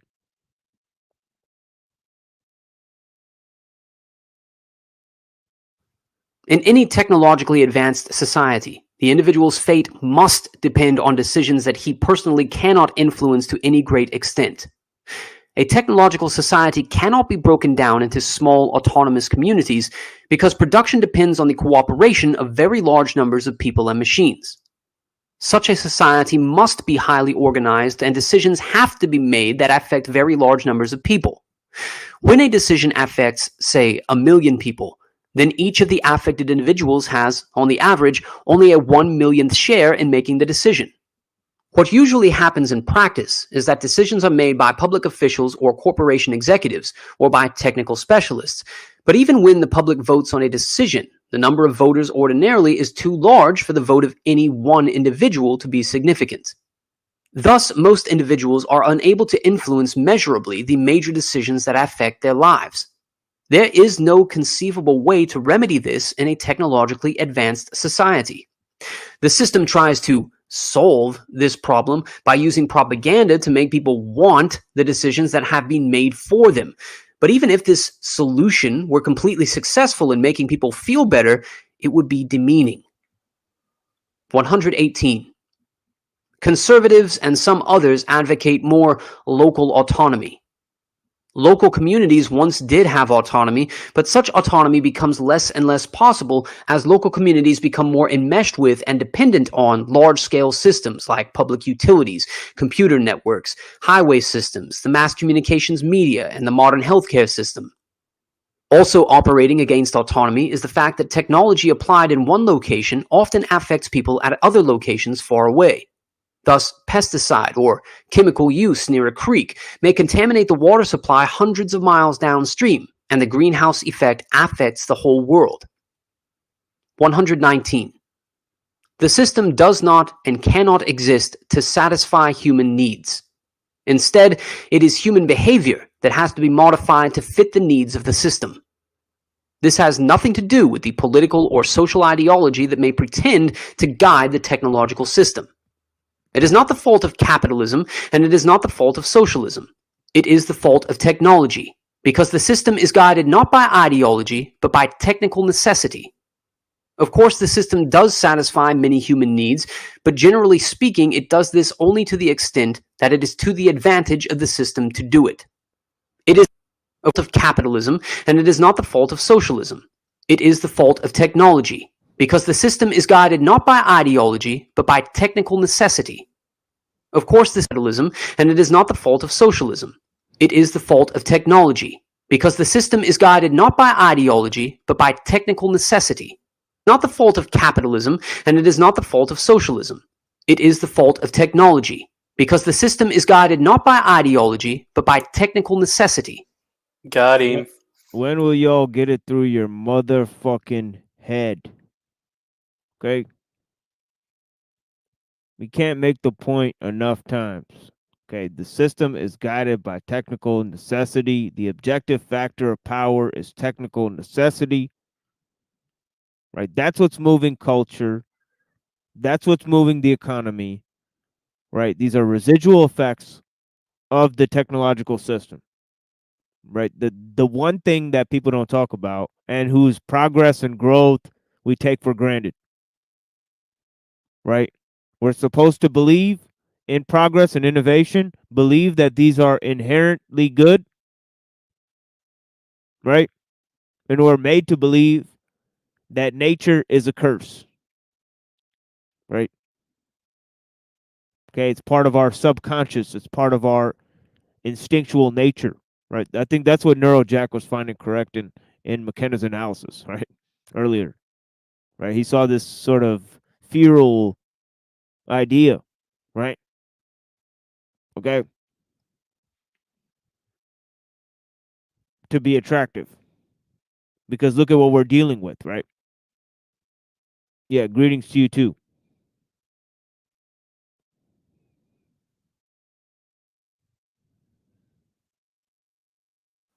Of course, the system does satisfy many human needs, but generally speaking, it does this only to the extent that it is to the advantage of the system to do it. It is the needs of the system that are paramount, not those of the human being. For example, the system provides people with food because the system couldn't function if everyone starved. It attends to people's psychological needs whenever it can conveniently do so because it couldn't function if too many people became depressed or rebellious. But the system, for good, solid, practical reasons, must exert constant pressure on people to mold their behavior to the needs of the system. Too much waste accumulating? The government, the media, the educational system, environmentalists, everyone inundates us with a massive propaganda about recycling. Need more technical personnel? A chorus of voices exhorts kids to study science. No one stops to ask whether it is inhumane to force adolescents to spend the bulk of their time studying subjects that most of them hate. When skilled workers are put out of a job by technical advances and have to undergo retraining, no one asks whether it is humiliating for them to be pushed around in this way. It is simply taken for granted that everyone must bow to technical necessity. And How about this one? Effects That's of chemicals. Yeah. Yeah, go ahead. Oh, go ahead. No, you go ahead. I was just gonna say real talk. Yeah. Yeah, for sure.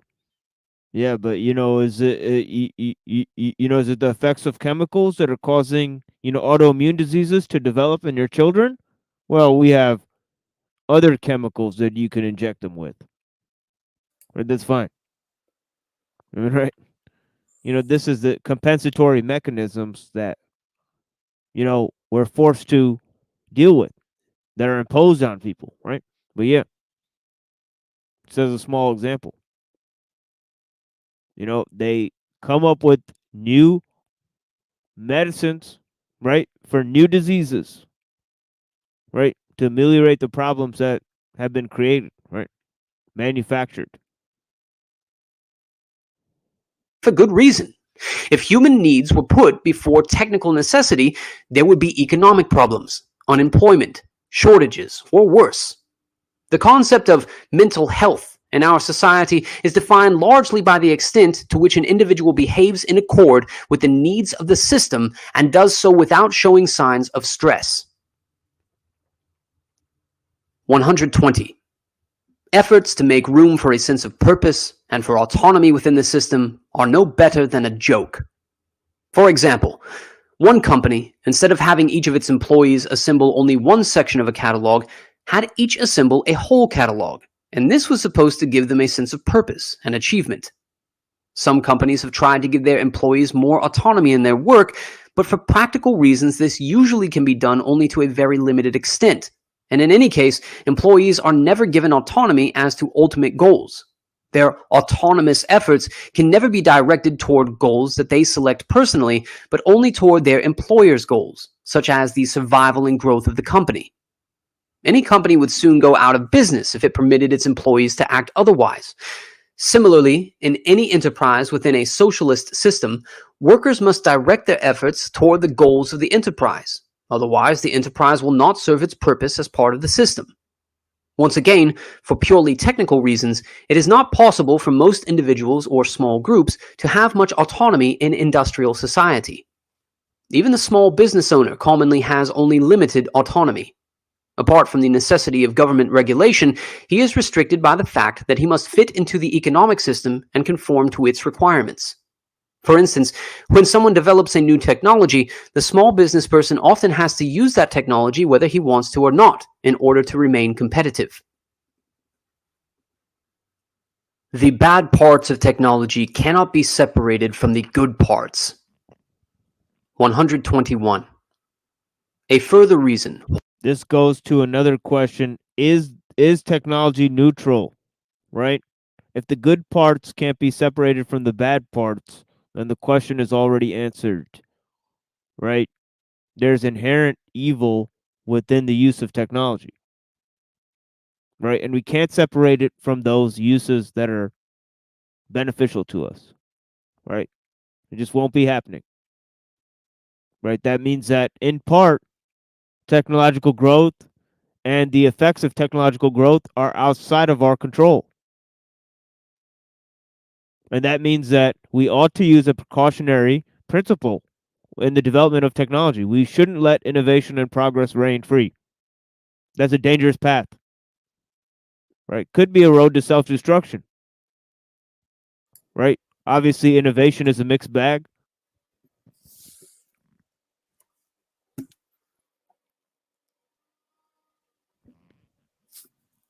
Right.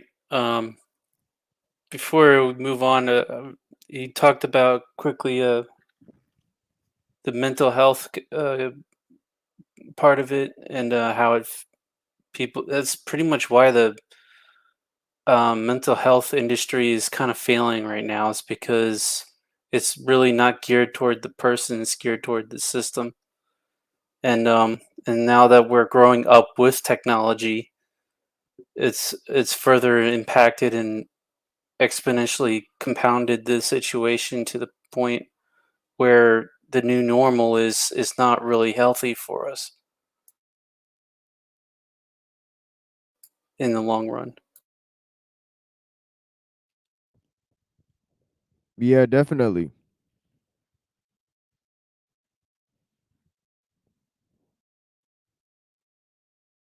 Yeah, and think about these terms, new normal and trending, and they're terms that allude to the immediate future, right? So they're trying to get you on board of progress, right, and change, right?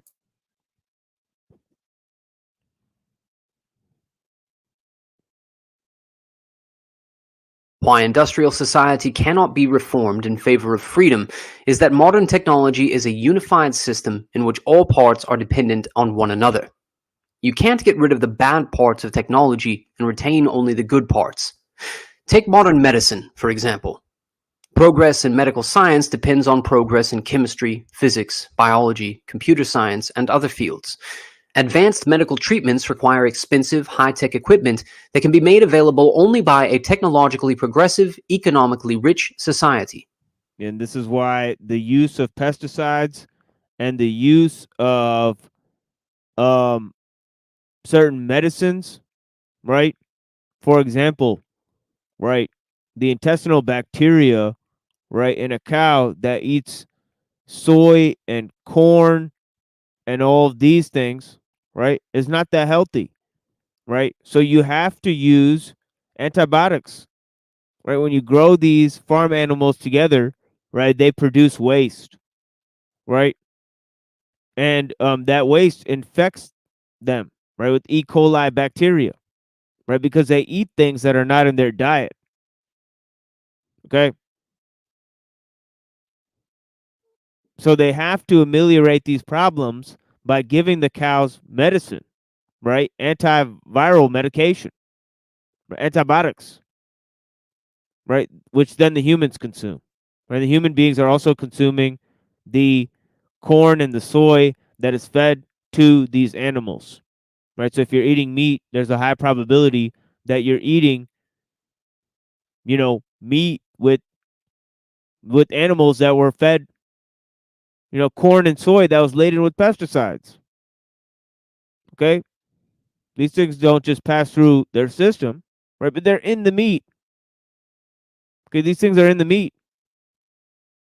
Right? Then we have to develop medicines on our end to deal with the problems, right? Because these diseases are going to mutate because we develop antibiotic resistance, right? So our industrial farming practices, right? Our use of pesticides, okay, which is linked to the chemical and gas industry, right? Are the same people who control the medical and pharmaceutical industry. That's pretty dangerous, isn't it? The same people who are causing the problem are responsible for solving it. In other words. Totally dangerous, yep. Yeah, that's been going on for years. It's not anything new. Clearly, you can't have much progress in medicine without the whole technological system and everything that goes with it. 122. Even if medical progress could be maintained without the rest of the technological system, it would by itself bring certain evils. Suppose, for example, that a cure for diabetes is discovered. People with a genetic tendency to diabetes will then be able to survive and reproduce as well as anyone else. Natural selection against genes for diabetes will cease, and such genes will spread throughout the population. This may be occurring to some extent already, since diabetes, while not curable, can be controlled through the use of insulin. The same thing will happen with many other diseases, susceptibility to which is affected by genetic factors, exempli gratia childhood cancer, resulting in massive genetic degradation of the population. The only solution will be some sort of eugenics program or extensive genetic engineering of human beings so that man in the future will no longer be a creation of nature or of chance or of God, depending on your religious or philosophical opinions, but a manufactured product. 123. If you think that big government interferes in your life too much now, just wait till the government starts regulating the genetic constitution of your children. Such regulation will inevitably follow the introduction of genetic engineering of human beings, because the consequences of unregulated genetic engineering would be disastrous. 124. The usual response to such concerns is to talk about medical ethics. But a code of ethics would not serve to protect freedom in the face of medical progress. It would only make matters worse. A code of ethics applicable to genetic engineering would be in effect a means of regulating the genetic constitution of human beings.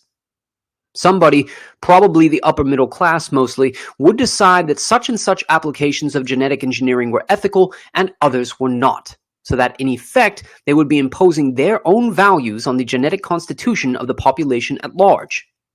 Even if a code of ethics were chosen on a completely democratic basis, the majority would be imposing their own values on any minorities who might have a different idea of what constituted an ethical use of genetic engineering. The only code of ethics that would truly protect freedom would be one that prohibited any genetic engineering of human beings, and you can be sure that no such code will ever be applied in a technological society. Okay, so technological necessity creates power, okay, for ordinary human beings to wield, that leads to effects that people have to deal with, okay, and that are imposed on them to a large extent. Right?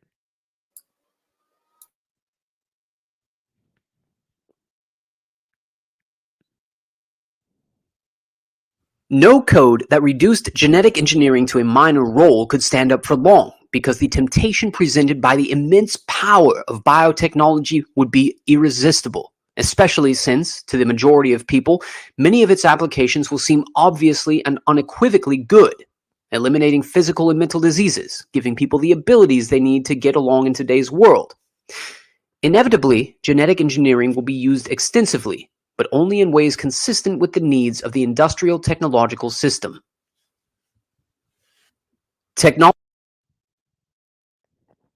Okay, and it's easy to see how this is possible, just as we're given certain regulated doses of certain materials, right, that contain antiviral material, right? It'd be easy for them to just have human beings born with resistance to those illnesses, right? And it will be seen as unethical to not have those treatments be in place. Certain of those will be seen as, part of, the progress of the system. And other ones will be seen as unnecessary tampering. They'll outlaw the ones that are seen as unnecessary tampering, but they'll allow some of it to be imposed on the general public. Okay? Okay, that's how it is with every new advance. Okay, once you open up the capability to do something, you can only regulate. Or you can't stop people from doing it anymore. Right? The only sane way to go about things then would be nobody's allowed to do it. But of course, they don't want to impose that.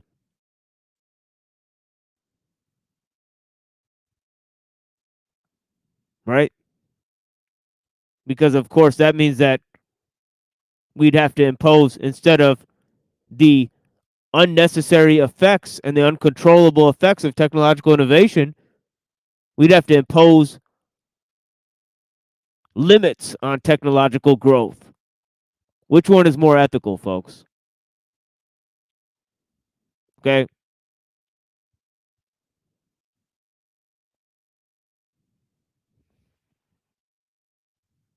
Right? We have to ask ourselves. Technology is a more powerful social force than the aspiration for freedom. 125.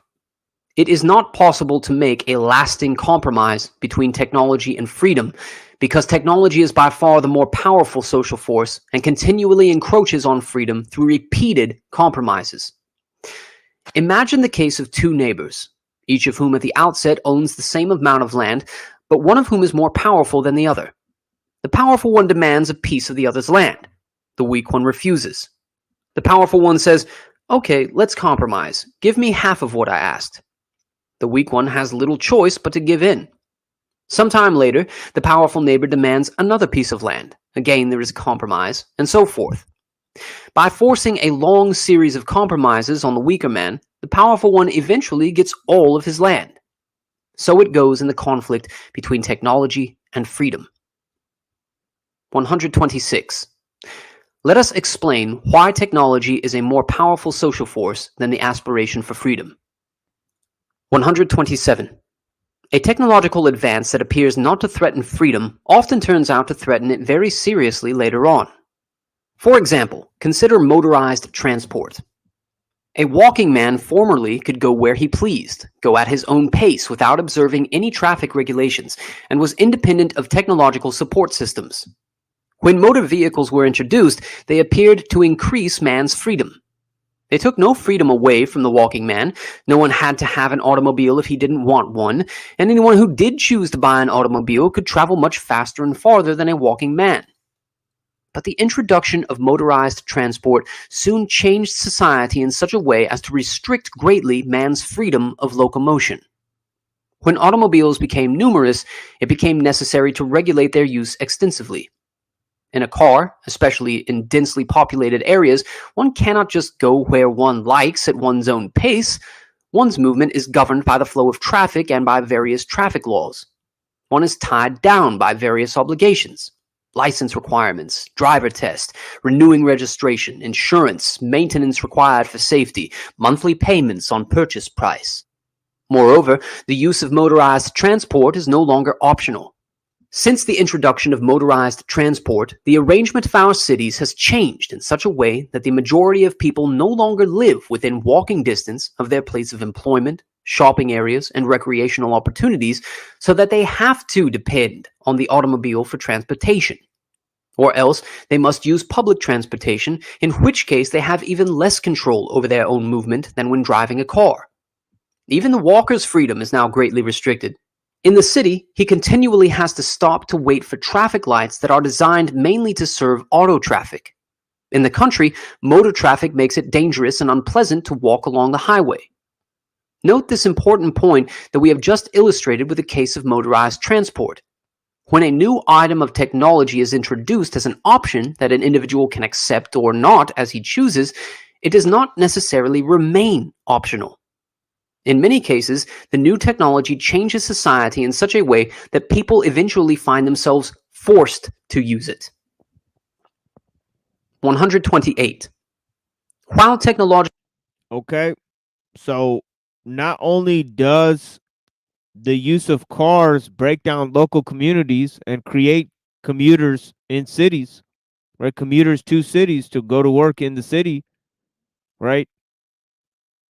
Okay, but it also then creates the necessity for places that are far away, and also you know, the assumption that places that are far away, so that in order to live in the society, right, where many of the needs of the society, right, are to fulfill and to use the automobile, right, as a convenience, right, it becomes necessary to maintain the use of the automobile, right? It's just efficiency for the sake of efficiency, right? And it's not very efficient because most of the time spent in traffic, right? The roads organized for the use of automobiles, right? The breakdown of local communities, okay? Also, the time spent watching car commercials and paying for insurance and working to buy a car and all of that type of stuff. Right. All of that.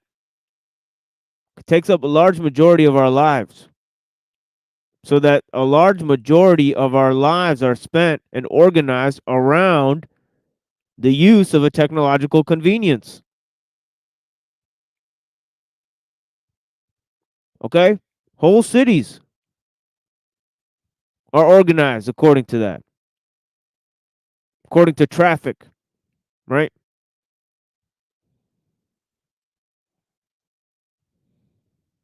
Technological progress as a whole continually narrows our sphere of freedom. Each new technical advance considered by itself appears to be desirable. Electricity, indoor plumbing, rapid long-distance communications. How could one argue against any of these things, or against any other of the innumerable technical advances that have made modern society? It would have been absurd to resist the introduction of the telephone, for example. It offered many advantages and no disadvantages. Yet, as we explained in paragraphs 59 to 76, all these technical advances taken together have created a world in which the average man's fate is no longer in his own hands or in the hands of his neighbors and friends, but in those of politicians, corporation executives, and remote anonymous technicians and bureaucrats whom he as an individual has no power to influence. The same process will continue in the future. Take genetic engineering, for example. Few people will resist the introduction of a genetic technique that eliminates a hereditary disease. It does no apparent harm and prevents much suffering. Yet a large number of genetic improvements taken together will make the human being into an engineered product rather than a free creation of chance, or of God, or whatever, depending on your religious beliefs. 129. Another reason why technology is such a powerful social force is that, within the context of a given society, technological progress marches in only one direction. It can never be reversed. Once a technical innovation has been introduced, people usually become dependent on it, so that they can never again do without it, unless it is replaced by some still more advanced innovation. Not only do people become dependent as individuals on a new item of technology, but even more, the system as a whole becomes dependent on it. Imagine what would happen to the system today if computers, for example, were eliminated. Thus, the system can move in only one direction, toward greater technologization. Technology repeatedly forces freedom to take a step back, but technology can never take a step back, short of the overthrow of the whole technological system. 130. Technology advances with great rapidity and threatens freedom at many different points at the same time. Crowding, rules and regulations, increasing dependence of individuals on large organizations, propaganda and other psychological techniques, genetic engineering, invasion of privacy through surveillance devices and computers, etc. To hold back any one of the threats to freedom would require a long and difficult social struggle. Those who want to protect freedom are overwhelmed by the sheer number of new attacks and the rapidity with which they develop. Hence, they become apathetic and no longer resist. To fight each of the threats separately would be futile. Success can be hoped for only by fighting the technological system as a whole, but that is revolution, not reform. 131. Technicians, we use this term in its broad sense to describe all those who perform a specialized task that requires training, tend to be so involved in their work, their surrogate activity, that when a conflict arises between their technical work and freedom, they almost always decide in favor of their technical work. This is obvious in the case of scientists, but it also appears elsewhere. Educators, humanitarian groups, conservation organizations do not hesitate to use propaganda or other psychological techniques to help them achieve their laudable ends. Corporations and government agencies, when they find it useful, do not hesitate to collect information about individuals without regard to their privacy. Law enforcement agencies are frequently inconvenienced by the constitutional rights of suspects and often of completely innocent persons, and they do whatever they can do legally, or sometimes illegally, to restrict or circumvent those rights. And we saw this within the introduction of new farming practices, right? That actually, those that brought the most profit, those individuals would choose, right?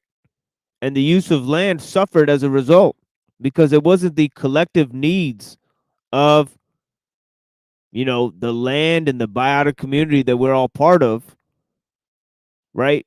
but what was to give profit and yield to the farmer, right? So they destroyed the land, right? They wiped out all the species, right? And all the wild plants that actually keep the natural system thriving and in place and replenish nutrients in the land and all of that stuff. So they got shittier food and all of this stuff as a result of adopting these technological systems, right? The land suffered, right? This is from Aldo Leopold earlier, right?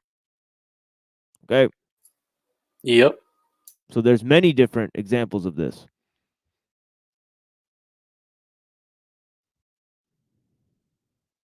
Most of these educators, government officials, and law officers believe in freedom, privacy, and constitutional rights, but when these conflict with their work, they usually feel that their work is more important.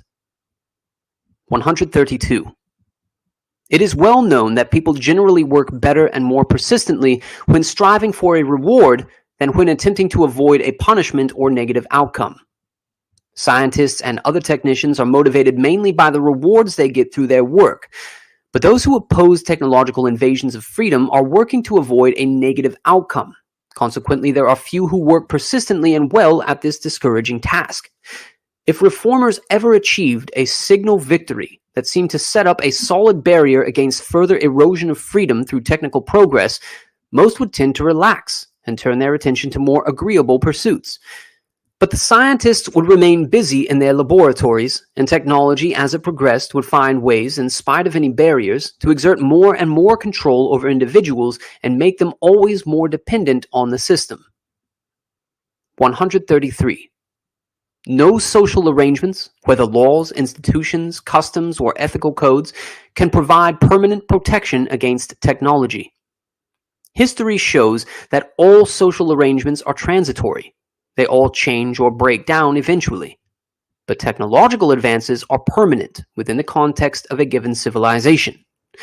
Suppose, for example, that it were possible to arrive at some social arrangement that would prevent genetic engineering from being applied to human beings, or prevent it from being applied in such a way as to threaten freedom and dignity. Still, the technology would remain, waiting. Sooner or later, the social arrangement would break down, probably sooner given the pace of change in our society. Then genetic engineering would begin to invade our sphere of freedom, and this invasion would be irreversible, short of a breakdown of technological civilization itself. Any illusions about achieving anything permanent through social arrangements should be dispelled by what is currently happening with environmental legislation. A few years ago, it seemed that there were secure legal barriers preventing at least some of the worst forms of environmental degradation. A change in the political wind, and those barriers begin to crumble. Okay, folks, we'll pick it up here next time, as I promised. But that's about all I had for today.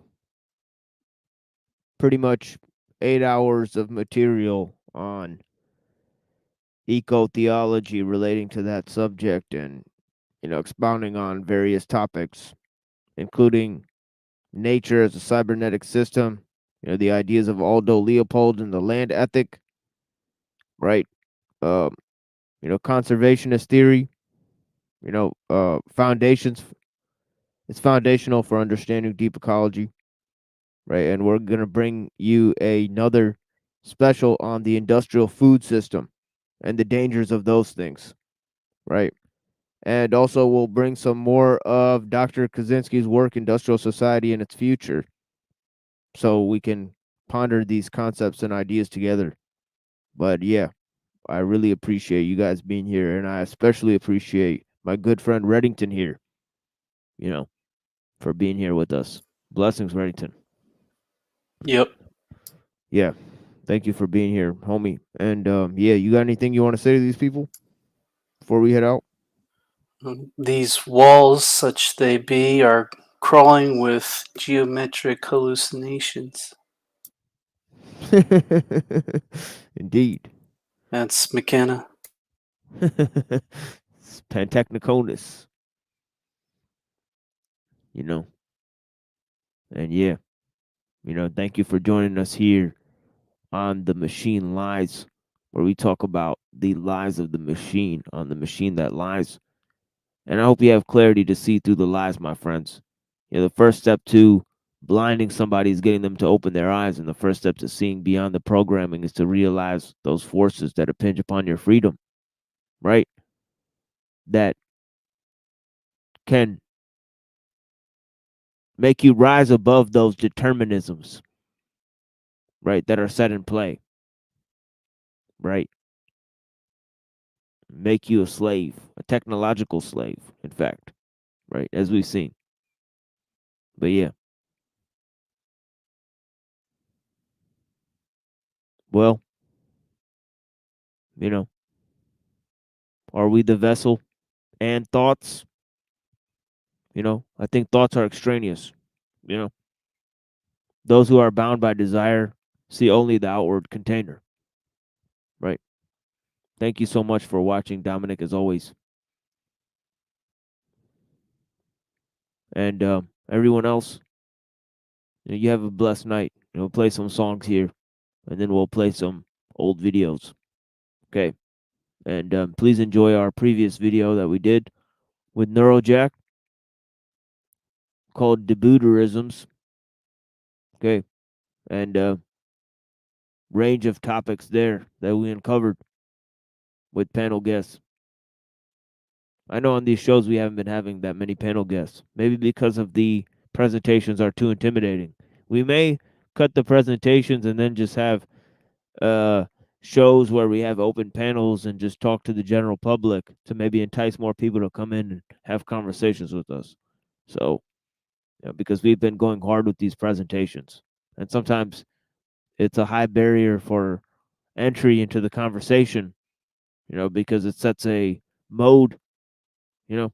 But yeah, thank you so much, New Man. You know, this is one of the people that I love hearing feedback from, you know, especially, you know, as long as this guy likes the show, I actually don't care who else likes it. So yeah, Yeah, boy. Yeah, New Main Order is a real deal. Blessings. Green Diesel. Thank you so much, friend. No, thank you. Yeah, for sure, man. Yeah, I'll be here for a while, you know. You know what I mean? And thank you to Creek Mary. Blessings. Drops of Jupiter. Peace to you, madam. Yeah, you know, dropping the real. They took the heart out of it. That's exactly right. Yeah. We got to put the heart back in. Can't be tin cans here. Right? Okay. Thank you, NPC. You too, my friend. Check out NPC's Discordianism special if you guys want to see some real shit. You know, I was checking that out the other day. Highly recommend it. You know, I've given those presentations here too. But yeah, we're blessed to have smart people here. But yeah, here's some music for you guys and then some old presentations. Thank you guys so much. All right.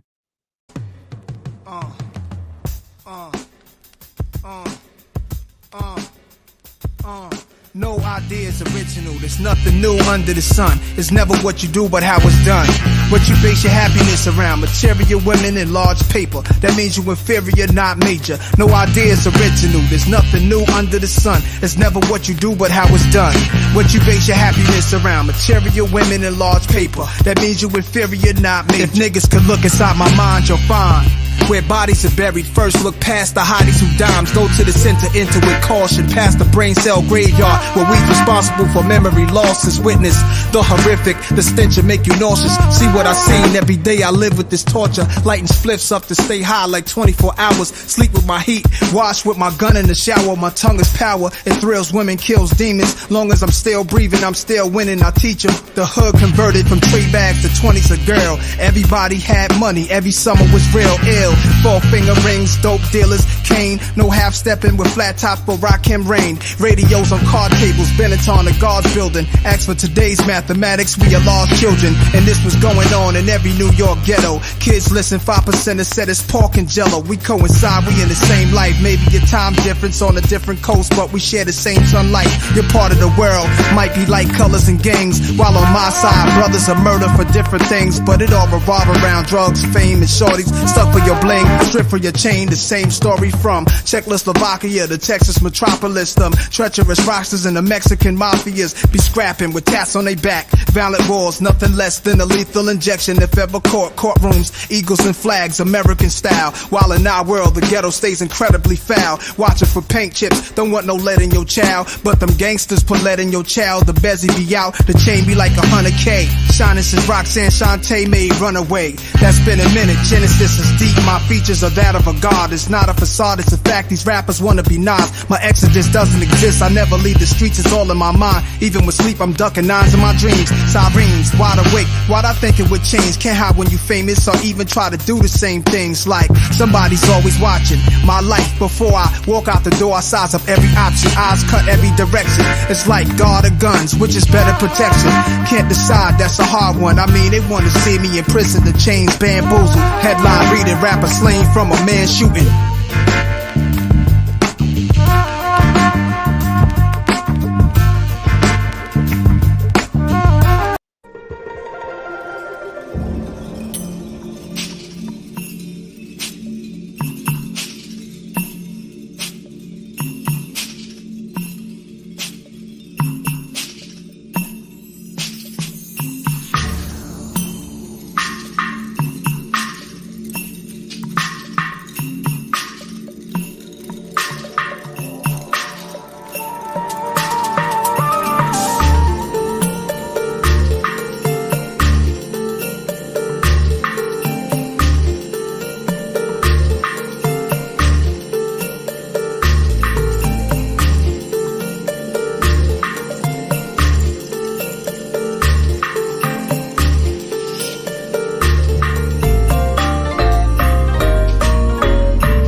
traditionalists and people on the right, they don't believe in capitalism anymore. They understand this is trash. They understand this is a failed worldview. And, you know, thank God, alhamdulillah, that people think this is a failed world, because it is. Now, I'm not going to go too late, but I do want to open up an open panel if possible. By the way, no shock that the guy that was giving me a critique and saying that he didn't like my vibe never showed up. But, you know, again, I want to assume good faith. Maybe he is, you know, a decent guy. Maybe he's not being quite the maybe you know, I was being paranoid or whatever. I'm just gonna, you know, send the StreamYard. So if anybody would like to join or like to have a discussion, the topic is basically, you know, economics, it's society, is capitalism really like you know, all that, is socialism really all that, etc. All right, Machine Lies, what's up? What's going on, homie? You doing okay? Yeah, I'm doing great. I'm having fun. What about yourself? I'm having a blessed day. So, you know, got any insights to enlighten us with? Well, not specifically, just you know, in terms of you know, Catholicism and the ideas there. I've done lengthy presentations on the founding of the church and all of that, you know. So yeah, it's interesting. I mean, I really like G.K. Chesterton's ideas. You know, I've read only one book by him. You know, I was gonna read Heretics, but I decided to read Orthodoxy instead. It criticizes Nietzsche's arguments. It's pretty interesting stuff, you know. So yeah, but I do think it's I mean, I like Chesterton. I don't agree with everything he says, but like, he's actually kind of shockingly based in some ways, right? Like, he said point blank. I agree. I agree. Yeah, I mean, and that's the thing. Like, I mean, he said point blank, like at the height of the worst of, you know, the dominance of Whig history and this evolutionary narrative about the superiority of the future over the past, which was the early 20th century, like late 19th to early 20th century, the Victorian era, that was like the height, and the Edwardian era, that was the height of that shit. The World War I, guess, was the first sort of chink in the armor, right? And he said it during the height of that garbage. He said, like, no, actually, like, the Middle Ages were better. All right, so Crazy Buffalo, welcome. Hey, what's going on, homie? How you doing? Oh, it's good to see you guys again. Yeah, good to see you, brother. I've just been dealing with being sick, which really sucks. Yeah, how's your record collection going? You know, MP3s. I've just been looking through a lot of like music in Spanish and Portuguese, so I've been collecting a lot of that stuff, and then I've been collecting a little bit of ambient pop just because my girlfriend really likes that stuff. Nice. Yeah. Of course, you guys have never met her because it's somebody I knew that I've been with for a month. Nice. Yeah. My life's a lot better since I've gotten rid of all the stupid, crappy people that were plaguing it. Excellent. That's good to hear, my friend. Yeah. Yeah, I would say that definitely. I could tell you from my own experience that getting rid of like toxicity from people around you in your circles is always like, it is like a feeling of purification, right? Almost. It is.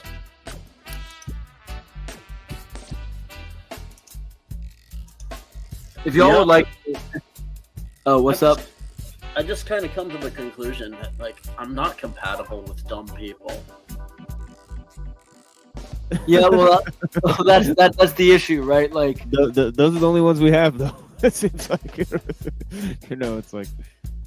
Well, and that's the issue that I'm facing is, right, like that, like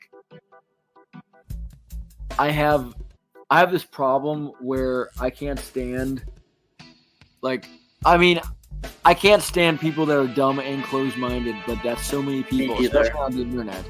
You know, in real life, people, I would say in real life, a lot of people I know are dumb, but they're not closed-minded. Whereas on the internet, people are both dumb and closed-minded. Yeah, they don't and think it's just a fundamental streak of dishonesty as well. that too. There's a lot of LARPing, so.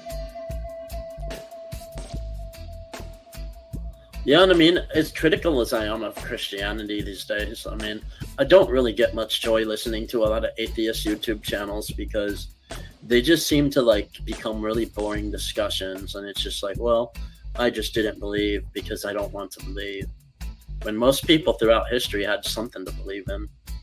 Yeah, well, I mean, like for me, the problem with atheism is that it's even more than Christianity completely plugged into the system, and it doesn't even make sense outside the system, right? Like, in order to accept atheism, you need to that's like atheism is like step 10, and you need to accept the first 9 steps of this maladaptive liberal system, and then all of a sudden, step 10 comes around, and you just decide that you're an atheist and that you don't believe in anything remotely, transcendental. But I think it's no coincidence that if you look through the ethnographic record, the number of societies which have independently come up with anything remotely approaching atheism is 1, and that one society is ours. Mm-hmm. Yeah, and I can't believe all these dumb Christians who just keep talking about how we live in the best times. Because, like, even people on the far right would usually can criticize that and say, no, actually, we're going down the toilet. Yeah, well, that's the thing. So there was Inspiring Philosophy and Trent Horn, and now and there's others, by the way, too, right? Like, I mean, even Andrew Wilson he doesn't want to go too far and say that outright because he's not stupid, right? And he understands that he'd lose half his audience if he went out and said that. But the problem is that when you start getting these narratives, like I personally, right, like I looking at that, I have a real question now. Like I'm really questioning to what extent can I take these guys seriously even as Christians? Because you're right, like, you look at most Christians, especially in real life outside the internet, they don't believe that. They don't believe this is the best time in human history. They're not stupid, right? Like, come on, like how anybody in their right mind could think this is the best time in human history? You have to be on drugs to think that. Well, that's the thing, Trad. It's this thing about and also Cascadia is this trick about living in a fallen state. I even hear Days of Noah say that. But yeah, go on, my friend. You'll even get some of them that will straight up say we're living in the end times. Yeah, that's the ultimate trip up. Once you go there, then there's no coming back. But if you're living in a fallen state, there's little you could do, and then all of the things that human beings use to ameliorate the effects of nature, are actually good because nature is evil. So the whole aspect of it comes down because really, atheism is wrapped up in secularism, and secularism is much older. It comes from humanism. The humanists considered atheists to be untenable with society. Like John Locke considered an atheist to be just somebody who can't live amongst people. Like he said, we can tolerate religions, but we can't tolerate atheists. So even a humanist would hate atheism, but the humanists love Christianity. And it's also crazy how Christians will call Muslims violent. But yeah, it was Islam that basically said to spare prisoners of war. And early church fathers were basically talking about how nobody in a war should be spared. And they were criticizing King Saul for sparing Agag. Well, think of it this way, right? Like, is there even one passage in the Quran that's even remotely comparable to passages in the Old Testament about the Amalekites? Well, the answer is no. There's nothing even remotely. Yeah, that's going to be a no-go. Yeah, for sure.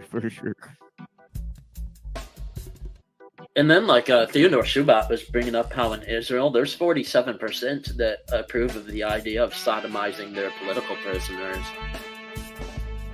That's disgusting.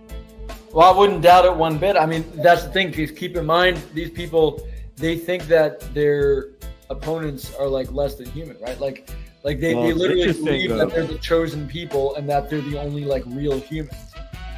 We had Benjamin, come on the show, and he said they have gay pride parades in all of Israel. And even the larger cities, not just in Tel Aviv, they have it in every single city.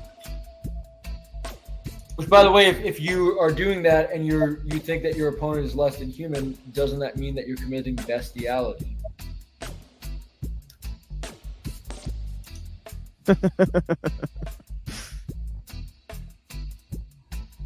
Yeah, it's disgusting. But that's the thing, like, and on one of these days, I do want to make a video or a live stream, maybe just a video. I would say the most successful video I've had in quite a while has been the one about inspiring philosophy. It was mostly, this probably surprises nobody, but it got a lot more dislikes than likes. But that's because of our friend Slow Boy Whiteboard. I think this time maybe it wasn't, because this time it was like mostly these like Zionist evangelicals that got really mad. Yeah, but it's so much fun. It's so funny how these people believe the same thing once you get down to brass tacks, because they're now supporting Trump. So they basically support the QAnons and the evangelicals. That is interesting, right? Because like these, I mean, I haven't paid that much attention to like the Ortho Bros and stuff, but I get the sense that Ortho Bros are going full Trump. It's sad. That's not at all surprising, right? Like, I get this. Yep. I got the sense based on the little bit that I've seen of them in the last few months that they are. I mean, I have heard like Jay Dyer says. Yeah.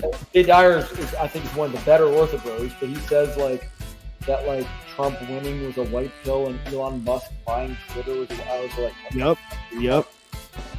Jay Dyer and Jim Bob are basically, they have the same opinion as Elon Musk at this moment. So, well, and Trump's campaign is not even doing that good since he picked J.D. Vance. Well, yeah, I mean, I think it's interesting because, like, I don't know what the hell's what the hell people are thinking. Because I talk to people like in real life. I would say this is the number one like hang up that people in real life do have. They're way better than people that you encounter online, but one issue that I find with them is that most of them, other than like, you do get some people that are like super, cynical and they're just not going to vote, right? They're just not interested in any of these shenanigans. But like, I find that so many people that I do talk to in real life, they are still buying into this idea that that like this election is anything but just a disaster waiting to happen. Like you honestly think that either side will concede if they lose? I don't think so. Oh, and if the Democrats win, they're going to say the election was stolen. And that's the thing, like, because we already had a foretaste of it with January 6th, right? Like, I can only imagine I can't imagine it's going to be nicer now that, the right wing has had like 4 more years to like stew and get mad, and especially, with the idea of, because it's going to be more embarrassing from a right wing perspective to lose to a mixed race woman than it was to lose to Biden. So I can't imagine that. I can't imagine the situation is going to be nicer in any way imaginable.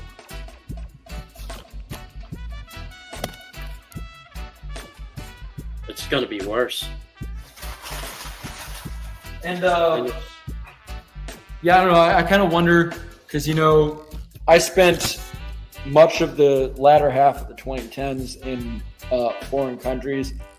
I kind of wonder if I made a mistake by coming back to the U.S. Honestly. Yeah, I think you might have. It's a bit of an issue that's been weighing on my mind. Like, wow, I really kind of. I mean, I thought I even thought that because I came back in 2020 during the middle of COVID, and I even thought like at the time, because it was during the election and like right about J6, I thought like, wait a second, what the hell did I come back to America for? This isn't. It didn't turn out the way I hoped. Like whatever's coming up next, like it needs to get rid of America first. So I think that whatever America is, it's a good thing that people like you and me and and also Cascadia are right here. Because we need to talk to these people because the less time it takes these people to be conquered, it's going to be the New World Order is basically like you know, the tub stopper is basically America, right? So it's like, it's interesting. Yeah, and it is interesting. I mean, I do think, you know, ultimately, this is why I don't think that my message is ultimately completely just negative and black pill, right? Because that's a common criticism that people have of me is, oh, like it's just TCPS is just doom and gloom. But like, I will say, I think there's a lot of doom and gloom, but there is like a sort of hope in that I think more and more people are waking up to what's going on right now, particularly in the United States, right? Because like in the U.S., more and more people are starting to see like, wait a second, this isn't really working out, especially, you know, because I talk to people in the real world. I talk to younger people. I talk to Gen Z and Gen Alpha as a teacher, and you'd be surprised by what like people that are younger than us have to say. Like they're not at all, you know, they're plugged into the system in the sense that like they're trapped by it, but they also are aware that they're trapped by it, right? Like they're not, like you don't see this narrative with younger people that like, oh no, everything's great and the system's awesome. You see that like, okay, well, we're stuck in the system. We really don't like being stuck in the system. We find it oppressive and horrible, and we're begging to get out of it.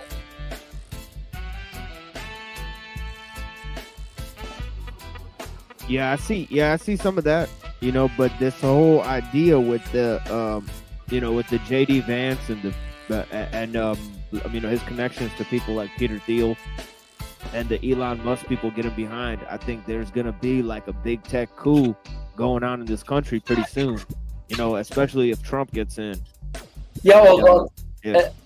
I mean, and that is an issue, right? That is a concern, right? Like, it's the way I see it that the Republican Party, which is, I mean, pretty much now just like the Elon Musk Party, right? Like it's become this organization that has being taken over by accelerationists. You know, so that's what's the weird thing. It's it's on both sides. It's like accelerationists and also evangelical Christians, and they believe the same thing, which they believe in the pseudo eschatology of progress and science and transhumanism as like a way to pass over this next hump.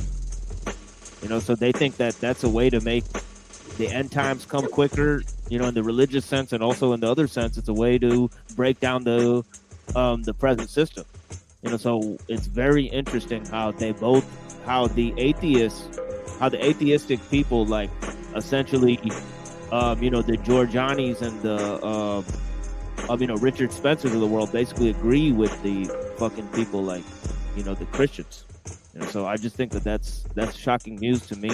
I think that that's an interesting turn of events, and that's kind of the thing that we've been covering on the show there, trying to wake people up about the accelerationism and Moldbug, how Moldbug was on Tucker Carlson, you know, a long time ago. That was something that woke me up, because I was like, oh, this is interesting, because now this philosophy is becoming mainstream, you know.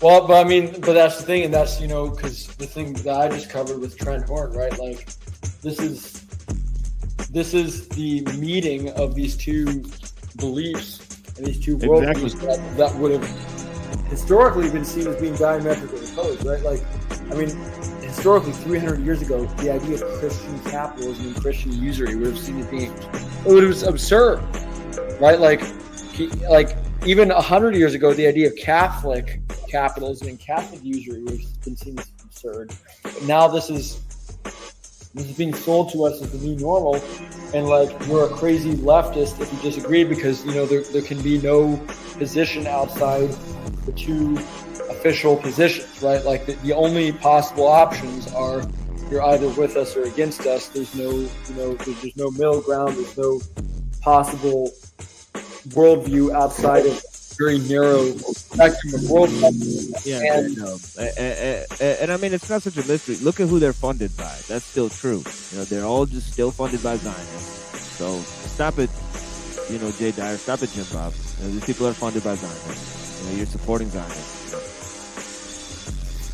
Yeah, it's fascinating how, like, because what they'll do, the trick I've noticed with Jay Dyer is that he will not. He's not going to openly promote Zionism, right? Like, he's not going to say it openly because he knows that most of his audience is against it, or at least sort of kind of against it. And it is the difference between, you know, like a smart grifter, like a lot of these like more successful ortho bros, and a dumb grifter like Enslaved by Truth, right? Like Enslaved by Truth, when he had his debate that he completely lost with me, you know, ended up halfway through the debate, just like letting the cat out of the bag that he was just a Western liberal. Now is the best time in human history. And as a result, if you look at, I mean, he privated the debate because I guess because you know he owned me so badly that somehow he's scared to. Well, show they private everything because every single episode is a LARP. You know, there's a few episodes where they feign to be serious and they keep those up. Oh, I really see. depressing. Yeah. Well, I mean that would put a lot of things into perspective, because I don't know if you remember that debate. It was about a year ago. He basically ended up arguing the Pinker position as a supposed truther, right? As a supposed person who's, you know, anti-modern degeneracy. He basically ended up being forced into the position of arguing in favor of modern degeneracy, and his own audience turned on him, right? Like his own, like the comments. If you saw the comments, like after the debate, and these were people who hate me and love him, and they were like, "What the fuck are you doing? You're supporting Globo Homo. You're selling yourself out just to try and, you know, attempt to win this debate." But the thing, these guys Enslaved by Tortellini and you know, Toilet Bowl Bird, you know, I like to call them. You know, the thing about them is that they actually create fake positions so that people think that they follow them. And then when they attack those positions, they'll make a clip out of it. So they literally do that. They create fake conspiracies for other people to believe that other people believe in. And then when people attack them, they'll make an entire video attacking that person for believing that people believe this shit. It's really like low-level shit where it's like, you know, actually Enslaved by Truth admitted that he makes up fake conspiracies for like basically retards and schizophrenics to believe in. But yeah, that's essentially their bread and butter. You know, so basically they're just a big psyop, and they're admitting that they're a psyop. That's what's funny about it, is that they're saying that there's all these psyops. So it's like, so what are you gonna do? Oh, I guess you're just gonna go around psyoping people. It's like two wrongs don't make a right there, buddy. I don't understand, you know, how that works out in your mind, but it's this Christian Discordianism, you know, where they're that. You know, he even said it on a thing. I clipped him where he's talking about how he's the holy fool, and it's about this mortification of the flesh and all of this, these satanic, almost antinomian concepts. But shout out to him for putting out that video of Jay Dyer admitting that he was taught by the Frankfurt School and even studied under Habermas. This is a quote. This is a quote by Jay Dyer that we have on record. Him talking about how he's a Frankfurter. So Enslaved by Truth admitted that. Enslaved by Truth made a clip of Dyer saying it. Oh, interesting, because I thought that based on the stuff I've seen from EBT.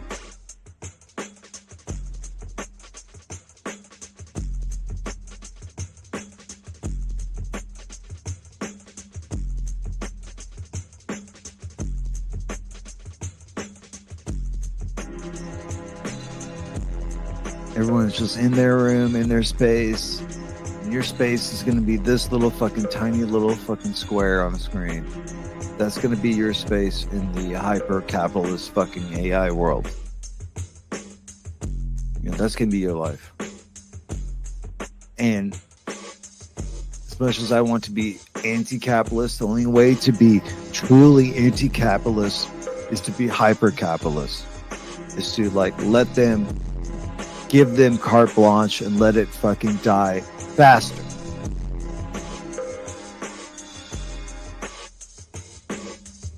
Interesting, because I thought that based on the stuff I've seen from EBT more recently.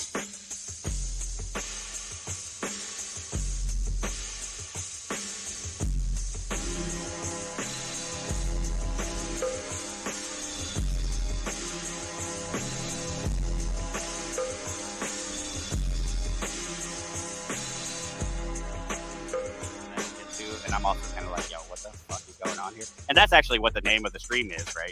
The mortification of the metaverse. Some of this shit, I'm like, yo, what the fuck? Why are there nuns? Why are there nuns carving Jesus into their tits with a knife and shit? Like, that's just some strange stuff, man. It's strange. It's I don't know how to deal with it. But they're actually, I mean, this is like biblical.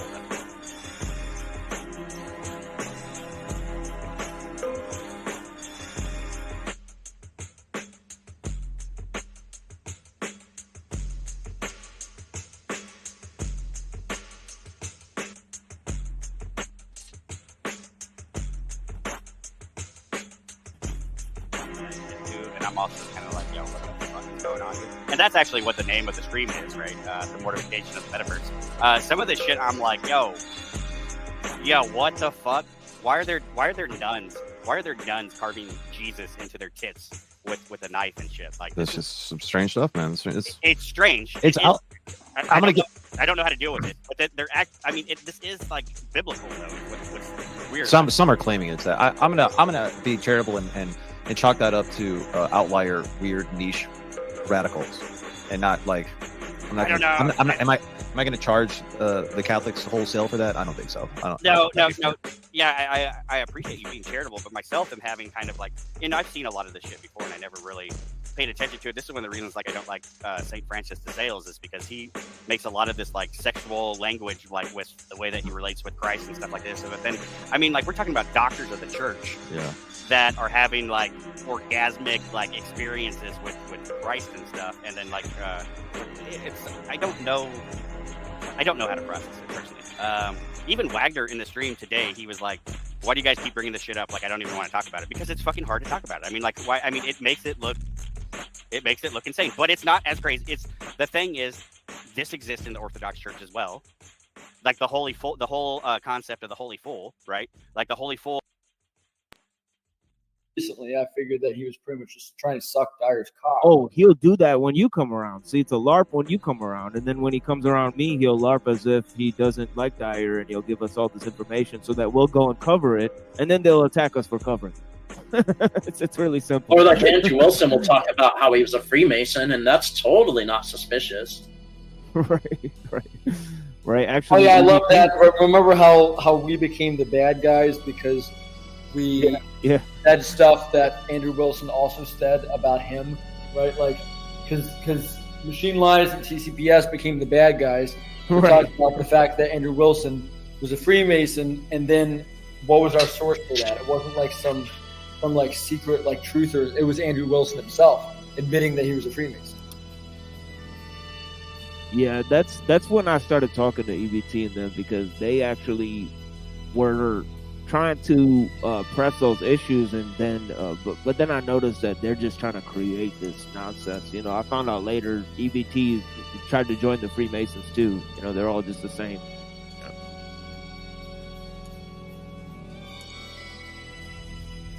Well, I'm not shocked that he did. He seems to have parroted their narrative extremely well. Like I said, I mean, and that was the problem with the debate, the quote-unquote debate that, losers like Toilet Bowl Earth actually think that EBT won, was that essentially I ended up getting EBT into the position where he was arguing in favor of modern liberal. Like the first half of the debate, and then again, this is me trying to reconstruct it from memory because I haven't seen the debate in over a year because it got privated because I got owned so badly that they had to. That my enemies had to suppress its existence. But the first half of the debate was EBT doing this bizarre thing where he was trying to ad hom me the entire time that I was an incel, and that the only reason I was arguing for my position was that I was an incel, but he couldn't even keep that up because at the same time he was like salivating over me. It was the most bizarre, creepy shit I've ever seen. I don't know if Crazy Buffalo, I don't know if you saw any of this. It was really weird. It was like, literally, it was like, you're an incel, you can't get laid, but I would totally bang you. That was literally EBT's the first half of the debate. And then the second half of the debate was EBT arguing for basically a totally liberal position.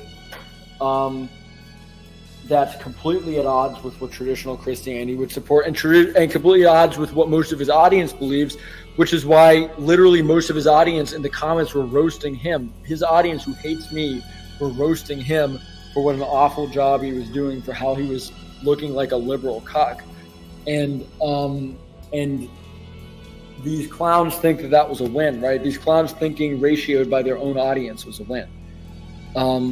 And all this was really like a long-winded way of saying, the thing with somebody like Andrew Wilson or Jay Dyer is that they're smarter than this, right? Like EBT wasn't smart enough to figure out that you can't just go out and like openly promote pink right liberalism in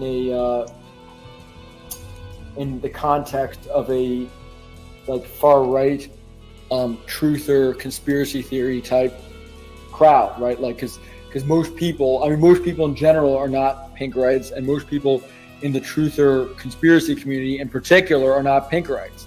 So if you go around trying to argue that, you're going to end up pissing off a lot of your audience. Now, Jay and Andrew have figured that out, because although I think they are ultimately, Whig historian pink rights, and they've made hints that they're not going to come outright and say, because they know that would, like, people would get pissed at them. People that listen to them get pissed at them and say that. And, and that's why Jay has like whatever 100 and something thousand subscribers, and Andrew has 100 and something thousand subscribers, and EBT has like 1,000 subscribers. That's the difference right there. Well, I know why they have that many subscribers. It's not because of them. It's because of a person named Chalk Body Outline, and the dude who came on my show and pulled that gun out. Remember that? So yeah, we were all of us were there when that happened. Even Cascadia was there.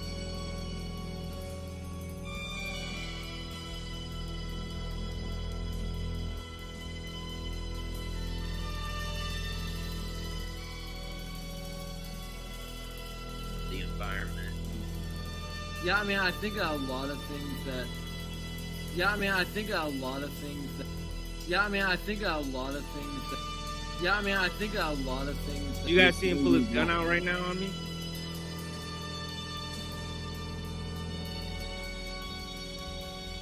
There, so yeah. Oh, Yeah, I didn't see that. I vaguely remember that guy's existence. He was another one of these like clown orthobros, right?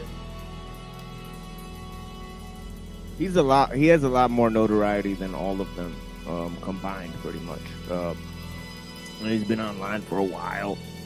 But yeah, I got a good because they made like a video about my debate, so I didn't really watch it because I don't have time to like hear the reflections of retarded LARPers who haven't read the Bible. I proved it so many times because I produced clips of the fact that they didn't read the Bible that they're claiming to follow, right? So that's pretty funny. They got super mad.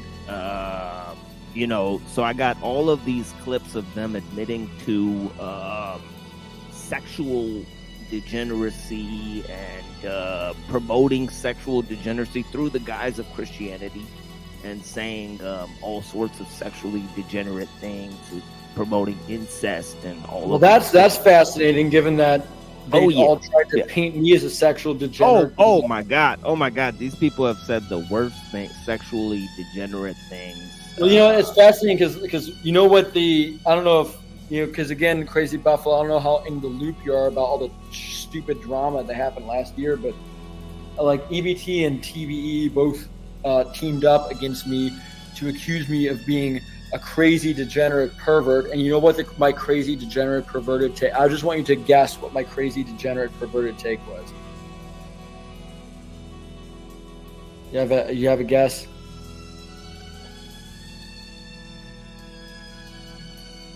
Well, I'm just gonna tell you right now, my crazy degenerate perverted take was that women have a right to experience. Yeah. I was actually just gonna guess that it's the female sexuality bit, isn't it? It is. Oh, and by the way, so Son of Philip says my crazy perverted take was age of consent.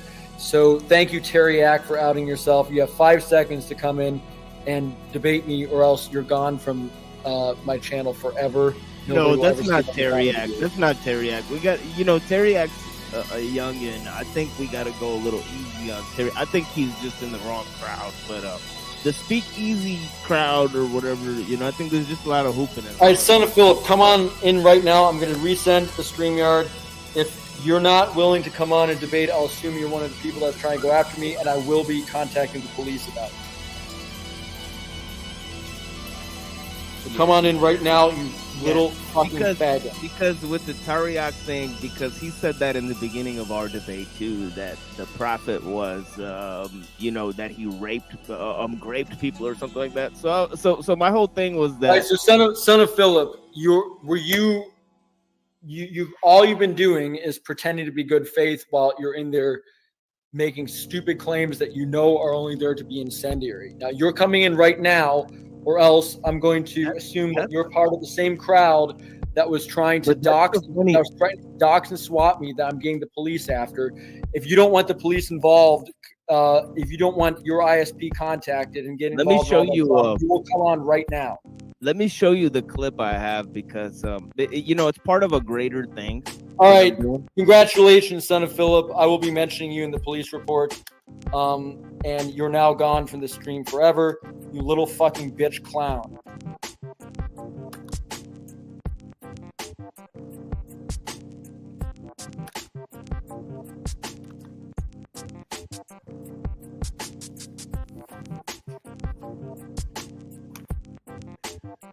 It's like so important to chat on the internet and to say your opinion on the internet, isn't it, son of Philip?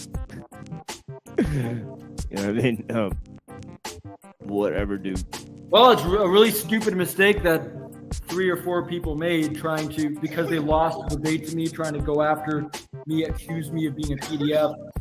If you want to associate yourself with that, but like I said, I've gone to multiple lawyers, I've gone to multiple police officers. If you want to get involved in that shit, then it's your prerogative to get involved in that shit. But that's a stupid battle to try and pick with me, because I don't put up with shit like that. You think that this guy was from that whole group or some shit like that? But maybe they were. But yeah. Well, do you see what he just said in the comments? I mean, I deleted it, but he did. He made direct reference to it. That is true. Yeah. So he said that my supposed shocking take about sexuality was that, but basically that I was into PDF stuff, which is exactly what they were trying to claim when they lost the debate to me, because they were scared of what I had to say. That's total 100% misinformation. What trad culture was talking about was sexual education that happens in every public school in the country, having sexual rights is not PDF. That's not people being trained in sex. That's people being it's funny too, because informed about customs. These elders were not helping the kids have sex. That's ridiculous. So the fact that they phrased it that way, that's totally fucking nonsense, crazy stuff. Yeah, but it's funny too, because Christians and Jews are notorious for molesting children. Well, yeah. That's the funny part, is that the church essentially, little girls were being married off in the church, by their parents. 40-year-old dudes were marrying little girls, in the church. This was the law in the church. The minute a girl hit puberty, she was allowed to be married in the church. That's how they did it until the 1800s. So that's basically what it is. They created a law that a 12 and a 14-year-old could get married to each other eventually. In the the 1600s or some shit like that. But before then, any parent could arrange marry a very, very young girl to a much, much, much older man, in European Christian history. So that's just is what it is. That's just how it was for most of history. The age that girls got married was pretty young, right? But what are we to do about that? I guess the people that came before us, they had a higher standard for marriage. Marriage was seen as a very high custom within society because you wanted to have kids. Those kids had to know who their parents were, and to produce a lot of kids and to produce a huge family, that could give you lots of prosperity, lots of notoriety among the people that were in your community.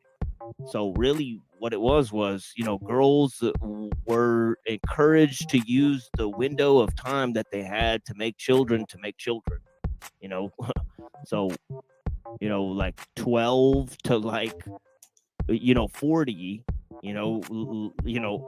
all the ladies were expected to produce tons of babies. Like that's just how it was throughout most of history. I mean, so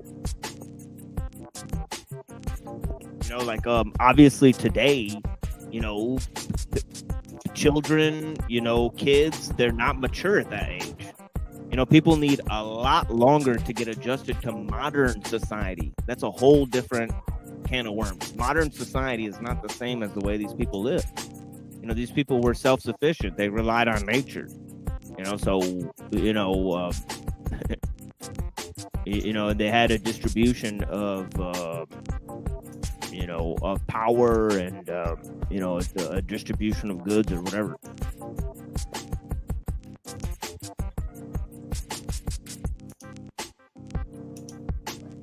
Well, see, but that's the thing, and that's another thing that, like the modern Western Christians, they self-own when they critique Islam because of, Aisha and all that. But do they not see that, they don't really realize their history, and they don't really realize what age Mary was when she married Joseph, simple facts like that they don't really realize. So just a few historical facts about the Bible, the Old Testament, what age women are allowed to get married in Jewish law in the Old Testament, how they took sex slaves in the Old Testament. Yeah, well, that's the thing. It's seen as all superseded by this Marcionite idea that, the New Testament God is the God of love.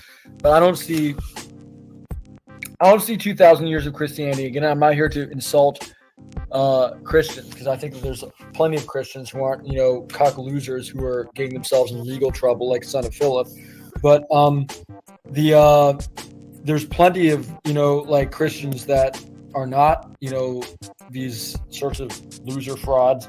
But the truth is that so much of the Christian arguments against Islam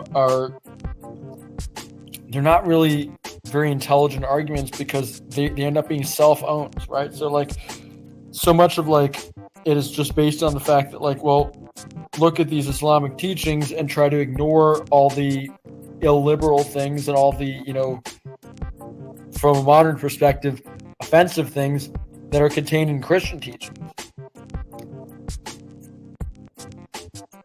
Yeah, by the way, I put that video in the back. It's a great example. Excellent example. Yeah, and these same clowns will be slavery apologist and genocide apologist, and then they'll try to work around it saying, oh, well, that's just war exaggerated rhetoric. They didn't really actually go and kill all those people, but all the early church fathers that wrote about it documented that they went out and killed those people and committed a genocide.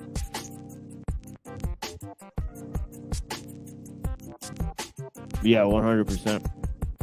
Yeah, well, that's the thing. The early Christians didn't think that a lot of the stuff was morally wrong, right? The early Christians, and St. Augustine, is often mentioned. He's maybe the most liberal of the church fathers, in that he thought that you had to have certain justified circumstances to have war, right? But many of his contemporaries, they didn't even think that. They just thought that holy war was good, right? People like to bring up, oh, look at jihad. Well, look at the Crusades, which were a complete disaster, and look at the reality of, the Islamic versus the Christian body count. I would like to, if possible, I could pull up statistics on this. We have statistics that have been calculated meticulously about the death count of various world religions, and Islam fares a lot better than Christianity, and it fares a lot better than liberal atheism as well.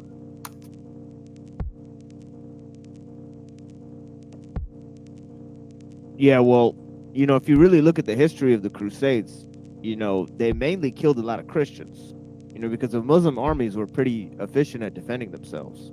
So once they got into, Jerusalem, they didn't really do any damage. It's basically funded by the small hats in England, and then basically the whole idea was to remove the people that were living there, and a lot of those people were Christian Arabs. So yeah, the Crusades successfully killed a lot of Christians.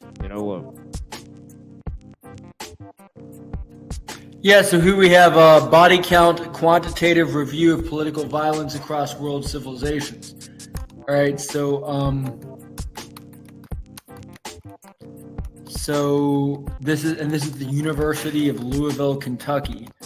And it's going to it's going to divide up civilizations into atheist, Buddhist, Christian, Hindu, Islamic, indigenous, and Sinic, aka like Taoist and Confucianist. And they're going to they're going to show you the generally agreed upon statistics in all the major world conflicts, which of course, world conflicts don't happen anymore because we're living in the most peaceful time of human history. But back in the savage ages, when we didn't have globo techno to save us, this is what things were like.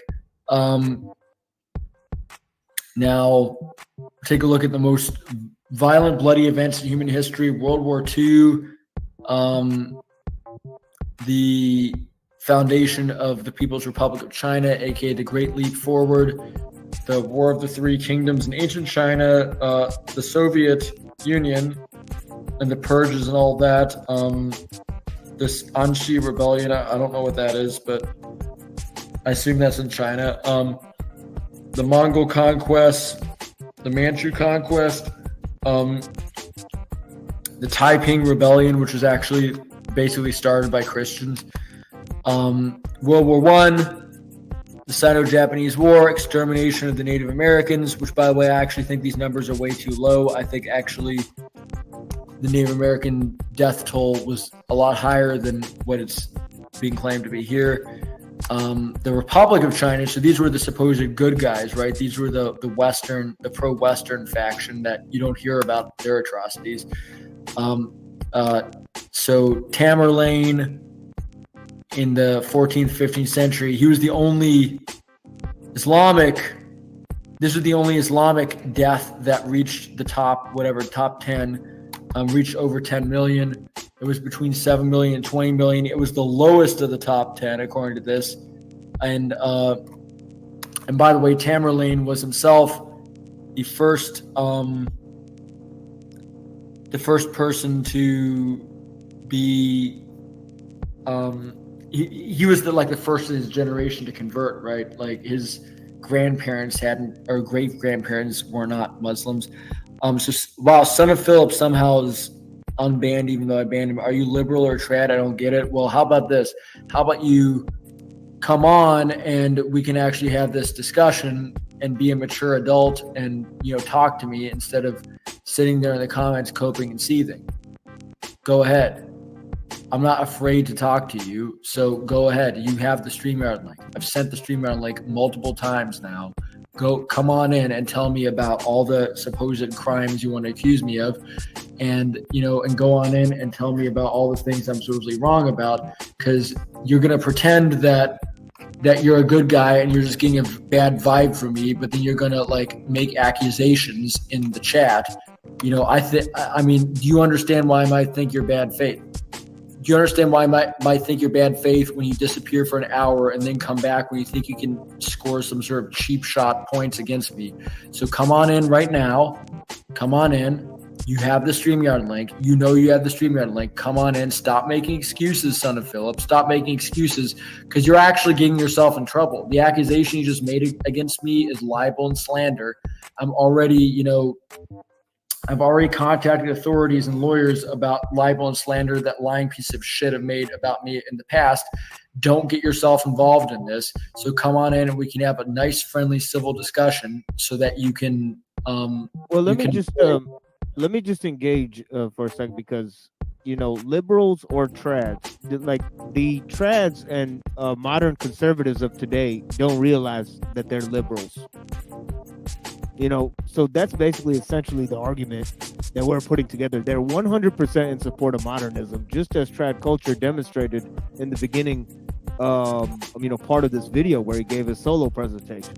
So that's really, the ideas that are at play here, sir. So if you're so uneducated that you don't understand what's at play, you just want to leave little quips and little, do a little chit chat, well, that's fine, but we implore you to actually actively engage in the concepts and ideas and words that are being presented, instead of just be a chatter online. And because you're simply just wasting your time in superfluous activities, surrogate activities.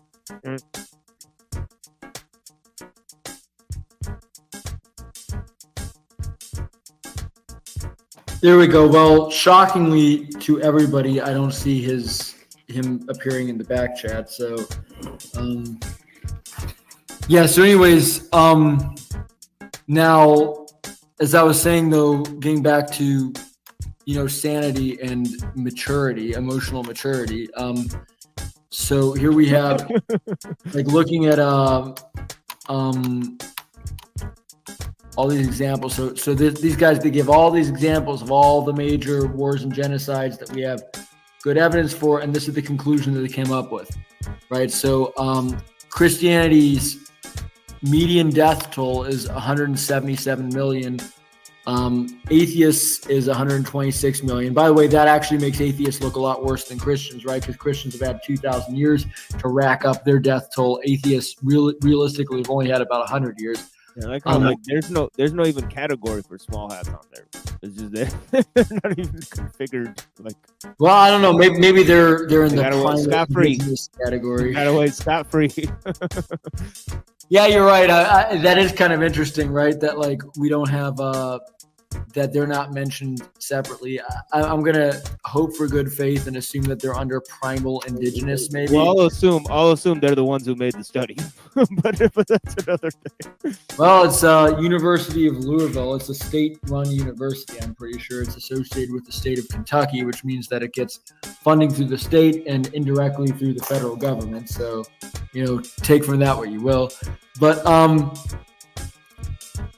so as it says here, now, by the way, so number 3 is Chinese, aka Confucianist, Taoist, but of course they also have a very large population.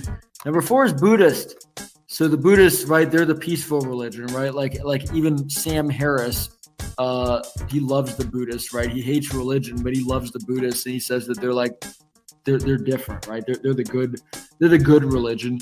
And yet peaceful Buddhism. I gave a whole presentation on techno Buddhism, and can you believe that actually Blavatsky used the term, and also Swedenborg talked about this, the Oriental Kabbalah. Can you believe such a thing? Well, it doesn't sound too shocking, given Blavatsky herself, right? Like her whole training supposedly came from a Tibetan monk that she met, that magically, mysteriously, nobody else ever found any evidence for his existence. So peaceful Buddhism is at number 4. Now then next comes primal indigenous. Of course, primal indigenous is a huge category, right? Like there's a lot of different groups that you could sum up into that. So they're number 5. So Islam, despite being the second largest of the world religions, is actually at number 6. The only group that's going to be even behind Islam is Hinduism.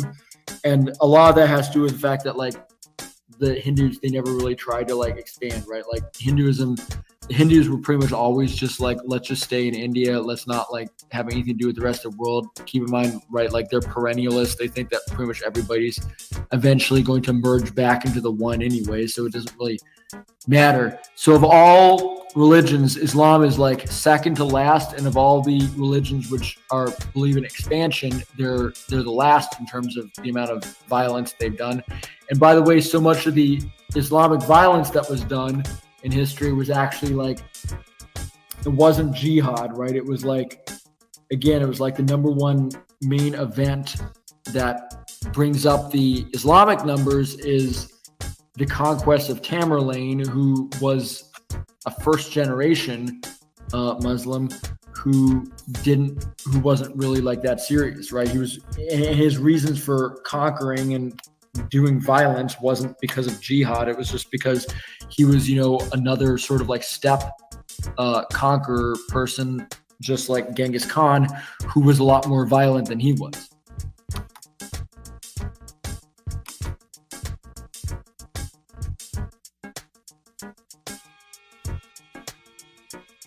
Yeah, and it's also a notable fact that Rome and Islam, they sort of had the same policies in terms of their expansionist policies.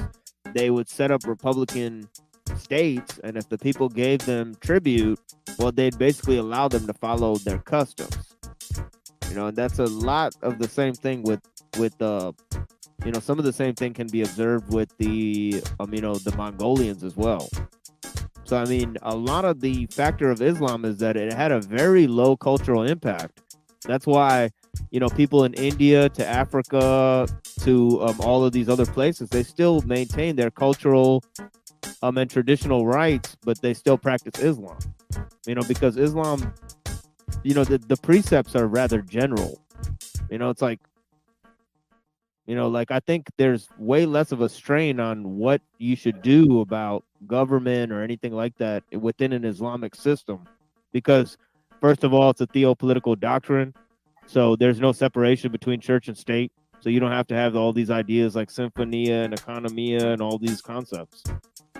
Well, yeah, it's interesting because when you think about it, the most successful Islamic apologists, you could say, historically were not these Salafi, grifter CIA puppets, but they were actually Sufis, right? Pretty much the entirety of Africa was converted, or at least the entirety of Islamic Africa became Muslim thanks to the Sufis.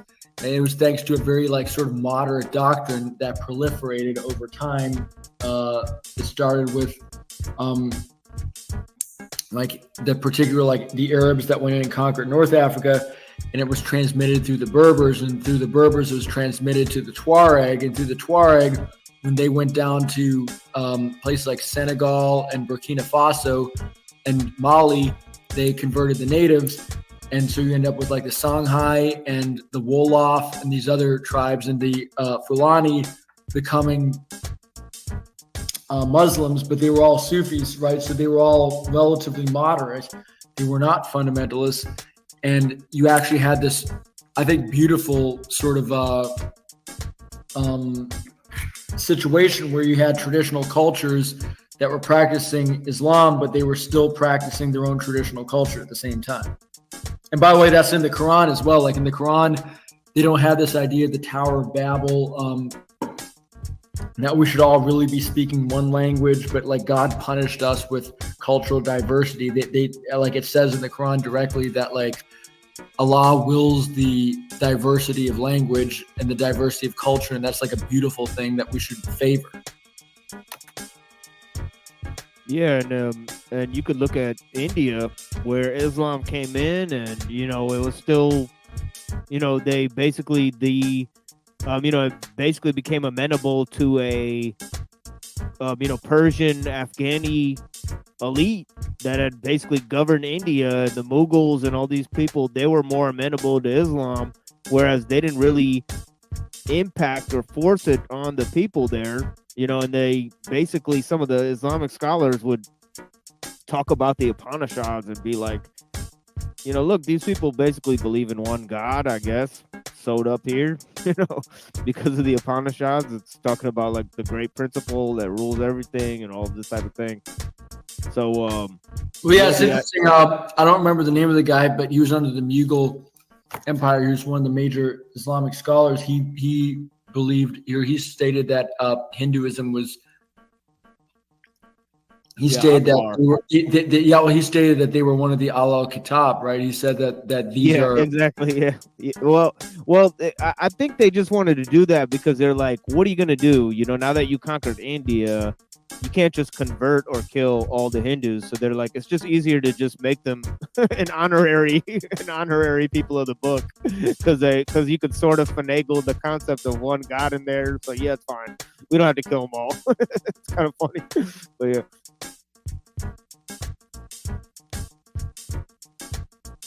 No, it's interesting. Like, it's interesting.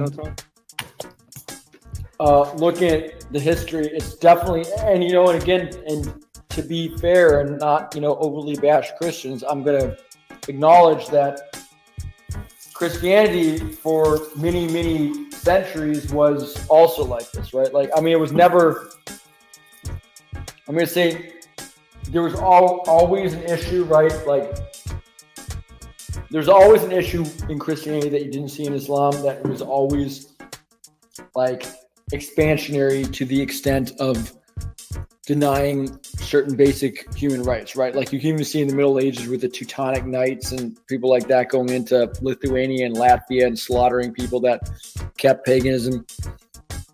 But I guess because of like both technological and social reasons, it wasn't really able to accomplish that much. So I'd say the first real major, like, disastrous genocide from the perspective of the Christians was what happened to the Native Americans. But that really set the stage, and it introduced to the Christians the notion that human life had basically no value at all. And of course, we're seeing that now because, the majority of American Christians, more than half of them, are in favor of, a horrific genocide that's going on right now. And they'll get really mad if you call it a genocide.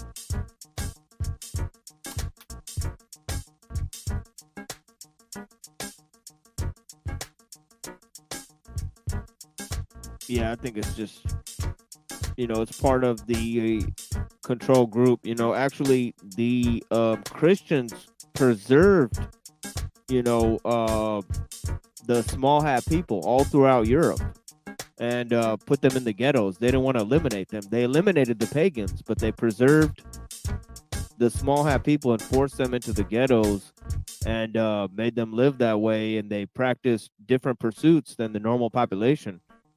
And they lived in the cities and stuff, because of this concept, and they rose to prominence within Europe, which was basically some of the ideas that some of the Christians had.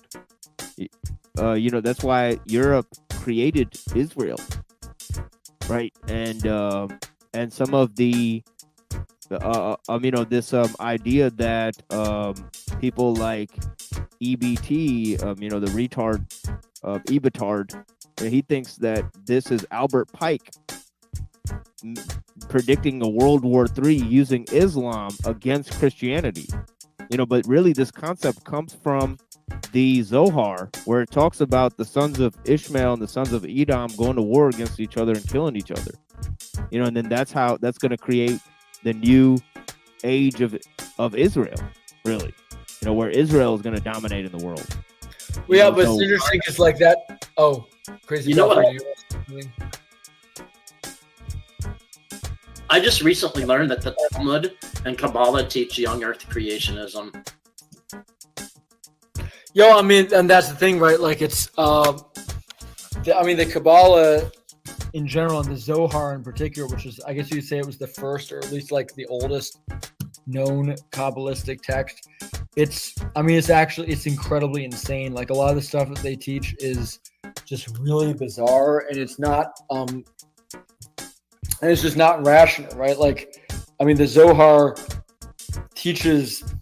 basically teaches like a form of like proto, wokeness in some sense. Like it teaches that like, that that the soul eventually needs to evolve to become androgynous and stuff like that. It's very. That's right. Yeah. Very bizarre text. Male and female, like it's got male and female like spiritual energies. Where's exactly where these occult concepts came from in Europe And that's exactly why Blavatsky looked at the tantric practices of the Asians as the Oriental Kabbalah, because they have rites that could be properly spoken of as like sex rituals or whatever, because these are rejected within Hinduism. They're like Kali, it's like Kali and Shiva and stuff, that the Hindus reject. There's like cults. By the way, just the criminals follow. But yeah, go ahead. Just for the record, I'm sorry to interrupt, but just for the record, degenerate sexuality, for anybody listening, does not mean sex that women enjoy. So all the like cuck, like TBE and EBT followers that get mad about like the fact that I believe that women have right to sexual pleasure, that's not fucking degeneracy, all right? It's not like, oh my God, that's degenerate sexuality. Like, yeah, in your stupid worldview. And by the way, I hope that you guys aren't Catholic, because the medieval Catholic Church agreed with Islam and agreed with Hinduism that you're actually seriously sinning if you're not pleasing your wife.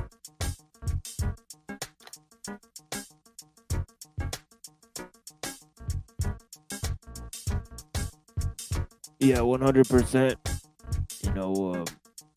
Something like that, if it's not seen as a sacrament from God, I mean, I don't know what it can be, but yeah.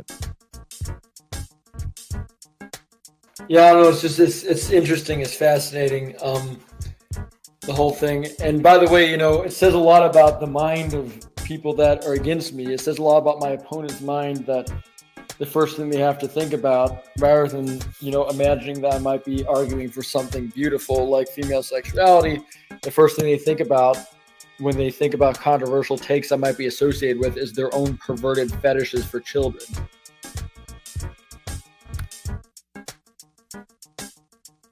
Once again, son of Philip, feel free to come on if you think you're man enough to handle what I have to say.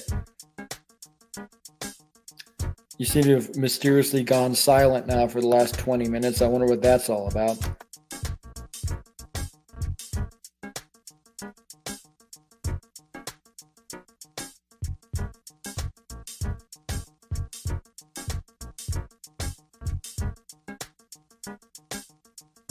Now, yeah, I don't know. It's interesting though, because and that's the thing, right? Like this whole, getting back to talking about Kabbalah, this whole Kabbalah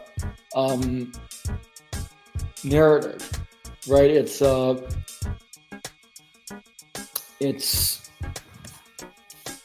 this whole the whole idea that you get out of the Kabbalah, which I think has been extremely damaging, right? And really all this so-called Western esotericism in the modern age or in the last 1,000 years has been incredibly damaging, because really, if you want to look at it, what is that's the birth of all the stuff that I've been attacking, right? Like this idea that basically we need to meld together everything and just create this globalist disaster that steamrolls over everything traditional.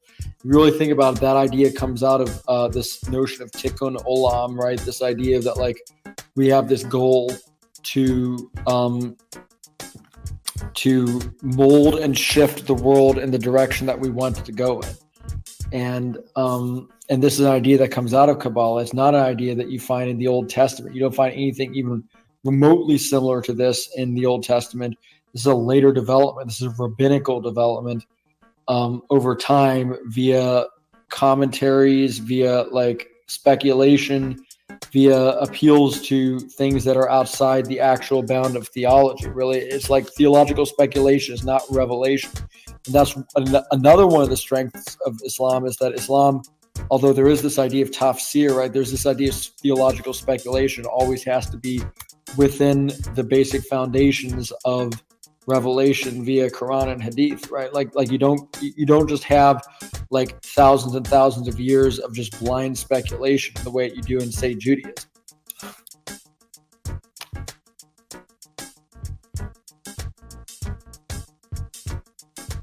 Yeah, definitely.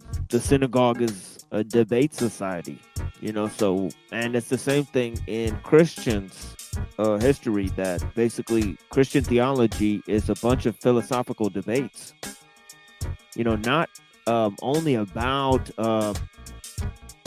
issues of jurisprudence or interpretation of major and minor texts. But yeah, it's actually about deep metaphysical concepts. So that ties it in with the Kabbalah and Neoplatonism and these concepts that have evolved throughout history. And in Islam, the problem is that Muslims haven't really reflected on those deep philosophical concepts. So now when they're hit with that, they kind of are amenable to seeing them as Islamic concepts, because they don't have philosophical training. Whereas in the West, they're inundated with these concepts. I guess you could blame Al-Ghazali for that, right? By saying that the philosophers are incoherent. The Ash'ari tradition. Well, you got to love him or hate him. The Salafis hate him. They keep him out of the libraries. They don't teach him.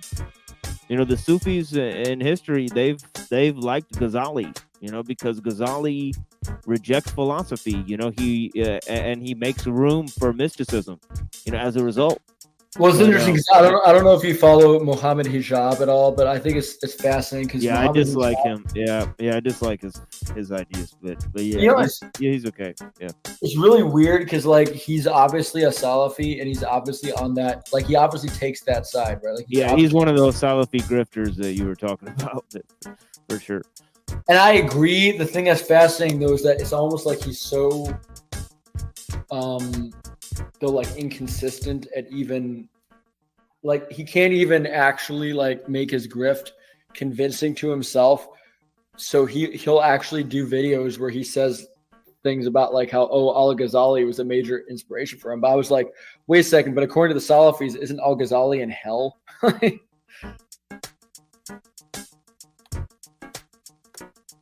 I thought that was fascinating that so he can't even be consistent about his own position. Well, that's my beef with him, is that he's using Avicenna's argument from contingency, the modal ontology of Avicenna. Whereas, Ghazali pointed out that if you ascribe to that type of philosophy, it's basically like atheism. Because you're basically saying that God has to create through natural laws. And as Ghazali said, the concept of natural law cuts off God's hands from creation, right? Yeah, well, it's interesting this idea of the contingency argument, because you see this a lot, right? Also in Western scholasticism. I don't know if you're familiar with Thomas Aquinas' 5 proofs, but the contingency argument. Yeah, indeed, I am. And also Maimonides uses it. So now we have a threefold. We got Avicenna, we got Maimonides, and we got Aquinas. These three, Aristotle's little butt boys, right? So this is the problem. They're using the the philosophy of this, guy who promoted sodomy, Aristotle. Well, it's interesting. I don't know a lot about. Well, actually, I guess I know a little bit about them enough to know that all three of the gentlemen that you mentioned, I think, are. I don't know if they were into butt stuff, but they certainly were. They definitely denigrated heterosexuality, right? I know obviously Aquinas was a celibate monk who told everybody to fear female sexuality, not in the way that moderns do, because he wasn't a modern, so he didn't believe the myth that women have a lower sex drive than men.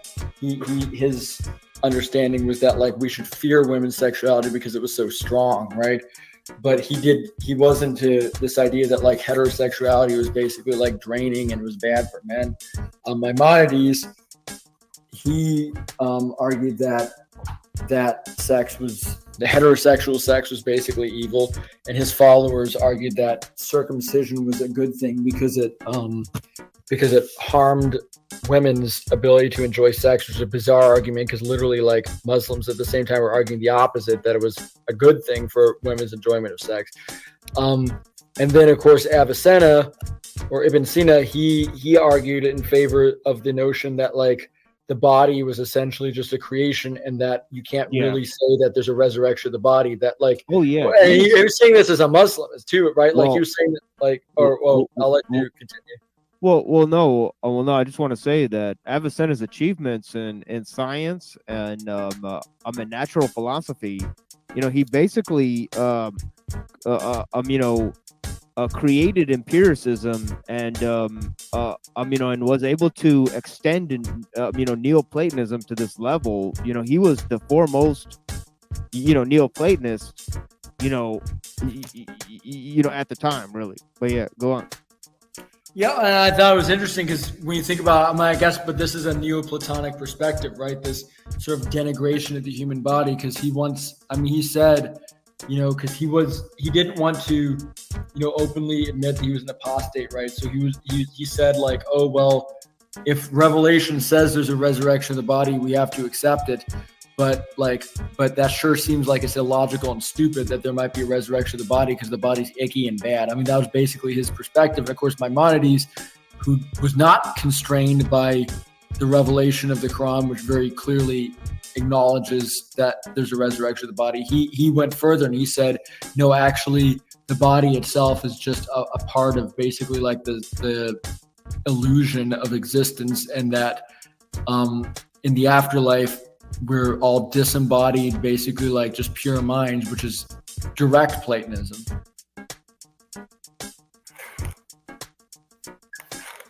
Yeah, and that's the interesting part of both Socrates and Jesus, that on the death bed sort of idea of both of them, in the Phaedo of Plato and also in Paul's idea of spirit bodies. This whole concept comes in of the pneuma, and this idea of the pneuma being, a super sensible realm.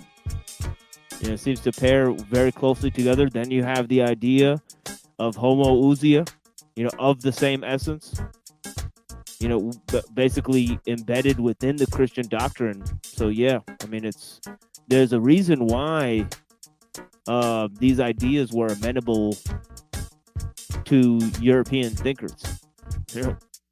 It's not hard to see why. Yeah, I mean, and that's the thing, like, because of course Europeans have already been primed, because it's interesting, like Platonic philosophy had gone out of style after the fall of the Roman Empire, just because of the fact that, it was basically lost, right? It was lost in the West, at least. It was preserved in Byzantium, and via Byzantium it entered into the Islamic world, and actually it was via the Islamic world that it entered back into the West. But there was like a crucial juncture where the two diverged, because early on in the early centuries, that's the thing, that that in the Islamic world it wasn't institutionalized, but it was used as an aid within the universities, and the universities were for the general public.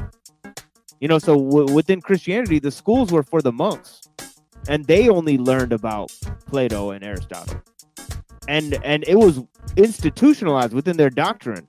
So much so that you have icons where they show like Aristotle and Plato, and the church fathers are talking about Aristotle and Plato as pre-Christian doctrines. So that's what's interesting about it, is that later, when the people who study and formulate the Kabbalah, like Maimonides and those people that are fundamental for creating those texts, when they start using Neoplatonism and stuff, then it's obvious. Judeo-Christian has something to do with Plato, even though they won't admit it. Right? Yeah, it is interesting. Like, some of them will admit it, right? Like E. Michael Jones, I like the fact that he's fairly open about this, although I don't think he realizes the deeper connotations. Right, exactly. But he'll admit this, that really, when you think about Christianity, it was like the marriage of Judaic monotheism and Greek philosophy. But the question, of course, that arises that, well, if it's the marriage of those two, then is it possible that it was, something that was constructed by human beings? And of course, he doesn't want to go there, obviously. Yeah, that's why even the most bold-faced atheist can stand up in the 18th century and agree with a Talmudic rabbi that the two central pillars of society and progress of civilization are Rome and Jerusalem. So that's shocking. Right? I don't think many people understand the implications of all of that. That's not fundamental to people's education. That's pretty sad. But this is the point that I don't know if you want to say more. No, go ahead. No. This is the point that I make, and this is the point I made on that chaotic truth debate that mysteriously disappeared as well about a year ago.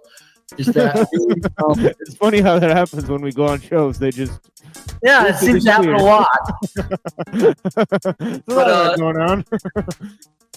But no, just like Son of Philip mysteriously disappeared too. It's like a 1950s like literally like, hey, what do you say, hey? It's like, oh, and they all disappeared. Hey. But no, the chaotic truth debate that I went on, I was making this point that basically, like, there's a crucial juncture where the Islamic world and the Christian world were both faced with a similar conundrum, and the Islamic world made basically the right move, and the Christian world made the wrong move, and that explains why Islam is currently more viable than Christianity, right? Because both of them were being like tempted by like Hellenic philosophy, right? Like the Islamic world is being tempted by the Mutazilites and the Aristotelians, and the Christian world was being tempted by the Scholastics, the Thomists, the Alchemists.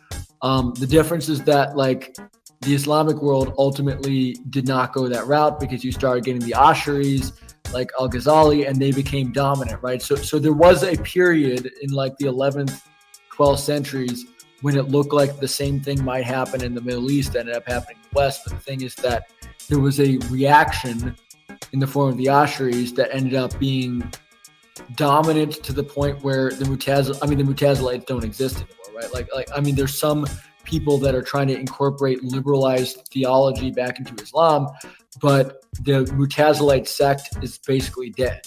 Whereas in the West, that did not happen. Thomism, which is basically Mutazilism for Christianity, ended up dominating, and then it led into Occamism and Nominalism, and then Protestantism, which is completely based on this Aristotelian framework. And so you have the modern situation you have now.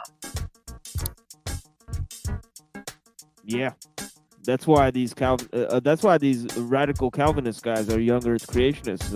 As Cascadia mentioned, because they're followers of the Talmud. These evangelicals, they look to those people for interpretations, just as Martin Luther looked to them for interpretation. He didn't want to go to the church, so he had to go to the Kabbalists to interpret the Bible. He thought, that's fascinating. I'll let you continue.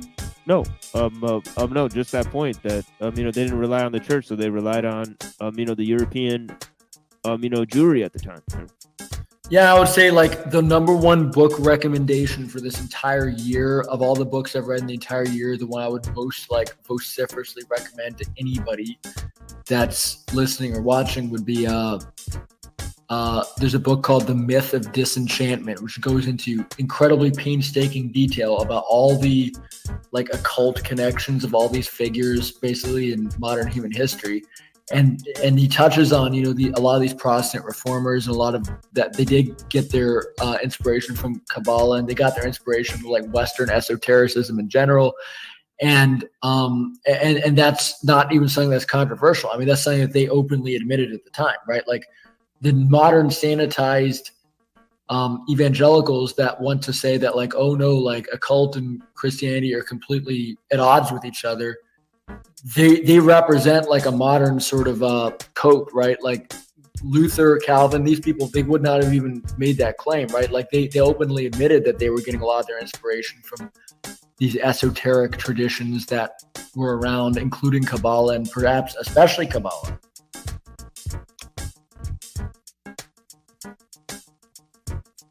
Yeah, actually, I think Martin Luther, I have him in his letters, to Philip Melanchthon, and also the Table Talk, talking about, the study of Kabbalah, the study of alchemy as an aid to studying the Bible.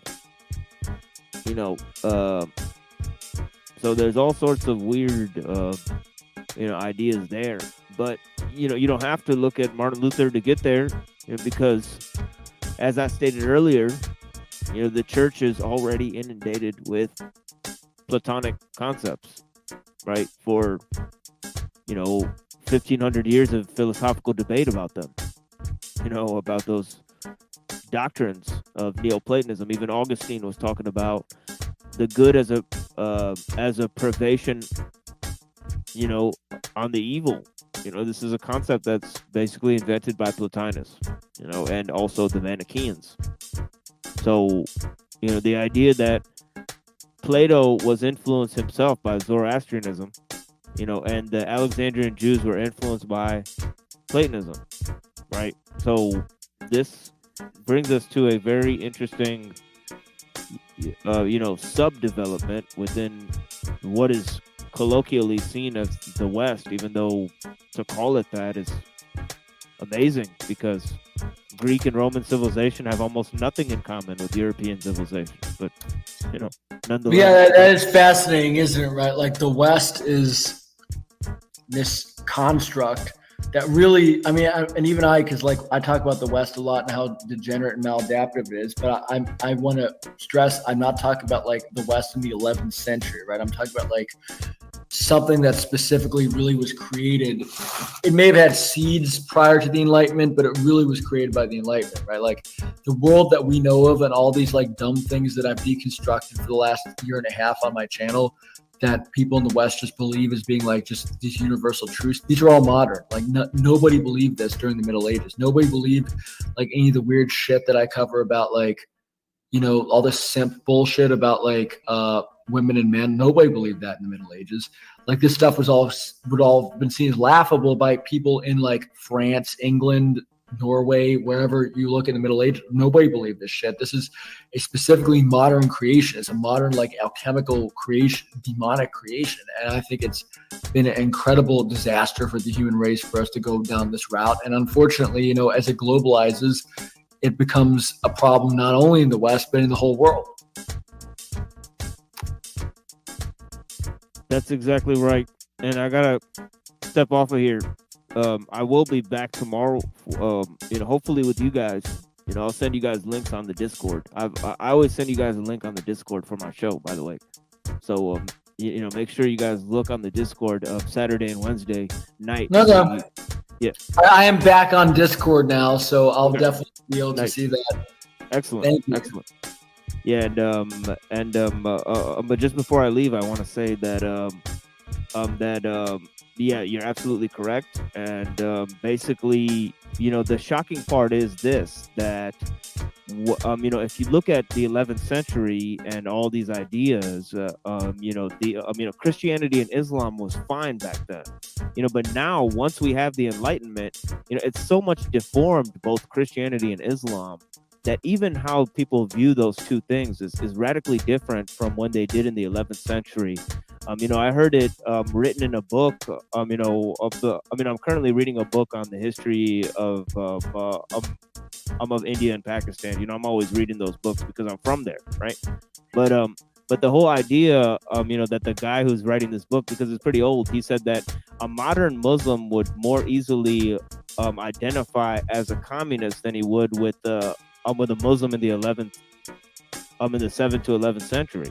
And that's so interesting. The effect of modernism is so broad, on the Muslims and Christians. So, that is just something that we have to come to understand, that our battle is not, against, those things.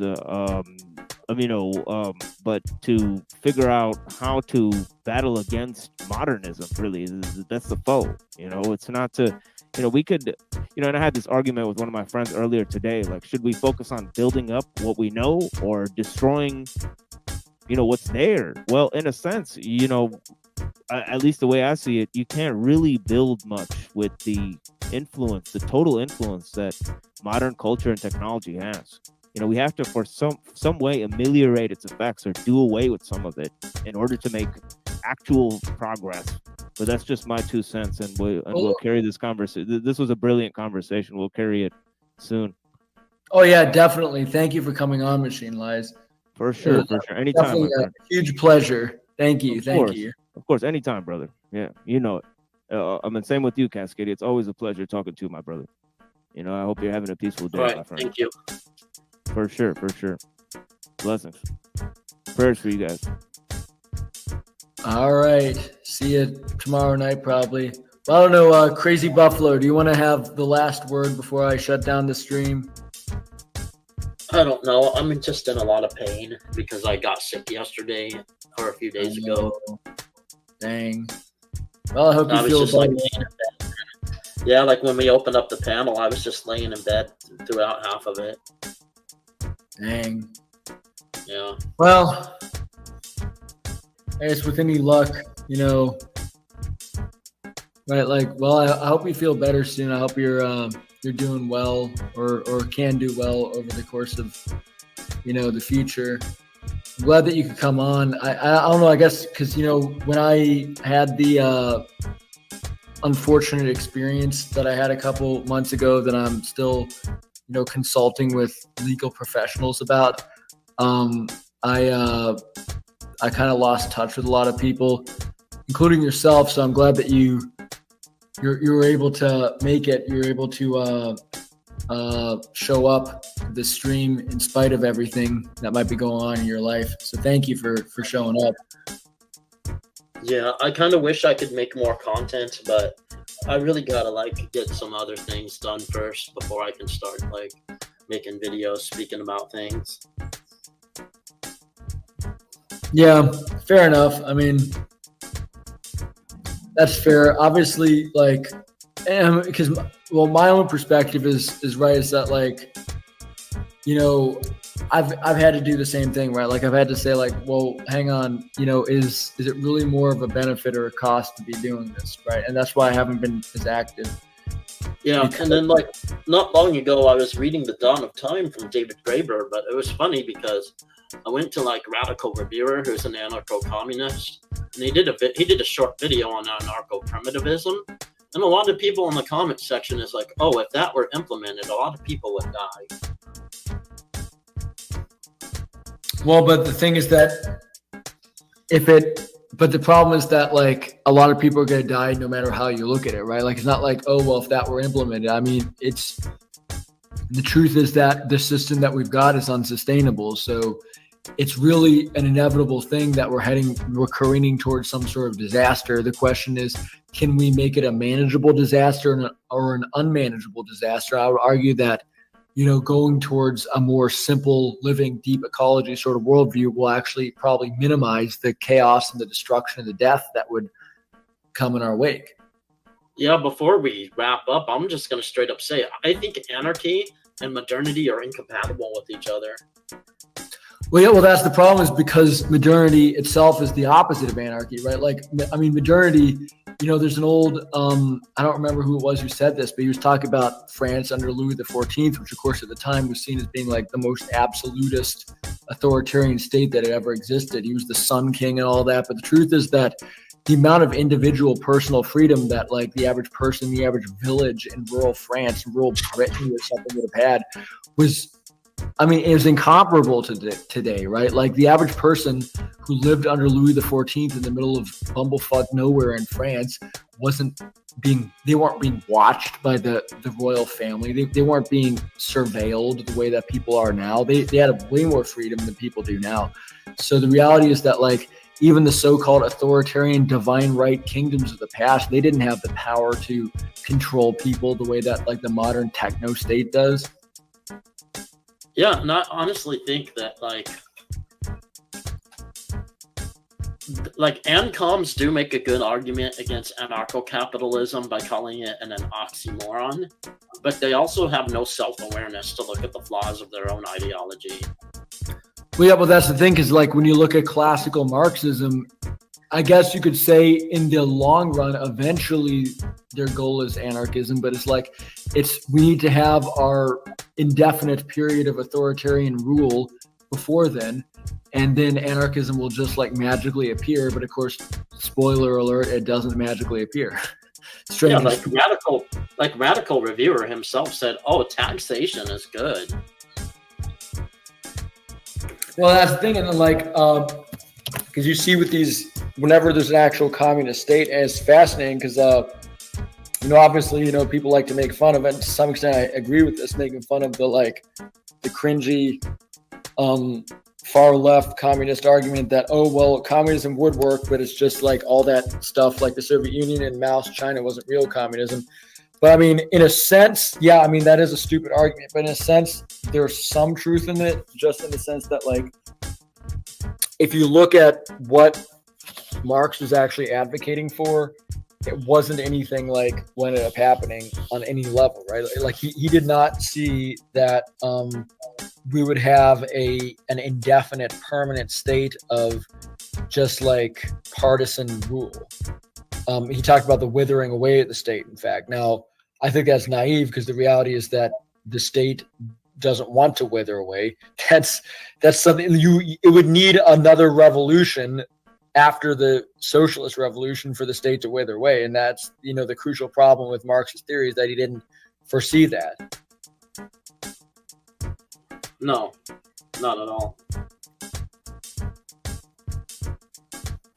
Yeah, I don't know. It's fascinating because you're right. Like a lot of and David Graeber got in a lot of trouble with the left when he published that book because he had been on the left. He had been like a left wing like socialist person, but then when he sort of anarcho-socialist, right? But then when he published the book, The Dawn of Everything, a lot of other socialists and communists were not happy about it precisely because of the fact that he did argue for this more radical,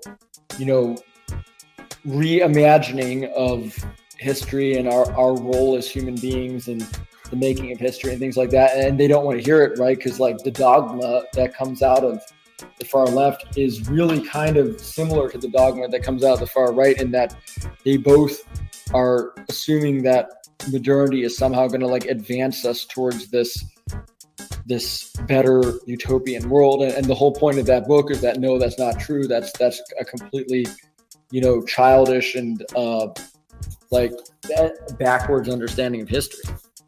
Right. Well, and that's the thing. It's like a lot of ANCOMs will make fun of like ANPRIMs, and then they'll say ANPRIMs are usually just white males and they're not like people of color. And it's like, are you kidding? Like most societies were people of color. Yeah, well, that's the thing. Like, so, but the people that are going to make those dumb arguments, how are you going to deal with the fact that, as far as I know, there's societies where 100% of the population of the society are ANPRIMs, like North Sentinel Island, right? Like, what do you think those guys are? They're ANPRIMs. Like, is that not obvious that the North Sentinel Islanders, that's what they're doing, right? They're vigorously defending their right not to be part of the modern world.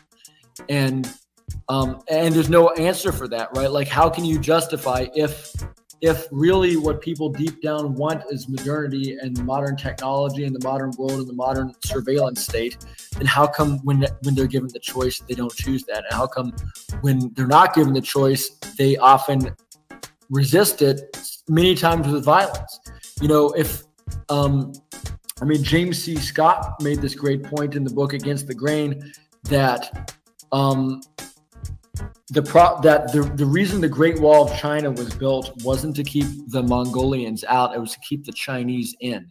That like people throughout history it's never been really, the course of history has never been that like people just are begging desperately to have civilization imposed on them. It was the opposite. It was that the so-called civilized people had to do everything they possibly could in order to keep their population so-called civilized, because every time they got in contact with the supposed savages, they were like, wait a minute, these guys are doing things better and smarter than we are.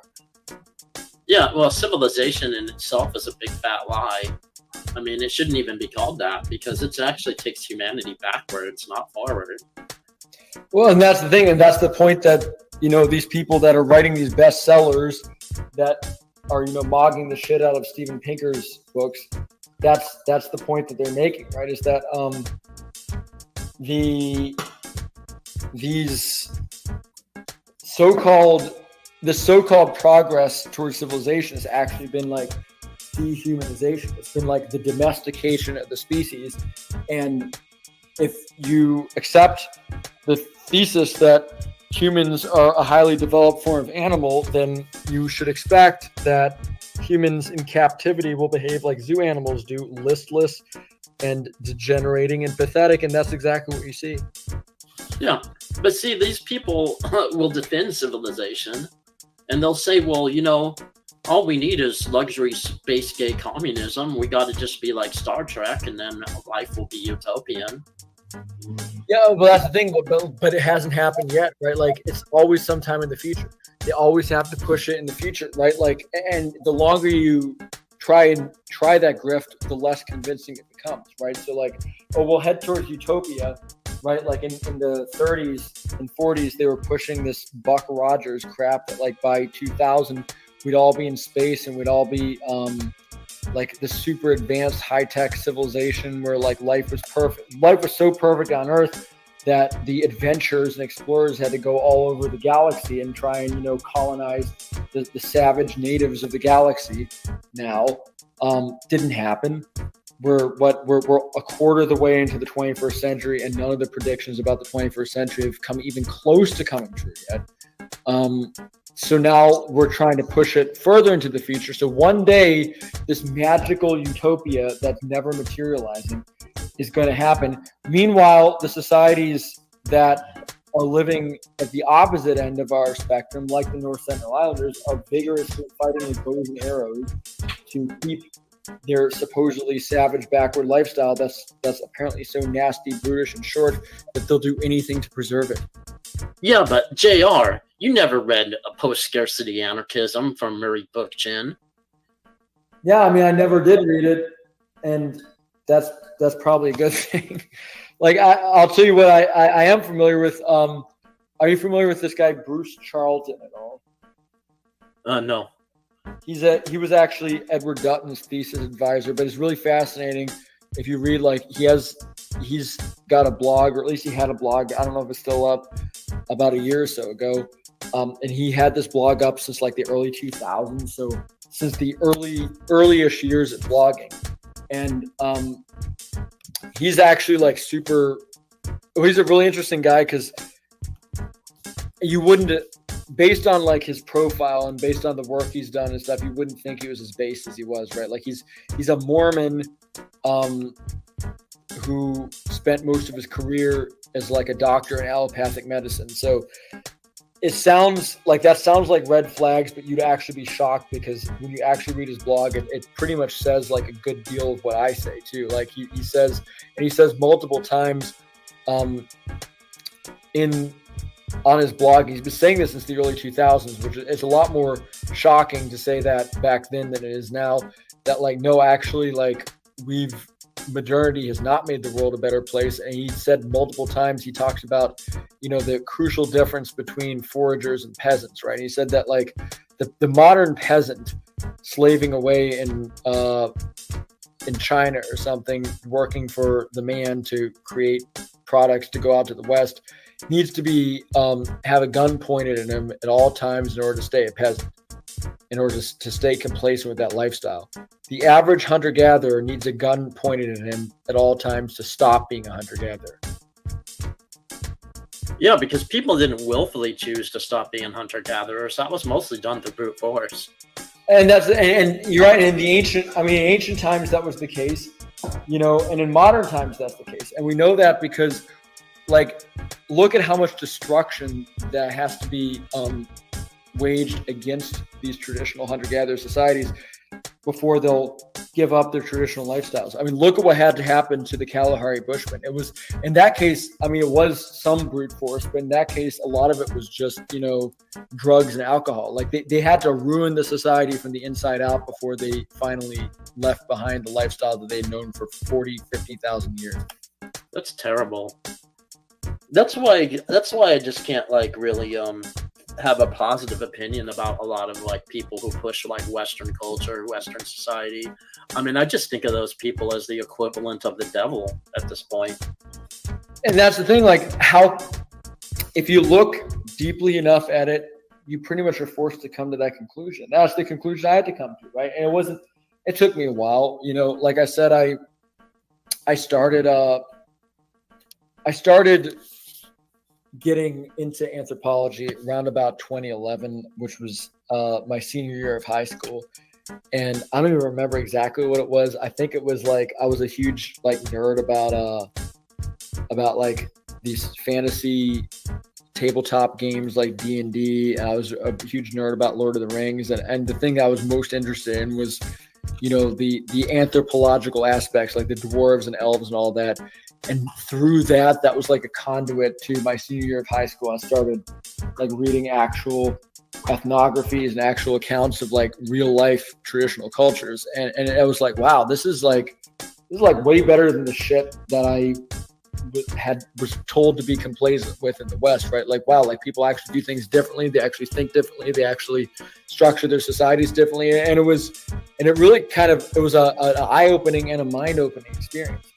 But, you know, as I had that experience, I started realizing, well, wait a second, like everything that we're doing is making the world a worse place, because we're destroying this wisdom that is much more, I think, you know, compatible with what is healthy and happy and adaptive for human beings. And we're taking this stuff and we're just ruining it and we're erasing it, and we're, you know, and I mean, thank God for the anthropologists that are documenting this stuff, because imagine if there weren't anthropologists, all this knowledge would just disappear and all we'd have would be hell world.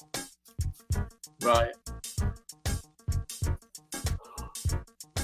All right. Well, thanks for having me on. Well, thank you for being on. All right. I'll talk to you later. All right. See you around. And thank you to all my listeners, and thank you to everybody that tuned in. TCPS out. Hope you all have a wonderful evening.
They were evil. They were satanic. They were murdering babies and sexually immoral. And hey, we got the machine lies. Perfect, man.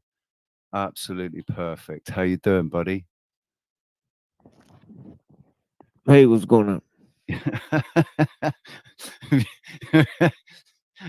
You just sucked a bowl. No, I did it. No, I just did the my stream there. It's like 12-hour stream, so I'm pretty tired. But yeah, I'm just still Oh, fuck coming it. up. But I'm not like in a mood to sleep, so I just came here to talk to you because I haven't talked to you in a minute. But yeah. Yeah. It's perfect as well that you've come over because we're talking about Islam. Yeah, I see that. Yeah, I see that. So, Yeah, it's interesting. Yeah. Machine lies is untrackable. Untrackable machine lies. Machine lies is actually Muslim. So, and he's got a very much greater understanding of that side of things. I don't. Have we talked TML? Have we talked about what I've said about what they've been saying about the Ottoman Empire is bullshit. The story that we've been fed about the Ottoman Empire and the Catholic Church, the Crusades, all of that, it's absolute fucking fabrication, Hollywood narrative that we've been given to give us a perception, to basically control the perception of what's going on now. But in reality, I think it was the Ottoman Empire was actually a much nicer place than they've portrayed it as. They were much more religiously tolerant of different faiths. It wasn't a case of convert to Muslim or we'll cut your head off. That's something they've introduced into the radical narrative, into this radical Islam narrative, where Muhammad was going around beheading anybody that didn't become a fucking a Muslim. But the reality was, it was the Catholics that were executing people, burning them at the stake, drowning them, beheading them, doing all kinds of horrible things to them if they didn't convert to Catholicism, to Christianity. So the history that we've been given is the projection of the stories that we've been given are just them projecting their own actions, their own agenda and everything. Yeah, I agree. I was born into a strict Catholic household, right? However, when your parents get divorced, and that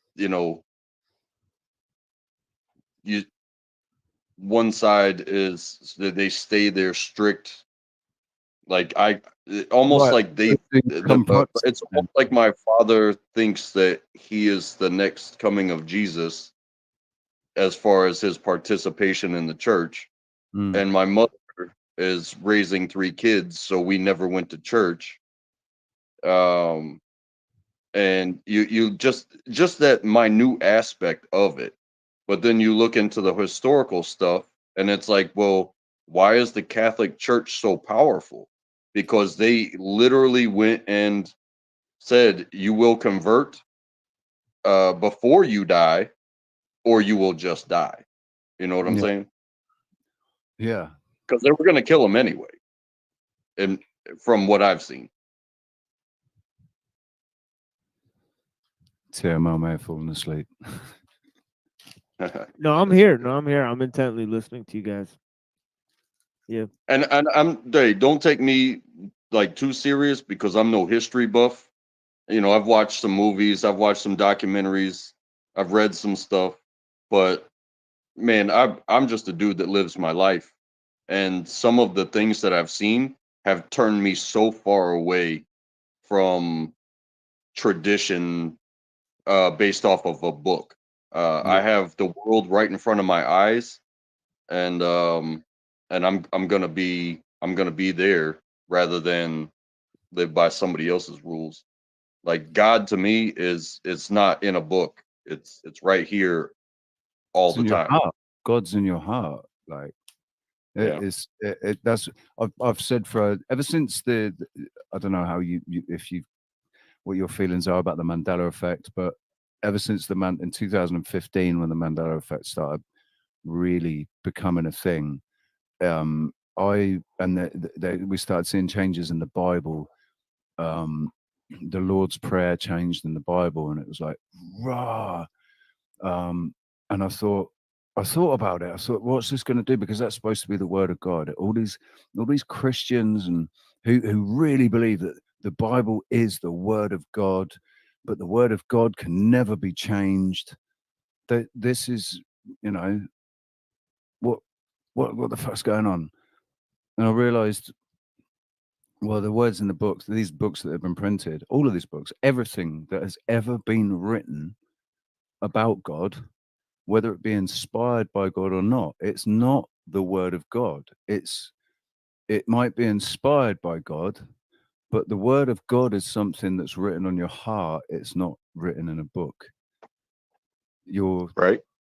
You're a walking, talking expression of God. If you believe in God, you know, the creator who created this entire realm, and it was spoke, and then you believe in the story of Genesis. You know, in the beginning was the Word, and the Word was God. We are the Word of God. Everything in creation is the Word of God. This is the Word of God here. We are all the Word of God, right? So it's not something literal. Yeah, It's like every step you take is proof of existence, you know? Yeah. Every cell in you, every birth and every death it's the cycle. And people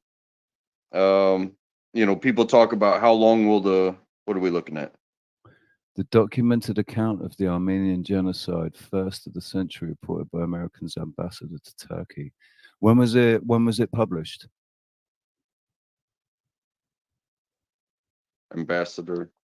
Yeah, Henry Morgenthau. You know, he was responsible. He was one of the figures that was responsible for starting the Federal Reserve Bank. All right. You know, and yeah, it's interesting So that he was one of the conspirators of the Titanic. yeah, he's an interesting figure for sure. You know, he's got a lot of historical, notable acts, and yeah, and that's one of those types of people that is involved in the breakdown of the Ottoman Empire. You know, Right. one could say that there's some interesting people involved in that. You know. So what's your opinion on the Ottoman Empire? Like, it's not do you think that the historical account of what happened, you must have read the alternative narratives to what went on in the Oh yeah. Yeah, I think Israel and Saudi Arabia were created as basically like sister states, right? So they're there to facilitate a very similar end and purpose, right? And they're both basically created by the British Empire. And so that's an interesting history, right? That we're told this like sort of controlled opposition, right, between Islam and which is the Salafi movement, which is the hardcore movement, right, of the Arab extremists, right, and the Zionists. But the Zionists and them are in the same league.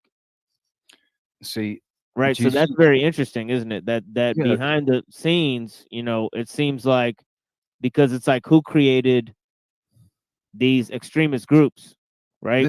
This is where I think Sabbatean Frankism comes into it. Oh yeah, and that's why I held up that book. Because Henry Morgenthau, you look at his history, and you know what I mean, right? You understand a little bit about how they were involved in the banking system, and and why they were involved in those key areas. You know what I mean, right? And yeah, it's a lot of things become clear, especially around 1917 when all this is going on. Right, in 1917, you have the Balfour Declaration. Yeah. Right, you have the Bolsheviks. Right, you have the fall of the Ottoman Empire. Right, so there's a lot of things going on. It's a very interesting. I didn't realize that it didn't actually completely fall until the early 20th century, man. I didn't realize I thought the Ottoman Empire was gone by the 17th century. No, 17th century. No. This is the Sykes-Picot Agreement. I mean, right? With that's where they created the Arab states of today, right? So if you look up Sykes-Picot, that's where they created like Syria and Iraq and Lebanon and all these countries, right? And and I know the history of the Israeli Arab War, and also the history of how the Bible got started up, and also the history of how the Salafis basically took over the Islamic education system and then hijacked it, and the fake form of Islam that people are learning today, is basically just a made up version by Saudi Arabia, right? Right. This. I mean, that's basically that's what I was looking. That's what I was looking for. You agree with me that the version of Islam. Oh, That goes, yeah. There's so much sectarianism in Islam and Christianity, and it's by design. Yeah. It's basically by design by the small hats and the Freemasons. They basically invaded those two religions, divided them up into different sects, melded them with all sorts of arcane philosophies, and created education systems within those different religions that created sects. For example, Martin Luther studied the Kabbalah in order to understand the Bible, right? This is because he didn't trust the church, so he went to the European Jews in order to understand what was in the Bible, right?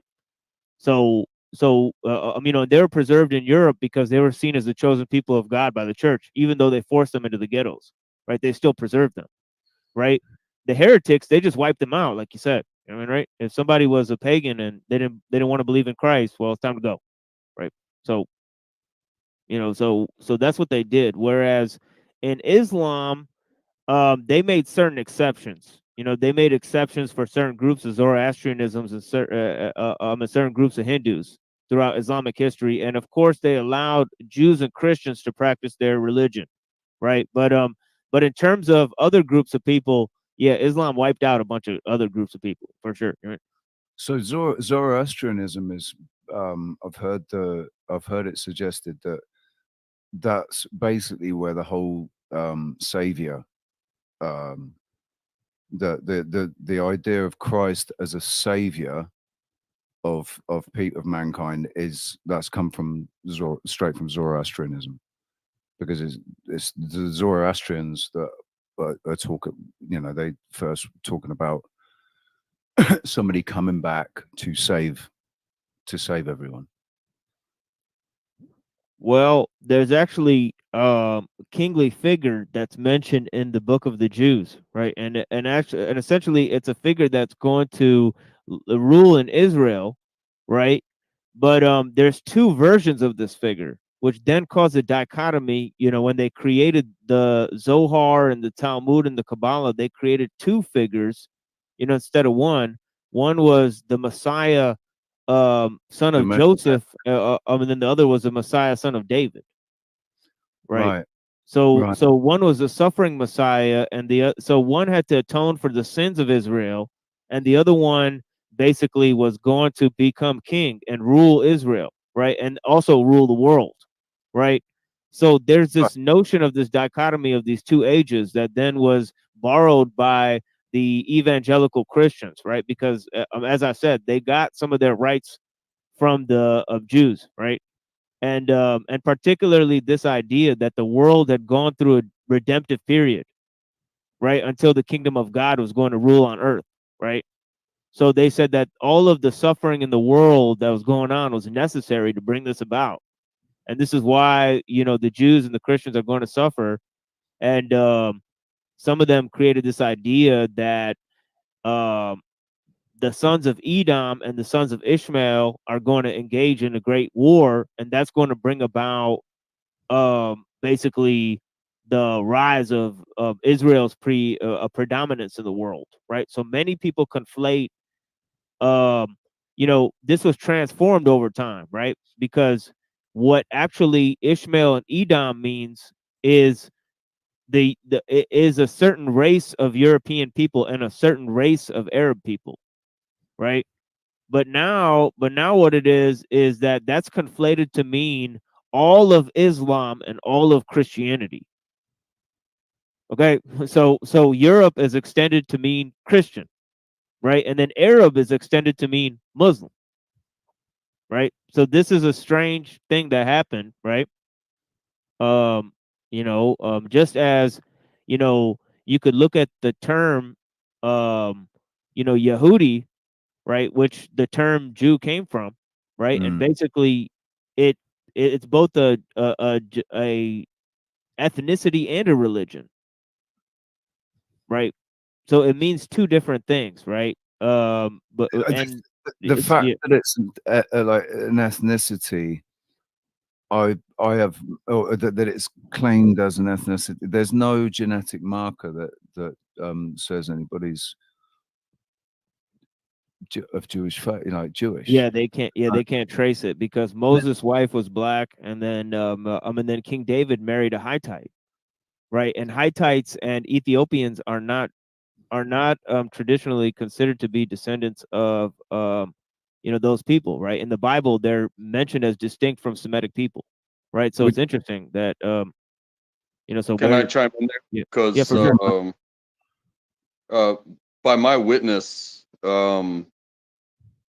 because we're talking about the books that have been written and what you follow and what you believe in and stuff like that.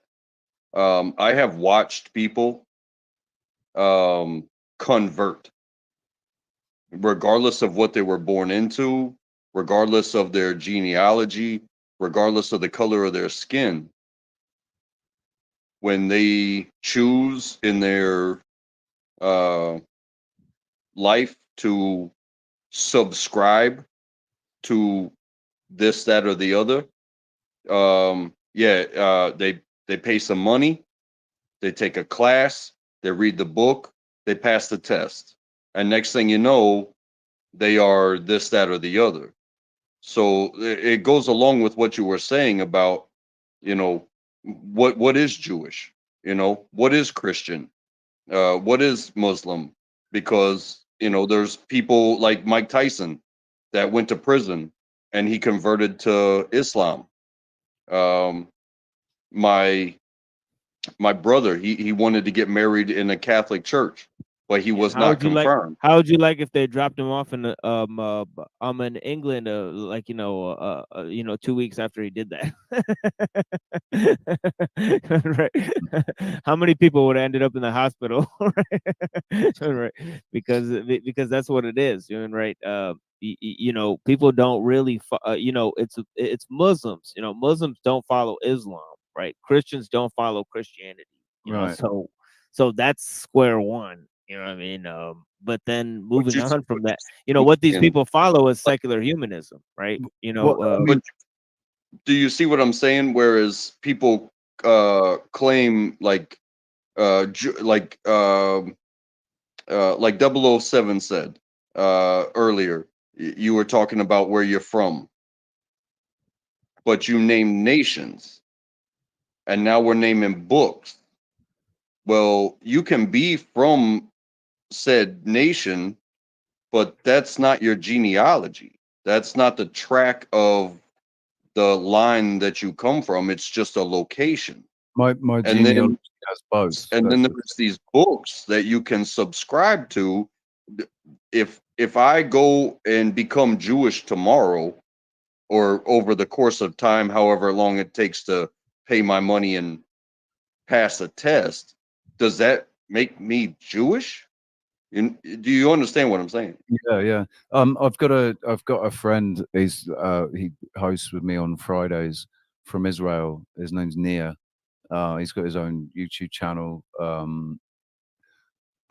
And he's a Christian Israeli. So he believes the Bible. He believes in the Bible. Believes in Jesus Christ. Believes in Satan and all of that. And he doesn't. We've talked about this. How like there's Israeli and there's Jewish. Like they're not necessarily the same thing. That's right. That's right. Israel is all of the 12 tribes, and they Right. were conquered by two of those tribes, the tribe of Judah and the tribe of Benjamin. Those southernmost tribes are called the Jews, right? Because they're the sons of Judah, right?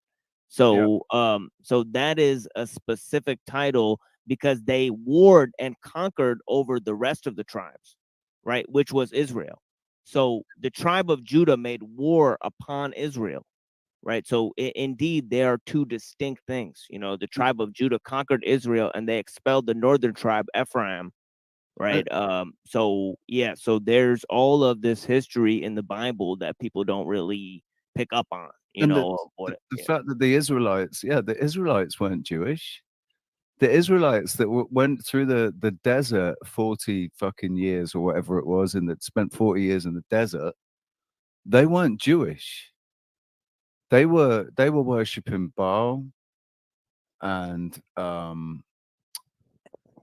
Yeah, I went over this on my show that, there's three terms: Hebrew, Israeli, and Jewish, and they mean three different things. You know, Right. Hebrew is is an ethnic designation, you know, that refers to a genetic to Semitic people. Semitic, right? Yeah, Which is descendants of Shem.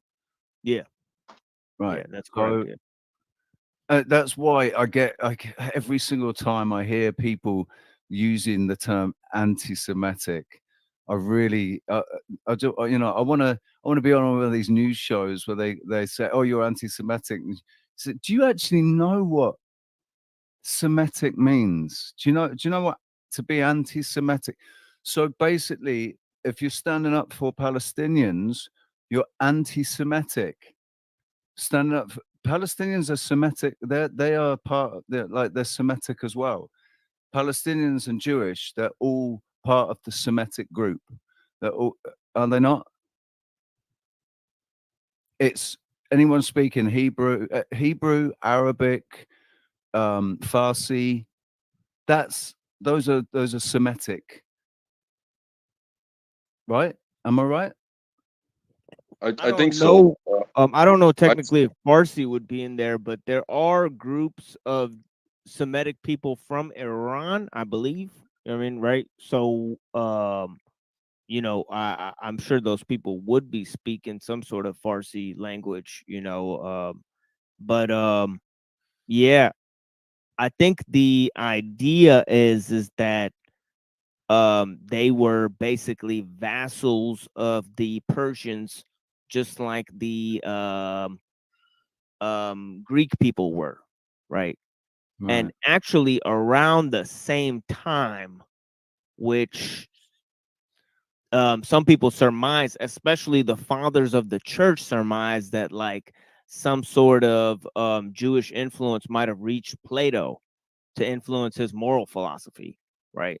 Because so there's some sort of idea of that there, because we're looking at a period where it was a time of Cyrus the Great in about 400 BC, and he was a follower of Zoroaster who had liberated the Jews from Babylon, right? And then they went on to go and build their temple there until they were expelled from there, and then they returned with the Maccabees. You know, they conquered you know, that area, took it back from the Romans, and then they were then expelled again. You know, yeah. I've heard an interesting theory about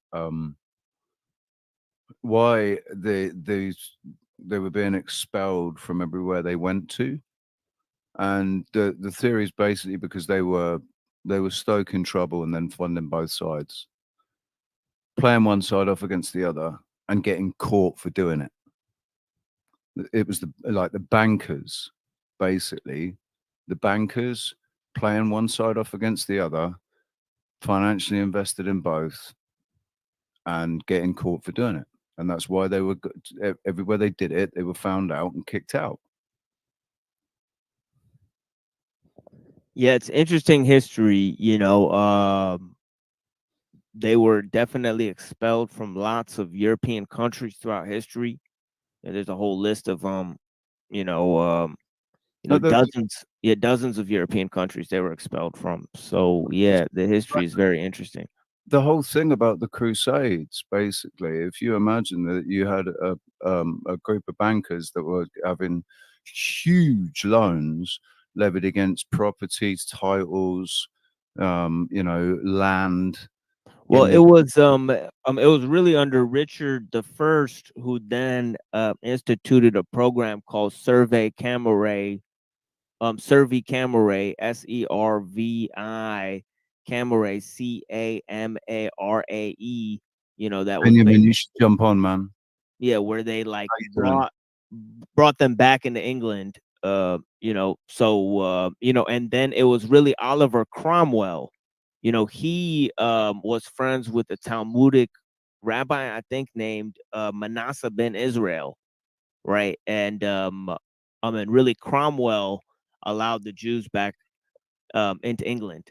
And So Cromwell basically was involved in the that was the whole birth of Parliament, when English, because of Cromwell. That's why. yeah, and actually Trotsky compared Lenin to Cromwell in Russia the same way, like he said, like it's basically like he brought the the rule of a certain group of people back into style, in a particular region, and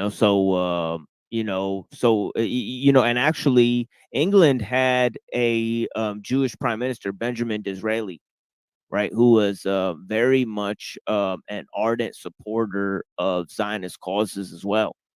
So they actually Yeah, were. he wasn't for long, was he? He was only in for one term. I didn't realize that Benjamin Disraeli was actually prime minister. Yeah, see, Benjamin is actually saying that the Talmud says that Jeremiah met Plato. So that's huge information. I wish I would have known that while I was writing my book, because I definitely would have wrote that in there. Right. The roots of the Talmud is oral, isn't it? I thought it was an oral interpretation, like.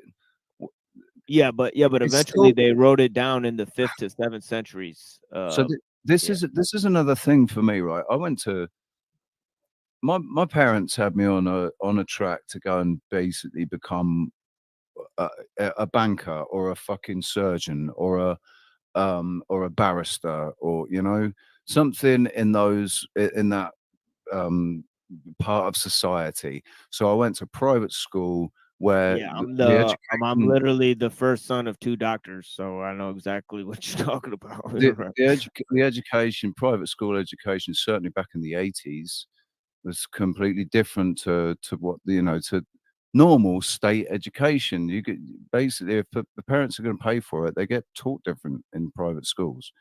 And I remember learning about the Talmud, and basically that the Talmud existed, but it was like a dirty little secret of the Jewish. It wasn't something that was taught. They only taught from the Torah, and the Talmud was a dirty little secret. And now Talmud is taught to all boys, isn't it? It's basically the boys are taught from the Talmud and the girls are taught from the Torah. So is that not right? I mean, I guess it would depend on what sect.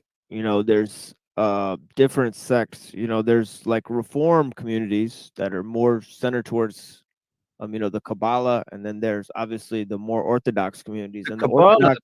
orthodox, I swear nobody knew anything about the Kabbalah until Madonna popped her head out in the late 90s, whenever it was, and said, I'm gonna become I'm joining the Kabbalah. yeah, there's reform movements within Judaism, just as there is within Christianity. So it's interesting to see that. And there's movements that are more heavily geared towards either the Kabbalah, than the Messianic sects, like Shabbat Lubavitch, and then you have Orthodox sects, you know, and they have different interpretations within the Orthodox sects as well, and there's also the Hasidic movement, which is like 15th century movement, you know, uh, You know, so Benjamin. Yeah. And the founder of that is from Poland, called the Baal Shem Tov. You know, he's an interesting figure as well. You know, so that's a little bit of their history. And also, it's in the 15th century, you also have the Lurianic Kabbalah. You know, and then in the 15th century in Europe as well, you have the Protestant Reformation. So you have lots of interesting changes going on at the time. And then around the 14th century or so, you have, 13th to 14th century, you have figures like Ibn Taymiyyah, who are used in Islam to basically form the Salafi movement, right? So he's a huge figure in that. So it's like 14th century to 16th century. Like, you're talking about all of these religions going through like interesting changes and reforms where they're sort of updating their doctrine. And it's right before you hit the age of secular humanism, which then, like I read in a book that, and it was a kind of accurate statement that a Muslim today would be more comfortable, would identify themselves more with the radical communist than they would with a Muslim in the 11th centuries. Because it's so different. The impact of secular humanism is so strong upon Christians, Jews, Muslims. So I just had to put up my my gameplay, because we're talking about talking about this. It's like, while I'm playing this game, I am Basim, who is basically Muslim, and we're in Muslim country. They've even got just throwing grenades. They've even got he's not a Muslim, is he? He's in Muslim country, where they've got the call to prayer, right? And in the game, you can set it to mute the music when every time there's a call to prayer, it will mute the music, and you'll only hear the call to prayer. It's really, so you're really immersed, because I've been to Morocco. I've been right up into the mountains in Morocco. I was in is it Kashmir? No. Oh God. It was basically Sharia law where I was, and very, very Muslim. Didn't see girls anywhere, man. The only girls you saw were either old, really old, or really, there was something not right with them, And I just remember walking around thinking, like there's these houses dotted around that have just got absolutely fucking beautiful girls in, but then they're not allowed out. They're basically not allowed out of their complex. And if you go to their complex as a man, they're ushered into a different room. They're not allowed to be in the same room as you. So basically, you just don't know. They don't exist. As far as you're concerned, they don't exist. But this game is fucking epic, man. I was showing the Games Master from the 90s, from 1992, where they're showing the games, the quality of the game, the graphics and the games back in 1992 compared to the graphics of the games now. Fucking insane. Anyway, sorry. Didn't mean to derail the conversation. Yo, Benjamin, come on. Yo. You got thoughts. You got some thoughts. That's why you've jumped on. I know. I jumped on. You called me out. Jump on. I see Yeah, my buddy Machine Lines is here. What's up, buddy? I think it's fucking perfect. Because we've got Untrackable brought up into a Catholic family. TML is Muslim. You're Jewish, and I'm Church of England. Well, I was brought up into a Church of England family. So we've got four different sides of yeah. But you have your own spiritual stuff going on, right? I'm not. I don't. I think it's all part of the control of perception. It was all implemented specifically to control people's perception. Your relationship with God is your own personal relationship with God, and how that manifests is up to you.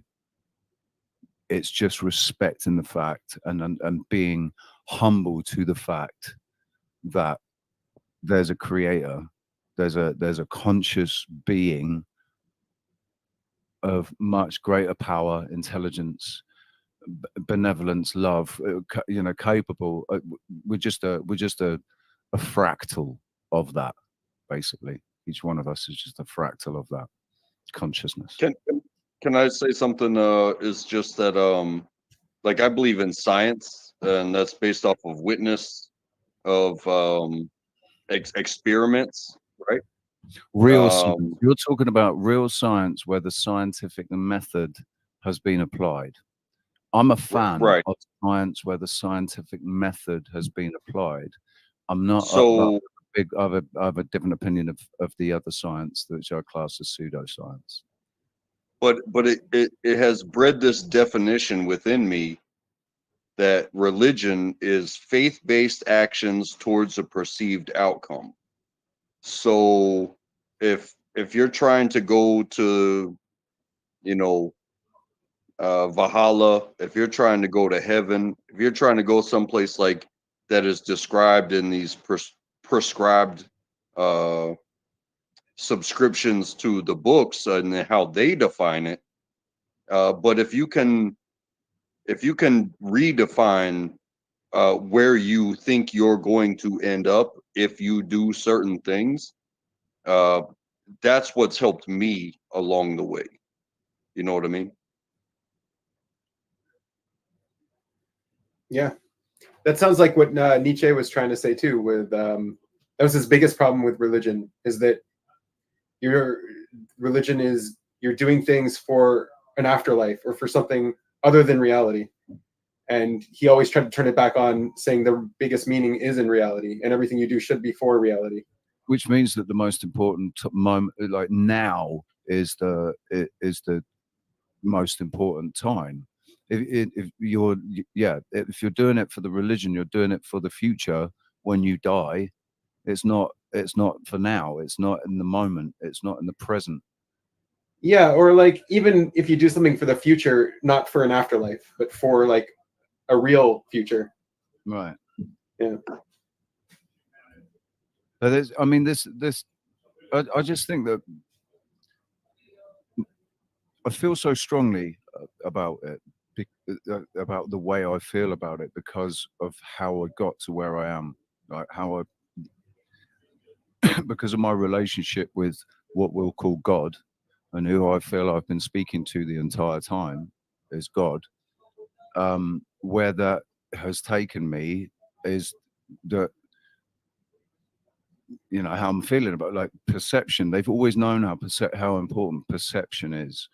So if you can if you can control somebody's perception, you can control their actions, you can control their thoughts, you can control everything about them if you can control their perception of something. So if we're all running around with preconceived perceptions given to us by these people, right, and by this book, they're preconceived perceptions of individuals who, like, if each one of our lives is unique, because there is nobody else that's living your life. You're the only conscious being, the only consciousness in your being is you. So you're the only one having that exact experience. So in that sense, it's completely unique. Your perception is completely unique to you. We can all agree, I've said this so many times before, we can all agree on what's already physically manifest in this realm. We all agree that this is a mouse, and this is a lighter, and this is a mobile phone. We all agree this because they're physically manifest in this reality, and we're all agreeing on that. But when it comes to the unseen, things that can be experienced but not seen. And when they are experienced, they're often, if they're experienced by many people, then everybody's got their own version of what they experienced. But most of the time they happen just really their personal experiences. Somebody like sees a ghost, but nobody else sees that ghost. You're the only one that saw the Yeah, ghost. and that's why I think that reality is a meme, just like science is for most people, and then when it comes to the otherworldly, as they were talking about Nietzsche and his idea of the otherworldly, I think that he was right but I think I turned it on him a little bit in saying that there's a true religion that helps us figure out what we're supposed to do, because all we really have is our human relations and the paradoxes that animate us. So where do we go from here is really the final question. And if you don't know where you're coming from, you don't know where you're going. As And as the Christ figure says in the Gospels, it's a poignant line. He says to one of the Pharisees that I know where I came from and I know where I'm headed. Right. It's this idea. But he knew, because he knew who he was as well. And this is where, like, know thyself. You can't. How will you know yourself if you don't know where you came from? That's why knowing your history, knowing where you came from, is important to help you know who you are, what you are. Yeah, I think so. I think that people should look at things in a historical fashion instead of a future oriented view. I think that that's a lot more pure. And I think that if there is a religion of this age, I would call it the myth of progress. And right, that that there is a separate religion of like secular humanism, that causes us to devalue nature and even devalue human experiences, in pursuit of the technological. So essentially, I think that there's a whole process where it's clear that technology is guiding science and religion. That's the thing that some of the people were talking about as like, the religions are being used as controls systems. This is where it all, for me, where does this go back to? It goes back to perception, because people's perception of technology, our perception of that, just the term technology incites these feelings that it's advanced in some way. It's advanced technology. We've created this advanced, super advanced technology, but we don't perceive ourselves as technology. Yeah, and it's funny. I was thinking about the Book of Enoch, which is this book that's actually written by, most likely by the Maccabees as a criticism of, the Greco-Roman culture. And I'd like to hear Benjamin's understanding of this because I've looked at history, and I'm really curious because in this Book of Enoch, right, it talks about the earth being alive and crying out to God because of these angels coming down, especially a guy named Azazel, right, who like comes down, and then essentially what the result is that these angels teach man basically technological tools of technological advancement. Azazel taught warfare and the tools of warfare, didn't he? Yeah. And they also sort of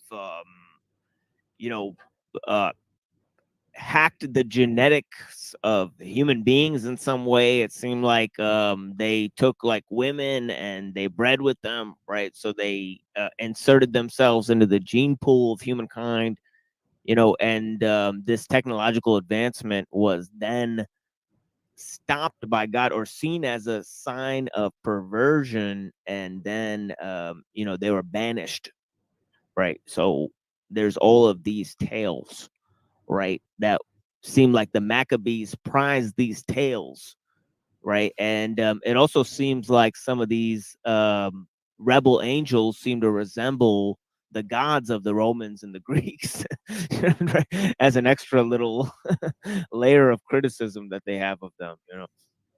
I think it's quite interesting actually, and the only reason I know that this comes to mind is because of a fucking computer game, a console game, Red Dead Redemption 2. Right, when you first get introduced to the Irish lad, you rescue the Irish lad, and he says, "Are you a Jacobite or a Maccabee?" Oh man, interesting. But that was the thing in the 1800s in America: Maccabites or Jacobites or Maccabees. Yeah. As far as I know, the Book of Enoch was written into the Dead Sea sect. There was a Dead Sea sect, and they were the ones who really held on to the Book of Enoch. When do you think that sect existed? Just off top. Probably just prior to Christianity. Right. So like around when the Maccabees were there, right? Well, it's like 100 BC or yeah. 100 The BC, Maccabees, 200 BC. The Maccabees, maybe at the beginning of the Maccabees, but the copies we have today are from the end, so it's closer to the Roman time. But maybe they were around since back then. Yeah. Okay. Yeah.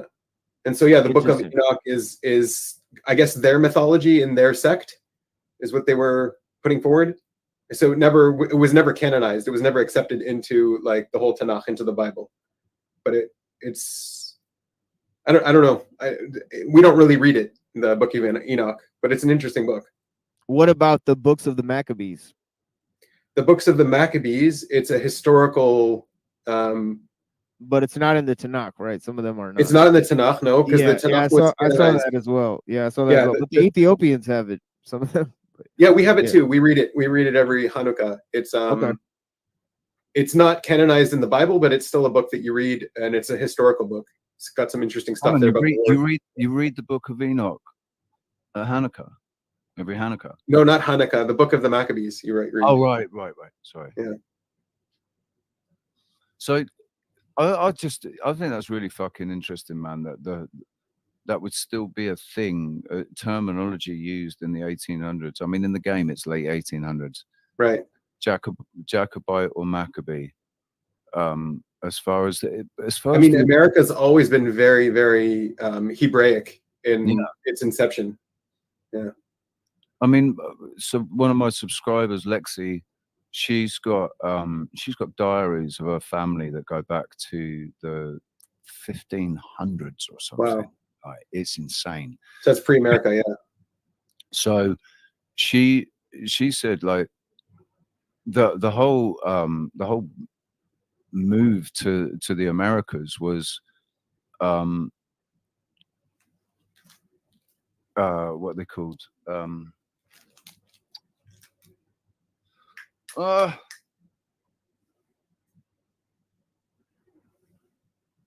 Puritan.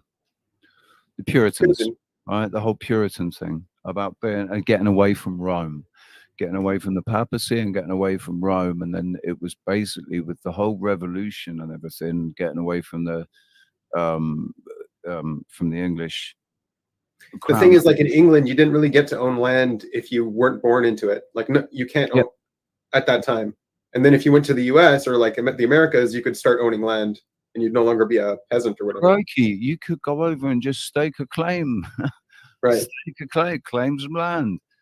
Unfortunately, I mean, I think Red Dead Redemption 2 touches on it as well. The reality of that, the fact that basically what we did was we went over there and we stole the land off a bunch of peaceful people who, you know, they were the indigenous American, you know, the Native Americans. They weren't geared for warfare.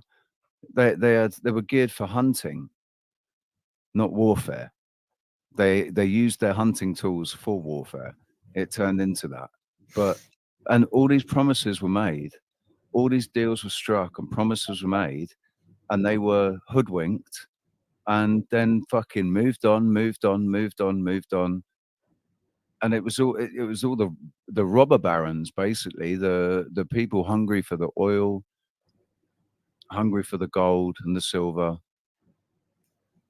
also for the land. Is, is it fair to say too that, like, you talk about finding a piece of land and taking it, that the people that were here before us, as an American, the people that were here before the Puritans came over, before the Europeans came over, what is it not fair to say that, like, yes, they were surviving their way, but they didn't always get along with each other, and that's why you have this tribalism. That's why you have different names, is That's right. because I think it's the places that succeeded then bled into other places, and then once your hunting grounds expand, you either get along or they fight. Yeah, but they didn't also have firearms. They didn't have a concept of individual land ownership. Right, that's what I was going to say. Right. These people didn't think they owned the land. They didn't have the concept of ownership of land or property. So, Or their tribe owned the land. I mean, their children would own it. Like their future would own it. It's not that they own it. I personally think that we're dealing with a situation where a lot of structures existed, and the native Indians weren't actually all nomadic people that lived in fucking teepees. I think they were utilizing the structures that were there, and there was still a lot of structure that was buried, and they, part of moving over to the Americas, and there were work that, what was it, the work, the WDP or something, where they went around. It was like a it was a state, a government organized group that went around building railroads, allegedly building railroads, and building structures, building towns. I think what they were doing was digging out railroads, digging out structures, digging out towns that already existed. That's all been rubbed away in the historical narrative and changed. So now, oh no, it was us that built all of these fantastic buildings. They they were just emulating the style of whatever, this, that, or the other. Like the Capitol building and everything. The original Capitol building, because that was actually destroyed by fire. Yep. Have you guys Canada in 1812. Fire destroyed. That's why it's the White House, because they had to paint the building white in order to cover up the fire. So we can say, did you guys ever see the movie Apocalypto? Yeah.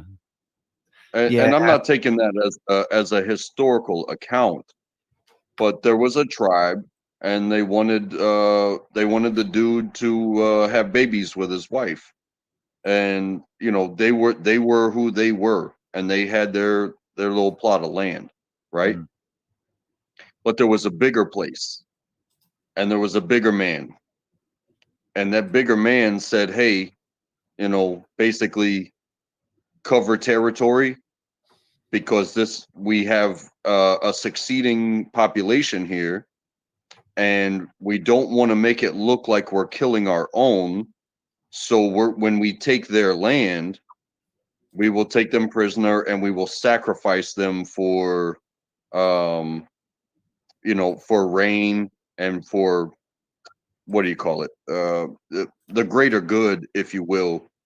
But the next generation, like, they don't kill the babies, because the babies will grow up in this population, and this population will spread, and then we will eventually have that land in spread.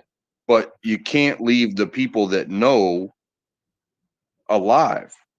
And that's kind of what I've seen in many historical situations, is when you take a place, you destroy the history, you kill the elders, and you keep the women and children because they will be part of the spread. But the land is what you're actually taking.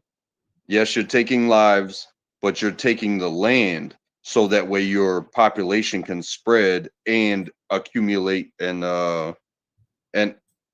thrive. But if you just grow and you stay in a certain place, eventually you will outgrow that place.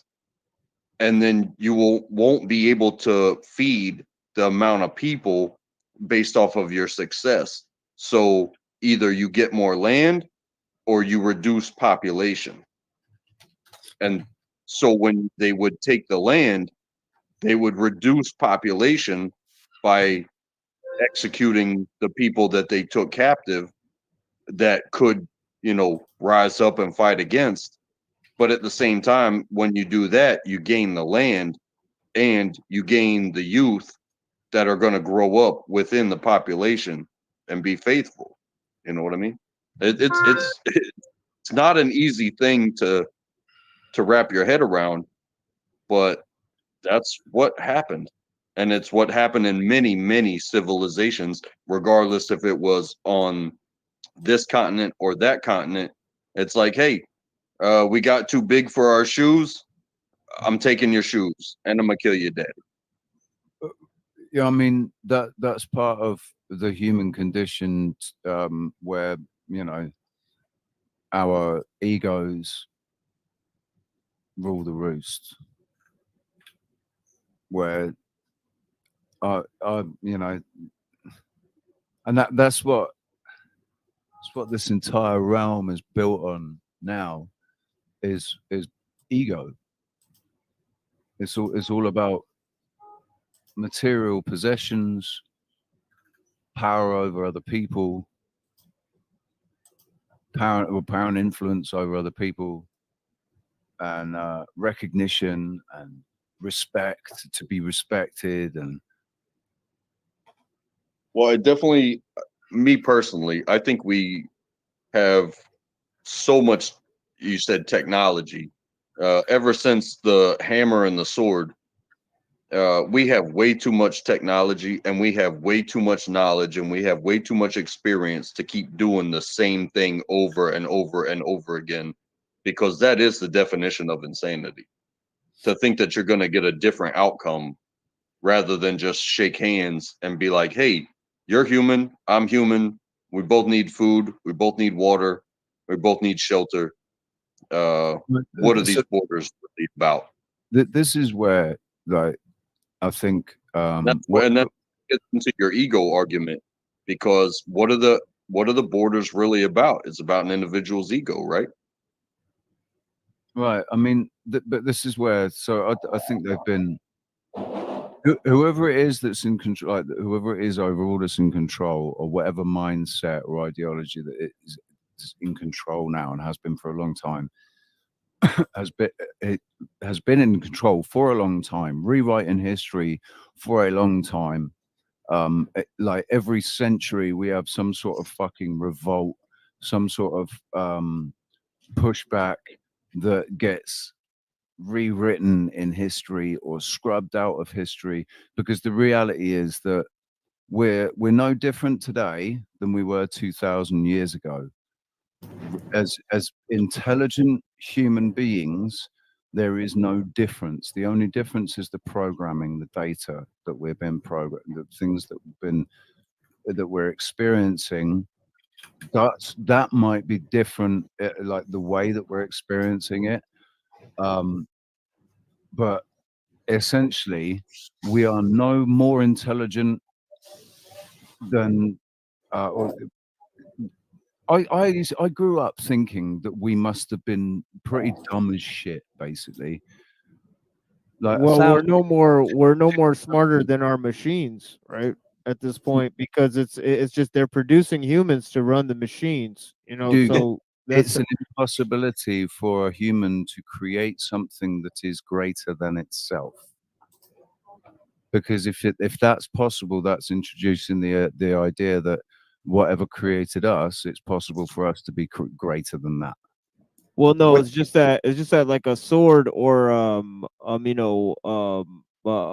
pen or something like that, a bow and arrow. That's a technology that moves at the speed and pace of human movement, and and it's made for personal use. It's made for individual use. The rate at which it could spread is rapidly small.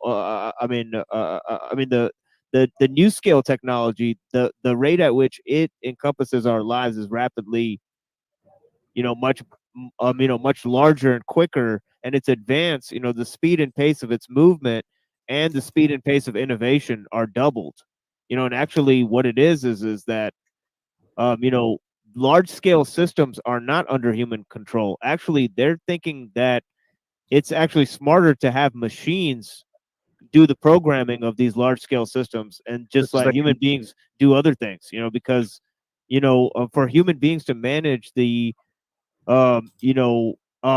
complex systems, it's going to be an extremely laborious task at this point. So this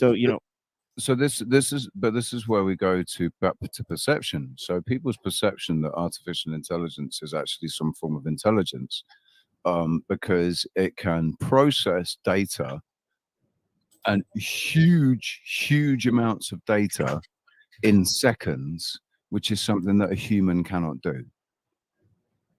Yeah, okay, we cannot process huge amounts of data in such a short space of time. So in that sense, a machine is better, or technology is better than a human, because it's faster at processing. That's the only thing that makes it better. It's not intelligent. All it can do is process something quicker. It'll also end up doing things that we don't want to do, which is nice sometimes. Well, it has no morals. It has no emotional. There's no emotional intelligence there. But I mean, like, can you imagine searching through the old search engines and looking for what you want to find, whereas like the new search engines will just summarize it for you? Like our laziness is making us addicted to technology. Yeah, but also it's very good at censoring information. Everybody can see the visible effects of that, because really, back in the day, you could search things and you'd get all sorts of crazy stuff. You get everything that anybody had ever said on it. Now you get an extremely selective, a set of sources, and usually they're the experts. What the experts have hand selected for you to make your life easier. But of course, that's not what people Yeah, want. it was kind of as an example to like sort through stuff that you don't want to do yourself. Right, but I mean, so technology is extremely useful as a tool. So you can use a computer program to sift through an enormous amount of data to be able to do things for you, and to recognize things, and to be able to recognize patterns quickly, stuff like that. But it doesn't mean that program that you're using is more intelligent than you are. No, yeah. So people perceiving artificial intelligence to be more intelligent than humans, and therefore giving it this amount of responsibility. I mean, a hammer is better at breaking rocks than I am. Right. Yeah. So everybody is okay with putting giving decision making to a machine that they believe is intelligent. They perceive Not it to be intelligent. So they say, oh, it's okay for it to have that decision, to be able to make that decision. That's why where I'm saying perception is so important. If everybody perceived artificial intelligence for what it actually is, nobody would do that. Nobody would be okay with that. Again, like I said, I'm not the well-read guy, but that they made that movie I, Robot. Me neither. And the robots wound up locking the humans for their own protection, because they realized that humans are the most prevalent causes of harm to other humans. So in a way, to protect the people that own these robot slaves, and it comes from robot is Germanic from slave. It does what you tell it to do. So if it's make your life better or keep you safe, the robots were locking the humans that own them in their house and said, hey, you're not leaving because this is the only way to keep you safe, because there's other humans out there. And that movie made an impact on me because I have a lot of friends. I meet people in a lot of different ways, but if you don't take a chance, but the robot isn't going to let you take a chance. The robot is going to do what it's told to do, and it's like, hey, robot, keep me safe. And then the robot locks you in your house. So the AI, yeah, it's data analysis. No worries, Benjamin. But when you go outside, hey, maybe I want to go running in the rain. I don't care if it's a lightning storm. I'm going to take my chances. The robot won't want me to do that. The Weather Channel tells me to stay in my house, bunker down, evacuate the city. Meanwhile, it's like, hey, I live where I live, bro, and I do what I do. I don't need a robot to hold my hand. No, because it's I go taking to God. basically free will, dude.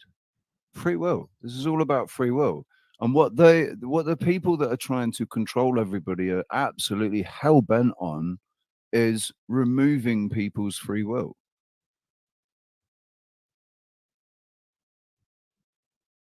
And they'll say, well, it's free will that makes people violent.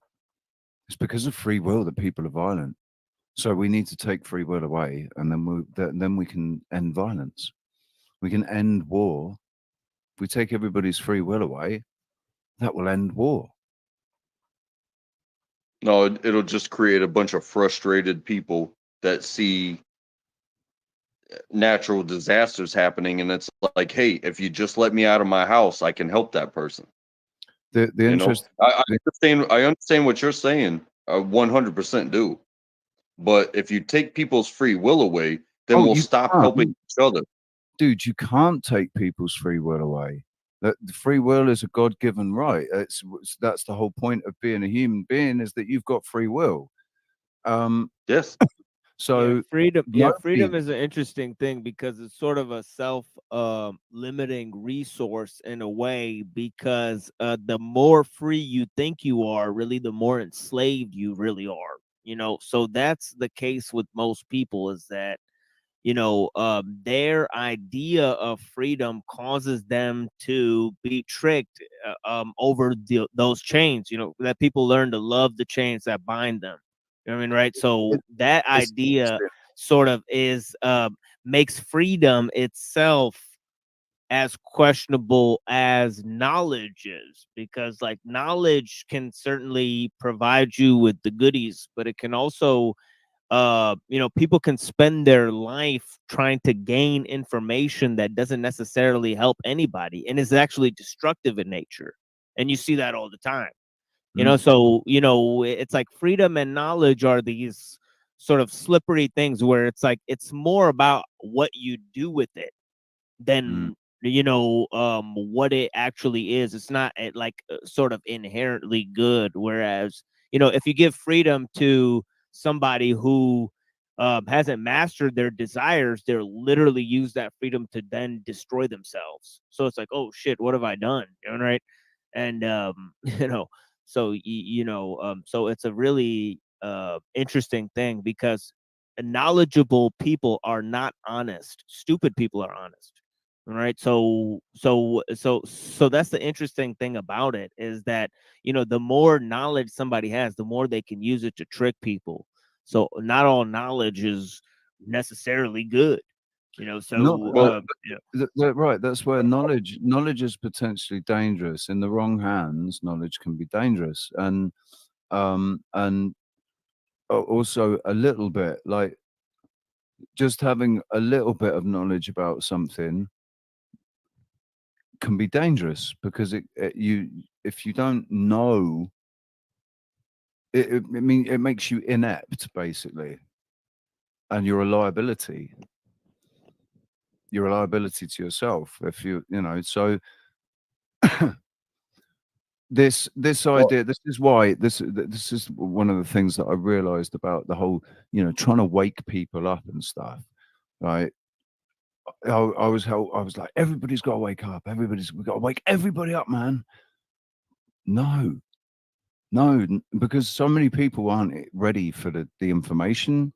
So many people won't be able to get past certain bits of information, and that it's because they're not ready. They're not ready for it. And who am I to say that someone else is ready for the stuff that I know or I feel I know?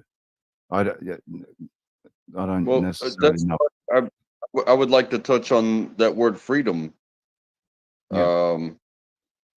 Just like Machine said, in the United States, we have this thing called the Constitution. It's got the Bill of Rights, and I've met Canadians online, and people from Britain online, people from the Greater Europe online, and they know more about the Constitution. It says, if we just had a Constitution like yours, if we just had a Constitution like yours, and I tell them every single time, the Constitution, the Bill of Rights, doesn't give us rights. It doesn't grant us anything. It is just a recognition of what you were born with. You were born with seeking water, food, shelter, protect yourself, stay alive. You were born with these instincts, just like the squirrel, just like the bird, just like the elk. You were born with these instincts. You were born with the call out, your voice. You were born with these things. Now, the countries that are willing to kill you, to stop you from taking care of yourself, that will kill you for saying, hey, okay, you're leading this country to prosperity, but you're going to shut my mouth. You can, like you said about the Mandela effect, you can lock me away. The only way you will shut my mouth is to kill me, because I'm going to say everything that I got to say, and anybody within earshot is going to hear it, because I'm trying to stay alive, or I'm trying to help somebody else stay alive. I've got the perfect. It's not just the right of the person who speaks to be heard. It is the right of everyone in the audience to listen and to hear.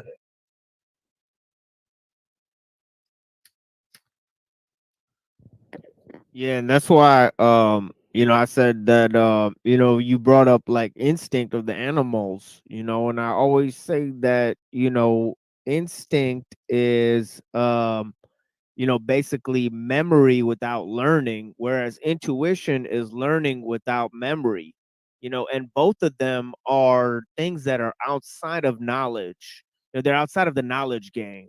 They're things that nature really bestows on us, as Machiavelli calls it, fortune. In other words, it's the thing that lays a strong foundation down, or a strong root system down, so that the first storm doesn't blow it over. So fortune is how nature prepares us, and some people have more of it and some people have less of it. Those who have are given more fortune from nature, right? They don't have to basically attain power, right? Because it's easy for them to gain power over time, whereas those who end up having everything from fortune, that nature gives them, they become weak. Virtue is something that is more something that you gain over time. Fortune is something where you're conditioned by nature, whereas virtue is something that you can develop, like skills, through knowledge and learning. If you gain a lot of virtue, it can override the fortune that nature starts you out with. Virtue, I mean, this is another thing, like people's perception of virtue. So for me, virtue was always, it's like patience is a virtue. Yeah, certain patience. certain Yeah. traits are virtuous. You can have virtuous traits, be a virtuous character. But this whole virtue signaling thing that the wokes turned it into is like, it's really tainted the word virtue, isn't it? Yeah, it's like patience is a virtue and knowledge is a commercial, is a line from a song that I like. And it really says, it really points to that. Patience is something that is more about your will. Knowledge is about desire. It's this secondary thing that you really gain over time. Knowledge points to things to be done. It's a commercial for what has to be done. But patience is what helps you engage with the knowledge you have, apply the knowledge you have through willpower. So patience and faith are really superior to knowledge because they are responsible for the application of knowledge. Yeah, and I said that before as far as my personal definition of religion, and that is faith-based actions towards a perceived outcome. Yeah. So Yeah, that's you, right. I like that definition too. Yeah, that was a good one. Yeah, for sure. it's I don't think it's my own. I think I found it somewhere, but it made a lot of sense because you take the knowledge, you have patience to witness something. You sit back and you watch. And then somebody does, thankfully we have generations before us to where you can sit back and watch what your grandpa did. You can watch what your dad did. You can watch what your mom did. You can watch what your older siblings did. You can watch your friends fail right in front of you. But if you have the patience to witness it, then you take that and you remember it and then you move on and you build like your grandpa did and you work like your father did and then you fail like your friends did and you keep moving, but every step of the way you have seen what it takes to lay a brick, what it takes to maintain your finances, what it takes to pick yourself up when you watch somebody get kicked in the balls. You pick yourself up and you move along, and then what do you do next? You procreate. And then you've got this little thing in front of you that has no knowledge. It's just instinct. And they cry and they shit and they eat and they cry and they shit and they eat and they cry and they shit and they eat. But you keep doing the things that you're going to do with all the knowledge from your grandfather, your grandmother, your parents, your siblings, your friends, and that child will witness all of that stuff. But every step of the way, you have to be like, hey, Uncle so and so did this, and that's why you shouldn't do this. Or, Grandpa taught me this. Right, This but is an old school trick. And you move on and you move That's on. one of the reasons why they destroyed family. That's why they needed to destroy family. Because they didn't want us doing it on our own. They wanted control. And I get what you're saying. Like the family unit was the strongest unit. That's the basis of community is the family unit, and they've destroyed it on every level. So we don't learn shit. We only learn what they want us to learn. Exactly. They control the input of data and the programming that goes on. They control our May I perception. speak? Can anybody hear me? How you doing, Esther? Honey, it's been a week of armoring up. It is a war in heaven. It has begun. If anybody knows the Greek alphabet, I need you to write it all down. Symbols, codes, note kickers, shit takers, however you identify. I don't know what I'm doing now, but I need all the strength that I can get. So do you. There is a reason we are all starving to death, 007. There is a reason because we are fasting, and now it is time to feast. War has begun. 99 Luft balloons. Can you just play her up? Nina, N-E. It is war. Play that song or sing it, That's or a good put the song. words Yeah, up that's a and we will good sing song. it. Let's all sing together. The stronger we I don't are. know. It goes. Yeah. Yes, I'm I just don't know notate the my word. playlist. I don't know if you saw what I was doing in there. I'm trying to clean up a fucking house that my mother-in-law fucked up for me. But she did it Right. in a good way. I don't know if I you've am met Esther before, Machine. I don't I'm know a if you voice crying out in the wilderness. and Untrackable. Hear my who. Who, This, who, Susie Q. this is Dr. Esther. Seuss. She's awesome. Theodore. She I'm just shit talking. I will be quiet and you guys continue on. I'm just listening in the background and showing I'm showing everybody a little bit of what I have, what I don't have, what I need, what I can get, and I need clue takers, note takers, night stalkers, fucking Bible watchers, everything that I can get because this is war. what you need to do, Esther, is not like the main tool of the enemy is fear. Don't Don't lose this connection. They tell Just us, don't. If there is, they tell pardon us a me. lot through movies, right? They tell us a lot. Okay, I don't know if anybody can hear me. Just listen up for a second. Yeah, I live on top of a nuclear power plant. Peach Bottom Nuclear Power Plant. That is all you need to know. Where it is located. Peach Bottom Township, Delta, the PA. thing is, Esther, the Yes, thing dear. is, it's only if you believe the official narrative as to what nuclear power is, you'd have Yes, any yes. fear The of thing nuclear. is, I need somebody. What right now? I'm blue. Blue's Clues, Gathering Blue. Gathering Blue is a giver series. I'm the giver. I need all receivers. I have ancient knowledge, ancient trees, little Bob Ross trees. Sometimes trees talk like Ent. That's the Bilbo Baggins bullshit. Sometimes you need swords, and sometimes you need sticks. Sometimes you need to stab them through the heart.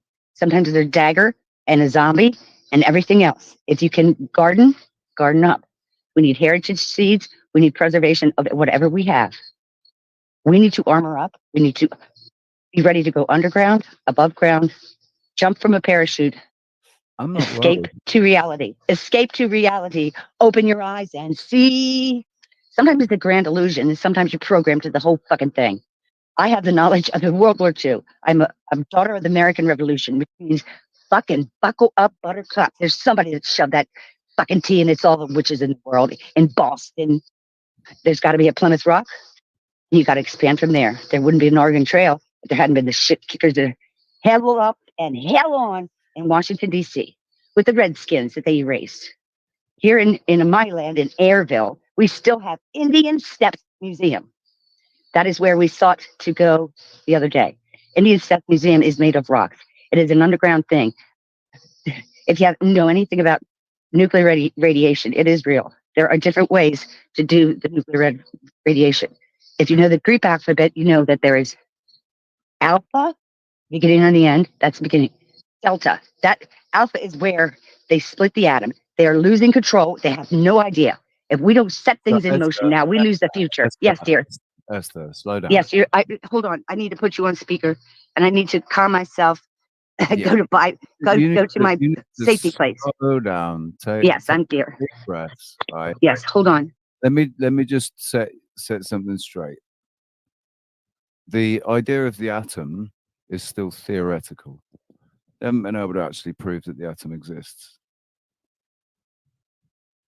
So we'll just start there. All right. As soon as they start talking about atoms and splitting atoms and Hold on. I got to put you on speaker. Hold on. Yes, hold on. Hold on.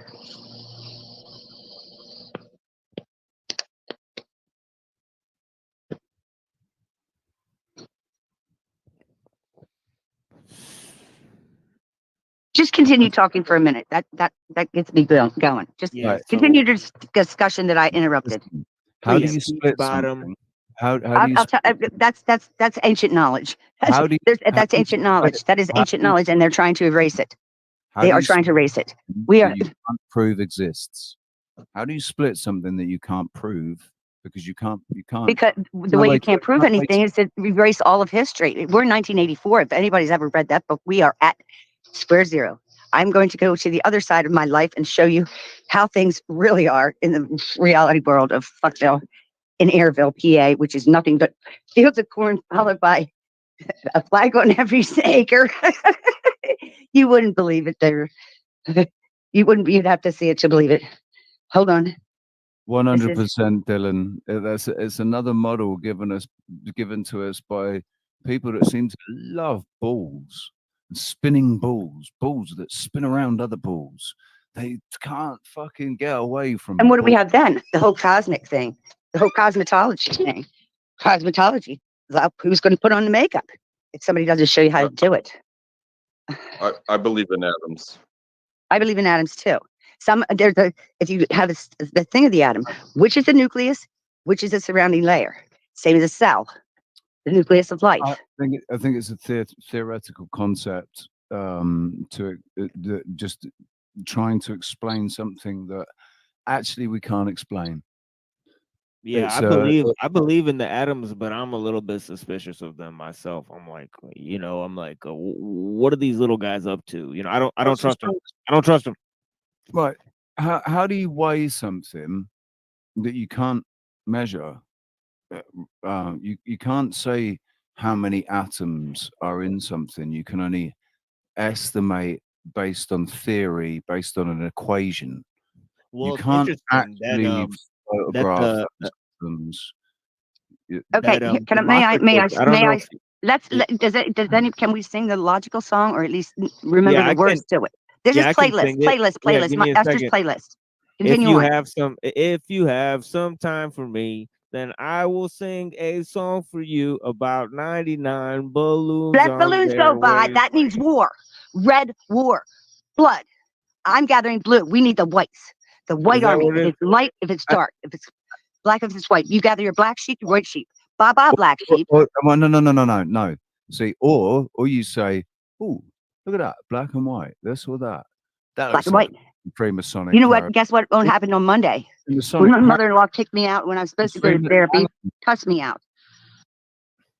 You need to get some earphones, Esther. I know. I need to get a GoPro. I need to get so much, but I can't go shopping until the 12th, which is tomorrow, I believe. You just need a hands-free ear set plug-in. I need so damn much. 007. I've been on my own, prowling this fucking world since I was 15 years old. I was 16. My mother was dying. I had boatloads of fucking mega knowledge in my head. There's a mega knowledge brain with a little bit of a flaw. Without that flaw, you couldn't come down to earth. There's the brainiacs, the Rain Man. I'm an excellent driver. I'm not very big. I speak books. I'm not very good at movies. I need a movie. I need someone that can compare and contrast. Okay. Actually, Thank you, darling. Esther, I would go back to my. No, we're just gathering. No, everybody's experience. Your experience is your experience. It's your unique experience. Nobody else is going to have your experience. You don't want to have your experience based on somebody else's perception, which is somebody else's experience. So you need to stop looking out so much. Stop looking outside for the answers. Because it's causing you to worry. It's causing you fear. You need to look inside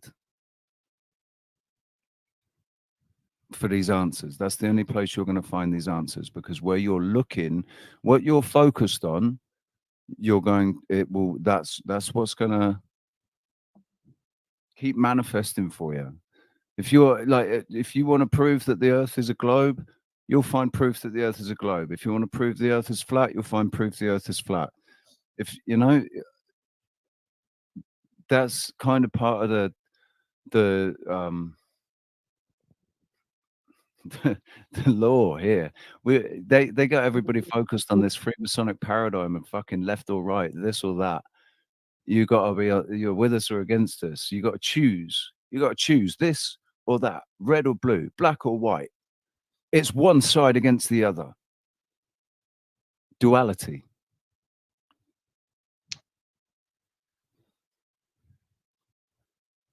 That way they can set people against each other. That's the best way to set people against each other.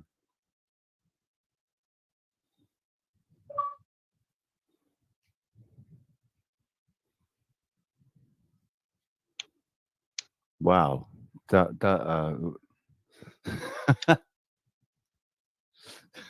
totally killed the conversation. No, that was the real deal. That is what it is.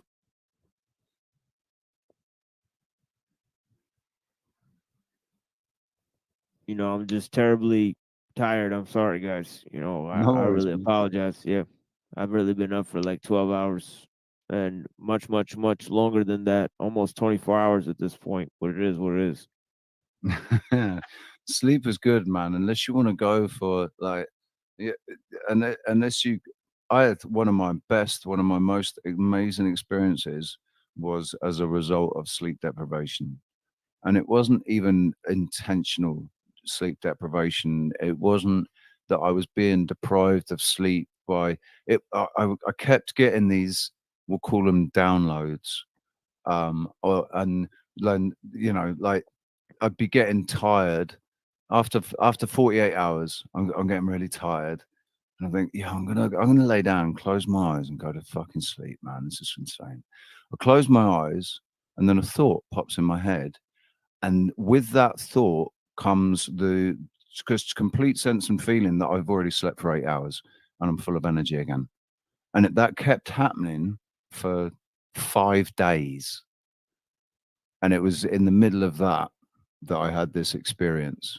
It was fucking transcendental, but there were no drugs involved. Sleep deprivation, dude. Sleep deprivation and fasting. You can have some of the most fucking amazing trippy experiences. And I think they're real. That's the thing. I think it's what's happening is real. It's just all on a different plane. It's in a different dimension.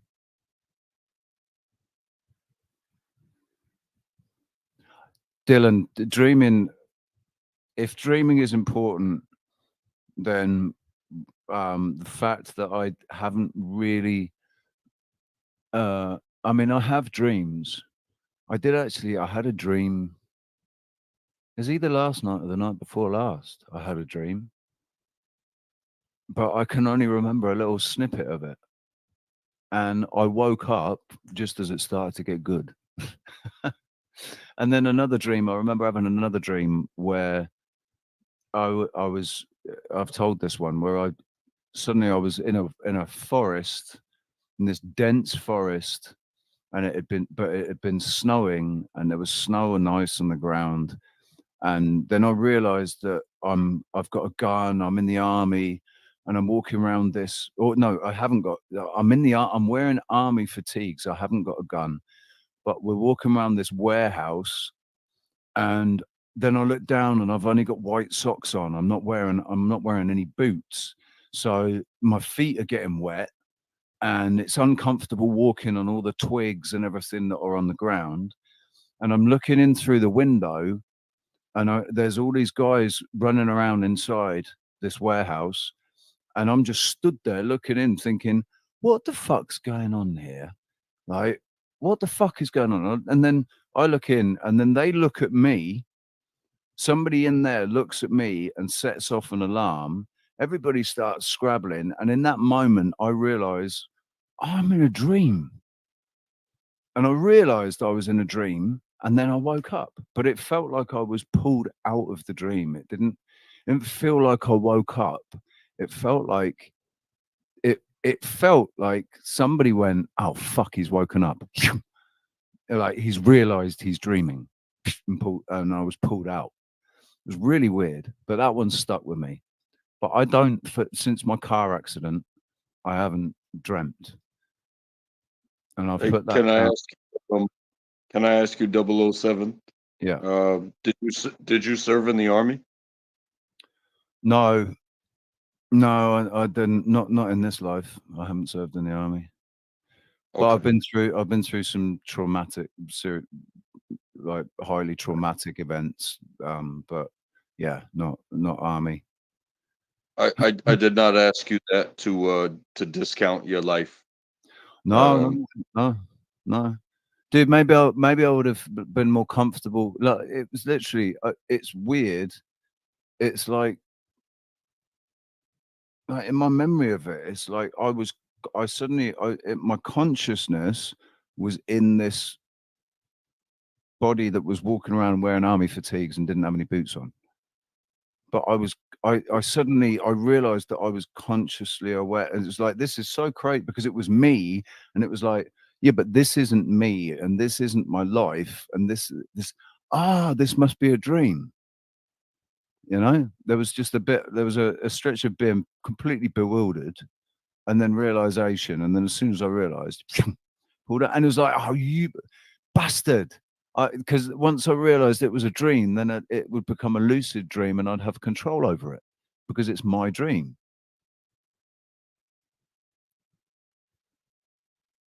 I got you. But I think it's my subconscious. My car accident was a really horrific one, and I lost somebody really close to me, and she went through the windscreen of like from the passenger seat, and I've got I can remember leading up to it, everything leading up to it. Little snippets of the car journey, but I can't actually remember the impact or being rescued and all of that. But I was consciously awake when all of that happened. I was consciously awake. I've read the witness reports. I was going insane. I was going crazy in the car, like, because I obviously, because I'd realized what had happened, and I was trapped, and the car was on fire, and my girlfriend was spread all over the bonnet. So that pretty, I think I just cut all that out of my memory now, and I've not dreamt. I've not really remembered. The only dream, I wake up in a cold sweat, feeling really like ominous, and feeling really anxious, like so I've clearly woken up from a high anxiety dream, like seriously high anxiety dreams. So I've had a lot of high anxiety dreams that I don't remember. I wake up and I don't remember what it is. I don't even remember that I've had a dream. I'm just in a cold sweat.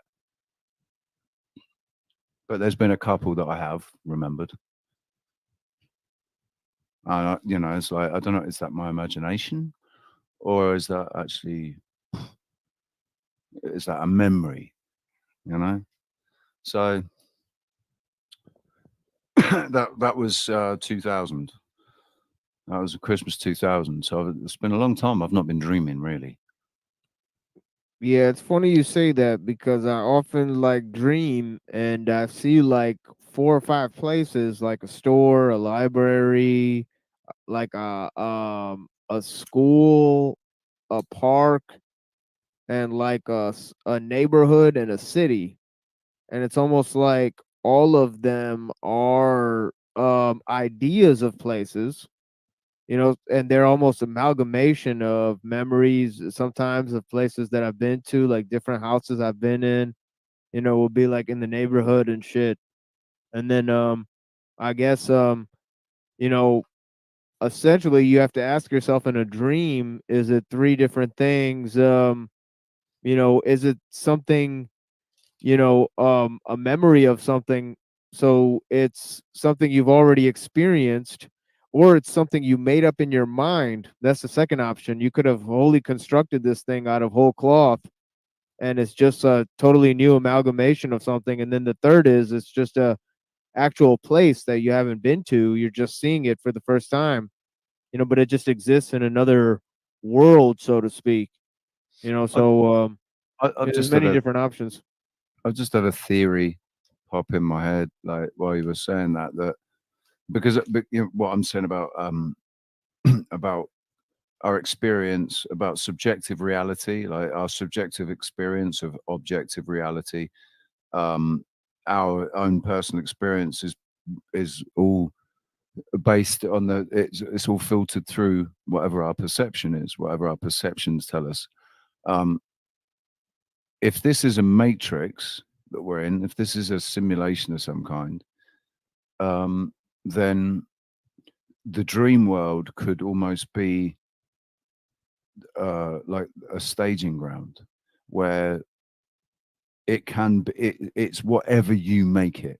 It's whatever your consciousness makes it. But in that realm, you've got a lot more control over what, you know, what is, and it's based on your experience, it's based on your perceptions. Like if you're believing in biblical scriptures, you think that the Bible is real, you live your life based you know, in that paradigm, then you'll see angels, you'll see demons, you know, you'll see stairways to heaven and all of that sort of stuff. If you're Islamic, you'll recognize them as jinn, and you know, everything will be slightly different. But everybody's here in this material realm. This is where things actually physically manifest. But in the